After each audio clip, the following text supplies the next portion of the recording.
Dr. Patty Moon jerked upright in her folding chair, the sudden burst of sound in her headphones cutting through the rhythmic hum of the research vessel. A frigid gust, straight off the Chukchi Sea, slapped her face, stinging her cheeks and nose. She was bundled head to toe against the cold, save for her hands on the keyboard and her exposed face. Leaning forward over the makeshift table on the Sekuliak's afterdeck, she listened intently, willing the noise to return. The ship's name meant Young Ice in Inupiaq, a fitting title for a vessel built to plow through it. They were currently in a rare stretch of open water, a lead over a mile wide, deploying buoys before the ice pack reclaimed the sea. Moon pressed a finger to her headset, an unconscious gesture from her past life as a Navy sonar tech. She'd heard countless ocean sounds, but this was different, a sharp, alien pang that vanished as quickly as it came, swallowed by the usual chorus of groans and whistles. She suppressed a shiver, blaming the relentless wind. The man beside her, Dr. Stephen Snopes Thorson, shifted in his seat and gave her a look dripping with sleepy disdain. She was used to it. Thorson wore his academic superiority like a parka, fact-checking the world around him, especially his colleague Patty Moon. Her credentials were impeccable physics doctorate from Oxford, no less, but her background seemed to irritate him more than the cold. She'd grown up in Point Hope, Alaska, a tiny village on the Arctic coast, hunting and fishing on the ice with her father long before she ever read a textbook. A chance sighting of the USS Mommsen during a port call in Anchorage had sealed her fate. The sea called, and she answered, trading a harpoon for a headset. 6 years in the Navy owned her ears, and the GI Bill funded her climb through academia. She was every bit his intellectual equal, and she couldn't care less about his judgmental glances. A strand of hair escaped her beanie, whipping across her face. The wind had shifted, now carrying the scent of distant ice. Ignoring the cold, she focused on that fleeting sound from the hydrophone below. She grabbed a pencil liable in the freeze and jotted the depth and time in her notebook. Her eyes flicked to Thorson. "Tell me you heard that." He took a slow drag from his cigarette, the wind fanning the ember to a fierce glowing point. Swaddled in thick merino wool, fleece, and bright orange Arctic overalls, the man's form was mostly obscured. He stood on the shorter side and carried a solid build.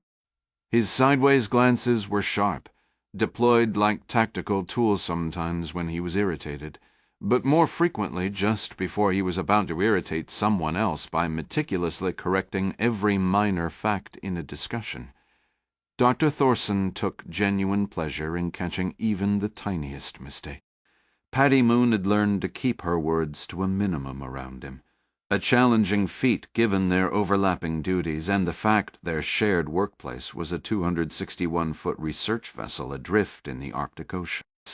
Like Moon, Thorson served as a science officer, overseeing the deployment of 5 expendable buoys destined for the deep waters, positioned 600 miles north of the Bering Strait and 800 miles south of the North Pole. If any true mysteries remained on the planet, Moon believed, they were hidden beneath the wave. The greatest of these secrets resided right here, in the Chukchi borderland, where the warmer, saltier currents of the Atlantic collided with the colder, fresher, nutrient-dense waters of the Pacific. Sure, the Navy possessed bathymetric maps of the seafloor, but her own experience told her those charts were far from perfect. Uncharted reefs and shoals seemed to materialize and vanish. Some theorized these were dense, shifting clouds of marine life rising from the abyss, tricking a ship's sonar into registering false shallow. Regardless of one's stance on climate change, it was undeniable that the Arctic Ocean was seeing increased summer traffic, slashing the delivery time for fossil fuels from Russian and Alaskan North Slope ports to global markets by up to 2/3. Polar nations, including Russia, Canada, Denmark, and the United States, were gathering Arctic data at an unprecedented pace. Even China had muscled into the arena, claiming near-polar status and famously planting a national flag on the seabed under the ice. Other countries dismissed it as a publicity stunt, yet everyone was quietly racing to boost their own capabilities on and beneath the ice. and where commercial ships ventured, naval vessels were never far behind. Noon recorded the hydrophone's depth when she first detected the anomaly. 215 feet, descending quickly as the buoy and its underwater microphone plunged toward the seafloor on its Kevlar tether. She adjusted the gain manually, twisting a knob, trying to recapture the sudden acoustic burst. "A whale passing by?" Thorson suggested, a cigarette dancing on his lip. "Sound travels 4.3 times faster in water. Whatever you heard could be miles from here by now." "Possibly," Moon allowed, sidestepping the basic physics refresher. She was too professional to dismiss anything without due process, but even as she spoke, she knew this was no whale. The sound hadn't faded away. It had cut off abruptly, as if someone had flipped a switch, leaving the ocean's usual symphony to play on without it. The sea was a dark, frigid place, but it was never silent. When Patty was just 5, her father had taken her seal hunting beyond the protruding spit of land that gave Point Hope its Inupiaq name, Tikigaq, meaning forefingers. Had shown her how to press the handle of a wooden paddle to her ear, listening to the underwater songs of the Ugurub, the bearded seal, as vibrations traveled up from the submerged blade. It was a primitive listening device, but through it she heard the occasional haunting melody of a bowhead whale, the calls of seals, and the relentless pack ice shrieking and groaning like a ill-fitting lid on a cooler. Later, during her Navy years, she'd learned that fish could grunt, croak, pass gas, and grind their teeth. Honestly, the Arctic was less a silent wilderness and more a noisy, contentious neighborhood where everyone had something to say. "Pack ice shifting?" Thorson offered again, his tone sullen but competitive, clearly hoping to land on the right answer before she did. She shook her head. If it were ice, ED'd still be hearing it. The steady drone of water grew fainter as the science buoy sank deeper, carrying Moon's hydrophone along with it toward the ocean floor. She stretched her back, her gaze drifting to the window. For the Arctic, it was a calm day. The sea churned a vivid, slushy blue reminiscent of a gas station frozen drink. The Sikuliak held position against the gentle push of the current, its thrusters humming softly. The real threat, the heavy ice capable of tearing through the ship's hull, sat a comfortable distance off the port bow, catching the light like scattered coins. Moon adjusted her headset, her attention divided between two laptops. One streamed data from the research buoy Snopes Thorson had deployed a sturdy canister built to winter beneath the ice, safe from the grinding keels that plowed the water 30 meters down. Surface equipment didn't last here. The ice would crush it. Underwater drones were an option, but a costly and temperamental one in water that drained batteries and swallowed technology. The Arctic guarded its secrets fiercely. These under-ice buoys were the pragmatic answer. They weren't cheap, each one a several $1,000 investment, but they were tough. Anchored to the seabed, they would silently log currents, temperature, and salt content for months. Come spring, a timed release would send it bobbing to the surface to radio its findings home via satellite. This ice data funded the expedition, but Moon's passion was for the sounds hidden in the deep. She'd managed to piggyback her hydrophone on the buoy's cable on the way down. Should have strapped a camera on there too, she chided herself silently. Even a basic waterproof model might have captured a glimpse of the source. She glanced from her screens to Thorson. He stood with an air of nautical authority, bundled in a wool turtleneck he probably thought made him look like a seasoned fisherman. To Moon, he just looked like he was swimming in an oversized sweater. "My bet's still on bubbles," he announced, arms folded. He gestured to his monitor. "Sonar's picking up a rocky ridge about 160 feet northwest of us. Currents make strange noises when they hit that kind of structure." Moon shook her head, fine-tuning a frequency filter on her touchpad. This didn't sound like random current noise. She paused. "What's our depth now?" Thorson leaned over, peering at her display. "Same as yours, 365 feet." She turned to him, putting on her most persuasive look, even adding a hopeful blink for good measure. "Any chance we could reel it up a bit? Maybe 100 feet. I might be able to isolate the sound again. The depth reading on her screen continued its steady ascent. "Can't do it, kid," Thorson said with a grunt. "Winch cable could snag if we reverse it now. Too risky." As much as she wanted to argue, he had a point. Moon considered pleading further, but Sekeliob's first officer, a woman in her 30s named Simons, hurried down from the wheelhouse and approached them, leaning into the gale. She wore similar Gorea wool turtleneck under bright orange Grundens bibs, but she wore it with a natural ease that Thorson lacked, as if it were a second skin. A wild tuft of blonde curls escaped her black wool cap. One of the few aboard without an advanced science degree, Kelly Simons had a practical wisdom that outshone all the theoretical knowledge around her. "A low-pressure system near Wrangel Island is pulling a sharp line of thick pack ice directly into our path," she reported. "The leading edge is massive, like a skyscraper on its side, with a whole neighborhood of ice behind it. The captain wants us moving in 5. Both scientists, eyes fixed on their monitors, gave a distracted thumbs up. The Sekuliak was a Polar Class 5 ship, designed to plow through over 2 feet of fresh ice, even with older, harder chunks mixed in. Already, a slurry of seawater and forming ice crystals thumped and hissed against the vessel's pale blue side. "Foreign touchdown confirmed," Thorson announced. "Canister is secure. Detaching now. Bringing the cable up." Dr. Moon bent over her console, her focus absolute this time, listening through her headset as the winch retrieved the Kevlar line. The hydrophone ascended rapidly now, free of its heavy payload. Beneath them, the azimuth thrusters had already engaged, nudging the Sekeliap southward, away from the advancing jagged ice. And then she heard it again, or a piece of it. The sound resumed at 250 feet, a jarring 4-second burst before falling silent. Moon recorded the coordinates in her log and looked astern, past the red cranes at the churning greenish wake they left behind. A chill ran through her, deeper than the Arctic wind. This was not the simple anomaly she'd first imagined. That initial interpretation was unthinkable. The noise was too structured, too visceral. The clang of metal, and beneath it, unmistakable human cries.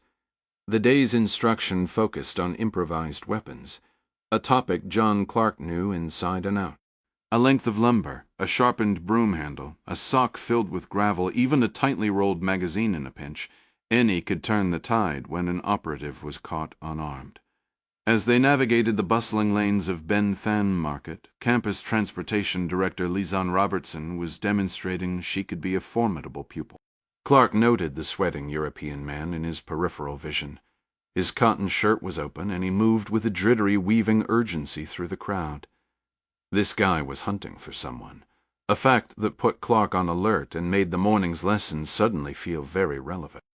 The man appeared to be in his mid-30s, lean and wiry, with the kind of tough, functional muscle built by labor, not a gym. Dark, sweat-dampened curls stuck to his neck. He scanned the crowd furtively, his progress hampered by the dense river of shoppers and tourists, flowing between endless stalls of souvenirs and trinkets. Clark had spent the morning guiding Lisanne through the chaotic streets of Ho Chi Minh City, a practical exercise in urban awareness. He'd pointed out ordinary objects that could become tools of defense. A former police officer, Lisanne was no stranger to tension, and she absorbed the lessons quickly. If he was being honest, Clark was less concerned with lecturing and more interested in watching how she naturally assessed the flow of the street, her calm demeanor a sharp contrast to the European's agitated surf.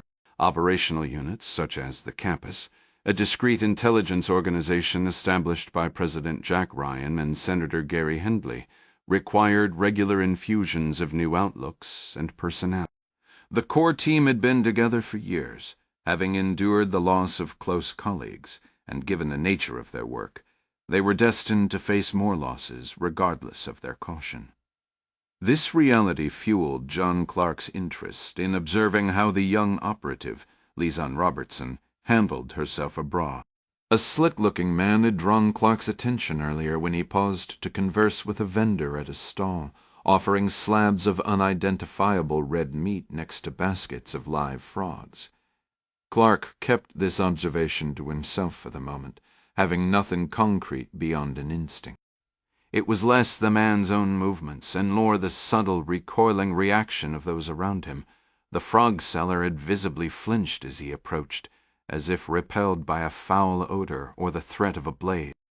The man didn't appear overtly threatening to someone of Clark's experience, but he carried himself with a furtive feline grace, his posture closed and European in Clark's estimation, unlike the more open, dogged American stance. While the rest of the campus was engaged in active missions, Robertson was fully invested in this training exercise, rapidly identifying potential improvised weapons as they navigated the bustling street.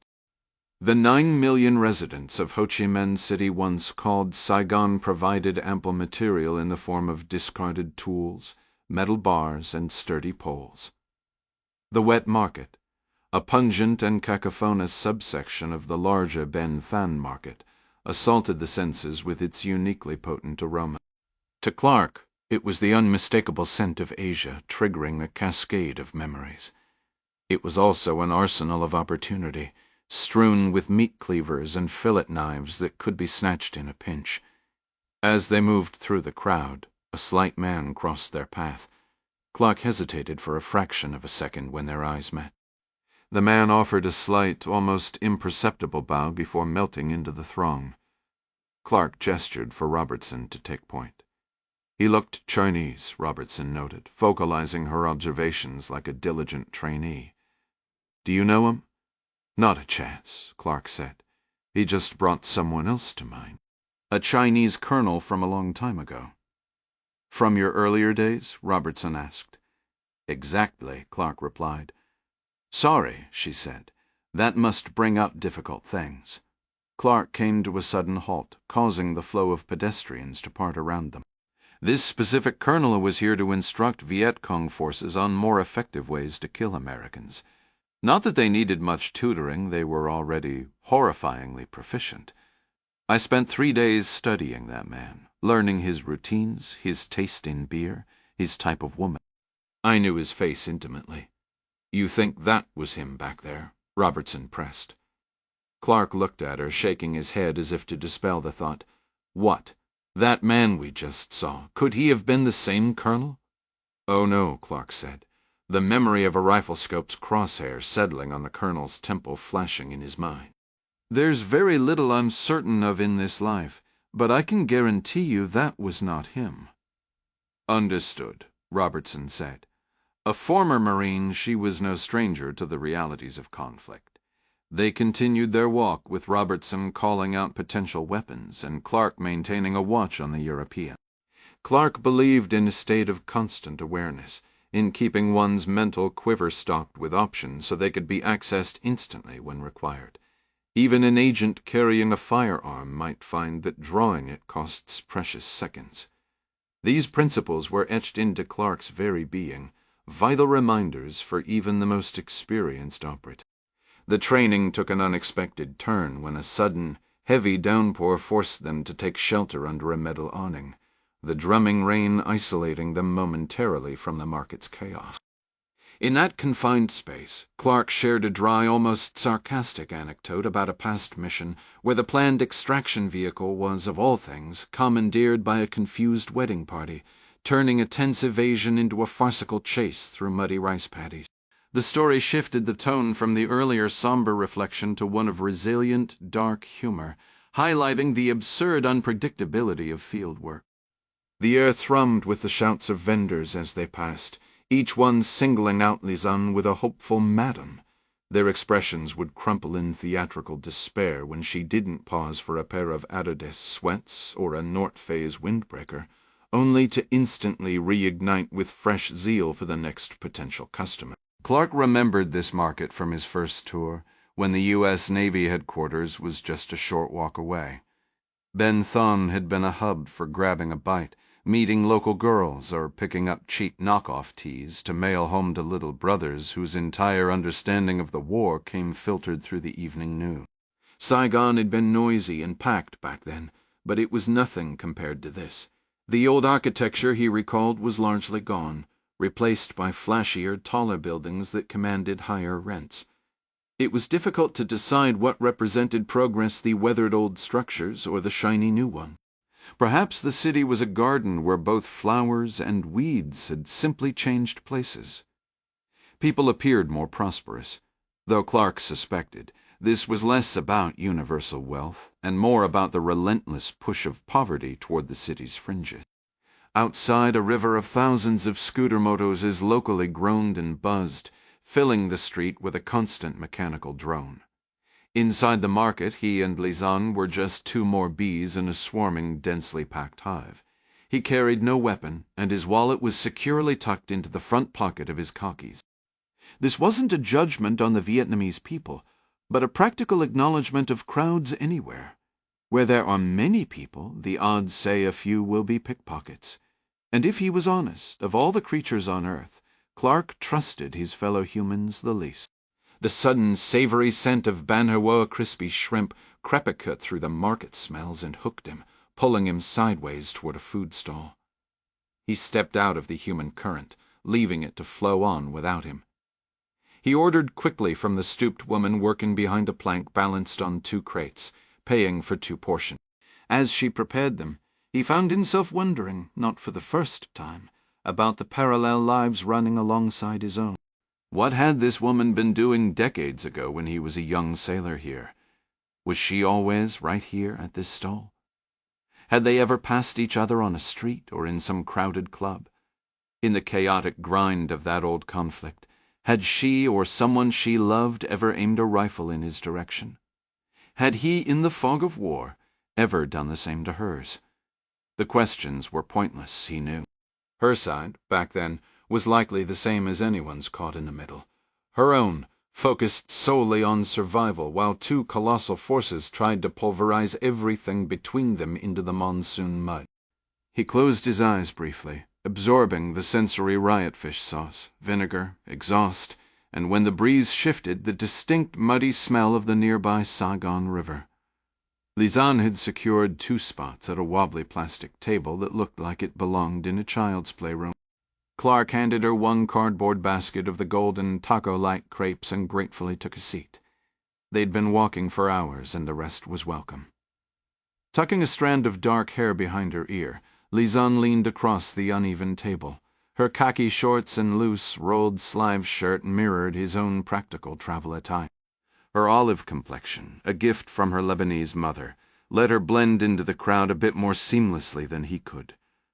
Though Clark mused that old men like him tended to become invisible anywhere in the world, a fact he'd learned to use to his advantage.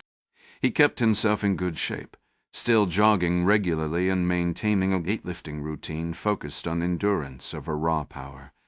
He could no longer claim his old speed, but he could still bench press his own body weight, a personal benchmark he stubbornly clung to as proof he wasn't entirely over the hill. These days he often found himself resting longer between sets, his gaze fixed on the ceiling as he thought of his grandson or whichever trainee was currently under his wing. "Doesn't this unsettle you?" Lisanne asked, her eyes flicking across the faces in the stream of pedestrians. "I never pictured you as someone comfortable with turning your back on people." Clark offered a faint smile, holding back the old impulse to call her grasshopper. "We're hunters by nature," he said, taking a bite of the savory crepe. "Our eyes face forward, designed for tracking prey. When we lock on to one target, we inevitably leave another at our back." "Even so," Lisanne said, still watching the crowd, "having anyone behind me gives me the chills." "That's a useful instinct in our line of work," Clark replied. He gestured toward the food. "Eat up. We won't be staying here long." "Good," she said. Despite her graceful demeanor, she could put away a meal with efficient speed. After her service in the Marines, Lisanne had been working patrol in Virginia when she pulled Hindley over for a traffic violation. He'd been struck by her composure and later recruited her to oversee transportation. Fluent in Arabic and conversational in Spanish and Mandarin, she often served as a one-person security detail for the company's jet when it was on the ground overseas. Clark had integrated her into defensive drills and scenario training almost immediately, and Shed impressed the entire team with her combat skills from day one. More than anything, he valued her cool head under pressure. She was a decent marksman on the range, but she truly excelled when simulated rounds started flying. She knew the visceral reality of being shot at from her time down range. "Would carrying a weapon make you feel more secure here?" Clark asked. Lisanne looked up from her crepe, one eyebrow arched. She was accustomed to his constant quizzes, often joking that he answered questions with more questions. "It might," she admitted. "A little. Though in a crowd this dense it'd worry about someone brushing against it and causing a panic." Clark nodded thoughtfully, wiping his hands on a handkerchief from his khakis pocket. Most street vendors didn't hand out free napkins. "Tell me what you're carrying right now," he said. "My everyday loadout." Lisanne grinned. "I always get a kick out of when Ding makes everyone empty their pockets on the plane." Everyday carry. Clark shook his head with a hint of amusement. "It's entertaining what people label as essential. Someone in a quiet town might parade around with 2 knives, a survival bracelet, a multi-tool, a tactical flashlight, escape gear, and a compact pistol with a spare magazine. But travel overseas, even on a private jet, and most of those toys become liabilities. Your average well-prepared citizen can outfit themselves for anything at home, surrounded by friendly faces, but fly to a place like Aruba, and that pistol stays behind. Carry a sleek lock-pick set on a metal card, and plenty of countries will assume you're a spy. Take a pocket knife abroad, and it better look purely utilitarian, unless you fancy getting acquainted with a foreign prison cell." "True enough," Lisanne said, cleaning her hands with her own handkerchief. Clark gave the plain white cloth an approving glance. "Now that is everyday carry." Lisanne's grin returned. "Something I can have whether I'm overseas or back home." "Exactly," Clark said. "The gear you haul around each and every day, no matter the weather or location. That list is surprisingly short. You have your everyday essentials, the items you grab most days, and then there's the kit for a specific job. In a foreign country, you and I might choose to accept the risk of carrying a concealed firearm, because the danger of being without it is greater than the chance of getting arrested." Clark pointed to his temple. "What you keep in here is infinitely more critical than what's in your pocket. If you forget everything else, lock this in. You are the weapon. Anything you carry on you or grab from your environment, a pistol, a blade, a broom handle, or a chunk of concrete, is just a tool." Lisanne gave a slow nod, digesting his words along with a final bite of her savory crepe. Her expression was neutral, but Clark detected a slight tightening around her eyes, a readiness to move. "That man you were observing," she said, her gaze fixed ahead. "He's returned." Clark considered praising her for spotting the same European he had, but the real praise was letting her believe he'd known she was tracking him all along. Honestly, he wasn't surprised. "His friend on the scooter just let him off," she continued. "Right behind you. He's focused on someone in the crowd." Keeping her hands flat on the table, she scanned, searching for the European's target. Found her. Local girl, maybe 15 at your 7 o'clock. Clark was up immediately. "They're moving this way," Lisanne said, already standing, offering a tight, humorless smile. "I'll get the girl. You're more likely to frighten her." "Understood," Clark said, turning to intercept the approaching European. The distance was short. As the man drew near, Clark caught the clear outline of plastic zip ties in his pocket and the closed black butterfly knife gripped in his fist. It was a vicious little instrument, brutally effective in skilled hands, and decidedly not standard issue for any law enforcement officer arresting a fleeing teenager. Certain of the man's malicious intent, Clark bumped him lightly as he passed. The European, dismissing the gray-haired man as just another tourist in his way, barely grunted. As the man shifted his weight to step forward, Clark drove his boot heel hard into the back of the man's ankle. Cursing in Slovak, the man buckled, his hands flying to the injury. With all his weight now on his front leg, Clark delivered a savage kick to the side of his knee.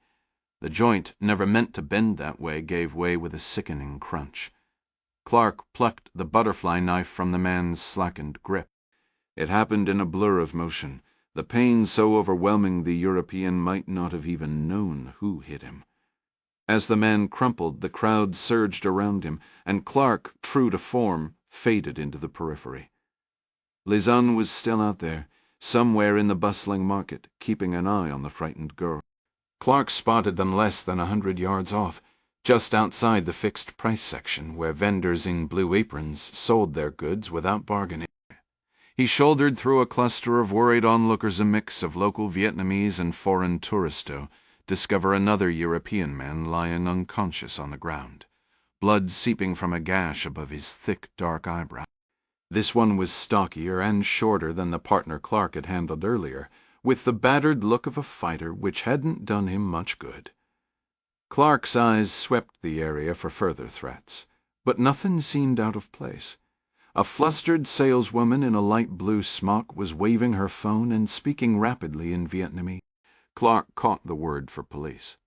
An older Vietnamese woman, frail and dressed in a nun's headscarf, pushed through the crowd with a determined, no-nonsense expression that reminded Clark of the strict nuns from his own youth. The frightened girl, who had been hiding behind Lisanne, rushed forward and threw herself into the nun's arms, sobbing out a torrent of words. Clark understood only fragments. His Vietnamese had grown painfully rusty over the years, and the girl's tears made it even harder to follow. He exchanged a quick glance with Lisanne and tilted his head toward the market's exit. Both of them knew that involving the local authorities would draw exactly the kind of attention they needed to avoid. The rest of their team still had a week of operations here, and he and his new operative had plenty left to accomplish. The nun wrapped a protective arm around the girl, sheltering her like a hen with a chick, and guided her back into the flowing crowd until they were swallowed by the mass of people. Clearly she had no desire to speak with the police either. "She came to meet the sister," Clark remarked, nodding toward where the nun had vanished. "I only spoke with her for a moment," Lisanne said, "but from what I gathered, those men were forcing her to work at a couple of hotels nearby. They brought her here to meet a client across the street, and she ran. At least, that's what I think she said. Her English was about as good as my Vietnamese." He walked alongside her, turning into a narrow passageway lined with bolts of vibrant fabric stacked almost to the ceiling. "You handled the hairy one quickly," Clark noted. "I'm looking forward to hearing how you managed it." "Of course," Lisanne said with a slight smile. "Remember that concrete pillar I was standing near?" "I do," Clark said, already guessing her point. "Like you taught me," Lisanne continued, "sometimes you throw a rock at the bad guy's head. Sometimes you throw the bad guy's head at the rock. I'm the weapon. I just decide how to use the tools around me." Clark gave her an approving wink. "Young lady," he said, "I've a feeling you'll work out just fine." He pulled out his phone and dialed his son-in-law.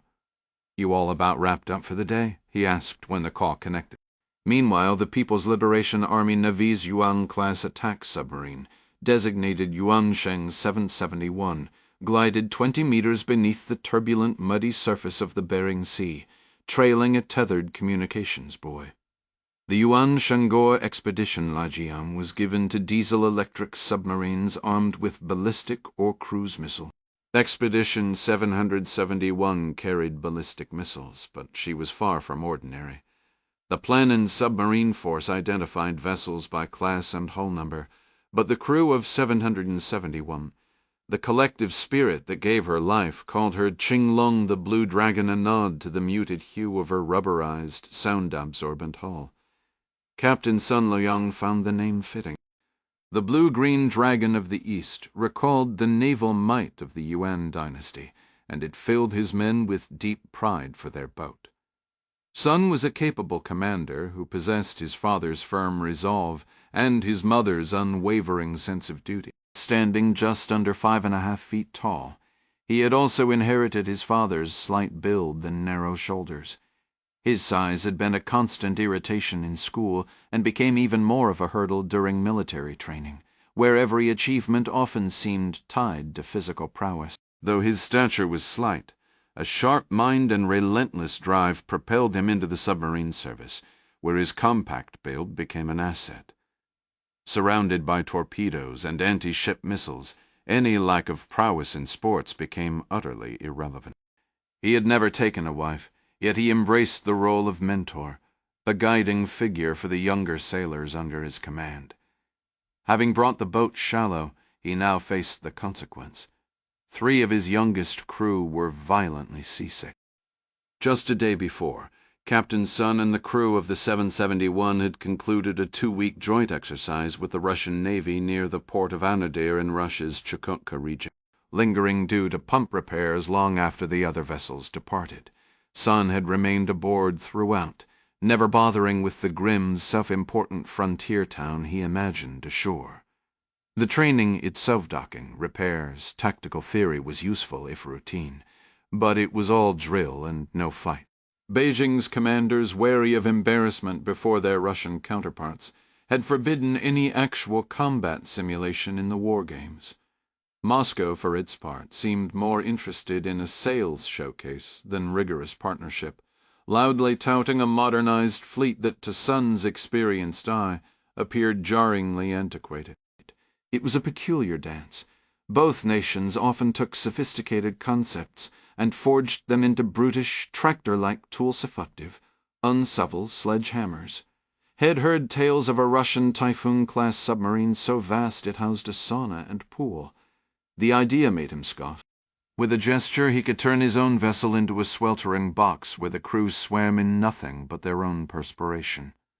Finally under way and the last to leave, the 771 was on a southwesterly course, skirting the Russian coast in the turbulent shallow. They had not yet reached the Navarin basin, where the ocean floor plunged into deep, serene trenches. Here they rode the heaving belly of the Bering Sea, a place romanticized by American reality television about crab fishermen. This was a cradle of storms, and at this depth the submarine groaned under the assault of a chaotic, rolling sea. The 3 afflicted sailors were all teenagers. The cook's assistant suffered most, unable to retain even broth. His file claimed he was 19, but Sun guessed 15, maybe less. For a wild moment, Sun even wondered if this was a modern-day Hua Mulan, a girl who had smuggled herself aboard. A quiet inquiry through the chain of command confirmed the truth. He was just a homesick boy who missed his mother. Bracing himself against the chart table, Captain Sun ordered engineering to add 2 knots. It would strain the towed array, but he hoped the increased speed would steady the ride for his suffering crew. The air inside a submarine was never pleasant to start with, but you stopped noticing the smell after a few days. The 3 ill crew members were introducing new, unwelcome scents, forcing everyone, the captain included, to constantly battle the reflex to retch. At the communications station, Seaman Wong stifled a cough behind his hand, his face pale. He muttered something under his breath, his oversized glasses catching the dim blue light of his monitor, giving him a strangely insect-like appearance. Just 19, and fresh from the submarine training academy in Qingdao, the young man was a testament to raw endurance. That fortitude would be sorely tested, however, if he were to lose his breakfast all over the delicate electronic. Motion sickness was challenging enough on a ship with a horizon. Down here, in this sealed metal cylinder reeking of diesel, sulfur, and human gas, the disorientation and nausea could break a person's spirit. The boat's Mediterranean, just a submariner with a half-year of extra medical instruction, had administered promethazine suppositories to the ailing trio. This seemed to offer Wang little relief, yet his determination was admirable. He was the very picture of the resilient sailor Captain Sun, and the nation hoped to cultivate for their modern naval force. This kid, fighting a churning stomach, remained steadfastly at his post for his entire watch, no matter how miserable he felt. His hand flew to his mouth again with another muffled sound. The watch chief snapped at him to speak clearly, but Captain Sun gave a subtle shake of his head. He maintained strict discipline, but no amount of barking orders could cure seasickness. It was a storm you simply had to ride out. Commander Bai Zhahao, the executive officer, moved in to deliver the update. "The comm buoy is deployed and functional," he reported. "Priority traffic incoming from Fleet Command." Sun gave a curt nod. Both officers were well aware that Fleet labeled every transmission as priority, so the designation did little to quicken the pulse. Acknowledged, Sun said, waiting for the small printer to whir to life. 3 hours prior, while cruising at a more comfortable depth of 400 feet, the Blue Dragon had received orders to surface when feasible for further communication. Only a handful of global powers possessed antenna arrays vast enough to transmit via extremely low frequency: China, Russia, India, and the United States. Captain Sun took a quiet pride in knowing China's FOBT installation was the most expansive of them a la network, nearly the size of Manhattan, using the planet itself as a giant antenna. Despite this scale, sending a signal through hundreds of feet of seawater remained a monumental challenge. The submarine had to trail 2 kilometers of wire behind it to catch these whispers. ELF messages were painfully slow, trickling in at a few characters per minute, and were strictly one way. The boat could not reply. Most often, the signal was merely a preamble. Prepare to communicate. In essence, it meant, we wish to talk. Come up high enough to poke an antenna out of the water so we can. Once surface darkness provided sufficient cover from prying satellite eyes, Sun had ordered the boat to rise to 100 feet and release the communication buoy. "Captain," the XO said, stepping closer to hand him the freshly printed slip. The submarine lurched to starboard before settling, causing the XO to brace a hand on the chart table. "We have new orders, sir." A course change. Sun took the flimsy paper and scanned the text.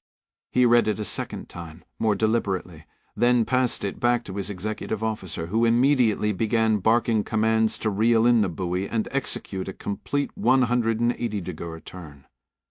With the orders given, the XO lowered the message and looked up, his eyes seeking the captain's in the control room's dim light. Captain Sun considered the officer's words. The Americans might not yet be aware of their specific location, given their delayed departure for repairs, but their passage would be hard to miss. They will hear us and likely see us when we transit north through the Bering Strait, he acknowledged. Sun knew the strait was a natural bottleneck, barely 50 miles across at its narrowest, with an average depth of just over 160 feet.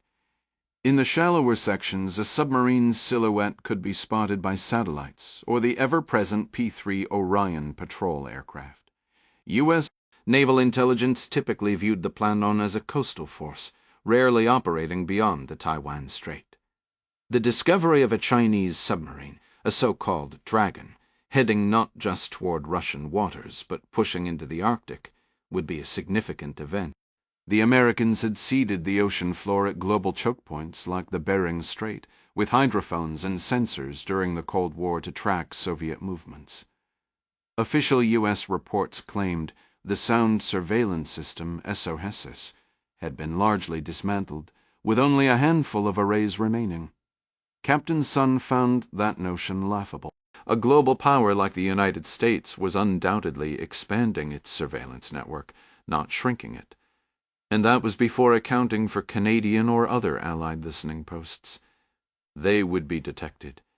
It was an unavoidable risk. Fleet Command had issued the orders with full awareness, and Sun's duty was to execute them. SARA's specific mission parameters will be relayed once we are well clear of the strait, Sun stated. For now, plot a course to these coordinates. The executive officer entered the latitude and longitude, creating a series of waypoints on the navigation screen designed to keep them in the deepest possible channels while avoiding underwater seamounts and the Diomede Islands that split the strait. His finger then tapped a point on the digital chart far off the Alaskan coast, hundreds of miles north of their current position. Sun didn't need to ask. "Precisely," the captain said, a note of grim determination entering his voice. "The Chukchi borderland. We are going under the ice." The 2 men stationed in the window across from the Huludao swimmer office made no secret of their watch. Bundled in long coats as if poised to step into the chill, their presence was a cold weight Pei Ying felt before she even glanced their way. She refused to give them the satisfaction of her attention, focusing instead on her midday ritual. She hadn't built a thriving business by wasting money heating an empty office, and the room had grown frigid during her morning visit to a factory. Striking a match, she lit the wall-mounted gas heater beside her desk, the sudden pop and hiss a familiar sound. She dropped the spent match into a crowded ashtray, a graveyard of blackened stubs from a long, difficult winter. The faint scent of gas always carried her back to the company's early days, and her late husband a bittersweet memory that drew a soft chuckle despite the watchers. To any outsider, her modest office would suggest a struggling enterprise. The little heater wouldn't truly warm the cramped space until spring, but the dancing blue flames and the radiant ceramic tiles took the deepest bite out of the cold. Ironically, Pei didn't mind the chill. She found a certain comfort in wearing a puffy jacket and nursing a cup of hot tea all day, a humorous contrast for the owner of a swimsuit company. Her main offices were at the primary plant near the wharf, but she kept this personal space to escape the constant din of machinery and chatter. It had been her husband's sanctuary, and now it was hers, just like the business itself. The ground-floor office was in the same unassuming 3-story building that housed her apartment upstairs, a commute of mere steps. Everyone in the building called her Auntie Pei. She could certainly afford a private villa, what Westerners called a single-familied home. But this place, with its memories and its view of the quiet street, suited her just fine. Auntie Pei could certainly have afforded a tall privacy fence and a private yard like the ones behind her building, but she chose to reinvest her earnings back into the business. She spent most of her time at work anyway. A bigger home would just mean more to clean. Her son's wife, of course, had very different ideas, constantly pressuring him to buy a luxurious apartment. That foolish woman even had a gambling habit. Maybe the men watching from the apartment across the way were here about her daughter-in-law. That wouldn't be the worst thing. Settling into her chair behind a stack of order forms, Auntie Pei took a drink of lukewarm tea from a cracked mug and stole another look out the window. One of the men had pulled the faded yellow curtains aside with his palm, staring down with a piercing, judgmental gaze like a hawk sizing up its dive. He was young, as nearly everyone seemed to her these days, probably in his 30s. His unruly hair was dark and shaggy. His broad face was twisted into a lopsided scowl, as if he were attempting to shoo a fly from the tip of his nose using only his facial muscles. The second man stood slightly behind him, completely bald and clean-shaven. Thick, black-framed glasses were the only distinct feature on his otherwise blank, egg-like head. He blinked incessantly behind the lenses. No doubt he was the follower to the other's lead. Auntie Pei's skin prickled under their scrutiny. Maybe they were here for her. Everyone in the country understood they were being watched, but there was comfort in the crowd. Herrings swam in massive schools to evade predators, but if a tuna fixed on one specific fish, there was no hiding, no matter how many others swam nearby. Once Beijing or even the local authorities strained their blistering spotlight on you, it was finished. Pretending otherwise was pointless. Everybody had secrets. For Auntie Pei, it was her half-sister. That connection alone could be enough to destroy everything shed built. The men remained inside for now only because of the rain, not out of any concern for being spotted. The bald one's head gleamed like a beacon through the dirty windowpane. The other's arrogant frown was as obvious as an open sore. They had to be MSS. Pei Ying was sure of it. Officers from the Ministry of State Security. A blend of something like the FBI and CIA, carried themselves with a distinct, superior air. They acted haughty, privileged, as if they couldn't wait to scrape someone like her off their shoe soles. Shed encountered more dangerous men, but not many. Rising from her desk, Pei shuffled through a file folder without really seeing the numbers. What could they possibly want? Her social credit score should have been excellent. Smile Swimwear was a significant economic contributor. A staggering portion of the world's beaches were adorned with stylish swimwear manufactured right here in Huludo, and a great many of those suits came from the machines in Auntie Pei's factories.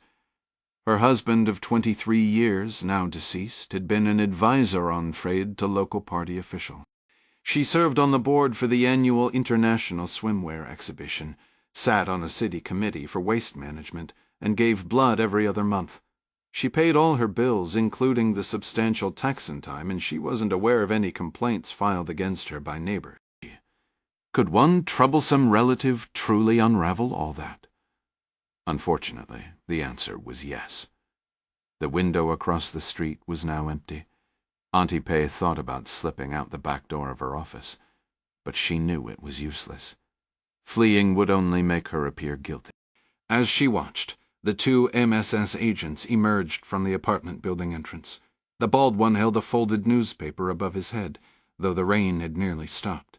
The leader, seemingly indifferent, paused to light a cigarette wedged in the crooked slit of his mouth.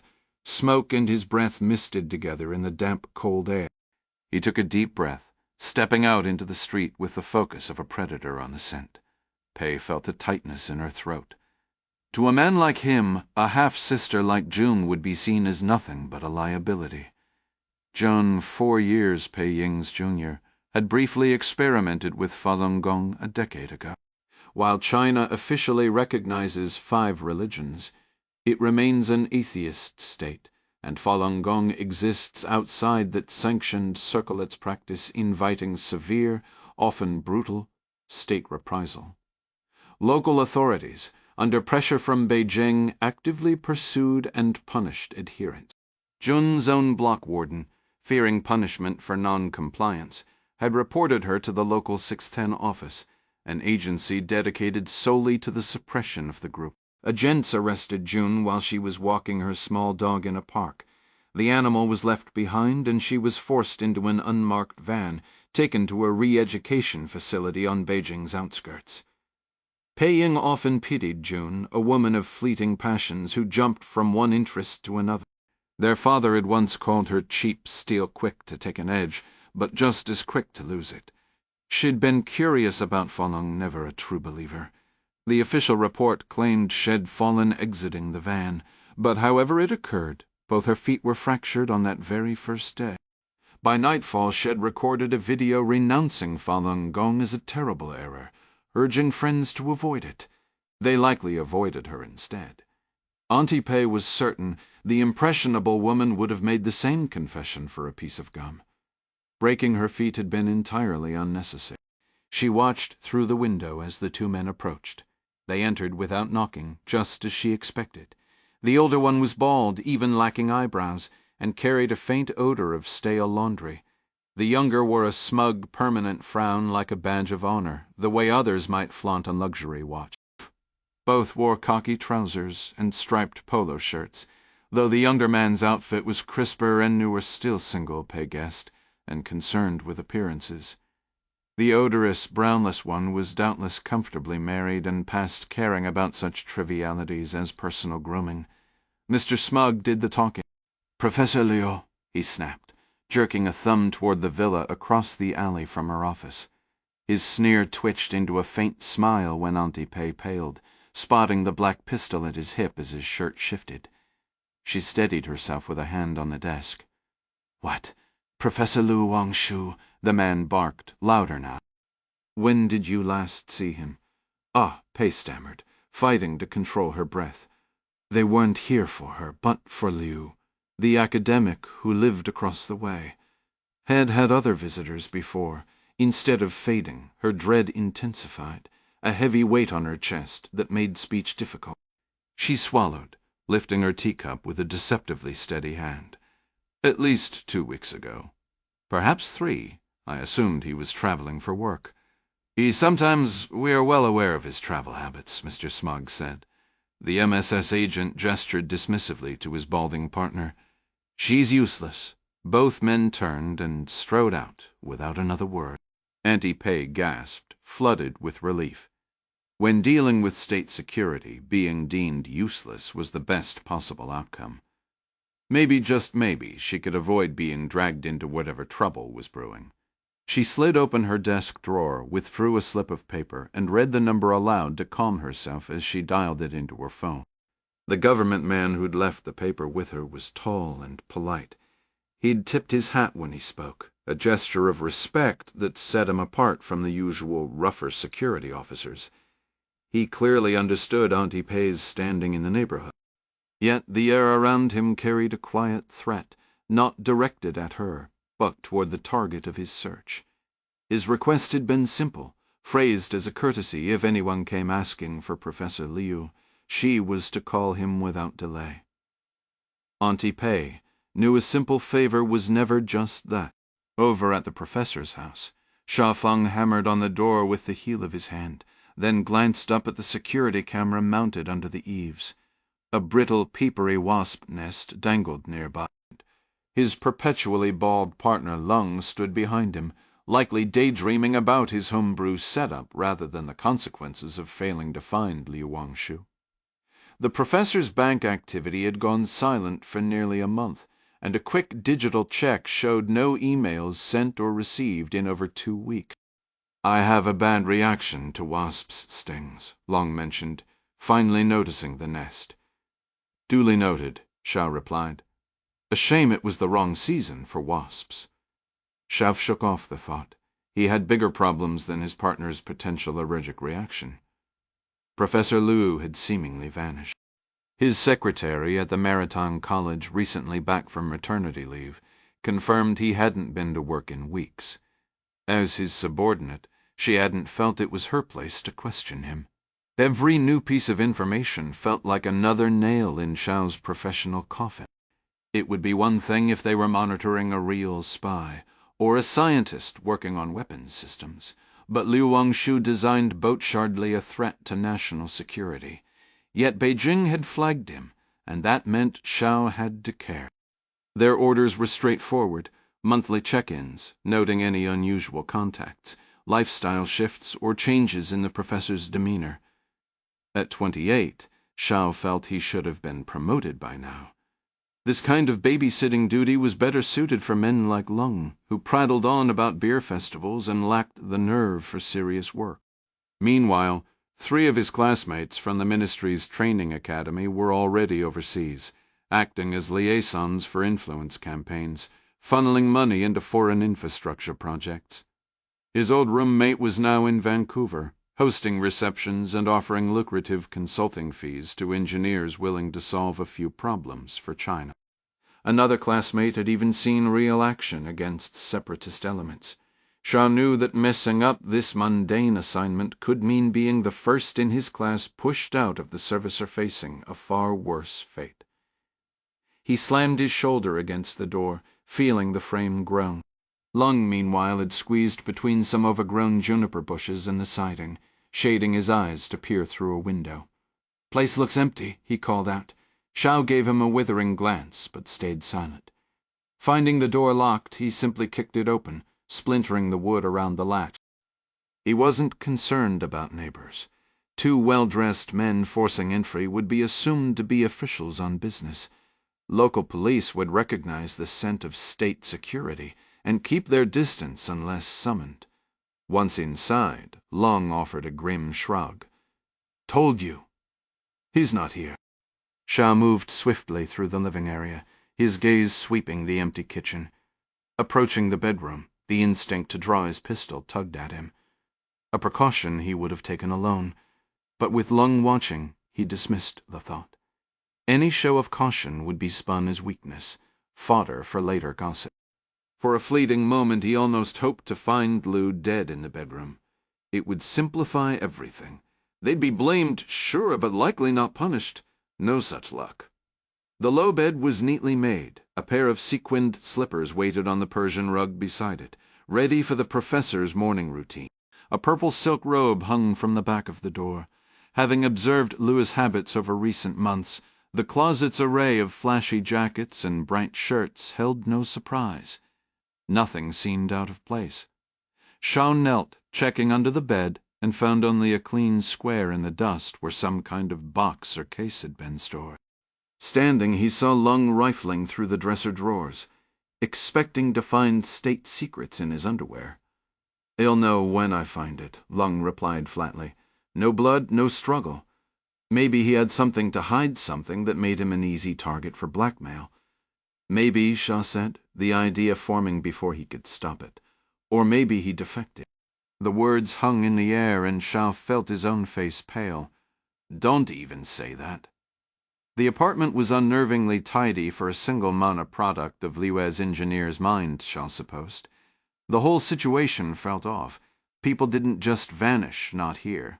Cameras and facial recognition were everywhere. He remembered the entry camera. It was wireless, feeding to a cloud server. Spotting the router on Leah's immaculate kitchen counter, Shaw made a quick call to a contact in MSS Information Technology. Thanks to government-mandated backdoors in all hardware, he was soon logged in through the professor's router, accessing a month of surveillance footage on his phone. Leah's routine was clockwork. Leave for the office around 7 a.m. Return by 6 p.m. On nights he went out. He'd come back after midnight. Over the past 2 months he'd brought home 5 different women, all in their early 20s. They never stayed long, and Liu always left at 7 the next morning unfazed. "Hold on," Lung said, peering over Show's shoulder at the phone screen. "This one's white." The timestamp showed 12/7/8, about 2.5 weeks prior. Shao chewed his lip, studying the woman. She appeared to be in her 20s, walking unsteadily, likely drunk. A heavy coat with a fur collar framed her chopped blonde hair. "She's Russian," Lung stated, his tone daring contradiction. Shou obliged, fighting the urge to roll his eyes, but unable to stop a skeptical shake of his head. "And you know that how?" "Because someone gave her a black eye, and she didn't bother to cover it with makeup," Lung said, as if it were obvious. Shou shrugged. "That proves nothing." "She put on everything else," Lung pointed out. Lipstick, heavy eyeliner, blush on her cheeks. "But she leaves that purple shiner plain as day?" He gave a smug nod. "The American women I know would hide a black eye in shame. This one wears hers like a badge of honor. How many American women do you actually know?" "Irrelevant," Long said. "She's Russian." "You'll see." Just as Professor Liu unlocked his front door, the woman noticed the camera above the porch. Both looked directly up at the lens, as if she'd pointed it out. Shao captured the image on his phone before letting the footage continue. The woman departed 2 hours after her arrival, still unsteady on her feet, but managing under her own power. She headed for the main road, took a left, and vanished from the camera's sight. "Every other visitor called a cab," Shaw muttered under his breath. "This one walked," Lung observed, his eyes on his own phone's screen. "There's a Russian bakery about 3 blocks that way." He gestured toward the street. Same direction she went. Shaw kept his attention fixed on the monitor, his thoughts moving quickly. Liu Wangshi's loyalty to China appeared solid on the surface, yet someone in authority had deemed him significant enough to warrant surveillance. The constant fear of defectors was pervasive, and yet Liu had vanished. That much was undeniable. The morning after the blonde left, Shao still resisted labeling her as Russian, even in his own mind. Liu exited his residence at 7:08 a.m., carrying nothing but his briefcase. That was the last confirmed sighting. If he had intended a trip, it wasn't planned as a long one.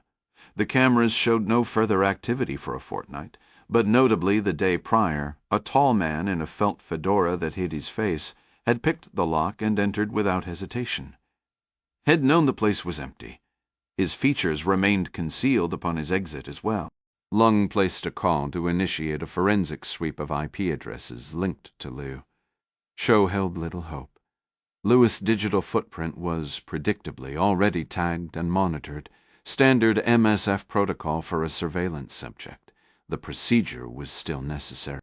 A search of the apartment yielded little. A few adult magazines, some women's undergarments, and a pile of ungraded physics tests that might as well have been hieroglyphics to Shao. Lung leaned in the bedroom doorway, lazily spinning a pair of lace panties around his gloved finger. Shaw tossed the folder of exams back onto the desk. "You think he defected to work for the Russians?" "You and I might not understand his research," Lung countered, "but someone in Zhongnanhai considered him valuable enough to put us on him. That tells a story." Shaw nodded slowly. His hairless partner had a point. Perhaps the professor was auctioning his expertise to the highest bidder. North Korea is right across the border. Could be the Koreans, Lung agreed. Those hapless fools could certainly use a capable scientist or two, and yet Luya's final female guest would suggest— Shao interrupted him. I know Russians. It fits. None of this fits, Shaw retorted. Lung lifted the underwear and used the elastic to snap them like a slingshot. Shao batted them aside. You have a mental deficiency. Lung nodded toward the small silk garment on the floor. Check the inside. I really don't want to. The label, with a thumb and forefinger, Shao picked up the panties, a wave of disgust washing over him, despite the latex glove. Intimate apparel removed by a consenting partner was one thing. Retrieving them from another man's bedroom was utterly repulsive. He turned the elastic waistband inside out to reveal the tag inscribed with Cyrillic script. Lung's eyes gleamed, no doubt congratulating himself on his brilliant deduction. Convinced now? Ready to go have a chat with the Russians? Shao's initial error at the bakery was forgetting he wasn't dealing with a fellow countryman. Hey, Igor, he began in Mandarin, shoving his phone toward the man at the counter to display the screenshot of the blonde from the professor's video. Have you seen this woman? The Russian was older, maybe in his 50s, with a bull-like neck and a bulbous nose etched with the fine red lines of a dedicated vodka enthusiast. Had Shaw been more observant, he would have noted the topography of scars along the man's right temple, barely concealed by shaggy graying hair, and the edge of a blue star tattoo visible above his shirt collar. My name is not Igor, the man replied in flawless Mandarin. He slowly wiped his hands on a cloth. The white apron was dusted with flour and bits of dried dough, a clear sign he'd been at work since dawn. Igor, Ivan, Boris, Shaw muttered with a dismissive sneer. I don't care what your name is. What I need you to tell me is if you recognize this girl. Shaw's error was in closing the distance. The baker pretended to lean over the pastry case for a better view of the phone, but instead seized a fistful of Shaw's hair. Already leaning in aggressively, Shaw was easily yanked forward, his head driven through the glass display and into a tray of powdered tea cakes. He howled, paralyzed by the razor-edged shards threatening his throat if he moved. With surprising strength, the baker hauled him upright, then smashed his face against a heavy wooden beam beside the register, bellowing words in Russian lost to the chaos. Releasing his grip, the baker stepped back, hands raised. Chow, dabbing at his lacerated face, felt embedded glass. His left eye was swollen shut, but with his right he saw the bald agent, Lung, aiming a Glock at the baker. The front door chimed as a woman entered, took one horrified look at Shaw's blood and sugar-caked face, and immediately retreated. A rough voice called from behind the thick curtains separating the kitchen. Who else is back there? Lung demanded, jabbing the air with his pistol. Before anyone answered, a blonde Mana, younger, more robust version of the Bakurs shouldered through the curtains, hefting a heavy rolling pin. Peering from behind him was the girl from the video. The younger man swung the pin at Lung, who sidestepped, letting it graze his shoulder. I will shoot, Lung barked. The girl ducked out of sight. Get her, Shao screamed. The younger man dropped the pin, but shifted to block the doorway. State security, Lung shouted, wisely tucking the pistol close to his body. Seeing Shaw distracted, the baker lowered his hands and made a move to vault the counter. Shao drew his own pistol and fired a single round into the man's neck. The baker froze, one hand on the counter, the other clutching his throat in a futile attempt to stem the crimson tide. He swayed for a long moment, mouth agape, then collapsed forward, shattering the already broken glass. The younger man stared, horrified. Papa, Shao moved swiftly to lock the door and lower the blinds, shielding the scene from the street. The stunned Russian moved to help his father, but Shao aimed the pistol. Sit on the floor. Ankles crossed, hands flat on your knees. He nodded to Lung. I have him. Find the girl. As Lung vanished behind the curtain, Shao began carefully extracting slivers of glass from his face, keeping the weapon trained on a young man. I thought this was a robbery, the Russian said, his voice hollow. I seriously doubt you believed that. What do you want with my sister? Shao gestured with the gun. I ask the question. Okay, the Russian whispered, all defiance drained by the sight of his father's life ebbing away. What is your name, Ruslan Petrovich? He answered softly. My father was Peter Nimentov. His voice faltered, choked by rising emotion.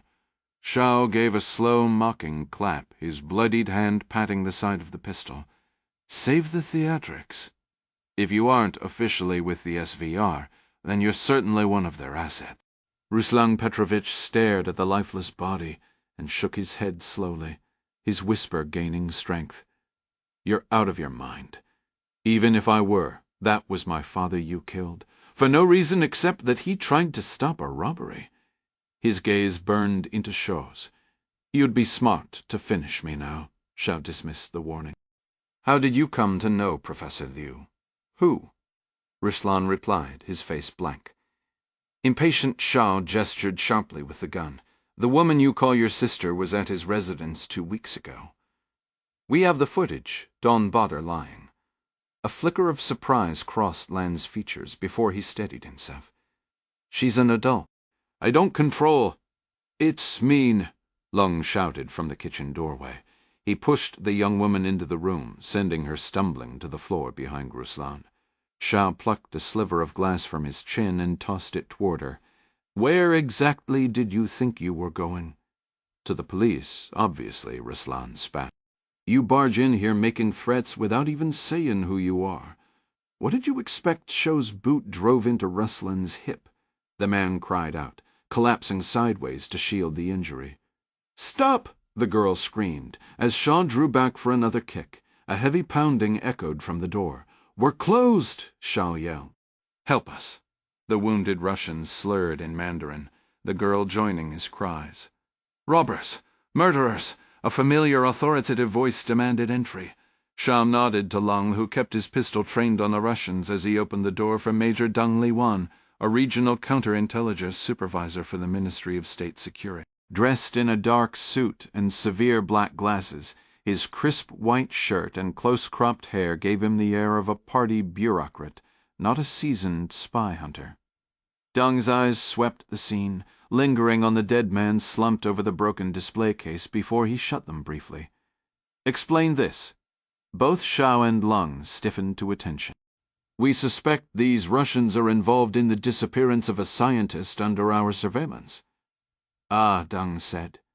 The marine engineer, Liu Wangshu, correct. That's the one, Lung confirmed. So you lost him, Deng stated flatly. Shao and Lung exchanged an uneasy look. On the floor, Ruslan managed a pained grin. We were tasked with periodic checks on Lo as needed, Shao began carefully. Deng cut him off. As needed is the phrase you should be contemplating. Wouldn't you agree? Shao started to object, but Deng silenced him with a raised hand. Do you think the Russians kidnapped him, or that he went willingly? Before they could answer, Deng waved the question away. It's irrelevant. I can tell you this. The Russians had nothing to do with it. You're sure? Shao asked, barely masking his doubt. Absolutely, Deng replied. While you were supposedly watching the professor, my team has been monitoring these SVR operatives. Both Russians looked up sharply. Ruslan muttered, I told them, we are not SVR. Deng raised his hand again, commanding silence. The young Russian's head dropped, a heavy certainty settling over him about how this would end. Lung stroked his bald head, letting his hand rest there as he considered. Liu Wangshu's commitment to the party seems solid, he remarked. His financial activity is steady, his lifestyle modest. Lung raised a finger, tapping at the air thoughtfully. The surveillance footage indicated he carried only a briefcase on his final departure. He wasn't preparing for travel. Could it be the North Koreans? Shao wondered, revisiting an earlier suspicion. Deng gave a dismissive shake of his head. They have agents here, of course, but we monitor them closely. Not the Koreans, Lung murmured, almost to himself, before his gaze returned to Ruslan. And your people are certain they don't have him? No, Ruslan muttered, a hollow defeat in his voice. He understood he'd learned too much to walk away. Unless your scientist was involved in something extremely valuable, Shao and Long spoke in unison. The Americans. Major Deng gave a slow, grin nod. Shao's head jerked up at the sound of a footstep outside the shop. "We're closed!" he shouted, but the door burst inward. A tall figure in a long wool coat stood framed in the doorway, a pistol in hand, his face hidden beneath the low brim of a felt hat. Major Deng fumbled for his sidearm, but 2 suppressed rounds struck his throat. Shao, reacting a heartbeat too late, felt 2 impacts in his chest before his own hand could move. The shots were muffled cracks, loud in the confined space, but unlikely to draw attention from the street. The man in the hat fired again, dropping Lung with a precise shot to the head. The girl bolted through the curtain behind the counter, fleeing as the newcomer methodically dealt with the others. Shaw, who had considered shooting her himself moments earlier, now felt a desperate hope that she would escape. Lying mortally wounded on the floor, his initial thought that this was an SVR operative Lajes, as the gunman shot the Russian twice, leaving no one standing. A crushing pressure filled Shaw's chest. He coughed, blood coating his lips and chin, his hand clawing weakly at the empty air. EMMSS. The man in the coat gave a slight shake of his head, but remained silent. "What?" Shaw choked out in English, his life bleeding out onto the broken glass around him. His heart hammered uselessly as the world narrowed to a dark tunnel. He sensed the man standing over him, but his vision was too blurred to make out any features. "Please wait," he whispered. He was dimly aware of the pistol's dark shape before everything went black, sparing him the final muzzle flash. It made a terrible sense, he realized in his last instant. The CIA would take the professor and then return to clean up. The Americans were indeed everywhere. President Jack Ryan was no stranger to sleepless nights. They were even shorter when his wife was home and didn't have an early surgery scheduled, allowing them to talk into the quiet hours. He could function on 4 hours, found 4.5 typical, but 5 hours of sleep was a rare. Luxury like a heavy quilt on a cold night, the perfect cool spot on the pillow, the gentle rhythm of Kathy's breathing beside him. Ryan opened one eye 3 minutes before his alarm, squinting at the clock. 5:27 a.m., he calculated. Just over 5 hours. The previous evening's dinner with the Prime Minister of New Zealand and her husband had run long, but Ryan hadn't minded. The Prime Minister's spouse was a passionate fly fisherman, a topic that always brought back fond memories of Ryan's own father and their trips to the streams of Montana. Ryan was genuinely sorry to see his guests depart for the airport that evening, a rare sentiment for him after state functions. As Kathy prepared for bed, he settled into his study for some late-night reading. The presidency, he learned, felt less like a steady job and more like cramming for surprise exams on topics you never expected, often sparked by some forgotten detail from an old financial journal. Jack's father, a Baltimore homicide detective, had instilled in him a relentless work ethic and a detective's eye for small clues. Little keys open big doors, his dad used to say, and you never knew where you might find one. That night, Ryan was immersed in a treasury briefing on the elaborate money-laundering networks Russian oligarchs had woven through South America. To most, the tangled web of digital transactions and shell companies would be a powerful sedative, but Ryan found a strange fascination in the puzzle, almost as absorbing as his favorite pastime of fly fishing. It was nearly midnight when he finally crept toward the bedroom. Beneath the carpets, pressure-sensitive pads monitored his movement for the Secret Service command post below the Oval Office, logging his exact time of arrival. They did not, however, know that Kathy was still awake, having been reading herself a fact that cost him another 25 minutes of sleep. He could have used more rest, but the day ahead was packed. Derry Montgomery, the special agent in charge of the Presidential Protection Detail, was meeting him early for a walk around the ground. Montgomery represented the innermost layer of security around Ryan, the man who would, in a crisis, shove him into the armored Cadillac known as the Beast. If things turned dire, Montgomery's body would be the last shield removed from the president. Both understood this reality perfectly. Montgomery wasn't one for sentimentality, but he never hesitated to voice his concerns when Ryan's plans ventured into risky territory. "I cannot protect you if you do that, sir," was his polite way of saying. "This idea might get us both killed." Montgomery was not only built like a linebacker, as Kathy noted, but also sharp, capable, and fiercely loyal. Ryan had grown to rely on him not just for protection, but for candid advice, a refreshing change from the political voices that usually surrounded him. Soon Ryan was scheduled to travel to Fairbanks, Alaska, for a Polar Nations conference. The advance teams had already made multiple trips, plotting routes, coordinating with local police, and identifying emergency facilities. A presidential visit was a complex ballet even in ideal conditions, and Fairbanks felt almost as remote as a foreign destination. This morning's walk would give them a chance to review security concerns while sneaking in some exercise. It's a small but welcome step toward managing the constant pressure. Ryan certainly needed it. As he reached for his glasses, Kathy stretched with a sleepy yawn. "I have a retinal procedure at 9, she murmured, pulling the blanket closer. Outside, the first hints of dawn tinged the sky, a quiet moment before the day's inevitable surprises began. "I could really use another half-hour of sleep," Cassie murmured, her voice muffled by the pillow. Ryan pushed himself upright, his feet finding the floor. "Of course, my dear," he replied, his mind already sharp while his words were still slow with sleep. After brushing his teeth, he pulled on the gray jogging suit he'd set out the night before, the presidential emblem on the chest. "I dreamed about Dingsboy," Cassie said through a yawn. "Patsy mentioned he had a touch of homesickness during training, but he's settled in now." Ryan glanced at his wife's silhouette under the sheets in the dim morning light and seriously considered abandoning his morning plans. "He's solid," Ryan affirmed. "He'll make a fine Marine." The son of Ding and Patsy Chavez and grandson to John Clark had just completed his infantry training after graduating boot camp in San Diego. Cassie tugged the sheet higher. "Go ahead and turn the lamp on if you need to."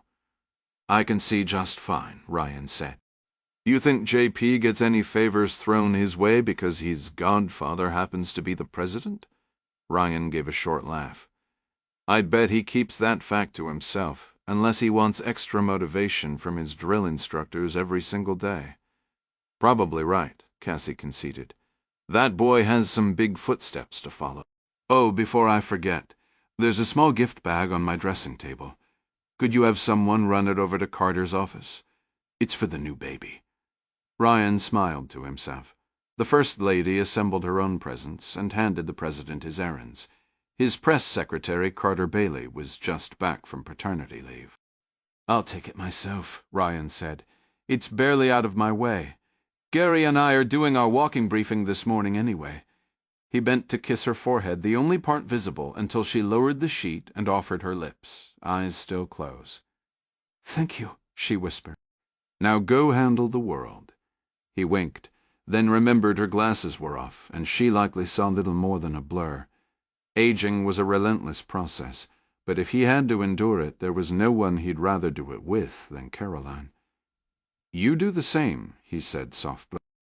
As he eased the bedroom door shut, the Secret Service agent stationed in the West Sitting Hall greeted him. "Good morning, Mr. President." "Morning, Pauline," he said with a quick nod to the sturdy brunette. He made an effort to know something personal about each member of his detail. Special Agent Pauline Dempsey wasn't just an expert marksman. She'd also earned an Olympic silver medal in the 800 meters. He held up the pink floral gift bag. "I know what you're thinking," Ryan quipped. "This really clashes with the athletic wear." Dempsey's smile was immediate and sincere. "Not at all, sir. It's the perfect accessory." She'd pulled the overnight shift and was nearing the end of it, yet her expression remained open and unguarded, the look of someone utterly confident and at ease, even around the president. She was here to protect him. She excelled at it, and she knew she did. As he moved past, Dempsey spoke softly into the mic on her lapel. "Crown, Dempsey. Sorb San heading to ground level." She nodded slightly at the response in her earpiece. "The special agent in charge, Mr. Montgomery, will meet you downstairs, sir."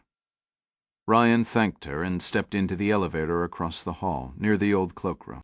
Gary Montgomery was waiting on the first floor, a picture of calm composure, except for those rare moments when he wasn't, and heaven help anyone who crossed him then. He and his wife had recently purchased a home in the countryside of Anne Arundel County, a reasonably quick commute down Route 50 ahead of the morning rush. His dark hair was still damp, curling slightly from a recent shower.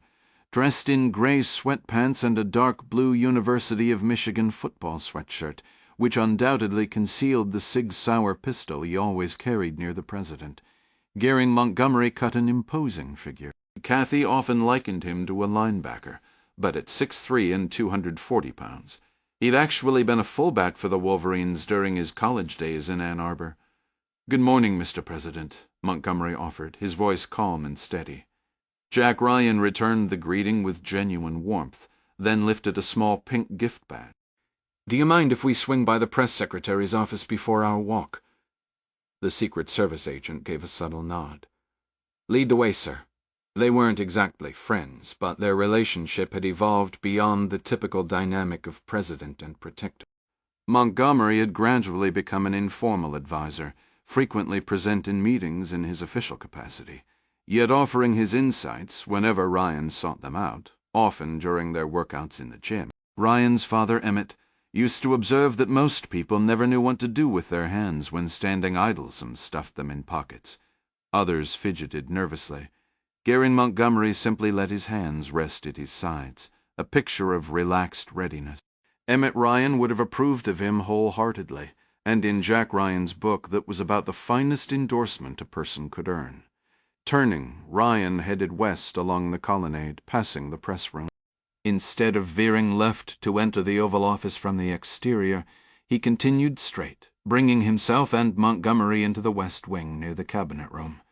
From there it was just a short walk around the corner to Carter Bailey's office.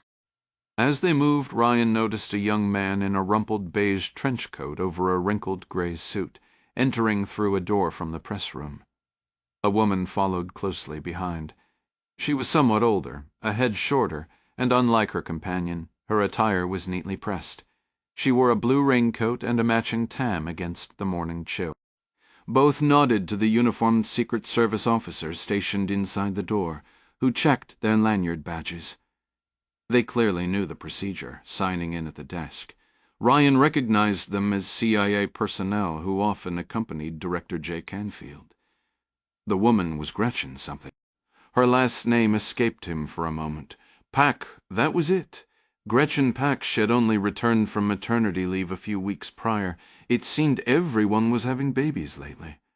The faint shadows under her eyes suggested she hadn't gotten much sleep recently, perhaps for weeks. Yet, tired or not, her warm smile brightened her oval face, framed by her coat's high collar and the cheerful tam. She hung back slightly from the younger man who, brimming with the impetuous energy of youth, took the lead. His sandy hair was slicked straight back from a high forehead, making it look darker and more severe than if left natural. A sparse, coppery attempt at a goatee seemed his effort to appear more distinguished. Ryan mentally gave him points for trying, but the patchy facial hair wasn't doing him any favors. Ryan offered a nod as they approached. Gretchen's cheeks flushed slightly with recognition, while the young man remained casually detached. "Starting the day early?" Ryan inquired. "Good morning, Mr. President," the young man said, stopping abruptly a few feet away from Ryan and Montgomery. The presence of the Secret Service agent often had that effect. "We're here to assist with the meeting." Ryan glanced at his watch, then at Montgomery. "The meeting? With me?" "I believe so, Mr. President," the young man replied. As they continued walking, Ryan retrieved his cell phone from the pocket of his track jacket and dialed Mary Pat Foley. She answered promptly. "You're up early. What's this about a meeting?" "I was just rounding everyone up before we disturbed you," Foley explained. "All right," Ryan said. "I'll call you from the Oval." "I'm already there," she replied. "I'll fill you in face to face." Director of National Intelligence Foley, along with Ryan's Chief of Staff Arnie Van Dam and Navy Commander Rob Forrestal, were waiting in the outer office just beyond the open Oval Office door. "Seems our stroll and chat will have to be postponed," Ryan remarked to Montgomery. "You know where my office is, Mr. President." He offered a brief smile before exiting through the main door, presumably heading toward his workspace in the West Wing. "Burgess and Adler are en route," Foley stated. She was in her 60s, roughly Ryan's contemporary, though her career as an intelligence operative navigating the most treacherous streets during the Cold War's peak began while he was still buried in academic text. "I've also brought CIA and FBI into the loop." Ryan glanced at his wristwatch, a Rolex GMT his wife Kathy had gifted him years earlier, and gestured toward the pair of couches in the Oval Office. "Have a seat, everyone. Let me see about getting some coffee brought in." Commander Forrestal, dressed in his service khakis, took a slight step forward. "I'll handle that, Mr. President. I already alerted the night steward you might be requesting it." "Sounds good," Ryan said, settling into his usual Queen Anne chair beside the fireplace. "It appears you all have me playing catch-up here." He fixed a scrutinizing look on Van Dam. "The situation is serious enough to summon the Secretaries of State and Defense, plus the directors of CIA and FBI, but not serious enough to get me out of bed?" "That was my decision," the Chief of Staff replied. "Mary Pat and I discussed it." Foley took the spot on the couch closest to Ryan's right, while Van Dam settled on the one opposite her. Forrestal remained standing, ready to receive the Navy steward who soon entered with the coffee service. Scott Adler, Bob Burgess, and the two agency directors arrived moments later.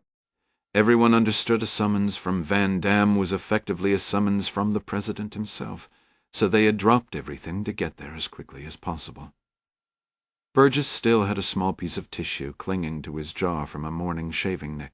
The coffee arrived almost simultaneously with the FBI director, while CIA Director Jay Canfield entered last.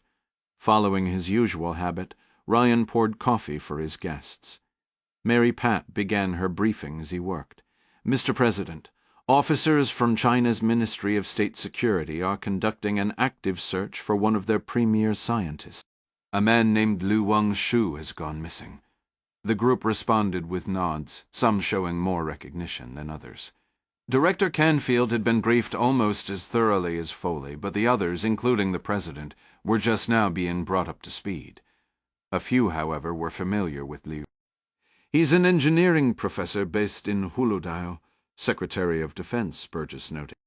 "That's where the Chinese are constructing a significant portion of their ballistic missile and fast attack submarines." Secretary of State Adler, peering over the rim of his coffee cup while tapping a finger on his crossed knee, added, "I have a vague recollection of the Chinese ambassador introducing him to me at an embassy reception last year. The entire interaction felt very staged. The ambassador seemed eager to showcase the caliber of scientists in their employ. If memory serves, Liu is a bit of an odd character." Director Canfield gave a confirming nod. "That's one way to put it." Burgess let out a short, dismissive sound. "In the context of Chinese political conformity, wearing a blue dress shirt could be seen as rebellious. This guy wears blue jeans, rolls up the sleeves on his loud patterned shirts, and lets his hair grow over his collar." Dreyer agreed. "I distinctly remember thinking he was China's answer to Austin Powers." "Your assessment isn't far off," Foley continued. "He's made the gossip pages a few times for dating women significantly younger. Behaviors that Beijing would typically crack down on immediately, except for the inconvenient fact that he's almost single-handedly responsible for the dramatic leaps in submarine technology the People's Liberation Army Navy has achieved over the last 3 years." "What specific advancements are we talking about?" Ryan asked. Submarine technology had been a personal interest of his for years, dating back to a much earlier chapter in his life. "Propulsion engineering primarily, Mr. President," Canfield replied.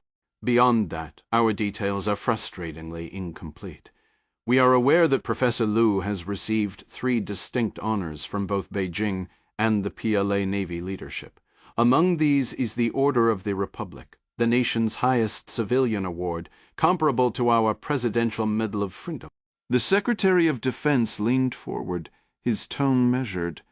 Historically, China hasn't maintained what we would consider a formidable naval force since the era of the treasure fleets.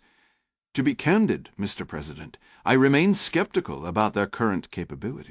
President Zhao is vocal about his expanding fleet of advanced submarines, yet many of the technical claims remain unverified. Let me be clear, this isn't a suggestion to underestimate him. It's a recommendation for healthy skepticism.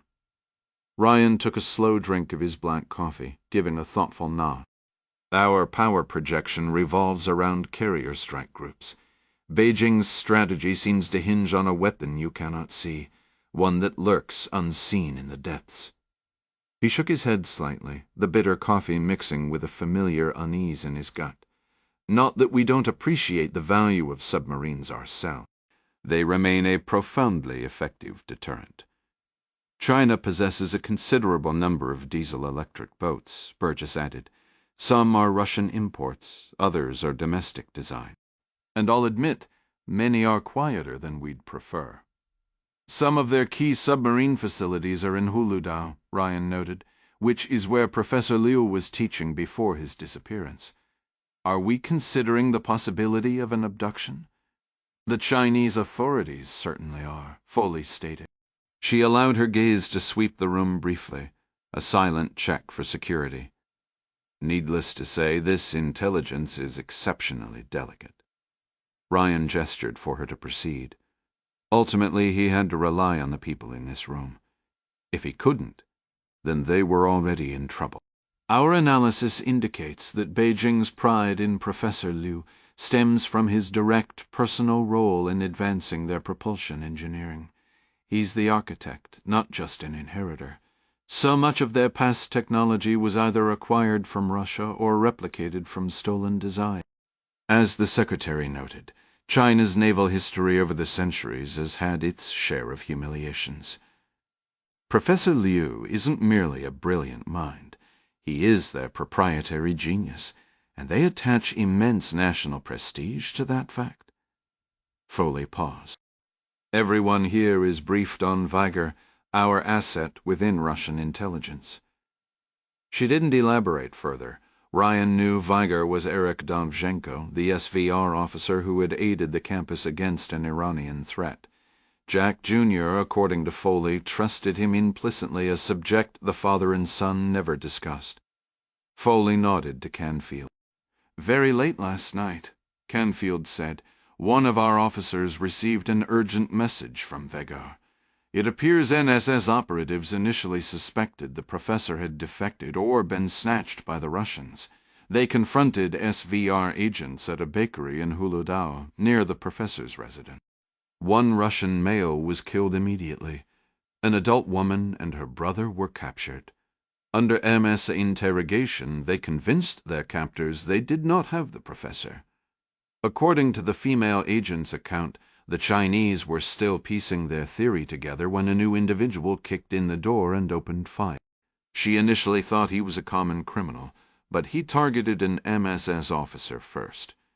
She managed to flee during the chaos. Ryan held up a hand. Wait, there was a third shooter, unrelated to the MSS or the SVR. Correct, Mr. President, this new arrival. The SVR agent described him as a tall Asian man in a long coat and a fedora, but she didn't get a clear look at his face. She reported hearing at least 5 more gunshots as she escaped down a rear alley. Local news is reporting a failed robbery at a Huludao bakery, with 5 dead, 3 Chinese and 2 Russians. The report from the SVR finally reached Becker. As Viger put it, the message was clear. Beijing is aware you have Lu Wangshu. Ryan leaned forward, his expression sharp. And we're absolutely certain we don't? None of our people have him tucked away in a safe house in Busan, waiting for things to cool down. That thought occurred to me as well, Foley admitted. Liu Wangshu would be a tremendous prize for anyone who could secure him. He holds a vault of secrets on Chinese submarine advancement. But I've received direct assurances from our station chiefs and Defense Intelligence Agency contacts in the region. We are not responsible for his disappearance." Ryan drained his coffee and set the mug down with a definitive clink. "Fine then. Who is?" "We don't have that answer yet, Mr. President," Foley replied. "There's a chance he's gone to ground on his own, intending to defect. The Chinese desire for him is intense, which suggests he's carrying current, valuable intelligence. If there's an opportunity to secure him, we should take it." "Agreed," Ryan said.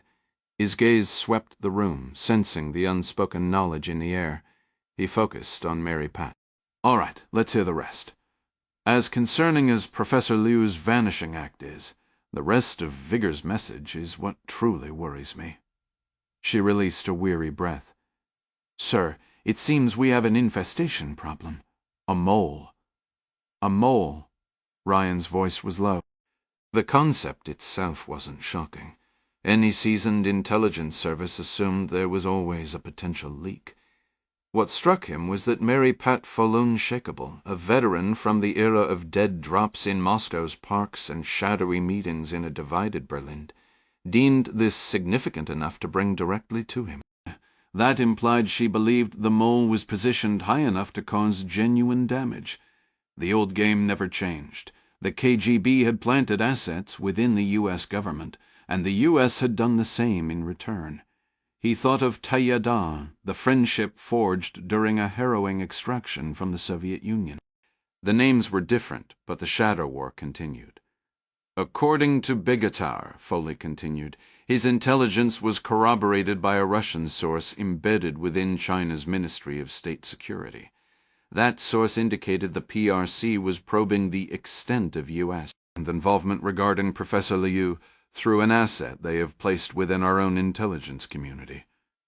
Ryan ran a hand through his hair, stifling a tired yawn.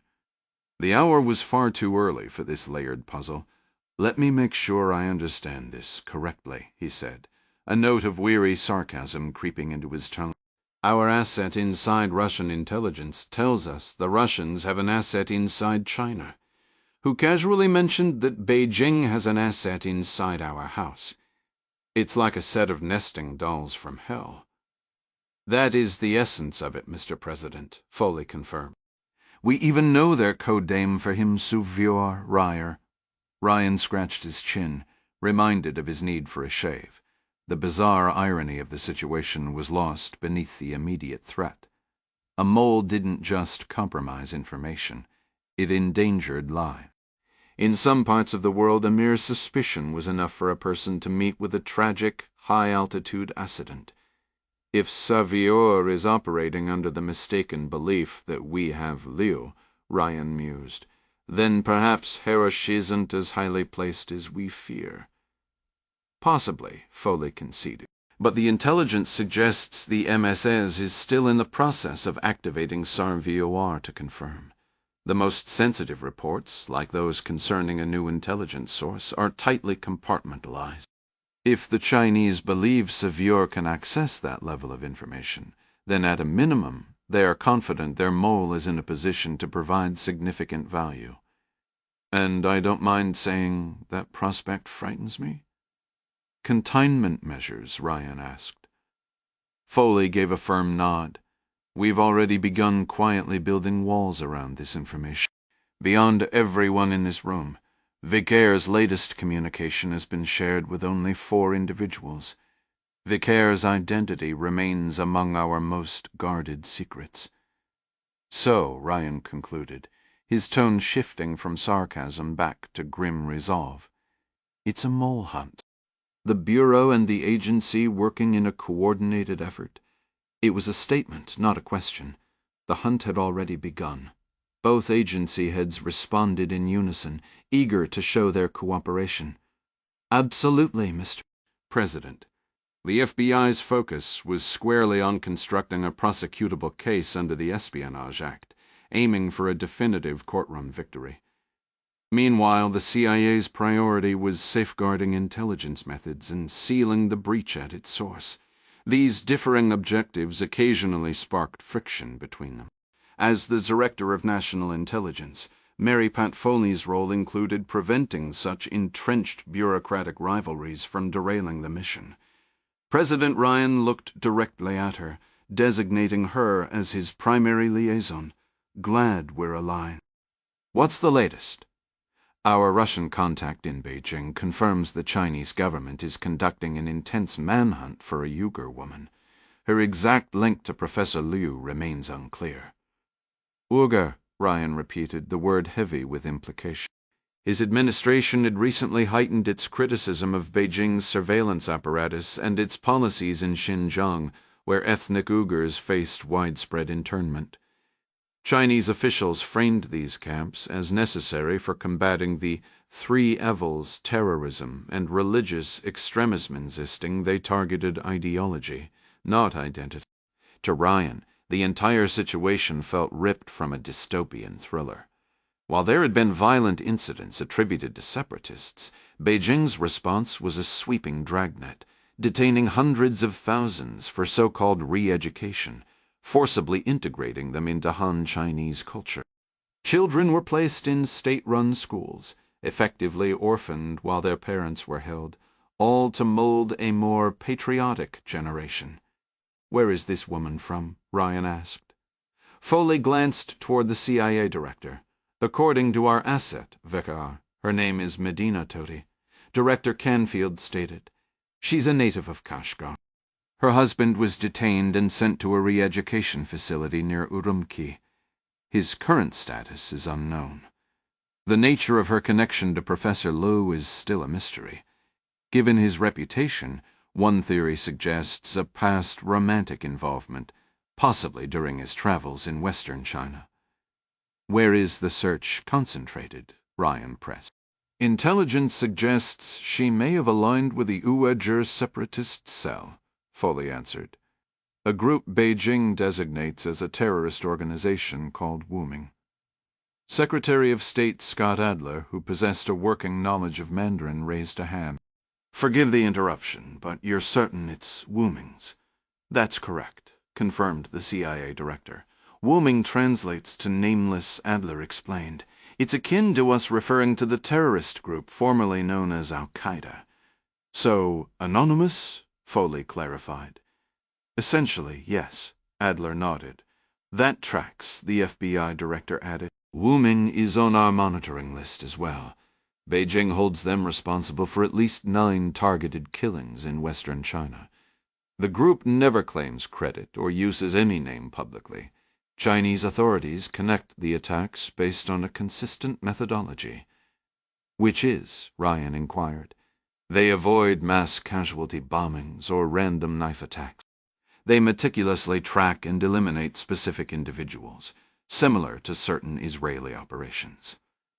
So Beijing invented the name Wuming? They don't use it themselves? Ryan asked. It appears that way, sir, the FBI director continued. Their base of operations is elusive, but the pattern of attacks suggests a presence in the rugged terrain between Urumqi and the Afghan border. What we do know, Foley interjected, her tone shifting from analytical to one of grim resolve, is that Beijing is deploying every tool at its disposal of facial recognition networks, blanket surveillance, aggressive interrogations of anyone remotely linked to Toti or Wuming to find her. They're turning over every stone, and they aren't being gentle about it. Secretary of Defense Bob Burgess spoke up. What about other family members? Visaraw's report mentions a 10-year-old daughter named Hyla. Canfield said, she is believed to be staying with Toti's sister, the girl's aunt, in Kashgar. It's a precarious sanctuary at best. I'm certain they've accessed the sister's phone and all her social media accounts. They're monitoring her closely, yet there's still no trace of Medina.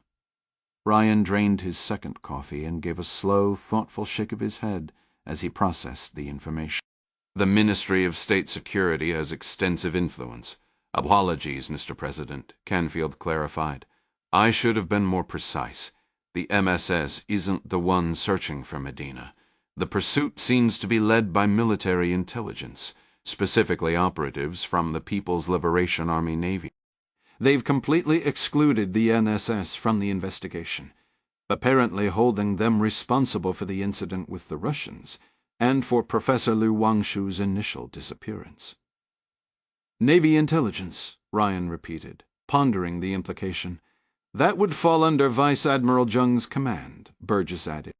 He's quite a character, that one, if even half the rumors about him are true. I'm inclined to believe more than half, Ryan said, shifting the focus. I want everyone to pause any direct action concerning Professor Liu or this Uyghur woman, Medina Tati. Redirect all resources toward identifying the mole. The last situation we need is a repeat of Paralora Maid. The FBI director visibly paled at the reference. It hadn't been so long ago that MSS agent Katrina Lung had agreed to work for the FBI, only to turn around and spy for China all while being romantically involved with two of her FBI handlers.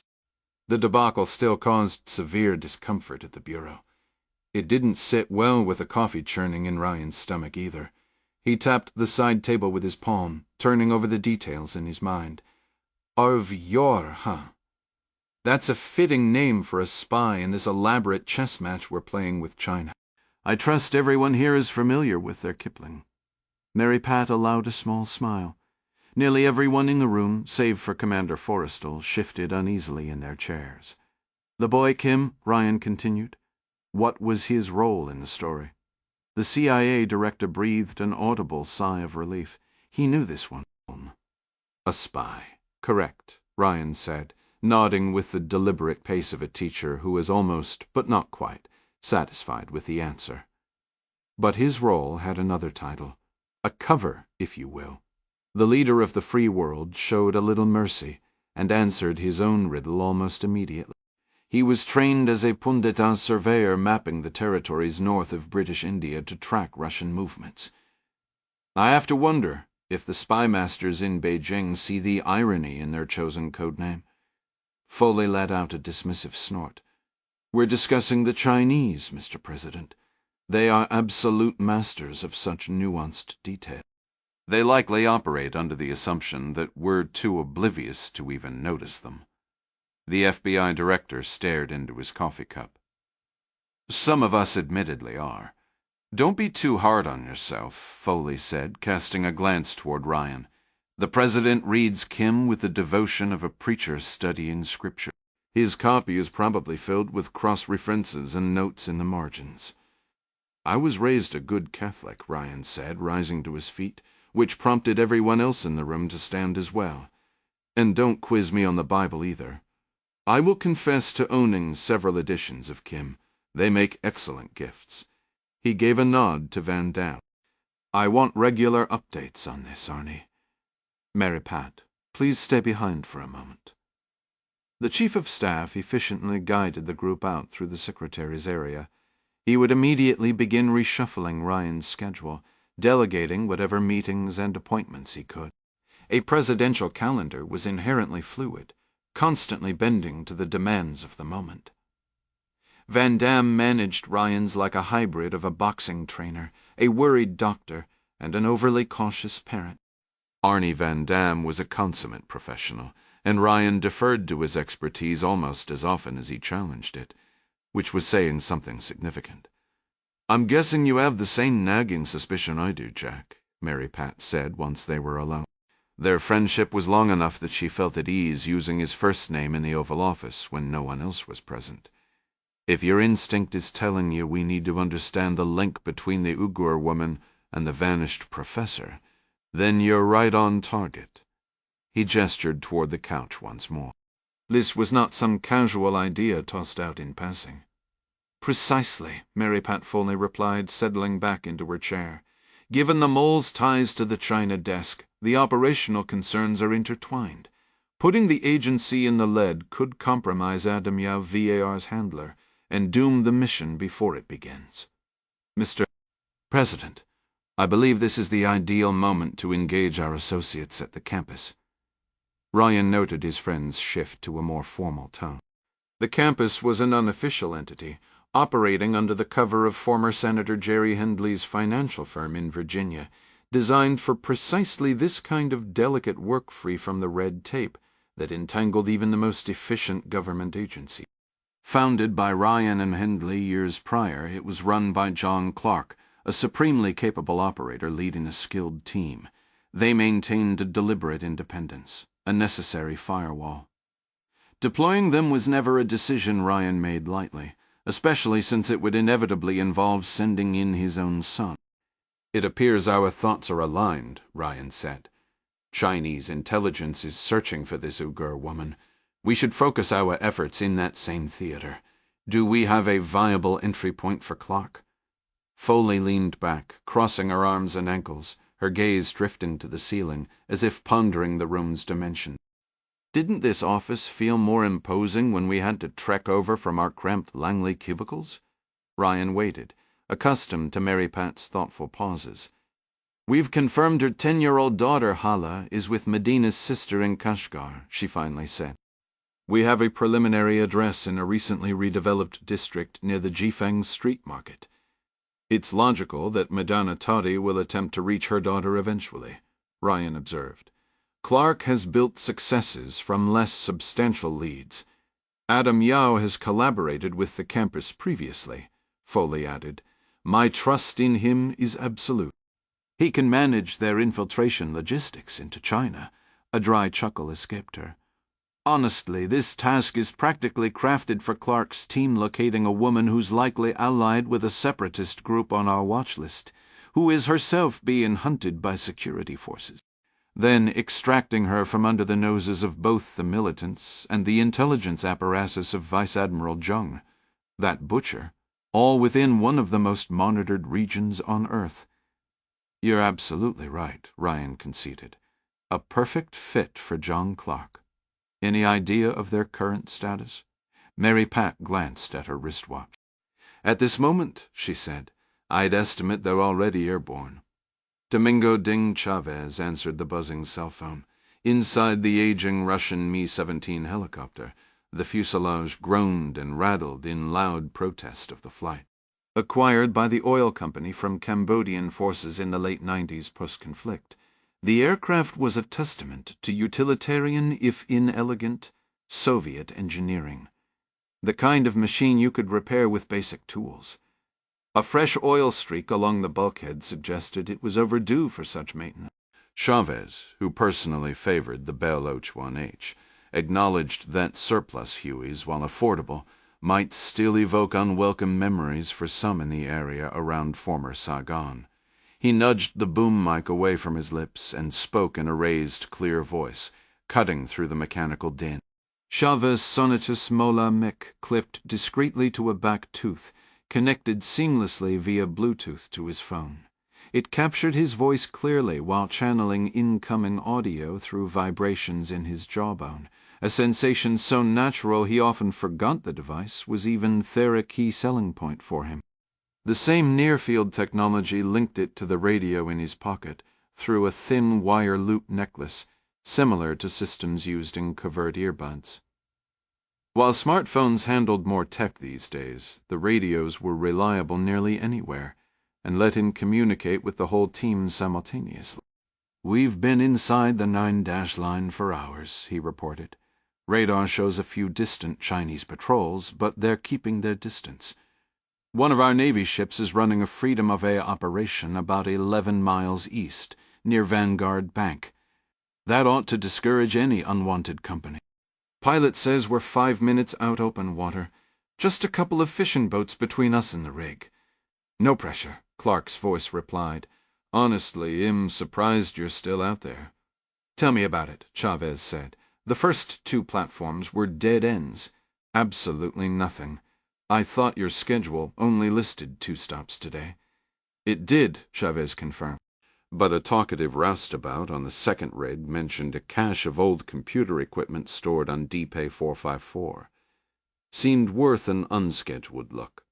Jerry's contact was fine with a last-minute audit, though arranging another helicopter took longer than expected. He glanced around the cabin, catching a whiff of engine oil and what smelled suspiciously like rotting fruit. "Anyway, Once we're on site, we should be wrapped up in under 2 hours. Copy that, Clark said. Stay alert. Nothing's ever routine in the middle of the ocean, especially when you're sitting on contested territory. Roger, Chavez acknowledged. All the offshore rigs they were visiting sat firmly within their designated exclusive economic zone. Yet they also fell inside what China called the 9-line that bloated, looping boundary on Beijing's maps that claimed sovereignty over most of the South China Sea, including its fisheries, shipping lanes, and the mineral wealth below. Nations like Malaysia, Brunei, the Philippines, and Vietnam fiercely objected, since the line sliced deep into their own EEZs. An international tribunal had ruled China's claims invalid, but Beijing shrugged off the decision, continuing to militarize islands, dredge new land, and harass vessels that ventured too close. President Ryan had publicly condemned the aggression, which Chavez figured was one reason Jerry Hendley's friend at Lone Star Oil had quietly partnered in the DK-454 venture. The staggering estimate of $26 trillion in untapped hydrocarbons beneath those waters probably didn't hurt either. A joint operation involving Vietnamese, Russian, and American interests, all in waters claimed by a hostile power. What could possibly go wrong? Apparently, Lone Star's CEO, Lonnie Taylor, suspected foul play and had reached out to Jerry, asking if his investigators could conduct a forensic audit to uncover espionage or theft. Clark's voice buzzed again through the molar mic. Has Junior turned up anything? Most of the team was heading to the rig, but Jack Ryan Jr. had drawn the short straw. He was stuck back in the main office in Ho Chi Minh City, sifting through files while Clark continued training. Leeson Robertson and the others enjoyed this scenic rickety flight over the open sea. Chavez noted a few irregularities. We're seeing a lot of back-and-forth data traffic between the Rosneft personnel on the rig and some unidentified aunties back in Russia, he reported. Our guy estimates he'll wrap up around the same time we finish here. Understood, Clark replied with a low rumble. Stay sharp. Keep your eyes open. Chavez tucked his phone away, adjusted the boom mic of his headset, and confirmed their status with the pilot. The change in engine pitch signaled their descent. The Texan pilot, one of Lonnie Taylor's crew, gave a quick situation report. Copy that, Chavez acknowledged. He held up 4 fingers to the cabin, signaling 4 minutes to landing. Across from him, Dominic Caruso returned a thumbs up before turning back to gaze out the window at the turbulent sea far below. Beside him, Adara Sherman, her blonde pixie cut tousled, rested her head against his shoulder while scrolling on her phone, a rare, quiet moment of affection for the couple. In the seat next to Chavez, former Delta operator Bartosz Midas Jankowski stared thoughtfully out the opposite window, scratching his dark beard. He silently raised 4 fingers in acknowledgement. As Clark always said, no mission at sea was ever truly routine, but this one, a forensic financial audit with reluctant husts, sounded pretty standard for Hendley Associates. Adara looked up from her screen. There's a faux spot I read about near the hotel. We should check it out after. Midas gave a dry chuckle, his eyes still on the water. His voice came through the headset intercom. I'd bet my boots there are a couple hundred faux joints near that hotel. They dish it out here like fast food fries back home. Dom smirked at Adara. Can't argue with that. Personally, I'm in the mood for a steak, Chavez said. But let's stay focused. Adara, Dom, your job is to engage the crew once we're down. Get a feel for the place. Midas and I will dive into the computer systems. The pilot's voice cut in over the comms. We've got a welcoming party. Scratch that. This isn't good. I'm seeing smoke. Looks like they're deploying life rafts. On a small fishing vessel below, a Chinese Ministry of State Security operative, disguised as a fisherman, stood and shielded his eyes, watching the Russian-made helicopter approach. He lowered his satellite phone and looked at his older partner, who was similarly dressed in worn shorts and a stained shirt. What's the play? The younger man asked. The smoke will clear most of the crew off the rig, but we knew there might be Vietnamese casualties. Having American inspectors here complicates things. It'll cause an uproar. The senior officer tugged at the sparse whiskers on his chin as he tracked the helicopter's descent toward the rig's landing pad. His stomach churned, unsettled by the boat's motion, and a lunch that now felt like a nest of eels. He despised being on the water and longed for solid ground. "These Americans aren't part of the plan," he stated flatly. "Collateral damage is unavoidable now." The younger operative input a number with his thumb, then glanced up for the final authorization. The older man gave a sharp, single nod. Execute.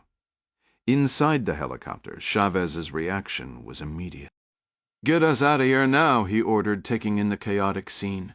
Several workers had already jumped from the rig deck into the sea 15 meters below. Others were scrambling down ladders toward bobbing inflatables. At 200 feet above the structure, the pilot poured on power and banked hard to the right. Adara strained against her seatbelt, peering out the window to assess the unfolding crisis. The word fire was cut short as a violent shockwave hammered the helicopter's frame, hurling it upward in a sickening lurch. The deafening boom drowned out the pilot's frantic shout as the controls went dead. Ding felt his stomach lurch into his throat as the world began to tumble. Over the crackling intercom, the pilot's voice was an eerie calm against the chaos of their spinning descent toward the ocean. "Situation's deteriorating, folks." For a fleeting second, the wild gyration seemed to steady, only for a section of the tail to shear away with a terrible groan. "Impact positions, now." Nearly 11 miles off, on the bridge of the USS Mackinac Island, a communications specialist alerted the watch officer to a frantic Maude from a Vietnamese oil platform. He reported hearing an American-accented pilot announcing his final approach just before the rig's distress signal erupted. Peering westward, the officer spotted a thick, dark plume of smoke smudging the horizon. The ship's commanding officer, Captain Roosevelt Rosie Jackson, had been topside observing rifle drills when summoned. The watch officer had already directed their escort, the destroyer Preble, to turn toward the explosion. Operating in Vietnamese waters with orders to check Chinese expansion, every sailor's immediate suspicion was that PLA Navy or Coast Guard vessels had harassed or collided with a civilian ship. "Well done," Jackson said briskly to the junior officer on watch, his eyes scanning their heading and speed the moment he entered the bridge. A leader known for trusting his crew, Jackson believed moving toward trouble was always the right call. "Report," he ordered, focusing on the radio operator. "Initial distress call was 4 minutes ago, sir," said the young radar technician, not looking up from his screen. "I'm getting fragmented VHF transmissions, likely from a handheld unit. Possible personnel in the water." "Understood," Jackson replied. "Launch both Seahawks and the 53. Have them deploy rescue swimmers and rafts to begin recovery while we close the distance." He turned back to the radar scope. "Any other players heading that way?" "Negative, Captain. Showing 2 plunging frigates 8 miles north and the Chinese Coast Guard cutter 3901 15 miles east. None are currently altering course toward the incident site." "They're watching the clock, I guarantee it," Jackson stated, a hint of sarcasm edging his usually steady tone. "Taking notes on how long it takes us to mop up their latest display of diplomacy. All ahead flank." He nodded to his executive officer, Commander Laura Kelso, who relayed the command to the helm. The Makin Island's modern controls allowed the helmsman to push the throttles forward directly from the bridge. "XO, I want immediate visual confirmation from the aircraft the moment they're on scene." "Aye, Captain," Kelso responded, moving to execute the orders. The USS Mackinac Island, a Wasp-class amphibious assault ship, was often mistaken for an aircraft carrier. Though formidable, at over 80-40 feet in length, she was still significantly shorter than a full-sized carrier. As LHD-8, her complement of aircraft and weapons was tailored to each mission, a floating base of American power and resolve. Today, the LHD-8 Makin Island carried a formidable array of aircraft beyond the CH-53 Sea Stallion and 2 MH-60 Seahawks. Captain Jackson had already dispatched. Its flight deck now held 2 Super Cobra attack helicopters, 8 V-22 Osprey tiltrotors, and 4 Harrier jump jets. Yet even the ship's Sparrow missiles and Mk-38 chain guns were overshadowed by the true heart of its power, the 800-strong U.S. Marine Expeditionary Unit embarked within. This floating base, sometimes nicknamed a Marine Uber, existed for one core mission: to transport this incredible fighting force and project American strength wherever it was needed. It was an open secret that some line officers viewed the Gator Navy with a certain disdain, seeing them as mere chauffeurs for the Marine. Captain Jackson held no such prejudice. He respected his Marines deeply, knowing they would follow any order, even one to plunge into dangerous waters to rescue foreign oil workers, without a moment's hesitation. 22 minutes to arrival, reported Commander Kelsey. A fellow Naval Academy graduate like Jackson, she'd learned early that under this captain, past accolades meant far less than present performance. She wore her Annapolis pedigree lightly, a trait Jackson appreciated. The entire crew was aware that Jackson's uncle had once occupied the Oval Office, before his tragic assassination, but the captain never spoke of it. His father had instilled in him a powerful lesson. True gravitas often resided in the things a man chose not to say. Of all the rigorous training Ding Chavez had endured in government service, he had despised the helicopter dunker the most. At the whim of a merciless instructor, the simulated cockpit would hurtle down a track, crash into a pool with jarring force, and promptly flip over as it sank. Chavez, a dedicated infantryman, had always seen it as bureaucratic overkill. If his helicopter went down, he figured he'd either walk away or be beyond help. There was no sense in being tossed around on a multi-million-dollar carnival ride just to get water shoved up his nose, while Navy divers chuckled from the shadows. John Clark, his father-in-law and team leader, had insisted every Rainbow operative complete the course. Chavez had grumbled but complied, hating every choking, disorienting second now, dangling upside down in a harness as a crippled Russian helicopter spiraled into the dark depths. That hated training became his lifeline. Clark's Manfreo practice, not until you get it right, but until you can't get it wrong, echoed in his mind with stunning clarity. Muscle memory took over. His hand found the harness release and twisted. Freed, he floated weightlessly inside the sinking fuselage, his immediate concern for his team. A wave of relief washed over him when he groped to his left and found Midas's harness already empty. Kicking forward in the gloom, his shoulder bumped into Midas himself, who was conducting the same frantic search for Dom and Adara. With air running critically short, Chavez gave Midas a firm squeeze and pointed toward the cockpit. They met the pilot swimming aft to check on his passengers. Finding the 2 other harnesses empty, the 3 men pushed toward the open door and escaped the dying aircraft. Chavez kicked desperately for the surface, a sharp, burning pain lancing through his neck.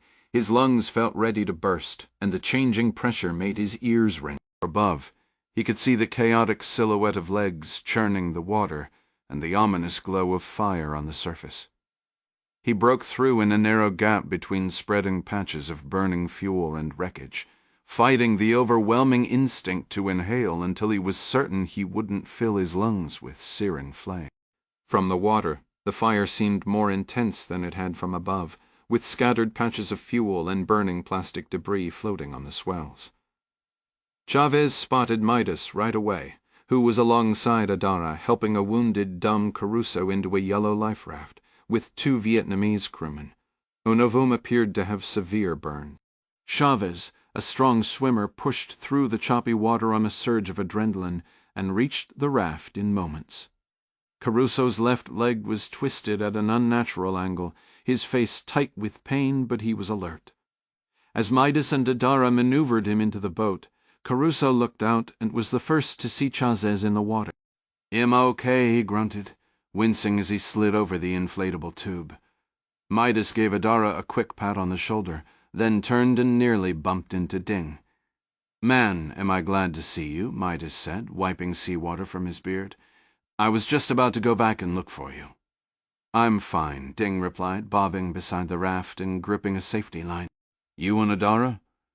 Bruised but in one piece.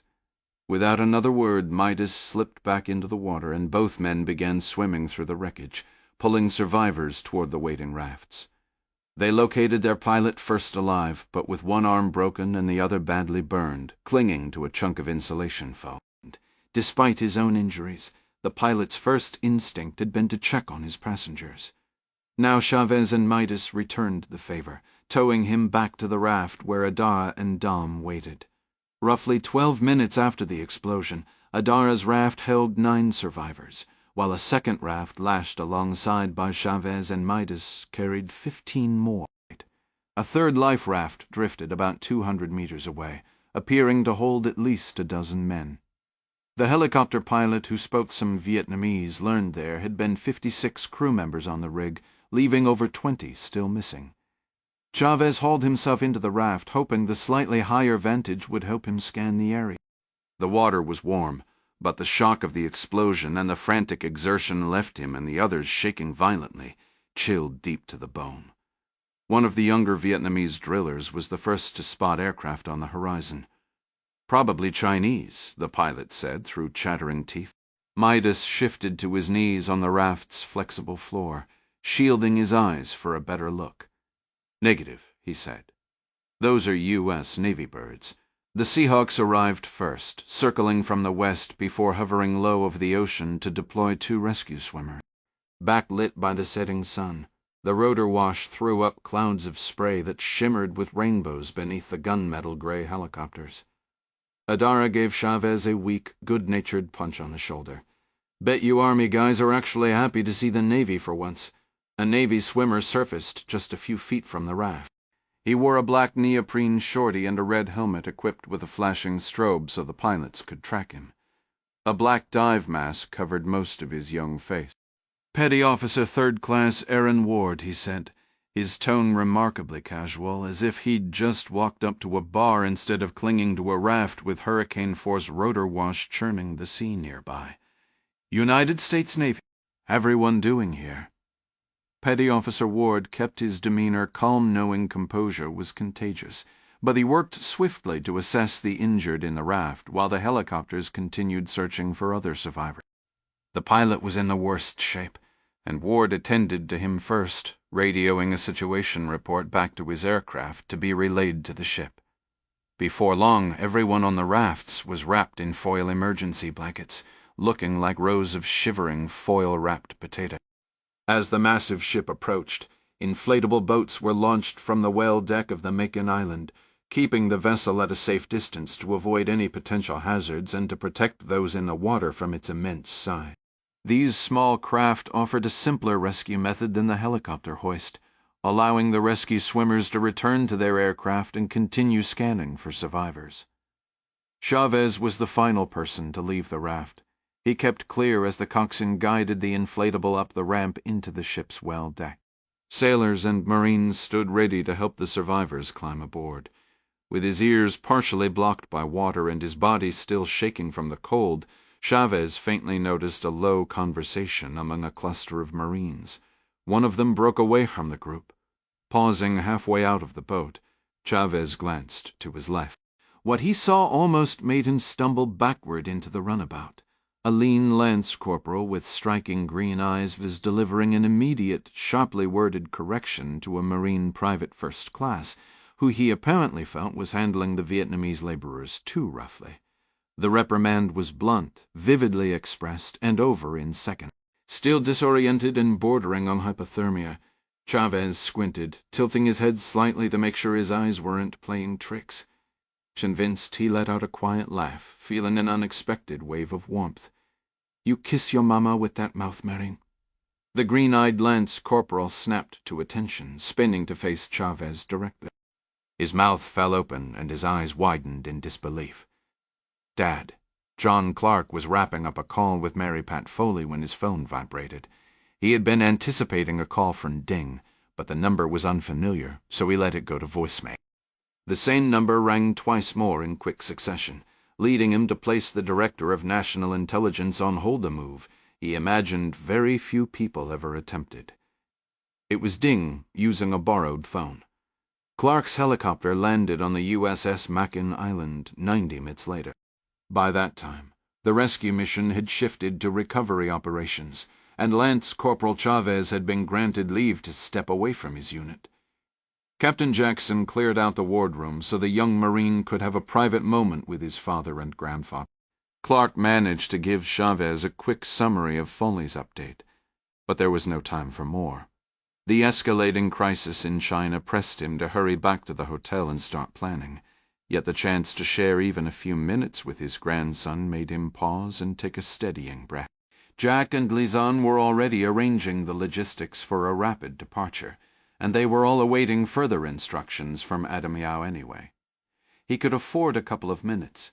Captain Jackson ensured everyone was settled in the wardroom, and then, with a knowing smile, remarked, "Looks like the Marine has a few questions." "That I do, sir," J.P. replied. His nose was now crooked, with visible scars above his right eyebrow and on his lower lip marks that hinted at a serious altercation. Standing rigidly at attention, his shoulder blades locked, he was so straight that Clark worried his back might crack. Clark fought back a grin, recalling the countless times as a grandfather he'd reminded the boy to stand up straight.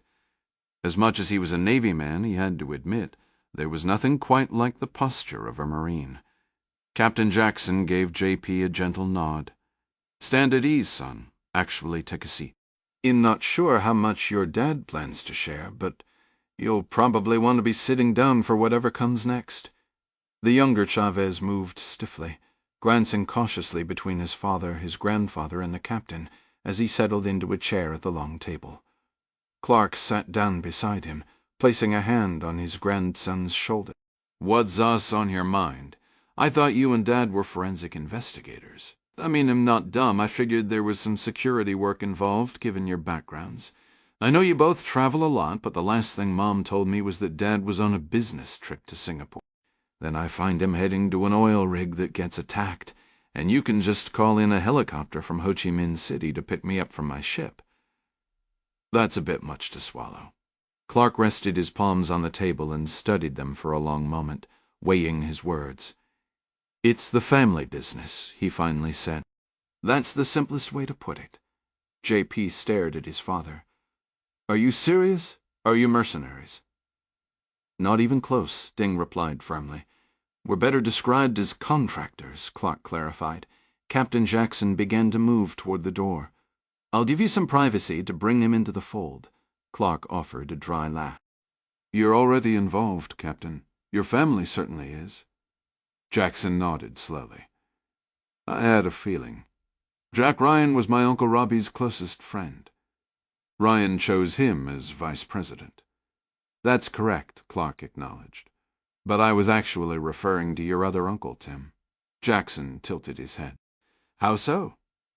"More years back than I care to count," Clark began, "I recruited a certain young Marine's father for a sensitive operation.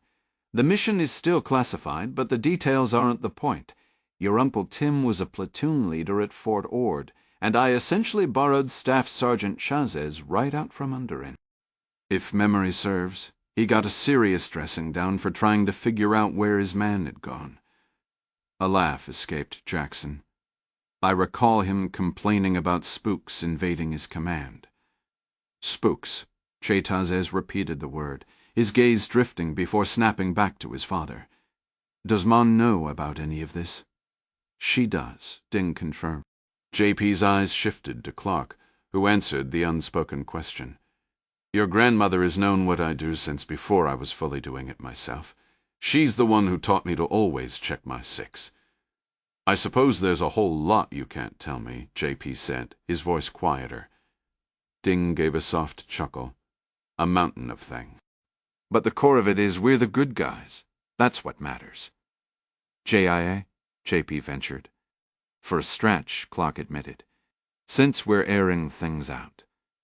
J.P. looked down at his own hands, folded on the wardroom table, and for a fleeting second Clark saw a reflection of his own younger self.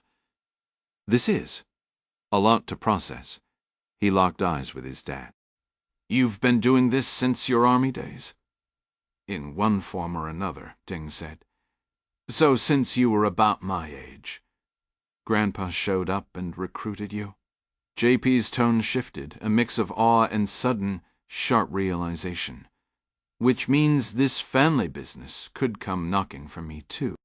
Is that the deal here? All those fishing trips were just cover for debriefings?" "Hold on," Ding said, holding up a hand. "First I was a staff sergeant, not some fresh-faced private." He shot a look at Clark. "A little backup here, would you?" Clark placed a hand on JP's shoulder. "Let's just see where your own path leads. This line of work has a habit of finding the person it needs. Don't rush toward it." "Some help you are," Ding muttered. Clark winked at his grandson. "Like I said, it is the family business."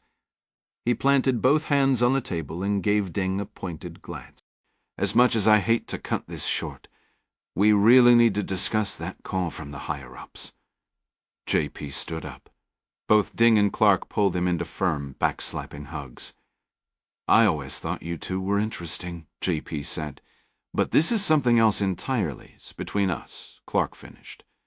"That's what it is. Secrecy is a heavy load, but it comes with the territory in our line of work." "Understood, sir," JP said. "I should get back to my platoon." Clark hugged him once more for good measure, then ruffled the short hair of his regulation cut. "Any chance you'll tell me how you earned that broken nose?" "That's a long story, sir," JP said. "For another day. But I should probably see the other guy, right?" JP laughed. "You likely already have. He's my best friend in the platoon." Ding mused. "Sounds like quite the tale." Captain Jackson followed JP out the wardroom door. "Lance Corporal Chavez and I will leave you to your secure call. Any chance you can stay for the mess tonight?" "We wish we could," Clark said, "but we'll have to take a rain check." JP was still shaking his head in disbelief as he stepped into the passageway. Dom Caruso and the Mi-17 pilot both sustained burns from fuel during the crash. The pilot was evacuated directly from the Macon Island to a hospital in Ho Chi Minh City. For Caruso, it was Silvadene ointment for the burns and a splint for his badly damaged knee cartilage. The ship's doctor confirmed Adara's earlier diagnosis surgery was inevitable, which would bench him for weeks, if not longer. Loaded up with enough pain medication for the trip home, he departed with Clark, Chavez, and Adara aboard one of the Seahawks. The city was well aware the U.S. Navy had aided in the oil rig rescue, so the arrival of a matte gray helicopter dropping off a few Americans didn't attract any special attention. "Patsy is going to kill me," Chavez muttered. Clark glanced at Caruso. "The kid cleaned up all right, though." Ding shook his head, his expression grim. "I keep thinking about that fight. He took a real pounding, and now he and that guy are practically buddies." "He's still on his feet," Clark pointed out. "Even so," Ding replied, his jaw tight. Clark gave him a reassuring pat on the shoulder. "We all carry our own baggage, son." Once the team was gathered in his hotel room, Clark immediately reconnected with Foley. Dom was settled in an armchair, his injured leg elevated on an ottoman and topped with an ice pack. Jack Jr. was visibly irritated at having missed the operation, even if that operation ended in a crash. Clark understood the feeling, though his own extensive experience left him without a sense of having been short-changed. Despite currently positive U.S.-Vietnam relations, Clark had still swept the room for bugs. They'd closed the curtains and positioned small white noise devices by the door and windows to counter any potential laser microphones. Conversations were kept deliberately vague, using coded references. "Appreciate it, Chief," Clark said, after the DNI concluded her concise update. An enlisted man at his core, Clark used the title with genuine respect, typically placing more trust in seasoned senior chiefs than in most officers. "All right," Ding began once the call ended. "2 objectives, mother and daughter. We'll need to divide the team." Midas was stretched out on Clark's bedspread, idly sketching shapes in the air with a complimentary hotel pen. "Finding the daughter should be straightforward. The mother is another story. Hiding with terrorists somewhere in China isn't much of a starting point." "Agreed," Clark said. We should have more from Krostistei soon. Everyone present knew Sekrostite was CIA officer Adam Yao. They'd operated with him before, forging that unique trust born from shared hardship and spilled blood in the field. And there's a mole, Deng added, echoing Mary Pat Foley's primary concern. Could Strash TI's initial reports to his chain of command expose him? Too soon to tell, Clark admitted. The boss believes his identity is compartmentalized enough to keep him secure, but we have to proceed with caution. Without knowing the mole's identity or access level, we can't be sure what they already know. From her post beside Caruso, Adara asked, "Does she have any leads?" She'd been fussing over Dom since they returned to the hotel. Clark gave a slight knowing nod. "At this stage, I'd guess they're looking at everybody." Meanwhile, Monica Hendricks stood barefoot on a cushioned office chair, a cluster of tentony nails held between her lips. Like bureaucrats everywhere, CIA management fixated on minor details, such as the small holes left behind when an employee hung plaques, certificates, and photos on their personal display wall.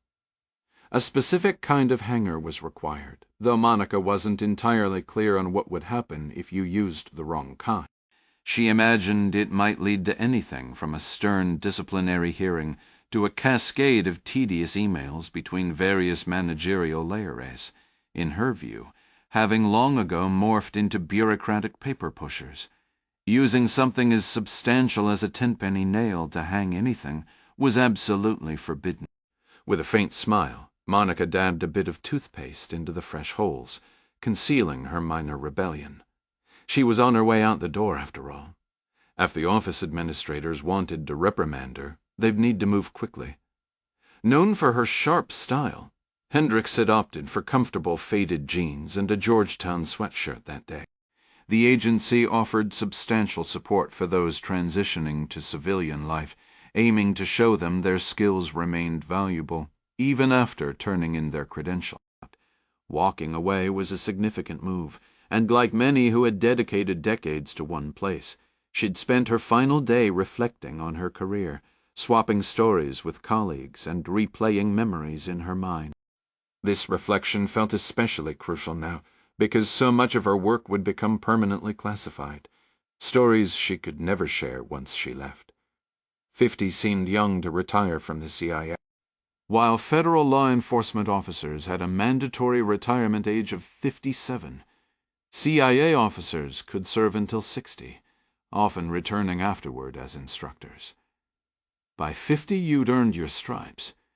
You were just beginning to unravel the complex, tangled web that was the Central Intelligence Agency. The most significant promotions typically arrived around this age, offering another solid decade to contribute your expertise. Everyone on the Asia desk believed she was committing a colossal error. She had held leadership roles both at headquarters and overseas, including a stint as chief of station, and was a strong contender for several coveted senior promotions. For the past 3 years, virtually every piece of intelligence related to China had passed across her desk or the desks of her team. Some even whispered she had potential to reach deputy director if she navigated the politics correctly. But office politics had never been her strong suit. Let's be honest, the glamorous spy life wasn't all martinis and car chases. She genuinely missed field work, and she certainly lamented the desk body that came with a sedentary job and a daily latte habit from the Starbucks in the building's cafeteria. She wasn't unfit, but she wasn't in peak condition either. She'd carried a few extra pounds even when she was first recruited. Initially self-conscious, she sailed through training, soon realizing that a little additional strength could be an asset in defensive maneuver. She was proficient with firearms, but seldom carried one, despite her husband and 2 sons routinely teasing her about it for her own safety. Her adult sons had known she was with the CIA since their high school, years old enough to keep the secret, yet they still imagined far more shootouts in her life than actually occurred.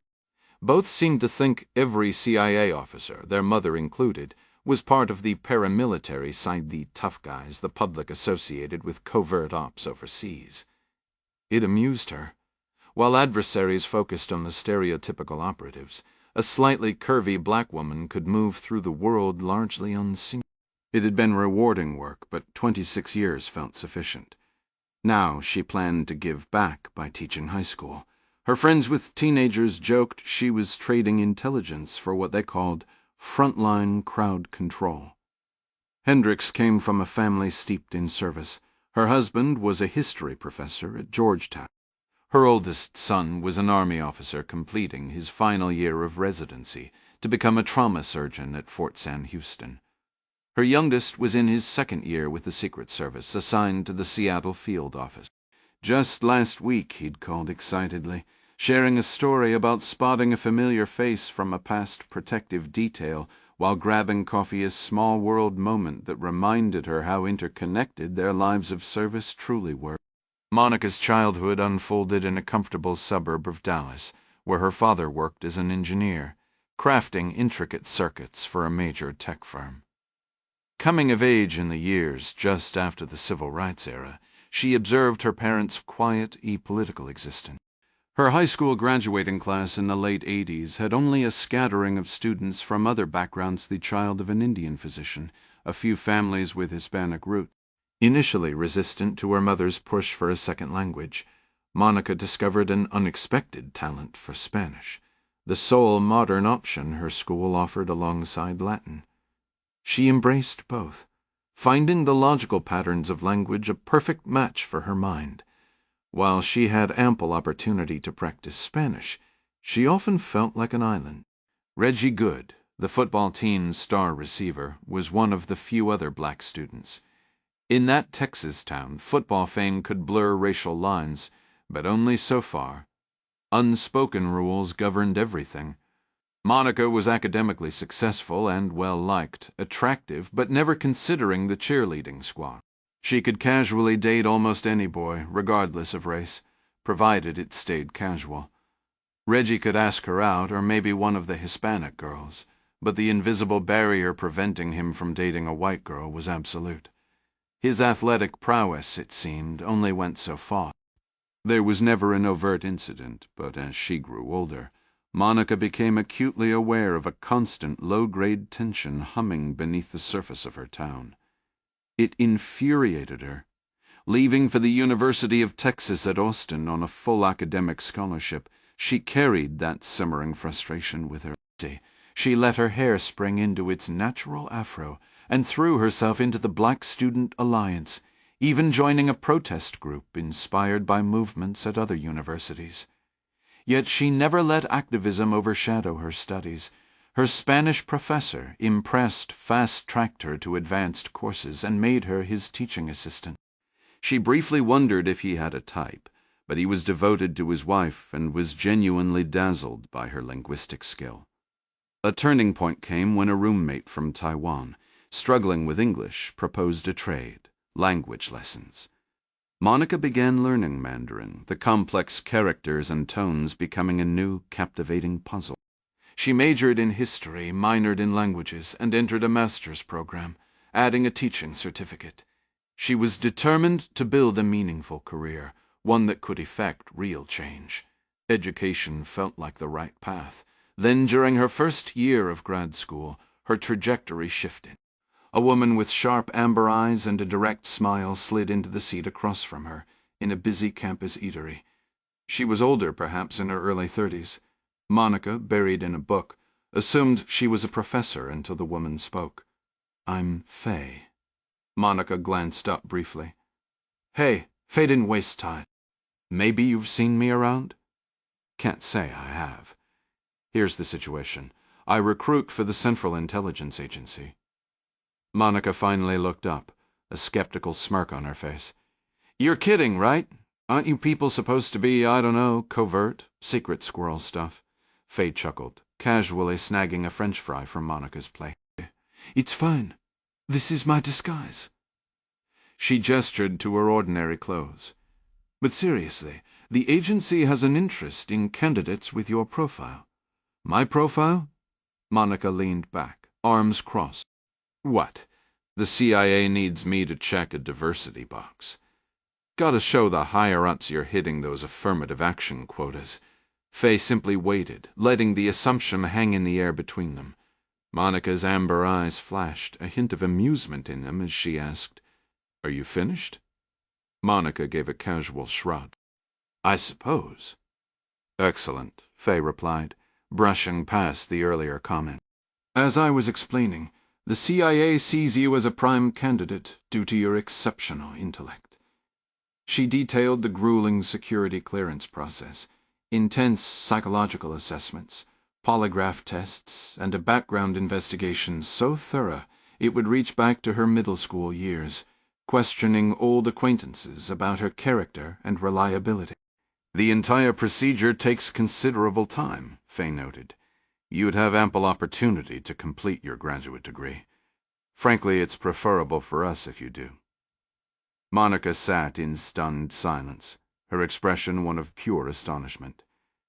"The CIA," she murmured, suddenly acutely conscious of the bustling food court around them. "You're seriously considering me? You're not joking?" Faye leaned in, her voice dropping to a confidential whisper as she got to the point. Not joking at all. Everything Monica understood about the CIA, which wasn't a great deal, came from spy novels and action film. She had fully reconciled herself to a future in education, perhaps as a professor, guiding students through the complexities of the world. The idea of government service, let alone intelligence work, had never once flickered across her mind. She'd taken countless aptitude tests, and not a single counselor had ever suggested, "Monica, have you considered a career in espionage?" Now, listening to Faye outline the formidable challenges ahead, a fierce desire ignited within her. No matter how demanding the vetting, how invasive the scrutiny, she knew she had to secure this position. She barely understood what the job involved, yet in that moment it felt like the only path forward. "I'm fluent in Spanish," she nearly blurted out, "and my Mandarin is fairly conversational." Faye, still leaning across the table, calmly ate another French fry. "We're aware." And just like that, it was over. Monica Hendricks was walking back out the same door, resuming her previous life, destined to become a teacherite after she cleared away all the evidence of hanging her pictures and awards. "Reduced to snacking on hardware?" Mary Pat Foley said with a smile, leaning into the doorway of Hendricks's office. The Director of National Intelligence wore a sharp gray wool pantsuit, perfectly suited for the cool spring air and the perpetually climate-controlled environment of Liberty Crossing. Hendricks dropped the nails into her palm and set them on her desk edge. She and Foley went way back. They'd partnered early in Monica's career, forging mutual trust through shared peril-evading hostile operatives, shaking tails, and routinely risking their necks in unfriendly territory. Her husband Steve would have perpetual insomnia if he ever learned half of what she'd done. "Madam Director," Hendricks began, "this is a pleasant surprise." "I'd offer a handshake, but I just had those picture hangers in my mouth. Enough with the Madam Director routine, Moni," Foley said. "You and I have shared too many glasses of grappa over the years for formalities. Call me Mary Pat. So I hear you're pulling the ripcord, as they say." "Off to teach high school?" Hendricks cleared a stack of frames from the guest chair. "That's the plan. I know the deception is part of the job, but I'm just exhausted by the constant fabrication. You understand?" Foley gave a soft laugh. "Right, because teenagers are famously truthful.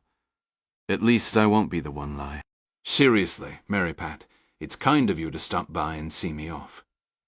Foley absently picked at the worn corner of the leather desk blotter with her manicured thumbnail. It was remarkable to consider how far this woman had come from the days she'd broken her nails to the quick digging under frozen rocks to retrieve a covert message from a dead drop. Foley looked up, her hand resting on the desk. Monica Hendricks couldn't help but let out a short, disbelieving laugh. "With all due respect, Mary Pat, the Director of National Intelligence doesn't make personal visits to Langley just to ask a junior analyst to reconsider her resignation. My father taught me that old lesson about the hole left in the water when you pull your hand out. I know my place here."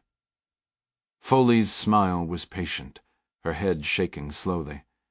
"I'm not certain you do understand your value, Monica, but that's precisely why I'm here. I need you to stay." The resigned shrug was Hendrix's only reply. "I'm afraid it's impossible. I've accepted a teaching position for the fall semester, and my husband Steve and I have planned a long trip for this summer. We've been looking forward to it." Foley absorbed this information, her expression making it clear she hadn't traveled across the river to accept a refusal. "Do you recall that marathon surveillance operation we shared? The one that lasted nearly a week?" "Outside Addis Ababa," Hendrix said, a faint smile touching her lips at the memory. "The Soviets were deeply embedded in that neighborhood. I can still recall the peculiar smell of that awful apartment." "Mango-scented curtains," Foley mused. "What a bizarre choice. Around the third day, sleep-deprived and living on coffee, you told me a story from your high school years about wanting to organize a protest in your hometown." "That's right," Hendrix nodded. "The county was fighting the state over placing a group home, with local leaders arguing it would bring in what they called undesirable elements. Your father advised you to stand up for your beliefs, but to choose your fights wisely." "He told you. He said some causes are worth dying for, while others are just like shouting into a hurricane," Hendrix finished, her tone turning reflective. "It was sound advice. It guided me throughout my career, helping me decide when to engage and when to step back. That wisdom is partly why I'm leaving now, to teach while I still have the energy for something new." "Monica, I truly need you to remain," Foley insisted, her voice dropping to a more earnest pitch. "This isn't about filling a hole in the water." "Then what is it about?" Hendrix pressed. "Here's the difficult part," Foley admitted. "I can't give you the full details yet, but I can give you my word. This won't be shouting into a hurricane. The work I need you for has a very real chance of saving the lives of people we both care about." The tension from the offshore rig explosion and the subsequent helicopter crash had left everyone on edge, making them wary of casual conversation, especially within the walls of a hotel in a foreign city. With all the unsettling talk of potential moles and counterintelligence breaches, even the CIA's limited safe houses in Ho Chi Minh City were considered compromised. In this climate, trust was a scarce commodity. The Hindley Associates' Gulfstream became their sanctuary, a secure flying conference room where Domingo Chavez and his team could speak freely with Adam Yao. The pilots filed a flight plan for a round trip to Hanoi, buying them several hours of uninterrupted airspace to strategize without the immediate worry of border controls or prying ears. Dominic Caruso joined them as well, though his participation in any field operation was out of the question. He was scheduled to return to the United States the next day for a consultation with a specialist about his shoulder. Until then, his tactical insight was invaluable, and Chavez was grateful for his presence, even if Caruso was slightly subdued by his pain medication. Chavez and John Clark occupied the rear-facing leather seats. Caruso settled onto the sofa at the very back of the cabina spot typically claimed by Jack Ryan, Jr. Adara Sherman took a seat beside him. Across the aisle, Midas and Jack faced forward, opposite Chavez and Clark. Lisan Robertson occupied one of the two remaining seats behind them. "Now that we're in a secure bubble," Chavez began, addressing the voice coming through the encrypted satellite link, "what's the latest noise about the rig bombing? Any useful chatter?" Adam Yao's voice was crisp and clear over the connection, a system Mary Pat Foley had personally vouched for, emphasizing its security even from their own agencies at Langley and Fort Meade. "My current assessment leans toward a tragic case of being in the wrong place at the wrong time," Yao replied. "The Chinese government is utterly transparent about their expansive territorial claims within their so-called 9-dash line." His tone was thick with contempt for the policy. "They see any foreign presence in those waters as a provocation, making that rig a potential target in their eyes, regardless of who was on it. Blowing up a state-owned oil platform is a significant escalation from harassing Vietnamese or Philippine naval ships and causing casualty.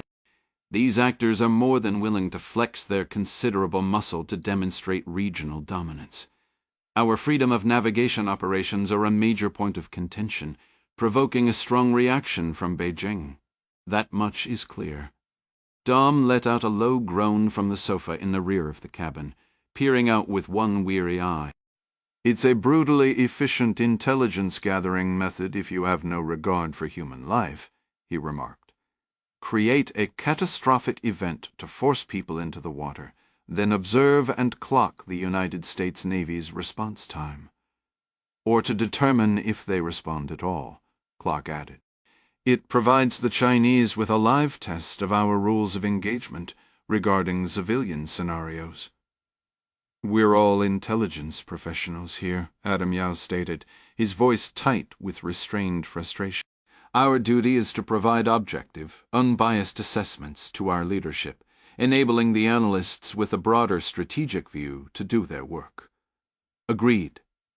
Clark glanced around the Gulfstream's cabin, gauging if others were following Yao's train of thought. The CIA officer continued unprompted. Let's be frank, it's becoming incredibly difficult to maintain that objectivity.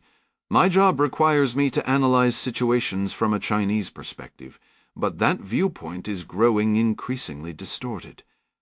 I'm beginning to question if any clear boundaries even exist. Yao paused, drawing a steadying breath. My apologies for the outburst. The situation will clarify itself soon enough. On that note, Chavez interjected, a short pencil hovering over his worn black notebook. Any new leads on Medina Toti? Nothing solid yet, Yao replied. I've cast a few lines. I'm scheduled to meet a contact either later tonight or tomorrow who might be able to steer us in the right direction. Clark leaned forward. The last several attacks linked to the Worming Group have been in the Rumki region. If she's aligned with them now, logic suggests she's operating somewhere in that vicinity. A reasonable assumption, Yao conceded. But Urumqi is a metropolis of over 3 million. Surveillance cameras are as ubiquitous as pigeons in New York. I can assure you, the city is currently saturated with PLA Navy intelligence operatives. Wait a second. Caruso opened his eye again from the back. Navy intelligence, not the Ministry of State Security? Surprisingly, yes, Yao confirmed. From my channels, this operation is being run exclusively by Navy intelligence officers reporting directly to Admiral Zheng. The Admiral wants the search discreet, but his desire to locate this woman is intense, so they're conducting a thorough ground-level sweep.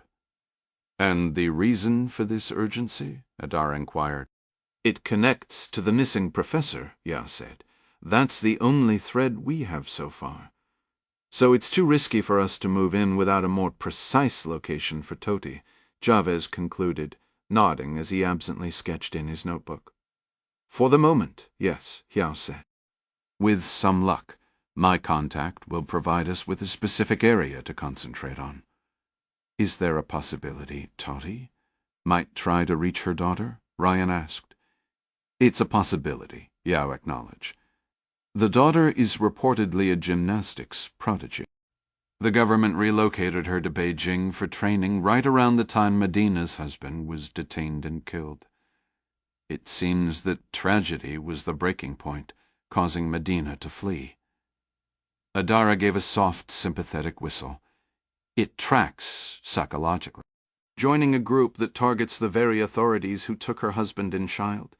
She's been handed a devastating deal by her own government. We do know the daughter is currently in Kashgar, Yao added, living with an aunt. The authorities will have that address under watch as well, Ryan noted.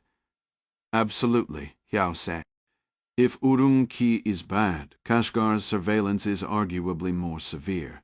Citizens in western China are monitored more intensively than almost anywhere else on the planet. Cameras blanket the city, facial recognition systems operate constantly, and security checkpoints with magnetometers and X-ray scanners are a common feature of daily life. The area is thick with members of the Bingchuan, the voice on the line stated. The Corps, Chavez inquired. That's right, short for the Xinjiang Production and Construction Corps, Yao explained. The name sounds far more harmless than the reality. It's a paramilitary arm of the state, officially tasked with securing the frontier, but their real day-to-day mission is suppressing any hint of dissent from the Uyghur people. Their influence is everywhere, controlling agricultural output, schools, hospitals, and local police installed to enforce a very specific idea of what it means to be Chinese. Clark nodded slowly. I've seen the description. A rifle on one shoulder, a farming tool on the other, or more accurately, a boot ready to come down on anyone who resists on authority, Yao added grimly. They have an iron grip on Kashgar, no question, but a mother's determination is a powerful force. There's a strong possibility Medina Todi will try to reach the city at some point. Do you think we can operate there? Chavez pressed. Posing as tourists, Yeo clarified. We need experienced observers on the ground in case she appears, or to simply gather intelligence. I have a few local contacts, but they aren't trained for this. Perhaps Lizanne and I could handle it, Clark suggested, while the rest of the team prepares to move to our next, as yet undetermined, location. Robertson looked up, and Ding gave a nod of agreement. If you believe she's prepared for it, boss. I do, Clark affirmed.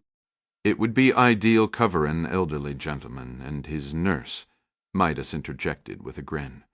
Clark responded with one of his low, rumbling chuckles, a sound Chavez had always found vaguely ominous.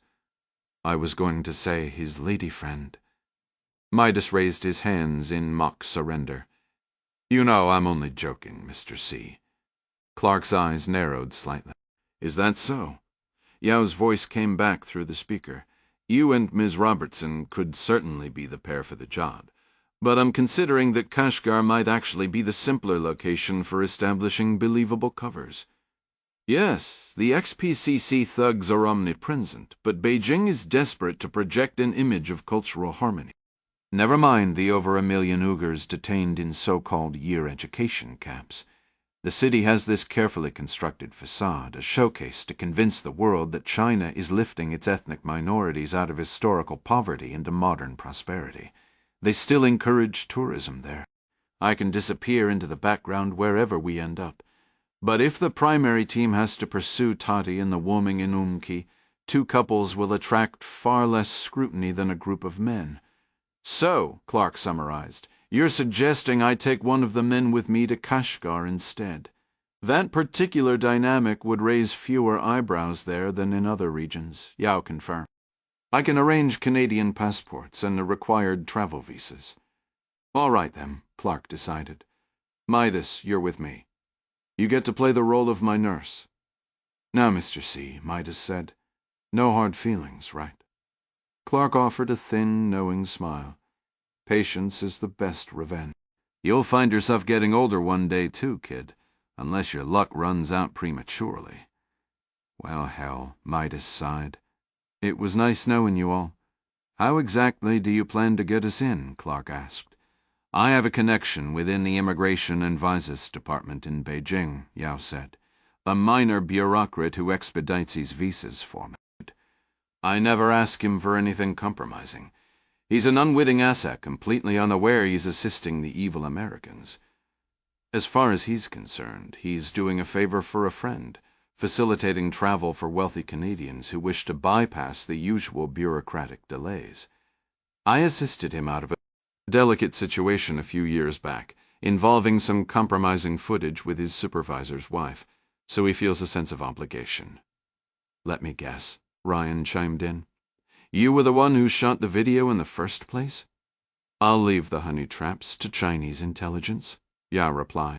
But I may have conveniently benefited from a predicament my asset foolishly created for himself. Canadian tourists, Midas mused. So what's our story? You'll enter the country separately, Yao instructed. John, you're a retired man, finally seeing the world. Midas, given your military bearing, will establish you as a former Canadian Forces officer. It's easier if that background is out in the open. Your girlfriend is a physician. Girlfriend, Midas echoed. Yao continued. She was scheduled to meet you in Kashgar. but a last-minute emergency prevented her from making the trip. I'll have tickets issued in her name to support the cover story, just in case anyone decides to verify. Since your wealthy girlfriend is funding this excursion anyway, you've decided to enjoy the vacation and take in the sights. A kept man with a sugar mama, Clark remarked, a hint of smugness in his tone. I can see that fitting. Midas let out a groan. So, this is my punishment for one little joke. Wherever our destination ends up being, Chavez interjected, steering the conversation back, we'll likely be going in clean. Traveling with a weapon inside China is one challenge. Smuggling one in on short notice is virtually impossible. Yao nodded. Depending on our final location, I should be able to procure some light weapons once we're inside. John, one of my contacts, can arrange something for you and Midas as well. There will be no shortage of potential weapons in Kashgar, Clark observed. A lot of Silk Road history there, Midas added. Cleavers and long butcher knives. I'm fairly confident my contact can provide something more substantial than a meat cleaver, Yao said. I've ensured she maintains an arsenal of useful items, should any of my associates happen to visit with the proper credentials. We'll also likely come across the occasional Chinese pistol, Clark said. Probably a relic from Chiang Kai-shek's era, and maybe a Kalashnikov or two we can appropriate if the situation demands. From what I gather, Kashgar is shaping up to be a real adventure-like something out of an Indiana Jones film, but swap the Nazis for People's Armed Police and XPCC enforcers. That's putting it mildly, John, Adam Yao said. Remember what I mentioned about the oppressive control there. According to my local sources, there are a couple of developments regarding Medina Toti's sister you need to be aware of.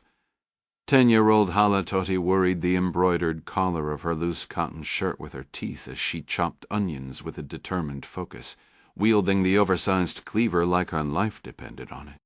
The blade was enormous in her small hand, but she was accustomed to the work and handled it with practiced skill. Her uncle had always kept it razor-sharp before the Bingtuan thugs dragged him away, and he hadn't been gone long enough for the edge to dull.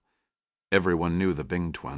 Teachers, police, farm supervisors, anyone in a position of authority was part of that system, even the man who operated the petrol station where Hala's aunt refueled her scooter.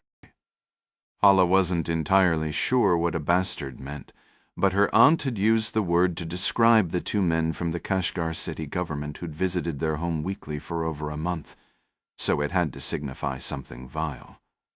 Chewing her collar when nervous was a habit as old as she could remember.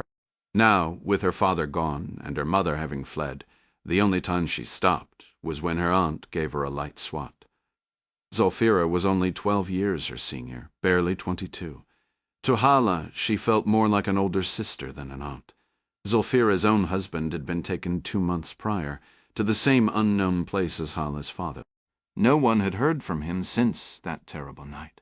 The portly Bingchuan bureaucrat, Mr. Suo, had informed Zulfira that her husband was detained and sent for year education, due to something the authorities found on his phone of the so-called 3 evils: terrorism, separatism, or religious extremism.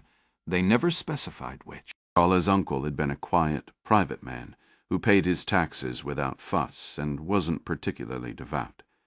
Even at 10, Hala understood the only evil he'd committed was being married to a beautiful woman whom the fat bureaucrat pig, Suo, desired for himself.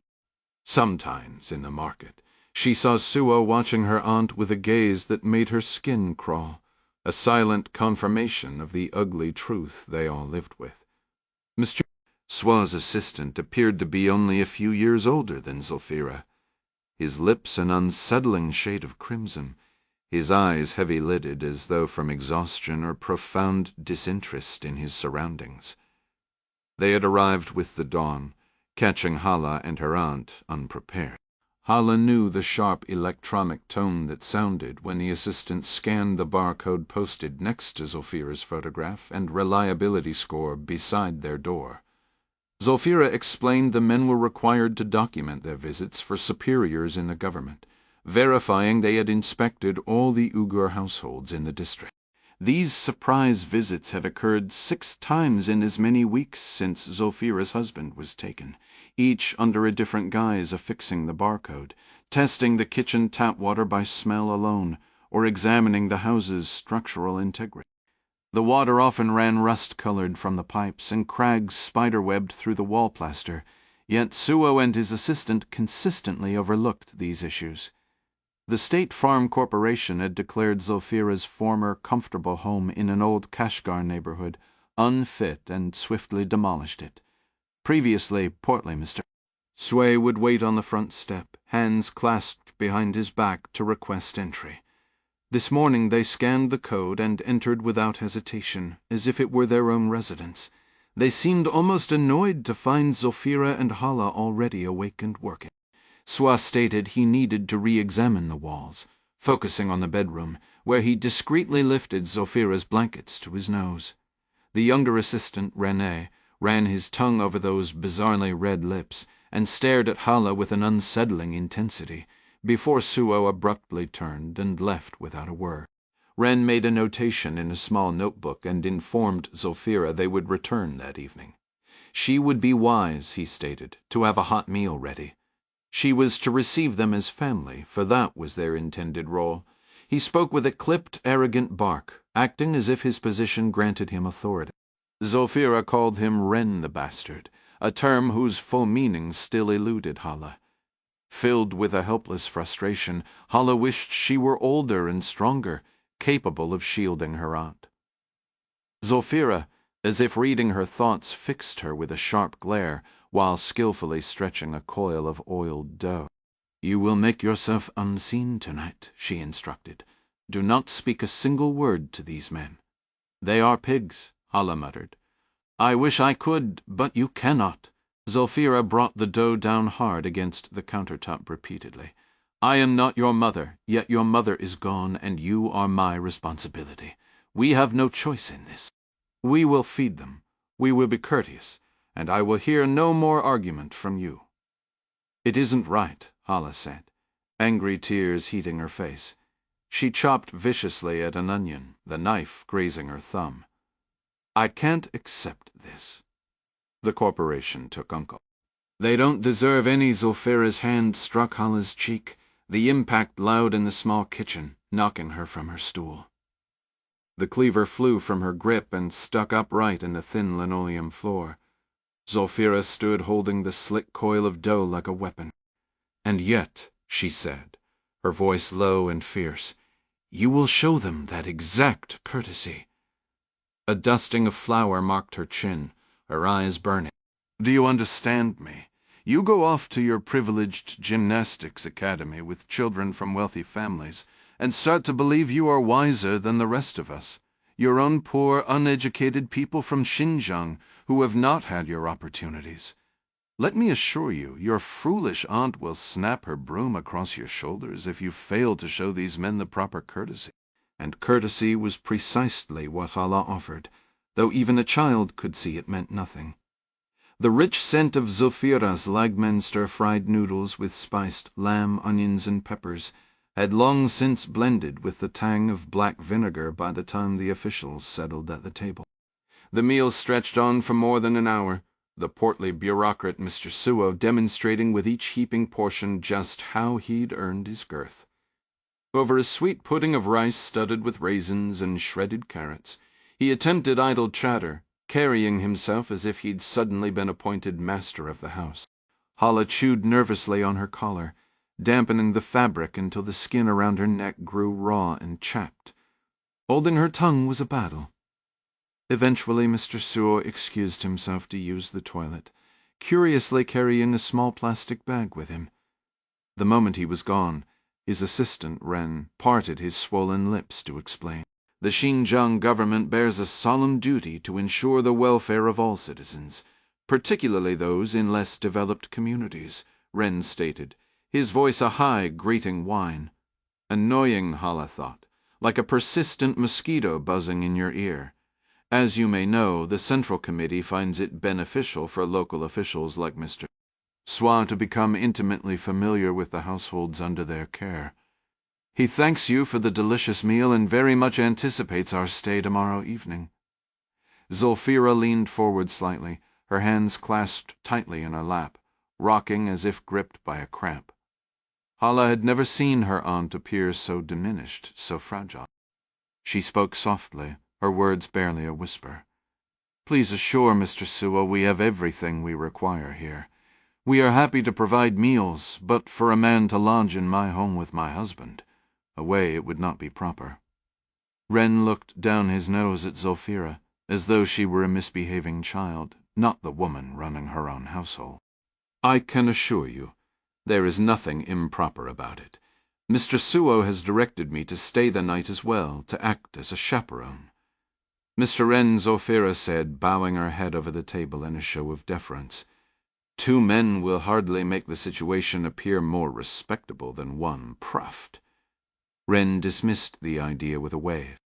"If any of your overly devout neighbors have an issue with government business, they may bring their concerns to Mr. Sewell's office. There they will be reminded that religious extremism is classified as one of the three evils." He now leaned across the table too, craning his neck like a bird of prey to bring his face uncomfortably close to Zulfira. Hala was certain her aunt could smell his foul breath. "Precisely which neighbor do you suppose will object to a city official performing his duty? Perhaps that individual should be enrolled in a few instructional classes." Both Hala and Zulfira understood that a few classes meant being hauled away to re-education camp. "All is well," Zulfira said, lifting her chin to offer Wren a timid, strained smile. "Please forgive the overreaction of a distressed woman. Mr. Sewell is, of course, welcome in our home. I will prepare a pallet by the stove, and he may have my own sleeping shelf." "Now, Mrs. Azizi," Wren said, shaking his head with false sympathy, "you are a woman alone, with no one to look after you. Who knows if your husband even intends to return? Most women in your position are grateful for the guidance of a capable man in the homesing one to instruct them, to stave off the loneliness. Sometimes, from such arrangements, mutual affections can even the voice of mischief." Sue interrupted from behind them as he emerged from the narrow hallway, drying his thick fingers on a white handkerchief. "Do not alarm her, Wren," he wheezed good-naturedly. He smiled broadly, his fat cheeks swelling until they nearly swallowed his eyes. "We are here to assist our citizens. The forecast predicts snow. I would not dream of putting Mrs. Azizi out of her own bed. On a night that was forecast to be bitterly cold, Azizi will move from her own bed." He rested his hand softly on Zulfira's shoulder. "I am here representing not just the local authorities, but Beijing itself, the party and the motherland. Mrs. Azizi understands she can trust my purpose." Zulfira trembled, her breath shallow. "Thank you," she managed. "I hadn't meant to mention it, but the pipe beneath our kitchen sink has dripped constantly ever since we were relocated to this apartment. If you truly wish to be of assistance, perhaps you could see to that. Wren will arrange for a repair, naturally. Until then, you and I will manage perfectly well sharing the sleeping platform. You need not be afraid. As I mentioned, the cold will be severe." Zulfira's mouth opened slightly. "But, sir," the official brought his hands together in a sharp clap, a clear signal to his aide, and Wren was immediately on his feet. The sound made Zulfira start. Hala thought her aunt might bolt, but she only sat there trembling. "I've left a few of my preferred toiletries in your bathroom. You have been so hospitable with this meal, I would not dream of imposing by using your soap."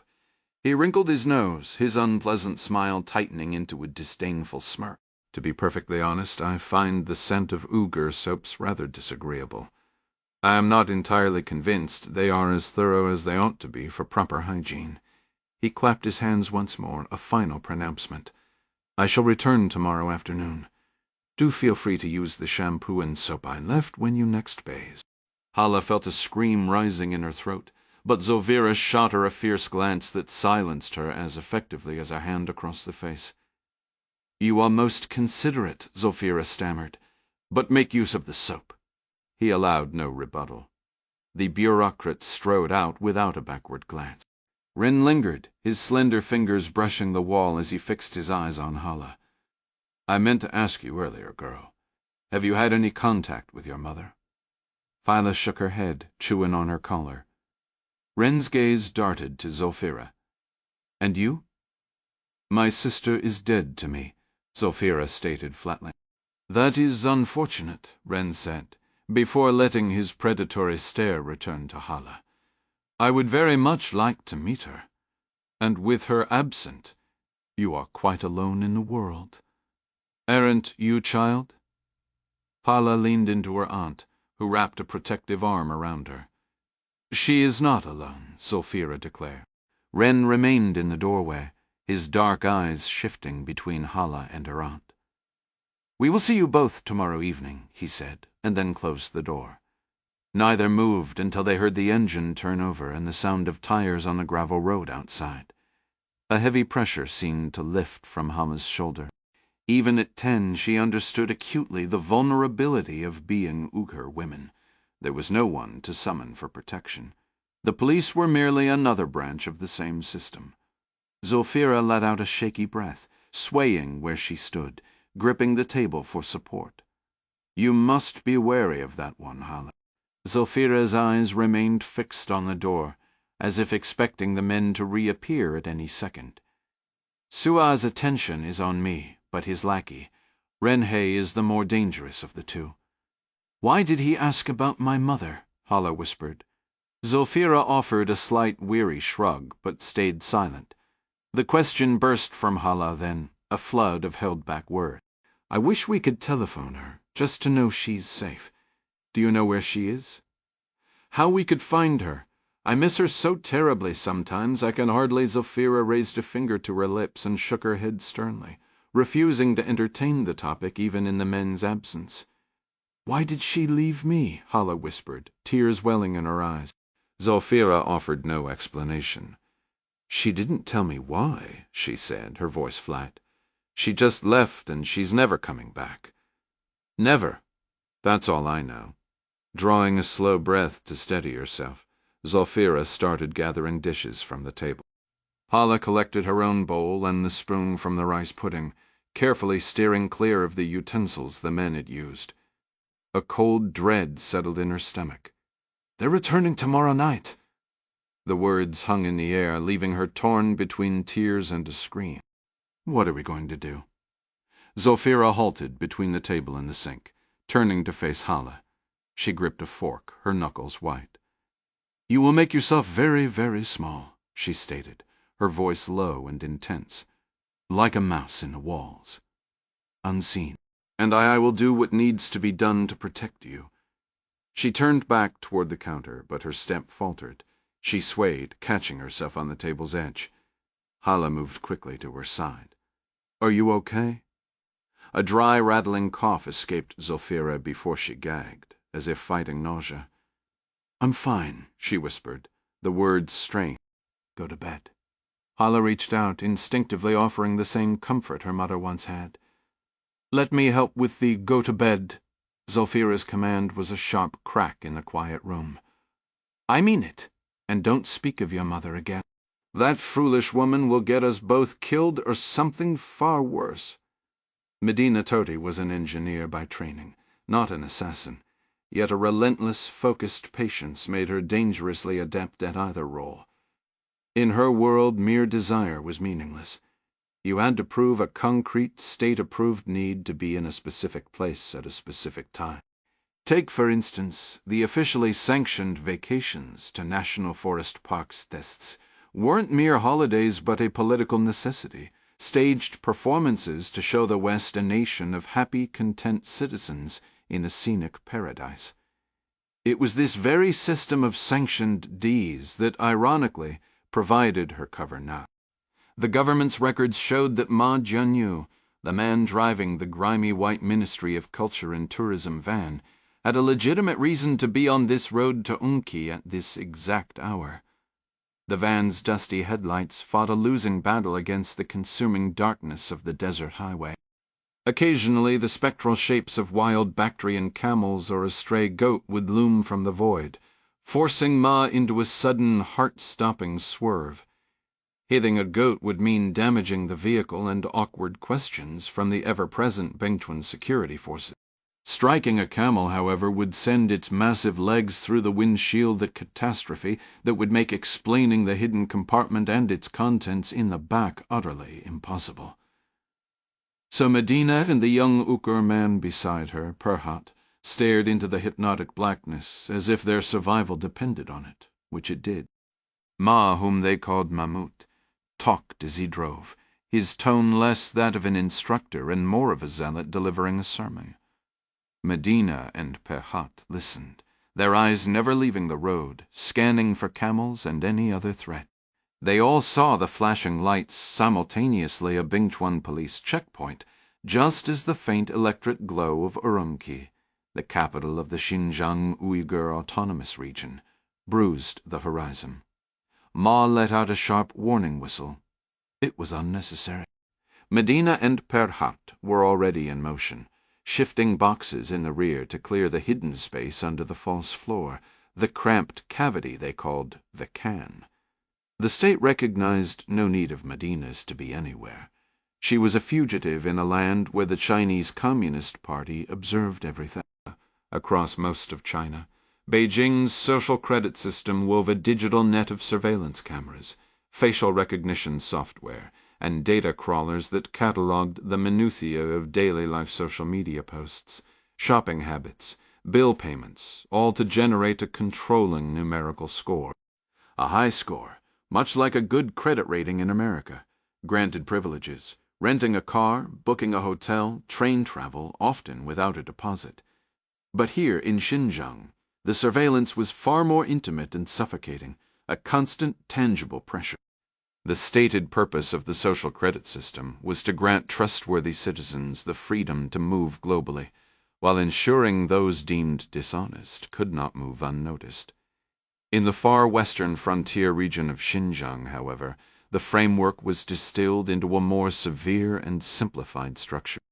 Rather than a numeric rating, individuals were sorted into one of three categories. Ethnic Han Chinese and a select handful of Uyghur and Hui collaborators who aligned with the authorities were labeled as trustworthy.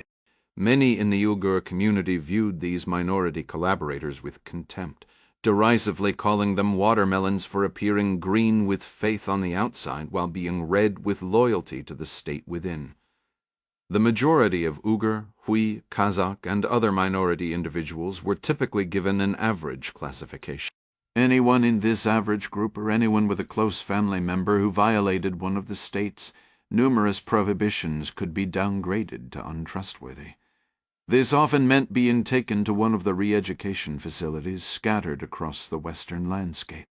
The list of transgressions was extensive and could include praying outside an authorized mosque, sharing Uyghur history with a child, observing traditional burial customs, or merely having forbidden applications like WhatsApp or Twitter on a personal phone. Cramped in the hidden compartment Medina, Toti adjusted her position as best she could. The pistol felt cold in her grip. She focused on steadying her breathing while the vehicle approached the Bingchuan security post. If the militia soldiers decided to conduct a thorough search, their hiding place would undoubtedly be discovered. She, Perhat, and Mahmud had made a pact. They would not be captured alive. Each had vowed to fight to the end, taking as many of the militia with them as possible if it came to a confrontation. Medina hoped desperately it wouldn't. Frankly, after all the tears shed and curses muttered into the void, she found herself strangely devoid of fear as the van shuddered to a halt. The hope of one day seeing her daughter again had long since faded, and in its absence came a grim liberation. Feeling numb to the prospect of death or to life itself was its own kind of freedom. Outside, commands were shouted in Mandarin. The van crept forward a few feet. Medina heard the mechanical groan of Miss Window being lowered. He launched into easy, familiar banter with the officers, swapping anecdotes about the loneliness of government postings in Xinjiang, though he claimed it suited his solitary nature. He even offered them water from his supply, mentioning he'd soon be in the city to get more. Medina clenched her jaw. His excessive friendliness at these stops was agonizing. Every drawn-out second heightened the risk. The scent of cloves from Perhat's mouthwash mingled with the sound of his nervous breathing nearby. He was a decent man, in his mid-20s, a couple years younger than Mednow with the strong features of his Turkic heritage, a prominent nose and deep-set dark eyes beneath a heavy brow. Medina was aware Perhat harbored a quiet affection for her. They had spent much of the last 6 hours pressed together in the tight space, the gravel of the rough highway pinging against the thin metal floor beneath them. The jolting ride frequently threw them against one another, a proximity that clearly flustered Perhat. His self-consciousness had prompted him to ask Mahmoud for the mouthwash during a fuel stop just before they turned onto the 3112 highway for the final push. After clearing the checkpoint, they traveled in silence for another 10 minutes, until Mahmoud's whistle signaled it was safe to come out. The skyline of Urumqi emerged from the darkness just before midnight, its skyscrapers and illuminated minarets stark against the night. A bitter wind swept down from the heavenly mountains, rattling the van and stripping away any lingering warmth from the spring day. Even within the city, police checkpoints remained a constant presence. Spintom foreign forces maintained a vigilant watch for any incident classified as an Essern event angering state security. In a city of over 3 million, the police were so focused on monitoring the Uyghur community that Han drivers were often waved through checkpoints with little more than a cursory glance. Mamet avoided the main avenues, circling the downtown on a ring road and using side streets to steer clear of the bustling Uwa market. He gestured northward, across from a towering hospital, as he navigated a chaotic stream of beeping scooters and green taxis. "My mother brought me here when I was young," he whispered, the tone reverent as if speaking of a sacred site.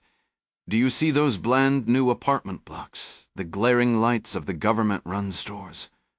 Medina and Perhat remained in the rear of the van, ready to hide if an unexpected inspection point appeared. "Not even 5 years back," Manute went on, "this area was a maze of narrow lanes filled with Uyghur tea-houses and shops, a real gathering spot, where people from my mother's generation could meet and remember how things used to be. Now the only businesses left are staged for Han visitors on tour." "We're almost there," Perhat said, leaning forward to peer through the windshield and compare the view to the creased map on his lap. Mahmoud carried a mobile phone, a necessary prop to avoid suspicion if questioned. Medina and Perhat didn't bother. Phones were tracking devices, and neither had anyone left to call. Just 2 more blocks. Mamet pulled the van into a small parking area behind a large blue dumpster. To any passerby, it might look like a cultural ministry employee visiting a friend in the nearby apartment complex. Surveillance cameras clung to every lamppost like electronic birds, feeding endless data to regional security servers. Medina and Perhat wore vibrant traditional Uyghur clothing.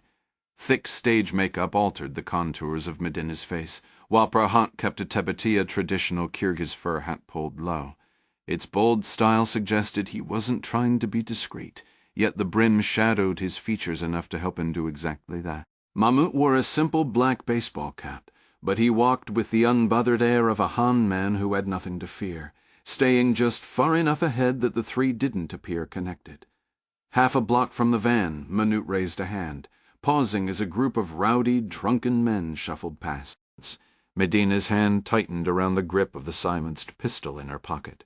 The metal felt icy and impossibly weighty as the men lurched by. Out here, it seemed, 1 in every 3 people had some tie to the security apparatus. Angering, Themeven off-duty and intoxicated could unravel everything. As they walked on, Mahmoud launched into another sermon, prompting Perhat to shoot Medina a barely perceptible, weary glance beneath his hat in the street lamp's glow. At the Bingtuan's 60th anniversary, some party official warned about threats to the region, declaring, "We must be prepared to make a tight fist against the 3 evils: terrorism, separatism, and religious extremism."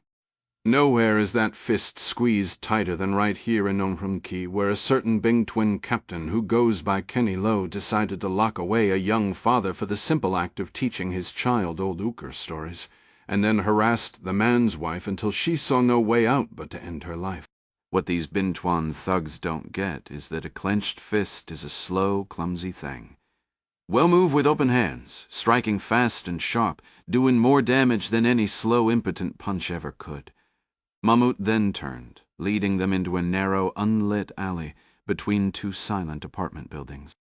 The barracks for the T-Jenga Special Police Unit, the black uniformed Bingtuan force akin to a SWAT team, stood less than a block away. A biting wind scoured the alley's end, spinning dust and loose plastic from an overstuffed dumpster into a frantic dance. From the shadows came a low growl, a stray dog defending its meager treasure. The small party moved past it swiftly, a silent declaration of peaceful intent. Beyond the dumpster, the rear of the apartment buildings gave way to a landscaped courtyard dotted with trees.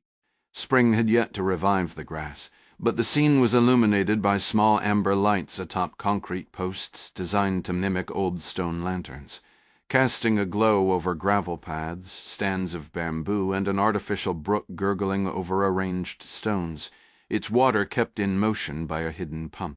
It presented a quaint, almost pastoral picture, but the illusion was thin, dissolving under any real observation. Medina gestured with her chin toward a glowing window, visible through a thicket of slender bamboo, across a painted footbridge at the courtyard's heart. The building's clay-tile roof and dragon-carved wooden beams created a fleeting sense of stepping into an older China, but the pulsating colored light of a television against the paper window shades snapped her back to the present. Her hand slipped into her pocket, finding solid comfort in the weight of her pistol. From behind the wood-framed door spilled a garish mix of blaring music and the staccato crack of simulated gunfire. Special Police Captain Lohan, who insisted on the westernized name Kenny, was reputedly obsessed with video games and action movies, westerns, crime dramas, sci-fi epics. The genre didn't matter. The more visceral the action, the more he enjoyed it. Ironically, Kenny Lowe was on the verge of having his cinematic tastes fulfilled in the most unwelcome way. For Medina Todi, grief was a constant companion, a weight that made each breath an effort. Her husband was gone. Her daughter was lost to her. A profound loneliness and despair sat like a stone in her throat, leaching all flavor from food. Her sole comfort was found in the resolve of Mahmoud. He understood the terrible price of liberty and was prepared to pay it in full. A true believer, Mahmoud Ganyu, born to a Han father and a Uyghur mother, was a former officer of the People's Liberation Army Rocket Force. His training had encompassed close-quarters combat, field tactics, broader strategy, and, most crucially, the operational methods of the Chinese military and police apparatus.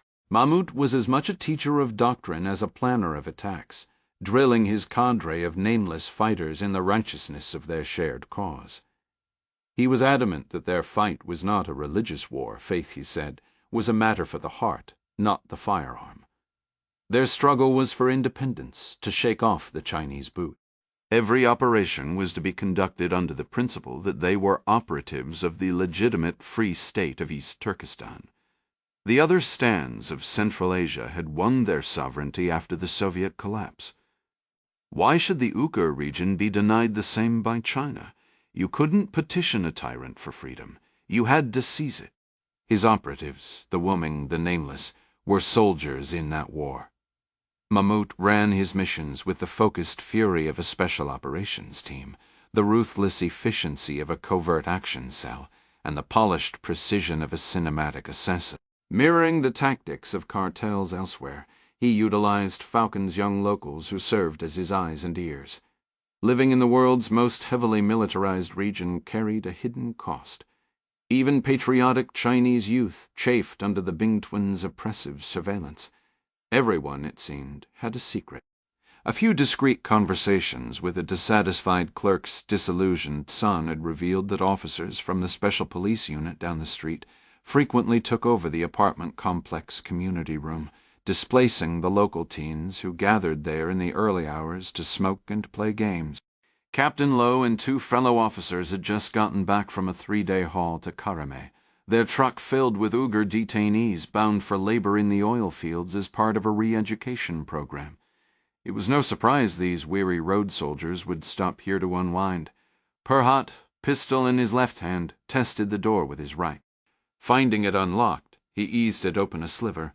The knob was on the left, and Mahmoud waited on that side of the frame, poised to slip inside the moment Perhat gave the signal.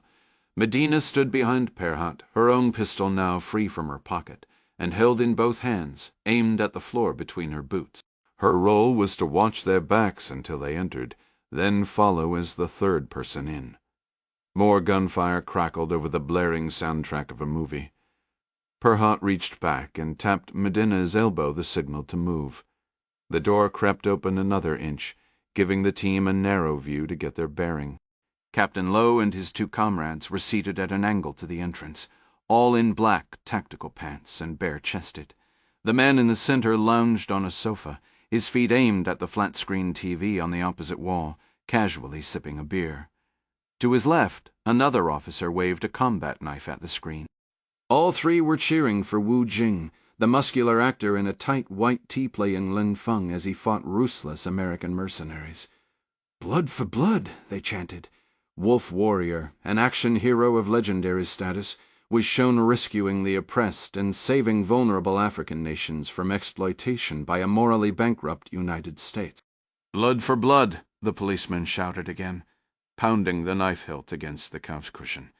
Ironically, the blade was an American design, probably made under license in China. Medina glanced behind her to confirm the hallway was clear, then tapped Mahmoud's thigh to indicate she was ready.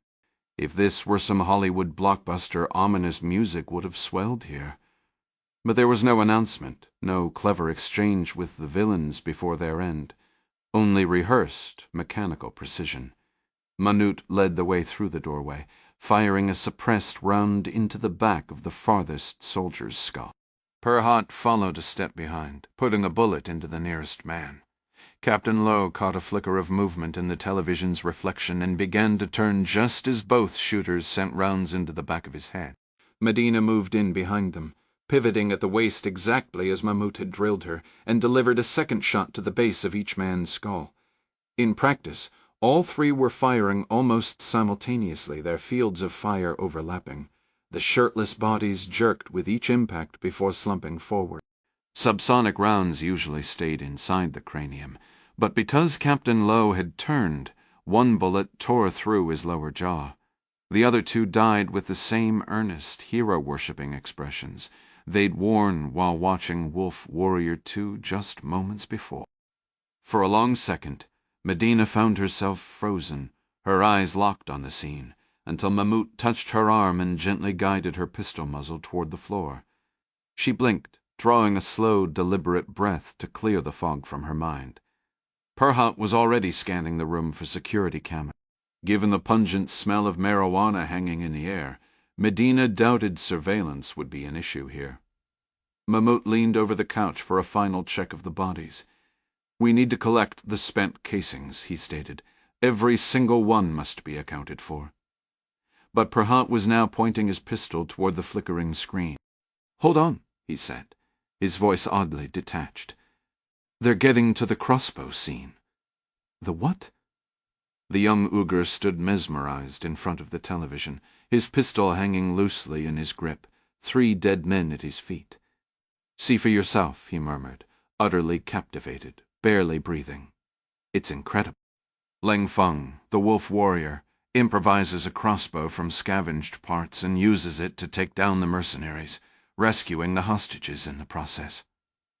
Medina shoved the pistol back into her coat with a huff of irritation, bending to collect the empty shell casings scattered near her boots. "What's your problem?" Perhat asked, shaking his head slowly. "I know all that Hans Savior nonsense is propaganda, but the fight scenes are great. Can't I enjoy that?" "You have serious issues," Medina muttered, plucking a 4th brass casing from the floor. Perhat let out a dry chuckle, his eyes never leaving the screen where Wolf Warrior was triumphing. "If you're just figuring that out now, you haven't been paying attention. We all have serious issues." His gaze cut toward her for a second before returning to the television. some of us might be past fixing. But then, what does God have to work with except broken people? Right. I like the movies. The day they make a big action film with the Uyghur lead, I'll toss my copies of Die Hard and this one right in the trash. It's acceptable, Mahmoud said, verifying the count of casings in his palm. It's useful for you to know this garbage. It's wildly popular with young people now. The news even talks about Beijing's wolf warrior diplomacy. It would be stupid to ignore this piece of culture, even if it is just state propaganda. See, Perhat said.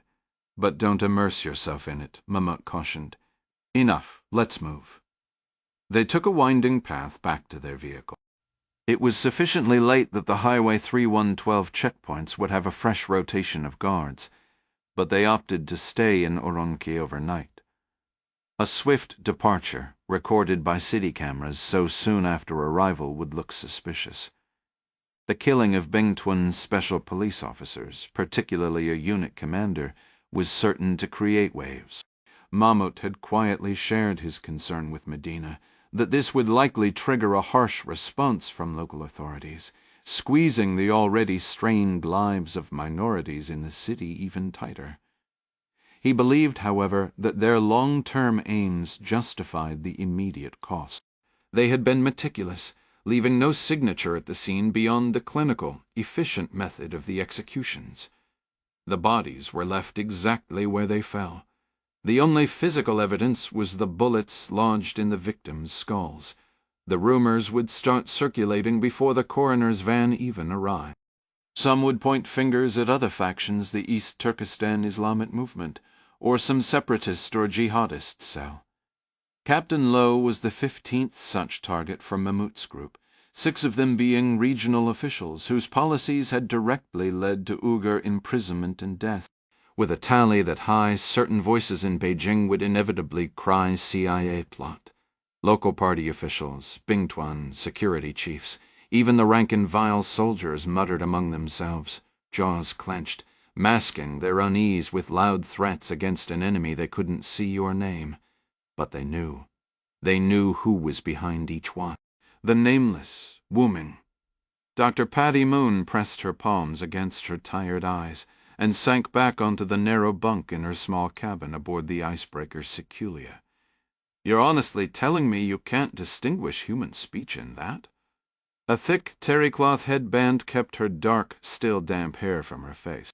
Her high cheekbones carried a rosy, wind-burned glow from a long day working on the frigid deck. Dressed in grey merino wool long underwear and a plain white tee she'd learned never to sleep in unless on a ship with frequent emergency drills, Moon rolled over with a sigh toward her laptop, preparing to analyze the hydrophone recording's digital waveform yet again. The isolation of the voyage was getting to her, making the ordinary sounds of the ship's hull seem for a fleeting moment like distant, frantic conversation. The voice of her old friend and former shipmate, Chief Petty Officer Shad Barker, came through her headset with a digital crackle. They were connected via a sluggish satellite link, the signal lag making their exchange feel like a tedious game of catch-up. 60 miles northwest of Utqiagvik, the Alaskan city many still called Barrow. The satellite dishes had to be angled almost parallel to the frozen ground to find a signal.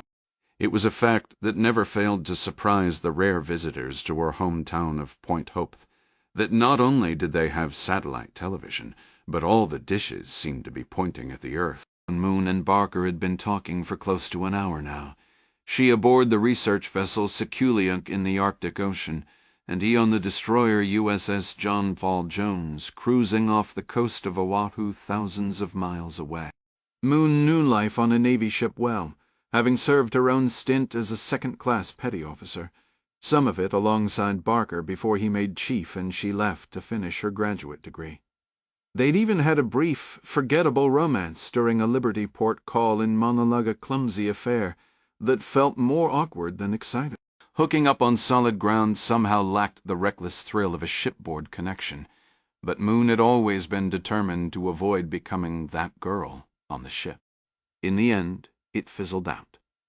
They were both young and impulsive enough to give it a try, but sensible enough to realize a solid friendship was far better than the stress of sneaking around a destroyer looking for a private corner, a pursuit that would have earned them reputations neither wanted. Shifting on her bunk, Moon tapped her laptop's trackpad to replay the audio clip. She squeezed the bridge of her nose, eyes narrowed in concentration as the sounds filled her headphones. When the recording ended, she let her forehead rest against the firm mattress of her bunk. "Tell me you don't hear that." Barker's scoff was delayed by the satellite lag. "You're actually suggesting those are voices?" "That's precisely what I'm suggesting," Moon insisted. "That's a real leap," Barker countered. "If that's true, it would have to be a submarine, and a double-hulled one at that." "I don't buy it." "I've heard those theories too," Moon said. "But I've also talked to submariners who swear they've picked up voices on hydrophone. Regardless, I know what I'm hearing. It's far more likely to be sea ice grinding, or maybe some whales calling to each other. Why is it that every sonar operator defaults to mating whales? Female whales have conversations that aren't about romance, you know. Besides, whales don't mate in the Arctic. They head south for that." "Can't say I blame them," Barker replied, "but I'm sticking with biological sounds. Don't you have narwhals up there?"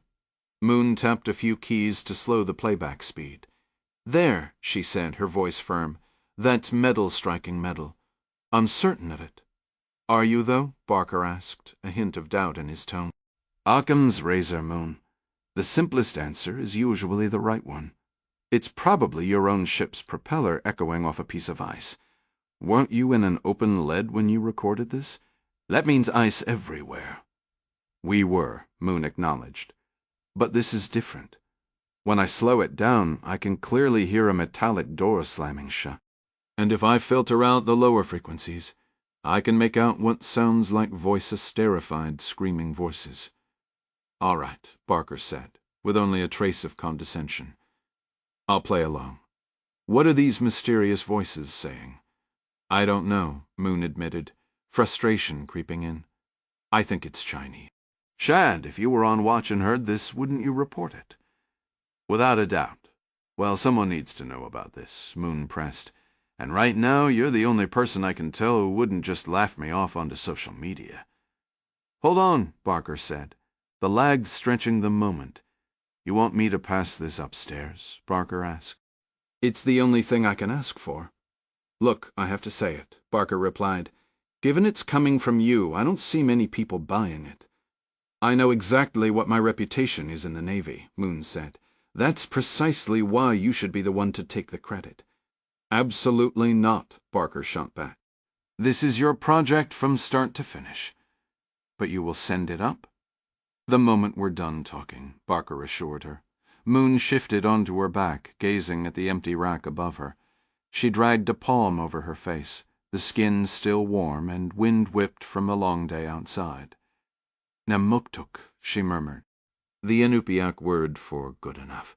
Barker let out a low groan. "You always used to say that when you were really steamed." "Not this time," she insisted. "I mean it.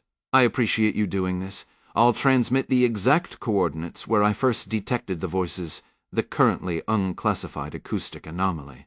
She didn't budge. "Voices. I'm sure of it. You know I'm on your side," Barker said. "I'm just saying not everyone out there believes the shadows are packed with secrets and schemes." "They should," Moon stated flatly. "Because they are. Anyway, thanks again for handling this, Shad." "Don't mention it," he said. "It's good to hear your voice." "Yours, too." She moved to disconnect, but her finger hesitated over the keypad for a split second. "You ever think about what might have been?" Barker's voice came through, softer now. "You know, back in Manila." "That was a good time," Moon said. "But honestly, no. I like you too much to ruin a solid friendship with all the complications of dating." She steered the conversation back on course. "So you'll get this moving as soon as we're off the line?" "Affirmative." "Good," she said. "I'm signing off now." "Whoever is down there screaming into the Arctic abyss owes you one." The Director of National Intelligence didn't just have an office. She commanded an entire suite that housed her chief of staff, a team of advisors, and numerous assistants. Most were tucked into smaller offices or cubicles branching off from a spacious top-floor reception area. None were more formidable than the woman stationed behind the impeccably organized desk, guarding Mary Pat Foley's closed door. She was tall, even seated, with broad shoulders and hair a striking natural silver. Pushing 60, she had a slight perpetual squint, as if perpetually skeptical of whatever unfolded before her. Monica Hendricks, who prided herself on reading people, pegged her as former law enforcement or military or perhaps just the veteran mother of a few teenage boys. In modern parlance, she might be called an executive assistant, but at this level, the unspoken job description included being a final gatekeeper, the last line of defense before the inner sanctum. The woman's eyes flicked to the visitor badge, clipped to Monica's navy blue suit jacket. Similar to the badges at the FBI building, it had a timed strip that would soon read expired. "Mrs. Hendricks?" Monica offered a polite smile. "That's correct. The director is just wrapping up a call," the woman said. "I'll inform her The heavy oak door swung open, and Mary Pat Foley emerged. "It's all right, Gladys. I'm free now." Foley took Monica's hand in both of hers, giving it a pat that from anyone else might have seemed patronizing, but from Mary Pat felt entirely sincere. As always, Foley was dressed for a potential summons to the White House, a white silk blouse open at the neck, a tailored gray skirt, accented by simple black pearl earrings. She was barefoot, a pair of practical black pumps discarded haphazardly beside a gleaming mahogany desk that held little more than a computer monitor and a single folder.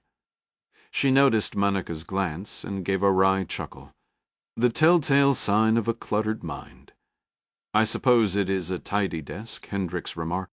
Foley collected the file, then settled into the chair opposite Hendricks at the compact table, smoothing her skirt as she sat.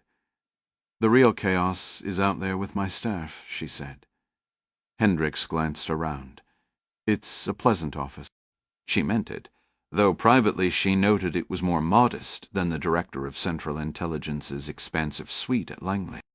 For someone overseeing 16 agencies under the National Counterintelligence Center at Liberty Crossing, that distinctive X-shaped building just off the freeway near Tyson's Corner, Virginia, it felt surprisingly approachable. The walls were a clean white trimmed with rich mahogany and oak, the floor a blend of sharp blue carpet and an ornate Persian rug. Where most senior officials plastered the walls with framed photos of themselves alongside presidents and celebrities, Foley displayed only 2 personal shots, one with her family and another, much younger, with Jack Ryan in what looked like Russia.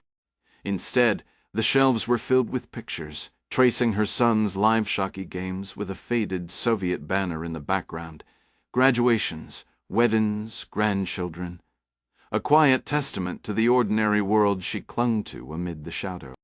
Foley placed both hands flat on the table, framing the closed folder that likely held Hendricks' polygraph results. "I speak for the President as well when I express our gratitude," she began. "We practically begged you to stay, and then we turn around and demand a polygraph as a condition. It's a poor way to show appreciation." "It must be crucial, then," Hendricks said. Foley tapped the folder without opening it. "You passed, incidentally." Hendricks let out a slow breath, a weary smile touching her lips. "I knew I would, ma'am." Foley raised an eyebrow, her hands still resting on the table. "Mary Pat, anyway, I despise those tests. They're humiliating, degrading even when you're innocent. Some kid young enough to be my son asking if I have any deviant sexual tendencies that could be used against me. Can you believe it? Good grief, Mary Pat. I'm a Southern Baptist. Just discussing the topic with him was mortifying. I did admit to sometimes leaking a little when I sneezed." I think that bit of oversharing threw the little jerk completely off his script. A genuine smile broke across Foley's face. "Throwing people off their game is your special talent, Monica. In any case, the polygraph was a formality to satisfy the President. You discussed me personally with President Ryan?" Naturally, Foley said. Beyond him and me, only 8 individuals are aware of this operation, which we're calling Eli's. The mole has no idea we're hunting him or her. So Eli's is a mole hunt, Hendricks murmured, more to herself. Precisely, Foley confirmed. A traitor inside the intelligence community, most likely at the CIA. The Chinese refer to their asset as Zervior. Our computers generated Bitterero as a code name, but that felt a bit too literal. The Chinese are cunning, and since we're searching for someone within our own ranks, they've turned. We wanted a name that was less obvious. I assume you've already combed through my financial records. Foley gave a slow, acknowledging nod, among other things. I can authorize a deep background check without the investigators knowing the specific reason you're being vetted.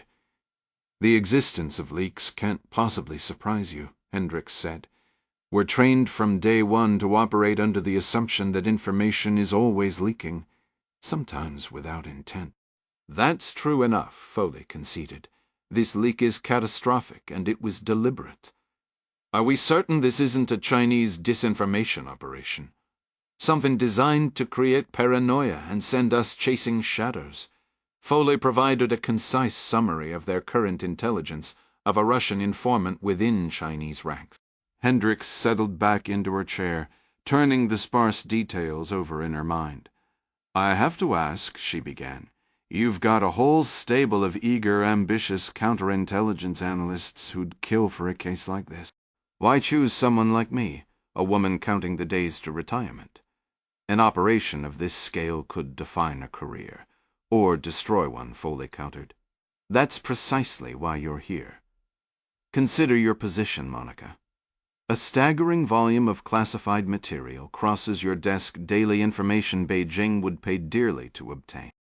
If you were truly their asset, your sudden departure would cause an uproar.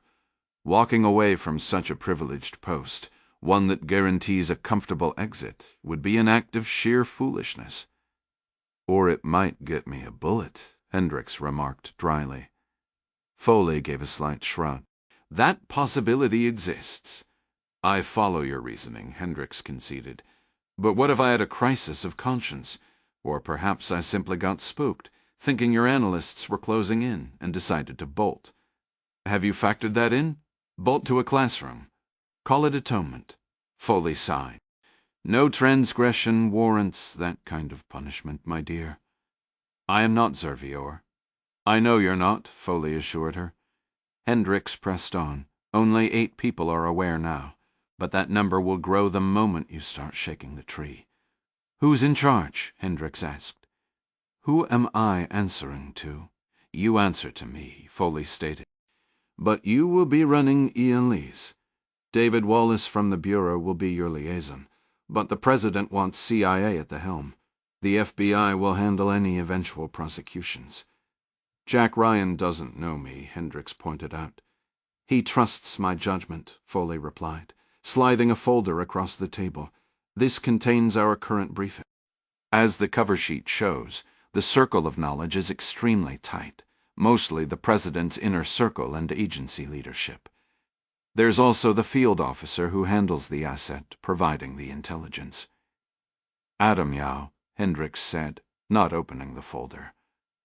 Foley allowed a smile. See? If you were the mole, Yao would already be compromised.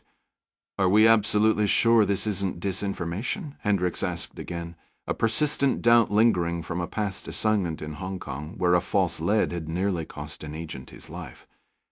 We've scrutinized that angle thoroughly, Foley affirmed. The President is adamant, and I concur, that we avoid another Angleton-style witch hunt. Both women knew the history well, the relentless, paranoid search for the Soviet mole Sasha, led by James Jesus Angleton, which had cast suspicion on countless officers with Slavic surnames, derailing careers and breeding lasting distrust. Mary Pat Foley struck the table softly with her fist. We are not repeating that. It would be too easy to label every employee of Asian descent a suspect and conduct a brutal, indiscriminate purge. But you know I don't operate that way. I wouldn't be in this room if I believed you did, ma'am. Foley held up a finger. Nevertheless, this mole is a clear and present danger, regardless of our commitment to fairness. There are too many instances where the Chinese have gained an advantage on projects they shouldn't have known about. Lives are on the line, any lives. Understood, Hendricks said. I had to voice the concern. For what it's worth, Adam Yao is top-notch. I'm glad he's involved. He's not directly on the team, Foley clarified. His current mission is related, but he's operating in the field, under deep cover near the Mongolian border. His communications are sporadic at best. Foley acknowledged the contact chain was less than ideal, comparing it to a game of telephone. Still, she expressed confidence in Yao's ability to filter the intelligence and provide reliable answers as the situation developed. Hendricks' tone was flat as she leafed through the thin file. It contained Yao's initial assessment and summaries of 2 recent, catastrophic CIA failures, one in Sydney, the other in Jakarta, where Chinese operatives had moved with unsettling foresight. The most chilling entry detailed a Chinese Christian informant in Indonesia. Compromised by a leak, he was last seen being forced into an unmarked vehicle. Field reports indicated he'd been subjected to a brutal interrogation before being executed in a rubber plantation. His body left as a grim message. This was the proof Hendricks needed. She was committed to stopping Zervior, no matter the duration. I'll require a significantly larger team than what's been discussed so far, she stated, still scanning the documents. Understood, Foley replied.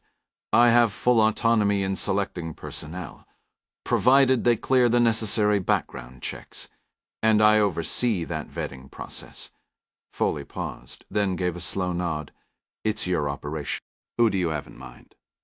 I know David Wallace is here from the FBI, Hendricks began, but his focus will naturally lean toward building a prosecutable case. I need to run this like an intelligence mission. Stopping the hemorrhage of secrets is the primary objective. Prosecution is a secondary bonus. That's precisely the approach I want, Foley assured her. Hendricks leaned forward. There's a person I want as my deputy, a Navy retire. He extracted my team from a nasty situation off the coast of Somalia years ago. In our line of work you meet countless capable people, thank them, and move on. But he was different. We stayed in touch, became genuine friends. She met Foley's gaze. I'm sure you have someone like that. Foley gave a wry smile. I do. Mine happens to be the president. Then you understand. To be honest, it used to make my husband a little jealous, my Navy friend. That won't present a conflict. Nothing that could. I passed my polygraph. Hendricks interjected with a dismissive wave. It was never like that. And let's be real, at this stage in my life, my husband isn't exactly worrying about some dashing strangers sweeping me off my feet during a business trip. Foley's expression turned knowing. Oh, those worries never truly fade, believe me. With a laugh, Hendricks brushed off the comment. The point is he's solid, someone we can trust implicitly. And he's of Chinese heritage. A retired flag officer, Hendricks confirmed with a nod. Foley tapped her temple, a spark of recognition in her eyes. I believe we're thinking of the same individual. Later, seated in her car at the Liberty Crossing lot, Monica Hendricks composed a message on Signal. Even with the app's encryption, old habits died hard. She was always circumspect, unless on a secured line. Her friend's replies were polite but brief, each update about his life delivered with military efficiency. She mirrored his style, summarizing her own status in 3 tight sentences. He got straight to the point. What's going on? Something I need to discuss, she typed back. In person. She was from the generation that crafted complete sentences and proofread before sending. His reply was swift. Must be serious. You're pulling me away from my vacation plans. I'd travel to you, but I'm swamped here, she added. Can you make it to D.C.? The notification dots flashed briefly, then vanished. I need to tell Sophie. Apologies for the short notice. If we can manage it, today would be ideal. As expected, Admiral Peter Li's reply was instantaneous. He'll be there. This sort of tangled mess is right in your wheelhouse, Cassie Ryan remarked, sinking deep into the plush leather armchair in the study. Jack Ryan found himself captivated by her presence's stunning, unwavering anchor of calm in a chaotic world. A stray lock of blonde hair fell across her forehead, her eyes nearly shut, one foot gently rocking a vivid cobalt blue Paul Green pump. As a world-class ophthalmic surgeon, Dr. Cathy Ryan had spent her morning completing 3 delicate retinal procedures. Working with vessels and nerves finer than a strand of hair, left no margin for error. It wasn't physically strenuous, but the mental weight was immense. Ryan lay stretched out on the worn leather sofa in his private study adjacent to the Oval Office, his tie undone and shoes off. He rested his hands on his chest, turning his head to keep his wife in view. "I'm not convinced. I'm good at it," he admitted. "But a Chinese operative embedded within the CIA is undeniably a crisis." "Yet that isn't the specific dilemma you were just describing." Ryan pressed the heels of his hands against his tired eyes. "We have unbelievably courageous patriots of Asian descent serving in our intelligence communities. Now we're poised to turn the screws on most of them, essentially informing them we've lost faith because of their ancestry. But here's the ugly truth. The People's Republic of China frequently targets individuals with connections to China, appealing to their cultural identity. It's a brutal reality to confront." "Are you certain this mole is ethnically Chinese?" "Not in the slightest," Ryan said. "But we must account for the probability.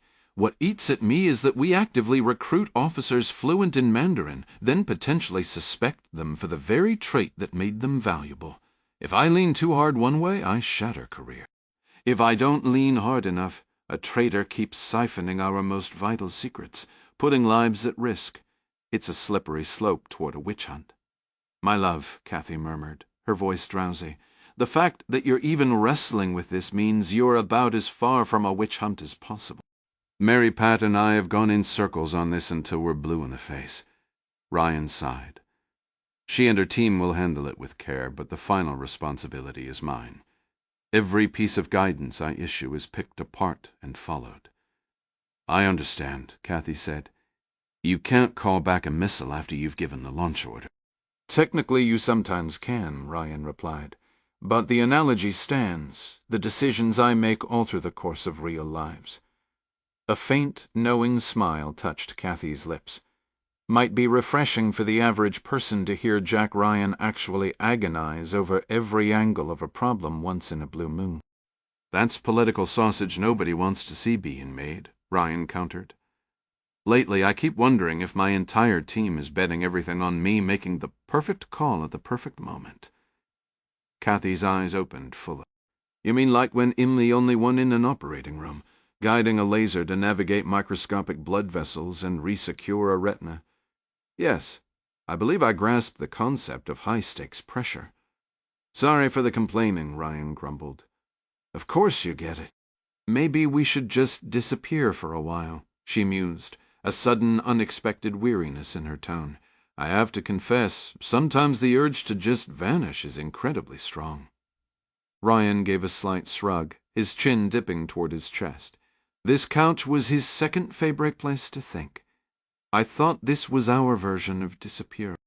Cathy glanced up at him with a playful, exaggerated frown. "I suppose it is. At least we're free from that little viewing slot in the Oval Office door. I trust Betty completely, but it still feels strange, knowing you live in a fishbowl." "Strange to you?" Ryan swung his feet to the floor and tapped the cushion beside him in invitation. "I'm completely worn out, Jack. Don't even think about ordering me around. Not even a presidential request." "Nice attempt."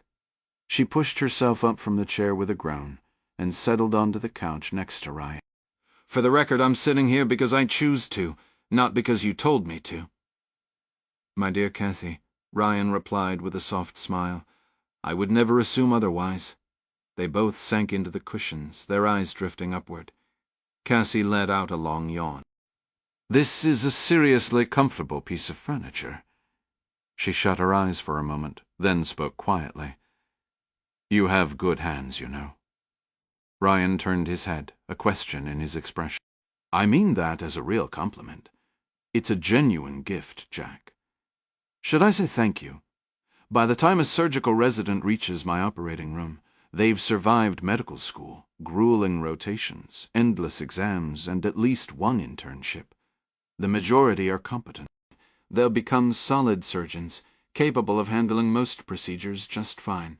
But every so often I get a brilliant mind someone who can recite medical texts verbatim and spot a diagnosis across a crowded room whose hands are all thumbs in the OR.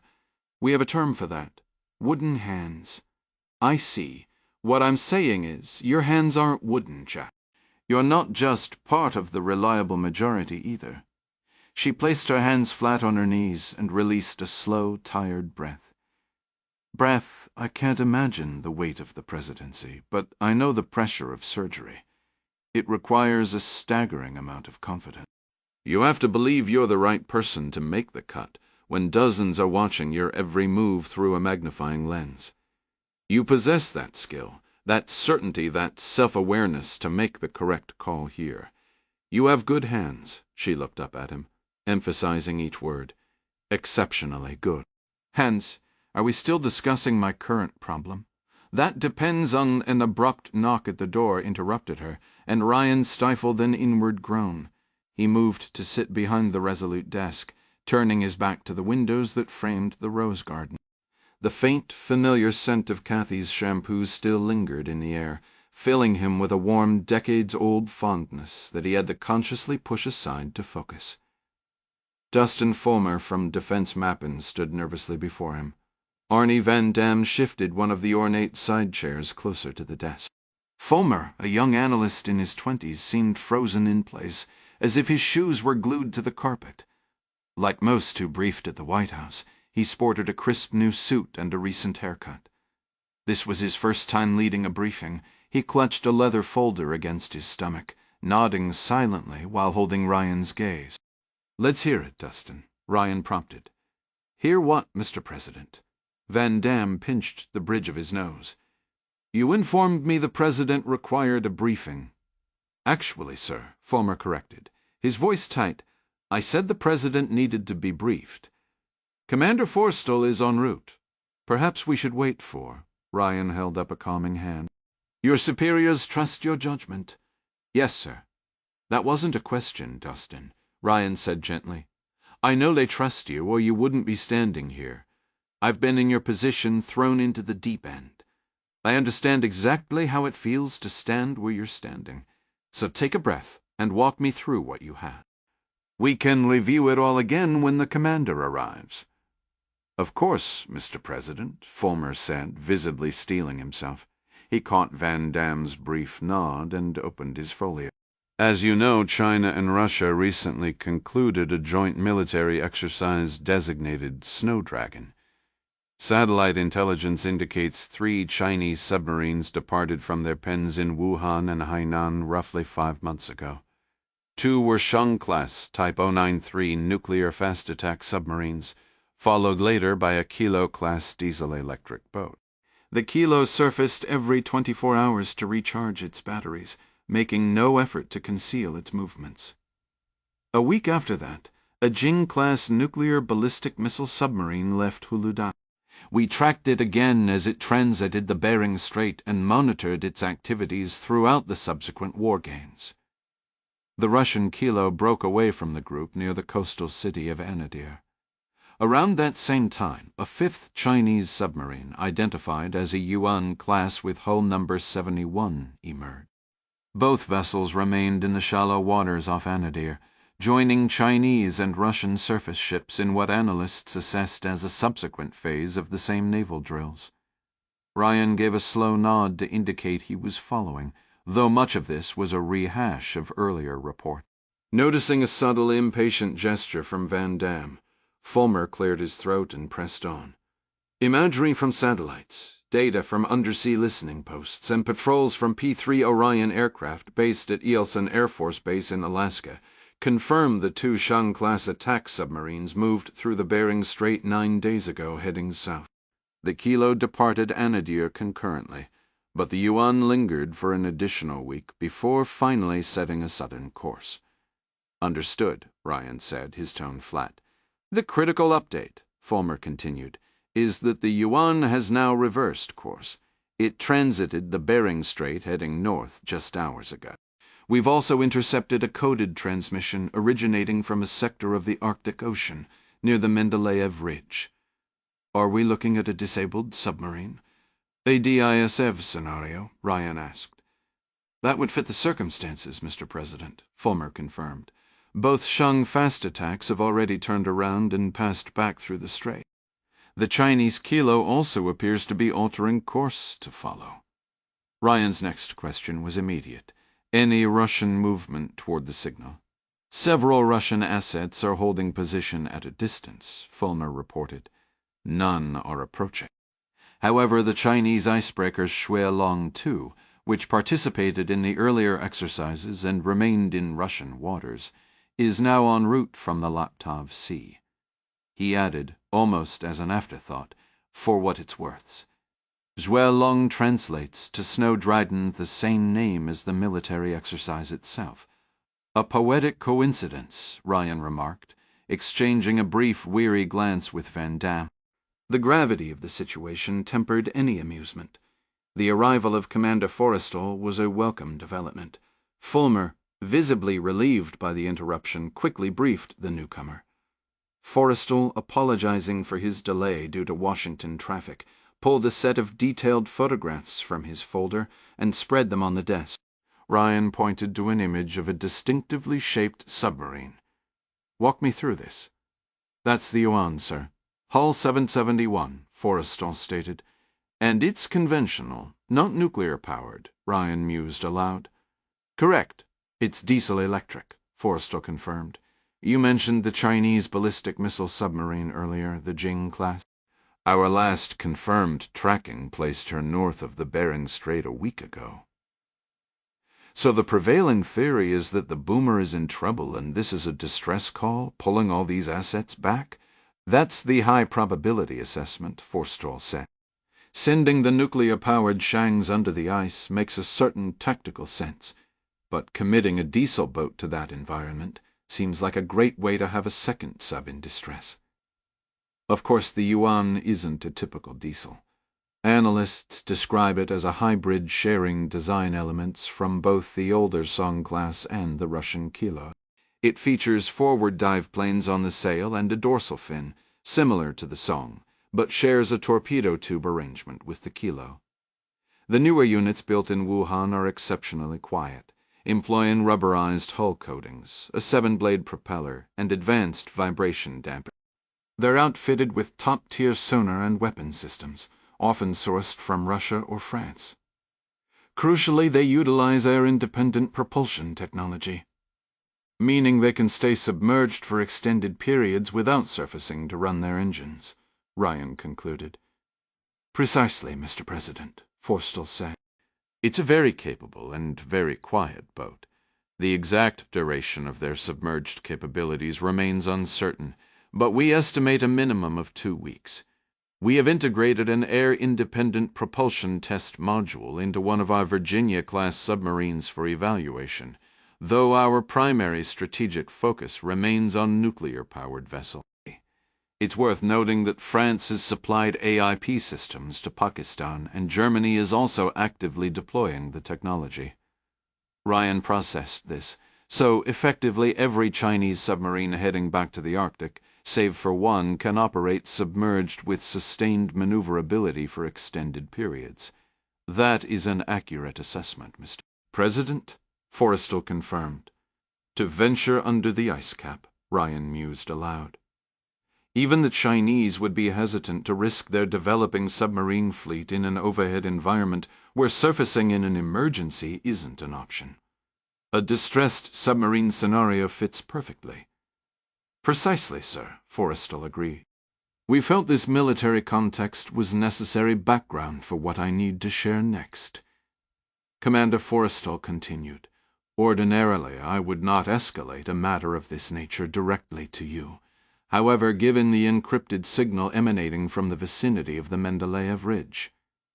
"You have my full attention, Robbie," Ryan stated. Elaborated Captain Ross Holland, commanding officer of the USS John Paul Jones operating near Hawaii, forwarded a report concerning Arctic acoustic anomalies. His senior sonar technician is in possession of an audio file. Some analysts believe the recording contains noises consistent with metal-on-metal contact, and potentially discernible speech specifically, words in Mandarin. Ryan's expression shifted with skepticism. A sonar technician based in Hawaii? Correct, sir, Forrestal replied. The acoustic transients in question were captured by a hydrophone deployed during a scientific survey beneath the ice north of Point Barrow, Alaska. The technician, Chief Petty Officer Barker, received the file from a former shipmate, Dr. Patty Moon. After her naval service, Dr. Moon earned a doctorate in physics and now works aboard the research vessel Sekuliak, a light icebreaker operated by the University of Alaska Fairbanks. The RV Sekuliak was deploying under-ice sensors near the Chukchi borderland at the edge of our continental shelf when the sounds were recorded. This location is less than 30 nautical miles from the suspected origin point of the coded signal. Dr. Moon sent the file to Chief Barker, who then submitted it through his official channels. Does he share her interpretation? Ryan asked, referring to Barker. He found it credible enough to escalate it, Forrestal said, which in itself warrants serious consideration. I reviewed Dr. Moon's service record. She is an Alaska native. While her performance evaluations were consistently solid, every commanding officer noted a pronounced tendency to lend excessive credence to conspiracy theories, particularly those involving government secrecy and alleged cabals. She appears to have a deep-seated distrust of official institutions. What were the words? Ryan pressed. Forrestal seemed momentarily confused. Sir, the Mandarin words Dr. Moon claims to have heard, Ryan clarified. I assume someone in your shop speaks the language. At that moment, Secretary of Defense Burgess entered the room, already briefed. Admiral Talbot is en route, he informed them, referring to the Chief of Naval Operations. He was delayed by a dental procedure. Ryan acknowledged this with a nod and gestured for Forrestal to continue. The audio file is severely degraded, Mr. President, Forrestal explained. It could easily be biological sources or ice movement. However, if it is a human voice, my two Mandarin linguists have conflicting interpretations. One suggests the word for fire or danger. I've listened to it personally. Frankly, it seems improbable to detect human voices from outside a modern submarine hull. Our designs prioritize Cylinder, not like the movies, a slammed hatch or a dropped tool. That's plausible, but clear speech. I'm doubtful. That said, the metallic noises are strikingly convincing, especially given the broader circumstantial picture. All right, Ryan said, synthesizing the information. Let's proceed under the assumption these sounds are originating from a distressed submarine. The Chinese are focusing their search on a signal roughly 30 miles from where Dr. Moon captured her audio. This suggests the damaged submarine might have drifted, or their tracking is off target. Dustin Fulmer shifted, looking as if he wanted to speak. Ryan gave him a nod. Go ahead, Dustin. Sir, Fulmer began. I can't speak to Chinese systems with certainty, but consider this. What if the distressed sub released a rescue buoy? If the tether snapped, currents under the ice could have carried it a significant distance before it finally surfaced. Ryan turned to Forrestal. That's a plausible scenario, Forrestal conceded. Would such a buoy record the original coordinates? Ryan pressed. Hard to say with their designs, Forrestal replied. Typically, these buoys auto-deploy if maintenance timers aren't Rosetta fail-safe for emergency. The Russians had so many accidental launches, they ended up welding a number of theirs shut. Good thinking, Ryan said, offering Fulmer an appreciative glance. He jotted a note before addressing Burgess. What assets do we have in the region, Bob? The Navy's biennial ICE-X wrapped up just over a week ago, Burgess reported. 2 submarines participated. The USS Connecticut was already heading home, passing the San Juan Islands when we redirected her. However, the Indiana SSN 789 remains under the ice pack. We're currently out of direct contact, but are transmitting ELF signals instructing her to check in when possible. She's likely monitoring a Russian sub that moved in to observe our exercise. If necessary, we can deploy a team with deep Siren, find a break in the ice, and send an acoustic message that way. Deep Siren, a Raytheon-developed low-frequency paging system, had repeatedly proven its worth during ICEX operation. While shifting ice posed challenges, any patch of open water could serve as a conduit. Additionally, Burgess continued, the Coast Guard icebreaker Healy is on scene. We've coordinated, and she is en route to investigate the source of this coded signal. Understood, Ryan said. The ice complicates everything. Absolutely, sir, Burgess agreed. Surface vessels are a non-starter except for the Healy, and with this many Chinese, American, and undoubtedly Russian submarines now operating in close quarters, the risk of an accidental collision isn't just theoretical, it's a looming headache. Ryan pointed a firm finger. We avoid any collisions. Period. Copy that, Mr. President. Have your analysts keep working on that sound file and the signal, Ryan said, his pencil tapping a steady rhythm on the desk. Of course, sir, Forrestal affirmed. Ryan then shifted topics. Dr. Moon is from Alaska, correct? Yes, Mr. President, Forrestal confirmed. Records indicate she's from a remote Arctic village called Point Hope. Point Hope, Ryan repeated, a somber expression crossing his face. That explains a lot. It's way up in the northwest corner of the state, Forrestal added. I know the place, Ryan said. Some of you might have read about it in history class. After World War II, a group of overly optimistic but dangerously misguided officials at the Atomic Energy Commission were brainstorming peaceful applications for atomic weapons. In a stroke of bureaucratic genius, someone proposed detonating 5 nuclear warheads just south of that very village to carve out a new harbor in an area frozen solid for most of the year. Thankfully, Project Chariot was scrapped. But can you blame someone from there for being skeptical of the government? She probably heard those stories growing up. Spend enough time in this job and you learn that not every conspiracy theory is pure fiction. Given the current situation, there's a high likelihood the Chinese submarine force is mounting a rescue operation. Agreed, Burgess said. Very well, Ryan concluded. I'll trust your judgment on the methods and manpower. But keep me in the loop, Val. Where is the Healy currently located? The Coast Guard cutter Healy stood as one of just 2 operational icebreakers available to the United States military. China possessed a pair as well. Russia, by contrast, maintained a fleet exceeding 40.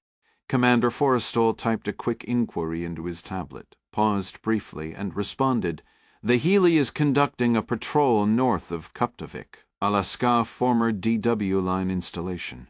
The DEW line, a chain of distant early warning radar stations, was established to monitor Soviet activities throughout the Cold War. Situated roughly 300 miles east of Point Barrow, the Inupiat community of Kuptovik lies at the northern boundary of the Arctic National Wildlife Refuge. Today it functions as a center for climate science and a popular spot for tourists hoping to observe polar bears attracted by the bone piles from the village's annual bowhead whale harvest. Ryan rose from his chair. The others were already standing, and Van Dam followed suit. Who commands the Healy? Forrestal checked his tablet once more. Captain J. Raposa.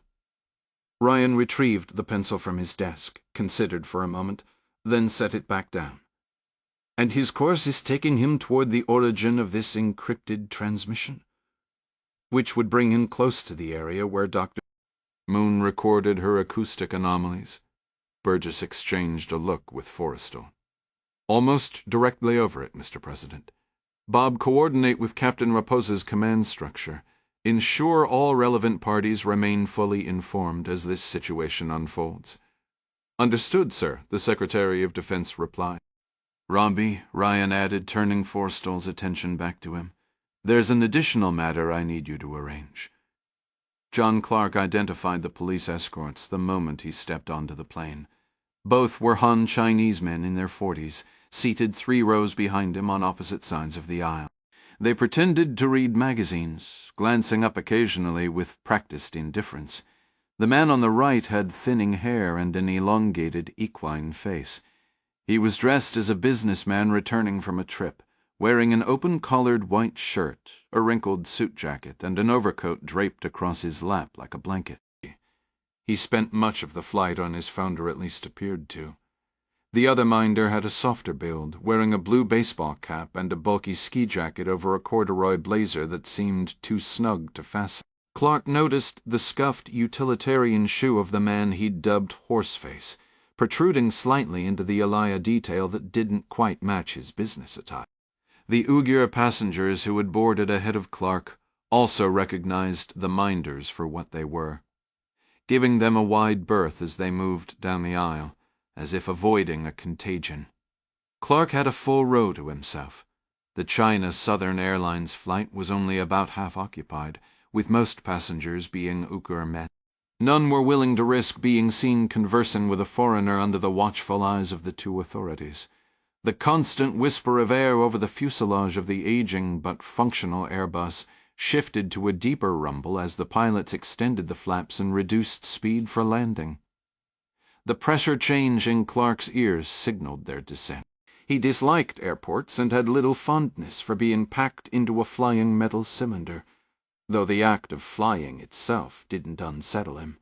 At most he felt neutral about it. Breaking free from the ground was merely a necessary step to reach an objective. Some people found poetry in flight. More power to them. Clark could grasp that sentiment somewhat. He felt a similar pull toward the ocean. The cabin temperature was kept decidedly cool, so most passengers, including the Uyghur men, kept their coats or heavy sweaters on. Many wore black fur hats pulled low, reminiscent of Brezhnev's winter cap in old newsreels. Others sported baseball caps or snap-bran hats. A few of the older men wore traditional, wide-flapped Kyrgyz fur hats, which complemented their long white beards and Turkic profiles perfectly. As dusk gathered outside, dark, watchful eyes and prominent noses turned intermittently to gaze out the windows on both sides of the aircraft. Clark felt the aircraft descend, the landscape outside his left window swelling to fill the view. A pale, dusty shroud lay over the city's muted gray blocks and the exhausted brown of the surrounding plains. In sheltered spots, stubborn crusts of dirty snow refused to melt. From the highway that ran northeast from the airport, a canal carried a sluggish current of water the color of weak coffee. He spotted a line of 3 military trucks, their tops a stark white rolling eastward beyond the city limits. The roads were a mix of pickup trucks, heavy rigs, buzzing scooters, and battered taxis. Just gazing out at the scene, Clark could almost taste the grit in the air and feel the dry, invasive chill on his skin.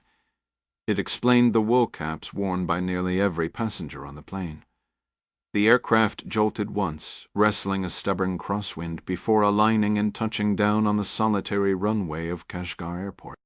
His official shadows followed him off the plane, but pushed ahead when he was detained at the immigration counter. He had no doubt their reunion was imminent. A uniformed Han officer gave a dismissive grunt as Clark presented his Canadian passport and visa documents arranged through a contact of Adam Yaus in Beijing. The officer examined them with the weary skepticism of a man who heard nothing but fabrications all day. He fired off a few rough questions about Clark's travel purpose. Clark, for his part, leaned into a facade of fatigued confusion, a useful mask to dull the sharp, focused intensity in his own gaze. The marathon journey from Ho Chi Minh City, with stops in Guangzhou and Urumqi, had genuinely drained him, making the role of the weary traveler an easy one to play. The officer barked a phrase that was utterly incomprehensible, which only reinforced Clark's bewildered act.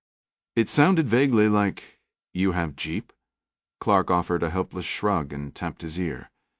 Better to be thought a deaf old man than to insult the officer by failing to understand his English.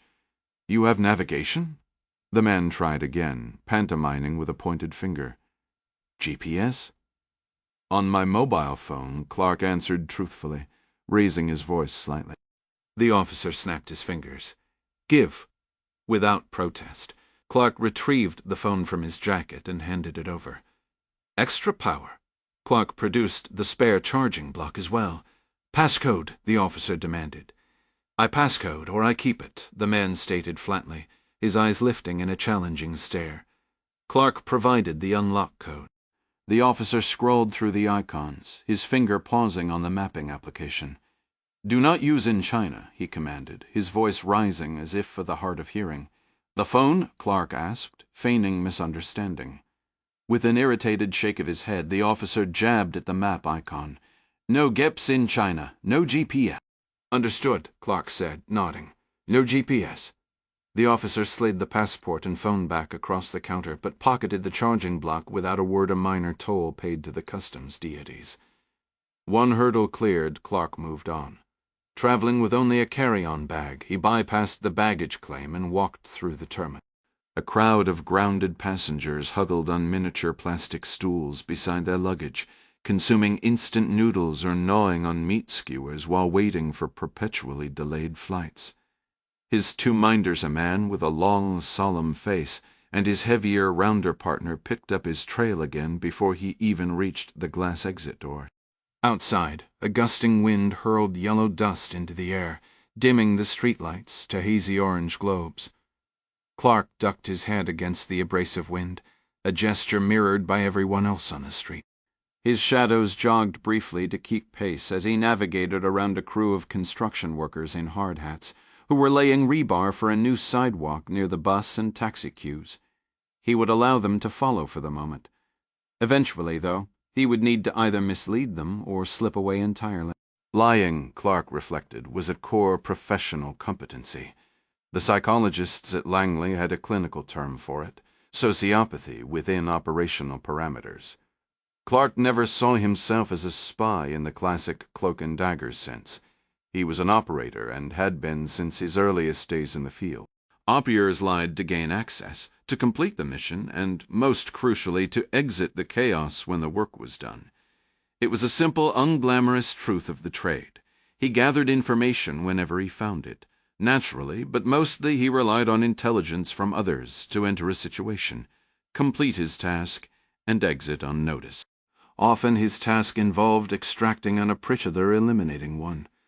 Hala Toti helped her aunt load crates of oiled noodles onto the scooter. Her aunt's usually warm complexion looked ashen and pale. She had spent the entire night awake, sewing, cooking, reading anything except resting. "I can deliver these to the market," Hala offered, gesturing toward the noodles. "He'll manage," Sophira insisted.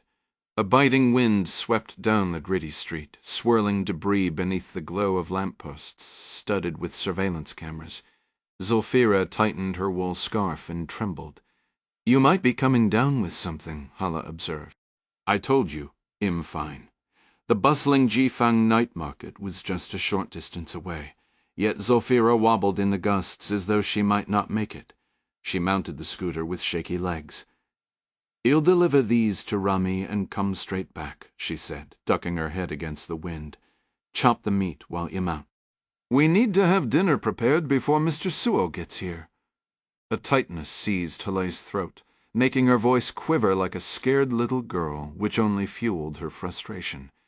"What if he arrives while you're away?" Wren sent a message. "Mr. Suo is held up in meetings. He won't be here for another 2 hours." That's plenty of time. Hala knew it was pointless to press further. She was a guest in her aunt's house. After watching the scooter vanish into the twilight, she went back inside. Hard work was nothing new to her. There was always more to do. Her mother had taught her to prepare savory rice plow and how to chop filling for Samsa pastries by the time she was 6. She could disjoint a chicken with her eyes closed, especially using her uncle's razor-sharp cleaver. Standing on a stool, she positioned the chicken on a cutting board, cleaver in hand. Gripping a drumstick complete with its yellow foot and climax, angled it away from the body, pressed the blade into the joint and separated it cleanly, setting the leg aside. What choice did she have? She had noticed the way the portly official Suo and his assistant, Ren, watched both her and her aunt. Sure, Fat Suo had a soft spot for Zofira, but Hala was old enough to recognize when men stared at her with that glazed, slack-jawed expression. Fat Suo would return soon, eyeing her as if she were a dessert. But Zofira was tough. Zofira would keep her safe. Hala had witnessed similar behavior back at the dance and gymnastics academy in Nanjing. Some coaches looked at the older girls that same way. They would take them for walks or up to their private offices. None of the girls ever spoke about what happened when they returned to the dorms, but they cried often. A few became so ill they had to leave the school. Early on, when Hala was just 7 and had been identified as a gymnastics prodigiousent away to train for the glory of the nation, she sometimes wished she would fall ill too, just so she could go home like the others. Later, as she grew older and began to understand, she learned those girls hadn't gone home. They had left the school in disgrace to have babies. Having grown up around farm animals, Hala understood the basics, but not the narrowed, calculating looks some coaches gave the older girls. Then she turned 10 and everything shifted dramatically. One evening after practice, Mr. Yun, who coached the boys on the pommel horse and rings, brought her a small slice of cake wrapped in wax paper. Student diets were tightly regulated, yet Mr. Yun's gifts became more and more regular. Every time he gave her something, he would stare at her in a strange, cross-eyed way. Sometimes his hand would brush against hers, but she was always so ravenously hungry that she would just take the treats and devour them without a second thought. During dinner, Mr. Yun had leaned close, his voice a low murmur in her ear, instructing her to meet him later by the stacked mats in the corner, and to keep it to herself. As a token, he'd slipped her a small slice of white cake, its cream filling so impossibly sweet it made her head swim. His hand lingered on her upper arm, a soft, possessive squeeze, accompanying a promise. More treats awaited if they could be secret friends. When the gym door creaked open, Mr. Yun sprang back as if startled by a sudden flame, hands raised in a show of innocence. His wife stood frozen in her white tee and red track pants, her gaze locking onto him for a stretched, silent moment. Mrs. Yun, usually a pillar of strength, seemed to shrink before Hala's eyes that evening. A tremor started in her hands, growing until her whole frame shook, the whistle around her neck rattling against her heaving chest. With a sharp flick of her wrist, she summoned Hala and wordlessly marched her to the dorm. Hala had believed Mrs. Yun saw potential in her, or at least respected her relentless dedication in the gym.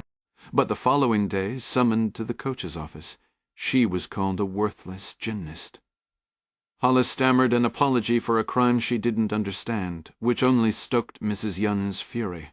A stinging slap landed on her cheek with such force it dislodged a tooth-an outcome that appeared to shock Mrs. Yun herself. Tears welling, still trembling, the coach then scolded Hala for chewing her sweatshirt collar and called her a foolish, foolish child. Her place at the school was revoked. She would be on a train home to her aunt that very afternoon. For a moment Hala wondered if their anger stemmed from her outperforming their prized Chinese student. But no, they'd known her heritage when she arrived. Was it the forbidden cake? As she packed her few belongings, the truth crystallized. Mrs. Yun's rage wasn't about broken diet rules. It was because Mr. Yun had touched her shoulder and looked at her with the same greedy delight he reserved for his confection. That was the past, Hala told herself, forcing her attention back to the chicken beneath her cleaver. Nothing could be done about it now. The front door handle rattled violently, sending a cold wave of dread down her spine. She jolted, the cleaver nearly slipping from her grip, and instinctively dipped her head, her teeth finding and gnawing on the collar of her shirt. The door swung inward to reveal Zofira. Hala's shoulders loosened a fraction. "Did you forget something he is here?" Zofira interrupted, her chin trembling. "Swa." Zofira gave a tight, difficult nod, her lips pressed into a pale line, her face flushed as if she'd been holding her breath. The portly bureaucrat filled the doorway behind her, suitcase in hand. He offered a cruel, familiar smile and waved at Hala like a long-lost relative arriving for a festive visit. By the letter of the law, he had every right, even a duty, to be there. Officials from the province were dispatched from Beijing to oversee the needs of what they deemed backward Uyghur households, dropping in at all hours and imposing overnight stays, civilizing them through decidedly uncivil means. Fat Suo thumped his suitcase down and jerked his head toward Hala. "Be a good girl and take that to your aunt's room. And for heaven's sake, stop sucking on your shirt."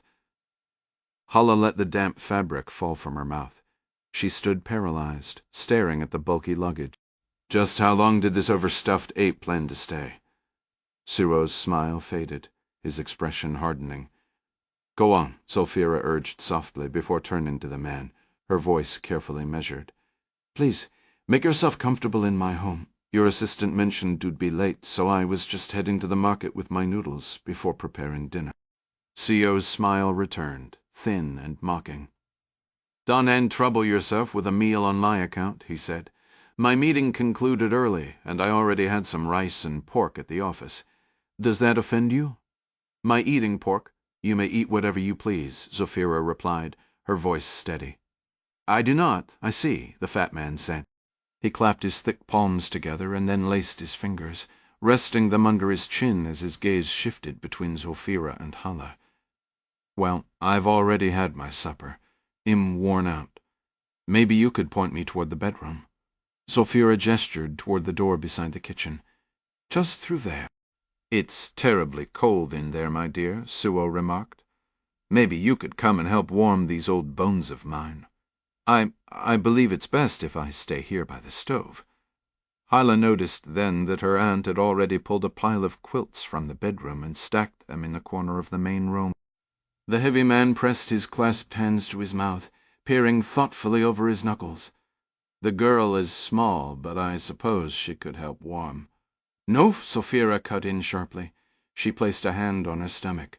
"It's only that my husband, it hasn't been long since he passed, and I am—" Fat Suo let out a short laugh. "Expecting?" Zulfira bit her lower lip, but did not disagree. Suo rested a hand on her shoulder, stroking it as though soothing a nervous creature. Hala balled her fist, ready to lunge at him, but Zulfira shot her a warning glance. Suo gave a dry chuckle.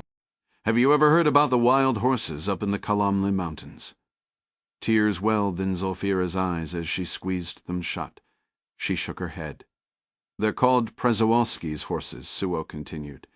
"Small, sturdy animals in the grand scheme, but they're believed to have roamed these parts thousands of years ago. A few dozen were brought back here to Xinjiang, probably before you were even born. There still aren't many left, less than 200 from what I hear." Suo tilted his head and then dragged a knuckle slowly down Zulfira's cheek.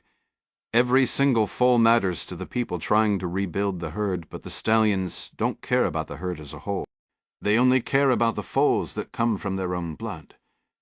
Did you know, for example, that when a stronger stallion comes across a pregnant mare whose mate is gonna maybe killed or just not around any more, he'll mount her with such force that he ensures no offspring but his own will survive?" Suo laughed, throwing his hands up. "Of course we aren't horses. There is no need for anything rough, so long as the mare stays cooperative," Zulfira whispered, her voice trembling. "Something like that," the fat man said with another low chuckle. Zulfira wrapped her arms tightly across her chest. "Where is your helper?" "Wren is occupied with another task." A single tear traced a path down Zulfira's cheek. "What about Hala?" Suo took her hand. "She can sleep by the stove." His voice grew thick. "Unless I'm pushed, I have no interest in foals." Clark glanced at his watch. 2 hours. That was enough time to hail a cab back to his hotel and grab a couple of samsas from a vendor on the street. Head let the watchers observe him having a casual dinner while he spread out a tourist map of the city perked up at the terminal, and waited for Midas to land on the next flight. The two campus operatives would coordinate closely, but avoid any direct in-person contact. Clark would take point, getting eyes on the girl Hyla and, with any luck, her mother Medina Tauta, their real objective. Midas would hang back, maintaining a wider view, serving as both backup and overwatch. The goal wasn't just to cover each other. There was little either could do if the other was compromised and detained by the XPC. Instead, two coordinated sets of eyes greatly increased the odds of locating Medina Toddy if she was anywhere in the area. If something happened to Clark, Midas could carry the mission forward. Though they wouldn't meet face to face, Clark and Midas could communicate via text through a shadowed phone app built by Gavin Beery, the campus tech wizard. The app Beery had dubbed it Walk to Mahid behind a fully functional pedometer, and wouldn't appear without the right access code. Clark's phone vibrated in his coat pocket as he approached the row of green and white taxis idling outside the terminal. The cacophony of construction saws and air-powered tools blended with the steady rumble of traffic. He glanced at the screen. His step counter app flashed a notification 4,000 steps, exactly which was his signal that a message from Midas had arrived. Clark tapped in the code with his thumb, reading the brief text before it vanished 10 seconds later. The news was succinct. Flight delayed, 12 hours. This altered his entire evening. The hunger was still there, and so was his intention to conduct a swift reconnaissance of the house where Medina Tota's daughter reportedly lived. Now, however, he'd be doing it solo, without any safety net. If he slipped up here, if he made a fatal error, he'd die with no one even knowing where to look. A familiar, almost comfortable solitude. First, he had to shake the two shadows assigned to him. Clark allowed himself a dry, silent laugh. One problem at a time. The message from Midas had momentarily made him forget the knife edge of the wind. A brutal gust swept around a convoy of city buses, stealing his breath and pelting his narrowed eyes with grit. He dug a black wool watch cap from his peacoat pocket, yanked down over his ears. It served the dual purpose of warmth and blending in on streets where nearly every head was topped by dark hair and some form of hat. Two Uyghur men stood at the front of the taxi queue, their backs to the wind, engaged in a lively gesturing debate with a red-cheeked woman in a headscarf. Clark didn't understand the language, but the frequent exasperated sighs and sharp head turns made the subject clear.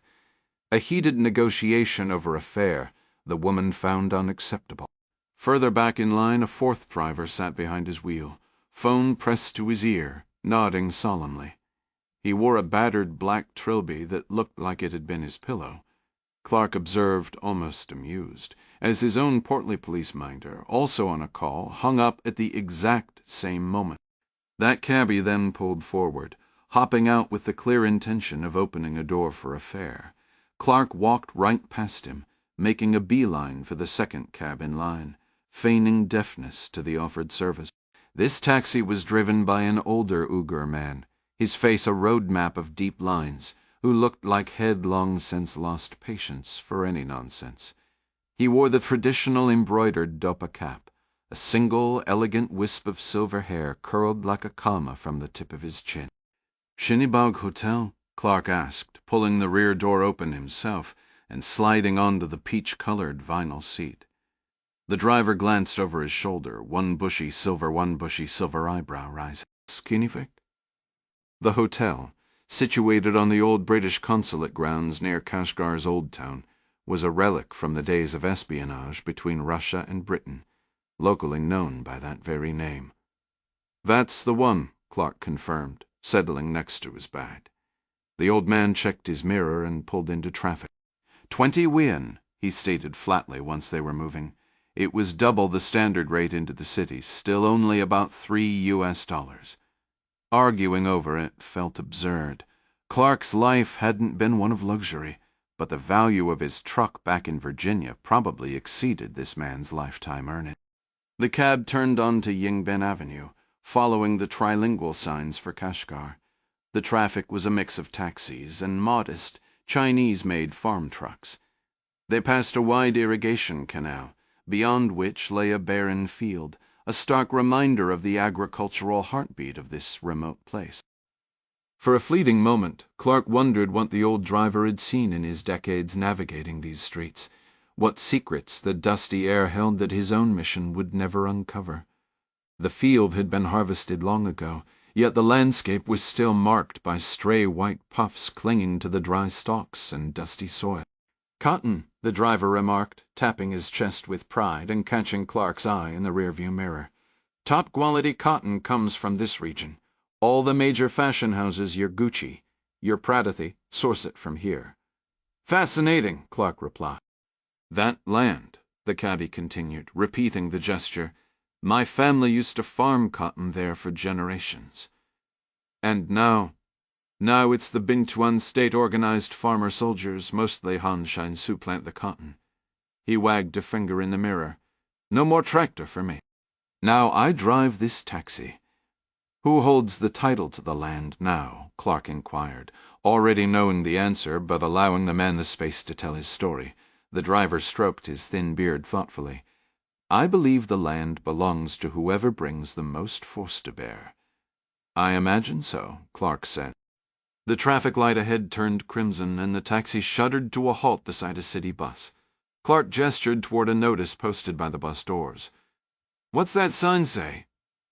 The cabbie studied him intently in the mirror until the light changed and they moved forward. After a moment, he answered, "It warns that explosives and bearded men are not permitted on public buses. But you have a beard.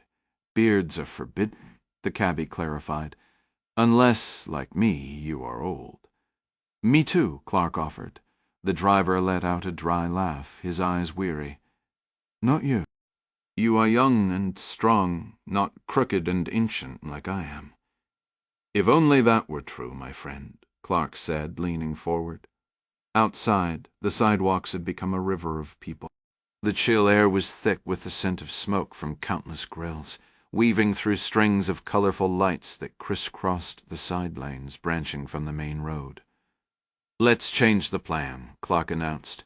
"You can drop me off here at the Jifang night market. I feel like walking." "My hotel isn't far." The old man's concerned face filled the mirror as he looked back at Clark, as if he'd lost his mind. "You know the way. It's dark, and the wind has a bite to it." "I'll manage," Clark assured him. "I've read about this night market. Seems worth seeing." "What about your bag?"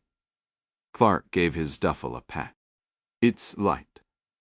"All right," the cabbie conceded, though he sounded doubtful.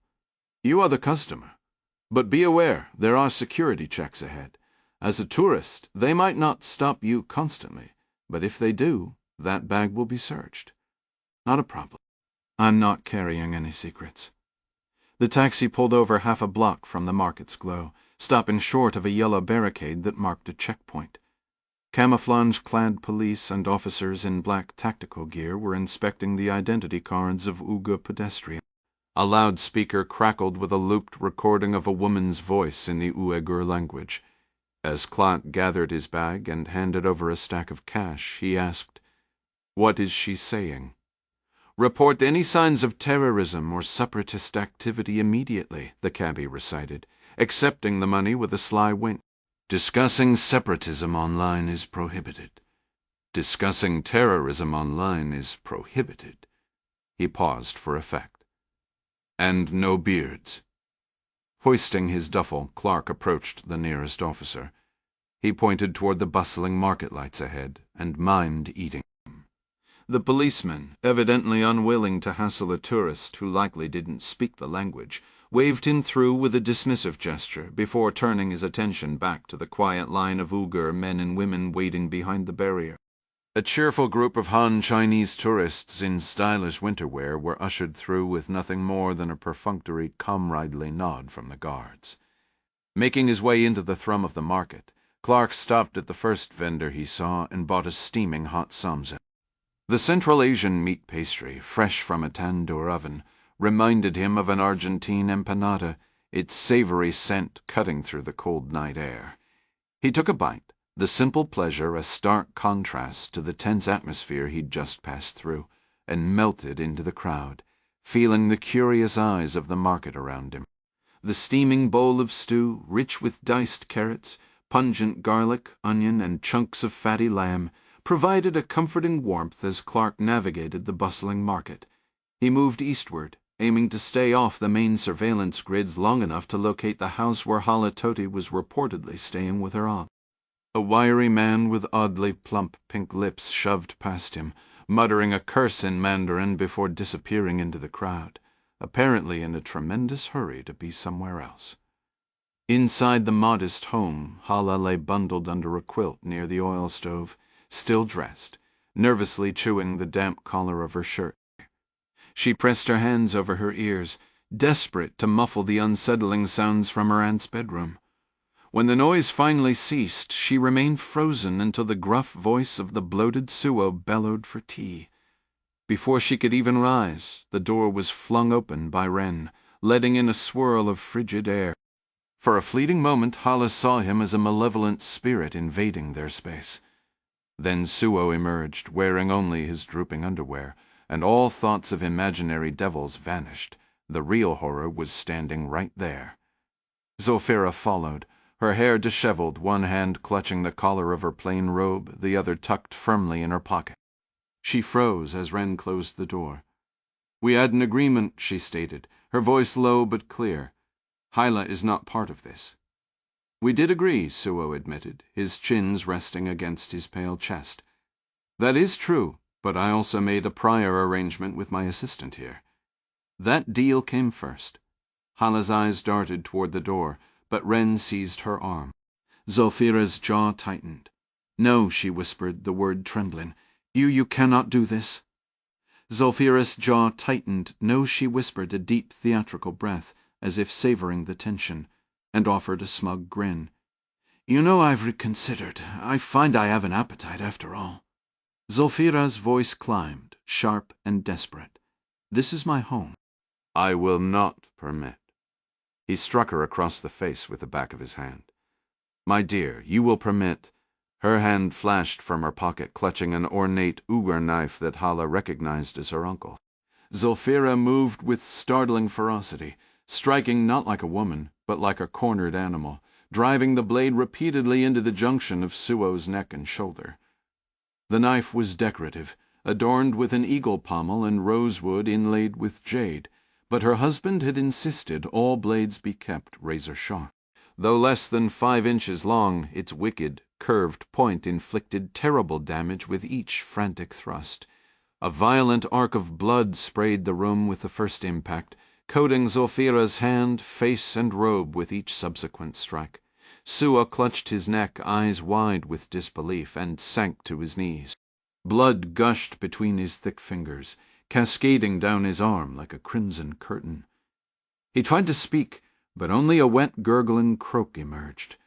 Stunned, Ren loosened his grip, allowing Hala to wrench free, and stumbled toward her aunt. She slipped midway, nearly falling in the expanding slick of blood. Suo's arm went limp, his hand dropping from the wound. His eyes rolled back and he pitched forward, his face hitting the linoleum with a sickening final crunch. Zulfira turned the bloody knife toward Ren, only then realizing her own hand was badly cut. The blade had snapped at the hilt during the frenzy, leaving her holding just the ornate handle. She dropped it and grabbed Hala, pulling her aside just as Ren, erupting in furious disbelief, snatched a meat cleaver from the kitchen table. Zulfira positioned herself between him and the girl, screaming for Hala to run to the bedroom and lock the door. Ren waved the heavy cleaver, his voice shrill and strained, his chest heaving. "I promise you this," he hissed, the threat hanging in the blood-tinged air. "I will not be so easy to kill," and as it turned out, he was absolutely correct. Ren watched his boss fall, a surge of terror and fury propelling him forward. He swung his blade in a wide, desperate arc, aiming to cut Zulfira down where she stood. She snatched up a wooden bowl, holding it out as a makeshift shield, but Ren had the advantage of height and strength. His blade connected, carving a deep, ugly gash along her forearm. The knife she had used moments before clattered to the tile. A wild laugh tore from Ren's throat as he advanced, watching her bleed. Without a second thought, Hala grabbed a heavy chair from the table and shoved it across the slick floor, ramming it into the back of Ren's knees. A raw, guttural scream filled the room. "You think you can fight me?" he roared, spitting the words. "I'll carve you both." into the distraction gave Zulfira just enough time. She snatched a small paring knife from the counter and launched herself at Wren's back, driving the blade repeatedly into his neck and shoulder. But Wren was ready. He twisted and ducked, turning her desperate strikes into shallow, messy wounds. The cleaver slipped from his grip as Hala's feet slid out from under her in the spreading pool of blood. She landed hard, her hand closing on the heavy weapon's handle. Rolling, she brought it down with all her might onto Wren's foot, the blade biting deep into his arch. Had she been stronger or her footing sure, she might have severed it completely. Wren howled, stumbling like a man on ice, his other leg shooting out from under him. He crashed to the floor with a sickening thud. Zulfira fell with him, slashing wildly, her blade opening his cheek before finding a home in the meat of his shoulder. Wren bellowed, swatting her away. She slid backward, leaving a smeared trail on the linoleum. Hala scrambled to her feet, cleaver in hand, her breath coming in ragged gasps. Wren wallowed upright, looking like a creature dipped in crimson. He yanked the paring knife from his shoulder, dragging his injured foot as he turned toward a panting Zulfira. Hyla swung at his legs. He shuffled in a clumsy half-circle, barely keeping his balance, and shook his bloody knife at her. "Worthless vermin," he snarled, blood and saliva spraying. "Ill got you." Zulfira was on her feet again. She brought a wooden bowl crashing down on his head. Dazed but furious, Wren shoved her aside, staggering back. "Run, Hala." Zulfira's voice was a broken wail. "Get out of here." Hala scrambled sideways, her body refusing to obey. Every muscle was locked tight. The sounds of the struggle, aunt's sobs, the man's animalistic screams eschewed in her skull, distorted and distant. Her back hit the wall. There was nowhere to go. With a final deranged howl, Wren lunged for her, but Zulfira threw herself between them, grabbing the hand that held the knife and pulling it deep into her own stomach, using her weight to drive them both to the floor. "Go!" Her voice was a shattered command as she collapsed atop him. "Leave now!" Wren shoved the dying woman off of him and lay on his back, chest heaving, his shirt a dark, glossy red in the lamplight. He turned his head, a cruel, swollen smile spreading across his face as he looked at Zulfira clutching her stomach. "No one," he gasped, a laugh bubbling up, "will even miss you." Outside the small house, that laugh was the last sound he ever made. Clark observed from the shadows across the street upon his arrival. He mapped the security cameras mounted on the eaves, the light poles, and atop the street sign. A Han Chinese guard stood next to a white Toyota Cressida, the sole car on the scooter-lined street. Having provided security for important figures before, Clark recognized the look. This man wore a long wool coat over plain clothes, but Clark was fairly sure he was a police officer, probably the driver for whoever was inside Zulfira Azizi's residence. A flame sparked behind the sentry's cupped hands, briefly lighting his face as he lit a cigarette. He slipped the lighter back into his pants pocket, parting his coat just enough for Clark to see the silhouette of a pistol on his belt. The guard patted it before letting the coat drop, then leaned against the car's hood, stretching and taking a long drag. As if struck by inspiration, he glanced up at the cameras, then hitched his coat behind the holster. His hand hovered over the weapon before squaring off in the dark, mimicking a quick draw like some dime novel cowboy. He dropped the coat, took a few steps, looked up, and repeated the silent gunfight. Clark suppressed a laugh. This clown knew precisely where the cameras were and saved his little performances for the blind spots. Movement in the windows pulled Clark's focus from the fool. Lights flickered inside. Shadows shifted strangely behind the floral curtains near the front door. The sentry's head jerked up at a sound from within. Distance and a groaning wind made it hard for Clark to hear at first. Then a sudden stillness carried the heart-stopping cry of a woman in utter anguish. Clark rose onto the balls of his feet at the wretched sound, ready to move. Beside the sedan, the sentry merely shook his head and chuckled. John Clark approached killing with a grave seriousness, both tactical and moral. He had ended many livenessem through methods so brutal he'd never speak of them, not to Ding or Sandy, especially not to Sandy. he told himself.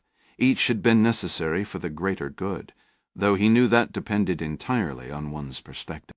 He slept soundly most nights, yet felt reasonably certain that if Judgment Day existed, he could at least expect a firm lecture from the Almighty. Those who killed for a living seldom indulged in fretting over the sin of it. For Clark it more often hinged on a strict personal code. On rare occasions, far rarer than one might think, he'd had the luxury of deliberation, of planning and learning everything about the person whose life he would take. But most circumstances, like this one, demanded immediate action. Here was a man standing between Clark and someone in peril, who had the audacity to mock their sufferings. Clark closed the distance swiftly, crossing the street as the sentry turned to listen to more screams pouring from the house. He moved up behind him in a camera-blind spot.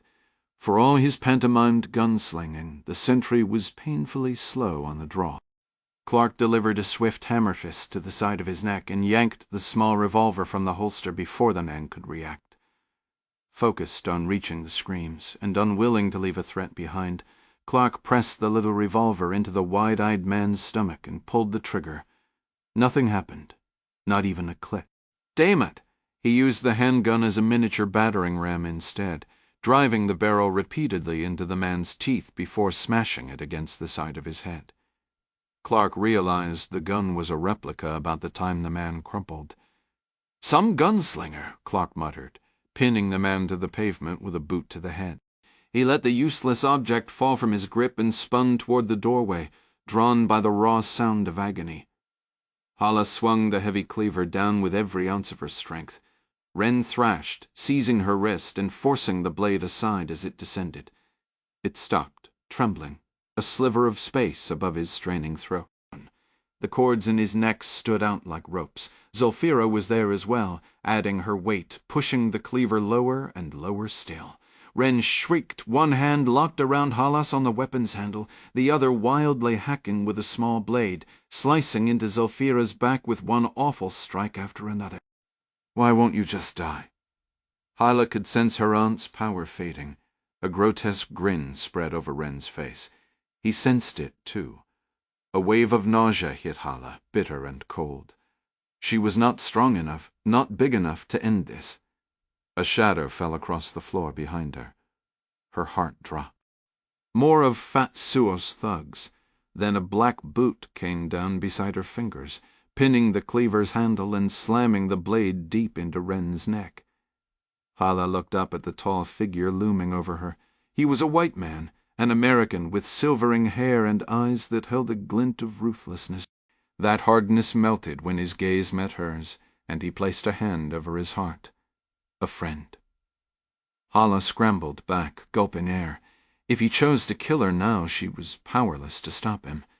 She pushed the thought aside and crawled across the bloody floor to where her aunt lay trembling. The man knelt swiftly beside them, his hands moving urgently to stem Zulfira's bleeding, but the wounds were too numerous, too severe. Hyla pressed her forehead to her aunt's cooling cheek, a soft whimper escaping her. "Why did you do it?" The pain etched on Zulfira's face softened. Her eyelids fluttered. "I told you," she breathed out. "We do what must be done," Insari the gray-haired man said to Hala, after her aunt's last shuddering breath. Hala looked up at him, her eyes wide, her face streaked with blood and tears. She managed a whisper. "Who are you?" She'd picked up bits of English working the stalls at the Jifeng market with her father, chatting with travelers. Most Americans or Europeans never bothered with Mandarin. Even fewer attempted more than a mangled hello in Arabic. No tourist had ever spoken to her in Uyghur. She was young and quick, with a knack for languages. Her father had always said learning English was her ticket to something bigger. The classes at her gymnastics academy had polished the rough phrases from the market. "A friend," the man repeated, hand to his heart once more. "Are you injured?" Hala clamped the collar of her shirt between her teeth and stared, speechless. She tasted iron, but it didn't matter. The room seemed to tilt and shrink. "Are you hurt?" the man asked again, miming a cut on his own arm. Cut. Hala shook her head. Then, without thinking, she leaned forward and buried herself in the stranger's embrace. She wanted to weep, but no tears would come. Dense clouds pressed down on the frozen world as Dr. Moon sat in the wardroom, finishing a breakfast of steel-cut oats and blueberries. She was dressed for the journey: thick socks, heavy boots, insulated Arctic bibs shed left unzipped in the warmth of the ship. A custom-made bright red anorak with a wolverine fur trim was tossed over the packed duffel bag on the chair next to her, a gift from her aunt, a renowned Inupiat seamstress back home in Point Hope. Moon checked her watch. 10 already. She was packed and ready, though she doubted anything would actually happen today. Travel this far north was an exercise in patience. Utqiagvik lost the sun from mid-November through late January, but when daylight returned it came back with a relentless, glaring intensity. Now, in the latter part of March, the sun traced a slow circle in the sky from early morning until well past 9 at night, providing Dr. Paddy Moon and the other scientists aboard the research vessel, Sikuliak, with plenty of light for their work when the weather allowed. Sun or no sun, the Arctic was a mercurial place, where conditions could shift in an instant without warning. Lois Deering, the meteorologist aboard the Sikuliak, had a favorite saying about the Arctic high-pressure systems. They were so thin up here that a strong gust from the wrong quarter could scatter fair weather like confetti. The previous morning had dawned with startling clarity, a perfect bluebird sky. Lois, affectionately dubbed the ship's weather guesser, had promised a solid 12-hour window of calm. Then, as if on cue, someone must have sneezed, ushering in a dense, low-pressure front. Now the small icebreaker was nosed into pack ice young, first-year ice, but still a solid foot thick, which at least spared them from the churn of open way. The wind had moaned relentlessly through the night, and temperatures had plunged far below freezing, a stark reminder that an Arctic spring was more about biting cold than gentle sunshine. Kelly Simons entered the wardroom, her wool beanie tugged down over her ears, her cheeks glowing a vivid pink from a brisk walk on the weather deck. Moon greeted her by raising a spoon laden with oatmeal. "Looks brisk out there." "Straight through to the marrow," Simons replied, her voice carrying that characteristic briny timbre that always made Moon think she had seawater in her veins. Right to the bitter core. It was easy for Moon to picture the capable sailor in a classic peacoat, puffing on a pipe and calling her colleagues Marty. In reality, when not at sea, Kelly Simons lived a quiet life north of Seattle with her retired mother, 2 yapping Yorkshire terriers, and the husband she'd met while both were cadets at the Merchant Marine Academy. Simons tossed her wool gloves onto the table and drew a cup of coffee from the urn bolted to the wall. "They're inbound," she announced, dropping into the seat opposite Moon, and cradling the mug to let the steam bathe her face. "You're joking," Moon said. "In this soup?" "The skipper got the radio call maybe 5 minutes back. Helicopter's about 30 minutes out." Simons took a careful sip, eyeing Moon over the rim of her mug. "I've spent nearly a decade working these lofty latitudes, and I've never seen a bird fly out to pluck someone off the ice unless they were one step from death's door with botulism or a busted leg." She took another sip, then raised her mug in a facetious toast. "You must be somebody special." Her eyes darted around briefly before she leaned in, lowering her voice to a conspiratorial whisper. "So, what's the deal? Are you some kind of undercover operative?" "More likely I'm in deep trouble," Moon countered. "Maybe."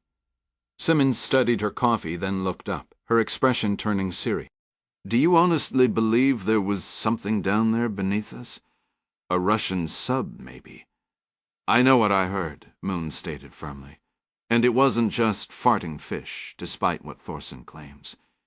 She decided to keep the detail about the noises resembling tonal language to herself. "And you're sure it wasn't the ice? That stuff shrieks and groans all night long. You said it yourself. It's strange they're sending a helicopter." Moon pointed out.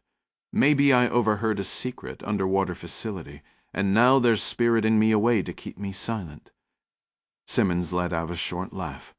"Could be," she conceded. Ever notice how in the movies, when some intelligence officer or soldier makes a colossal error, the brass banishes him to a remote science outpost in Alaska? By that logic, we must be absolute geniuses, volunteering to come 500 miles inside the Arctic Circle. Moon's voice dropped to a murmur. Sometimes I think when those higher-ups talk about sending someone to the North Pole as punishment, what they really mean is they're disposing of the body in an abandoned mine shaft. Like my dad telling me my childhood dog went to live on a beautiful farm? Simmons asked, a wry smile touching her lips. Moon waved her oatmeal spoon for emphasis. Precisely like that. Just then another crewman popped his head into the room and made a circling motion with his finger. Captain wants you out on the ice. Your ride is 15 minutes out, and they don't want to set down in the chewed-up stuff near the hull. 30 minutes out 5 minutes ago, huh? Simmons remarked with a raised eyebrow. Moon pushed herself up with a sigh, collecting her heavy anorak and duffel bag. Message received, she said. Helicopters guzzle fuel at an alarming rate. It's no wonder they'd prefer I wait out on the ice for them, instead of the reverse. Maybe, Simmons replied, her go-to response. She placed her mug down and stood alongside Moon. You'll need a polar bear escort. I'll grab the 12 gauge and join you. The skipper spotted a pair yesterday morning before the storm hit, feasting on a young walrus they'd snatched from a haul-out. I saw the pictures, Moon said. Pretty savage, wasn't it? Absolutely brutal, Siemens confirmed. The snow was just painted with blood and bits. One glance at that mess is all the motivation I need to never step onto this ice without the shotgun. You honestly think a polar bear with any sense is going to hang around between us and an incoming helicopter? Simmons just shrugged and shot Moon a playful wink. Maybe.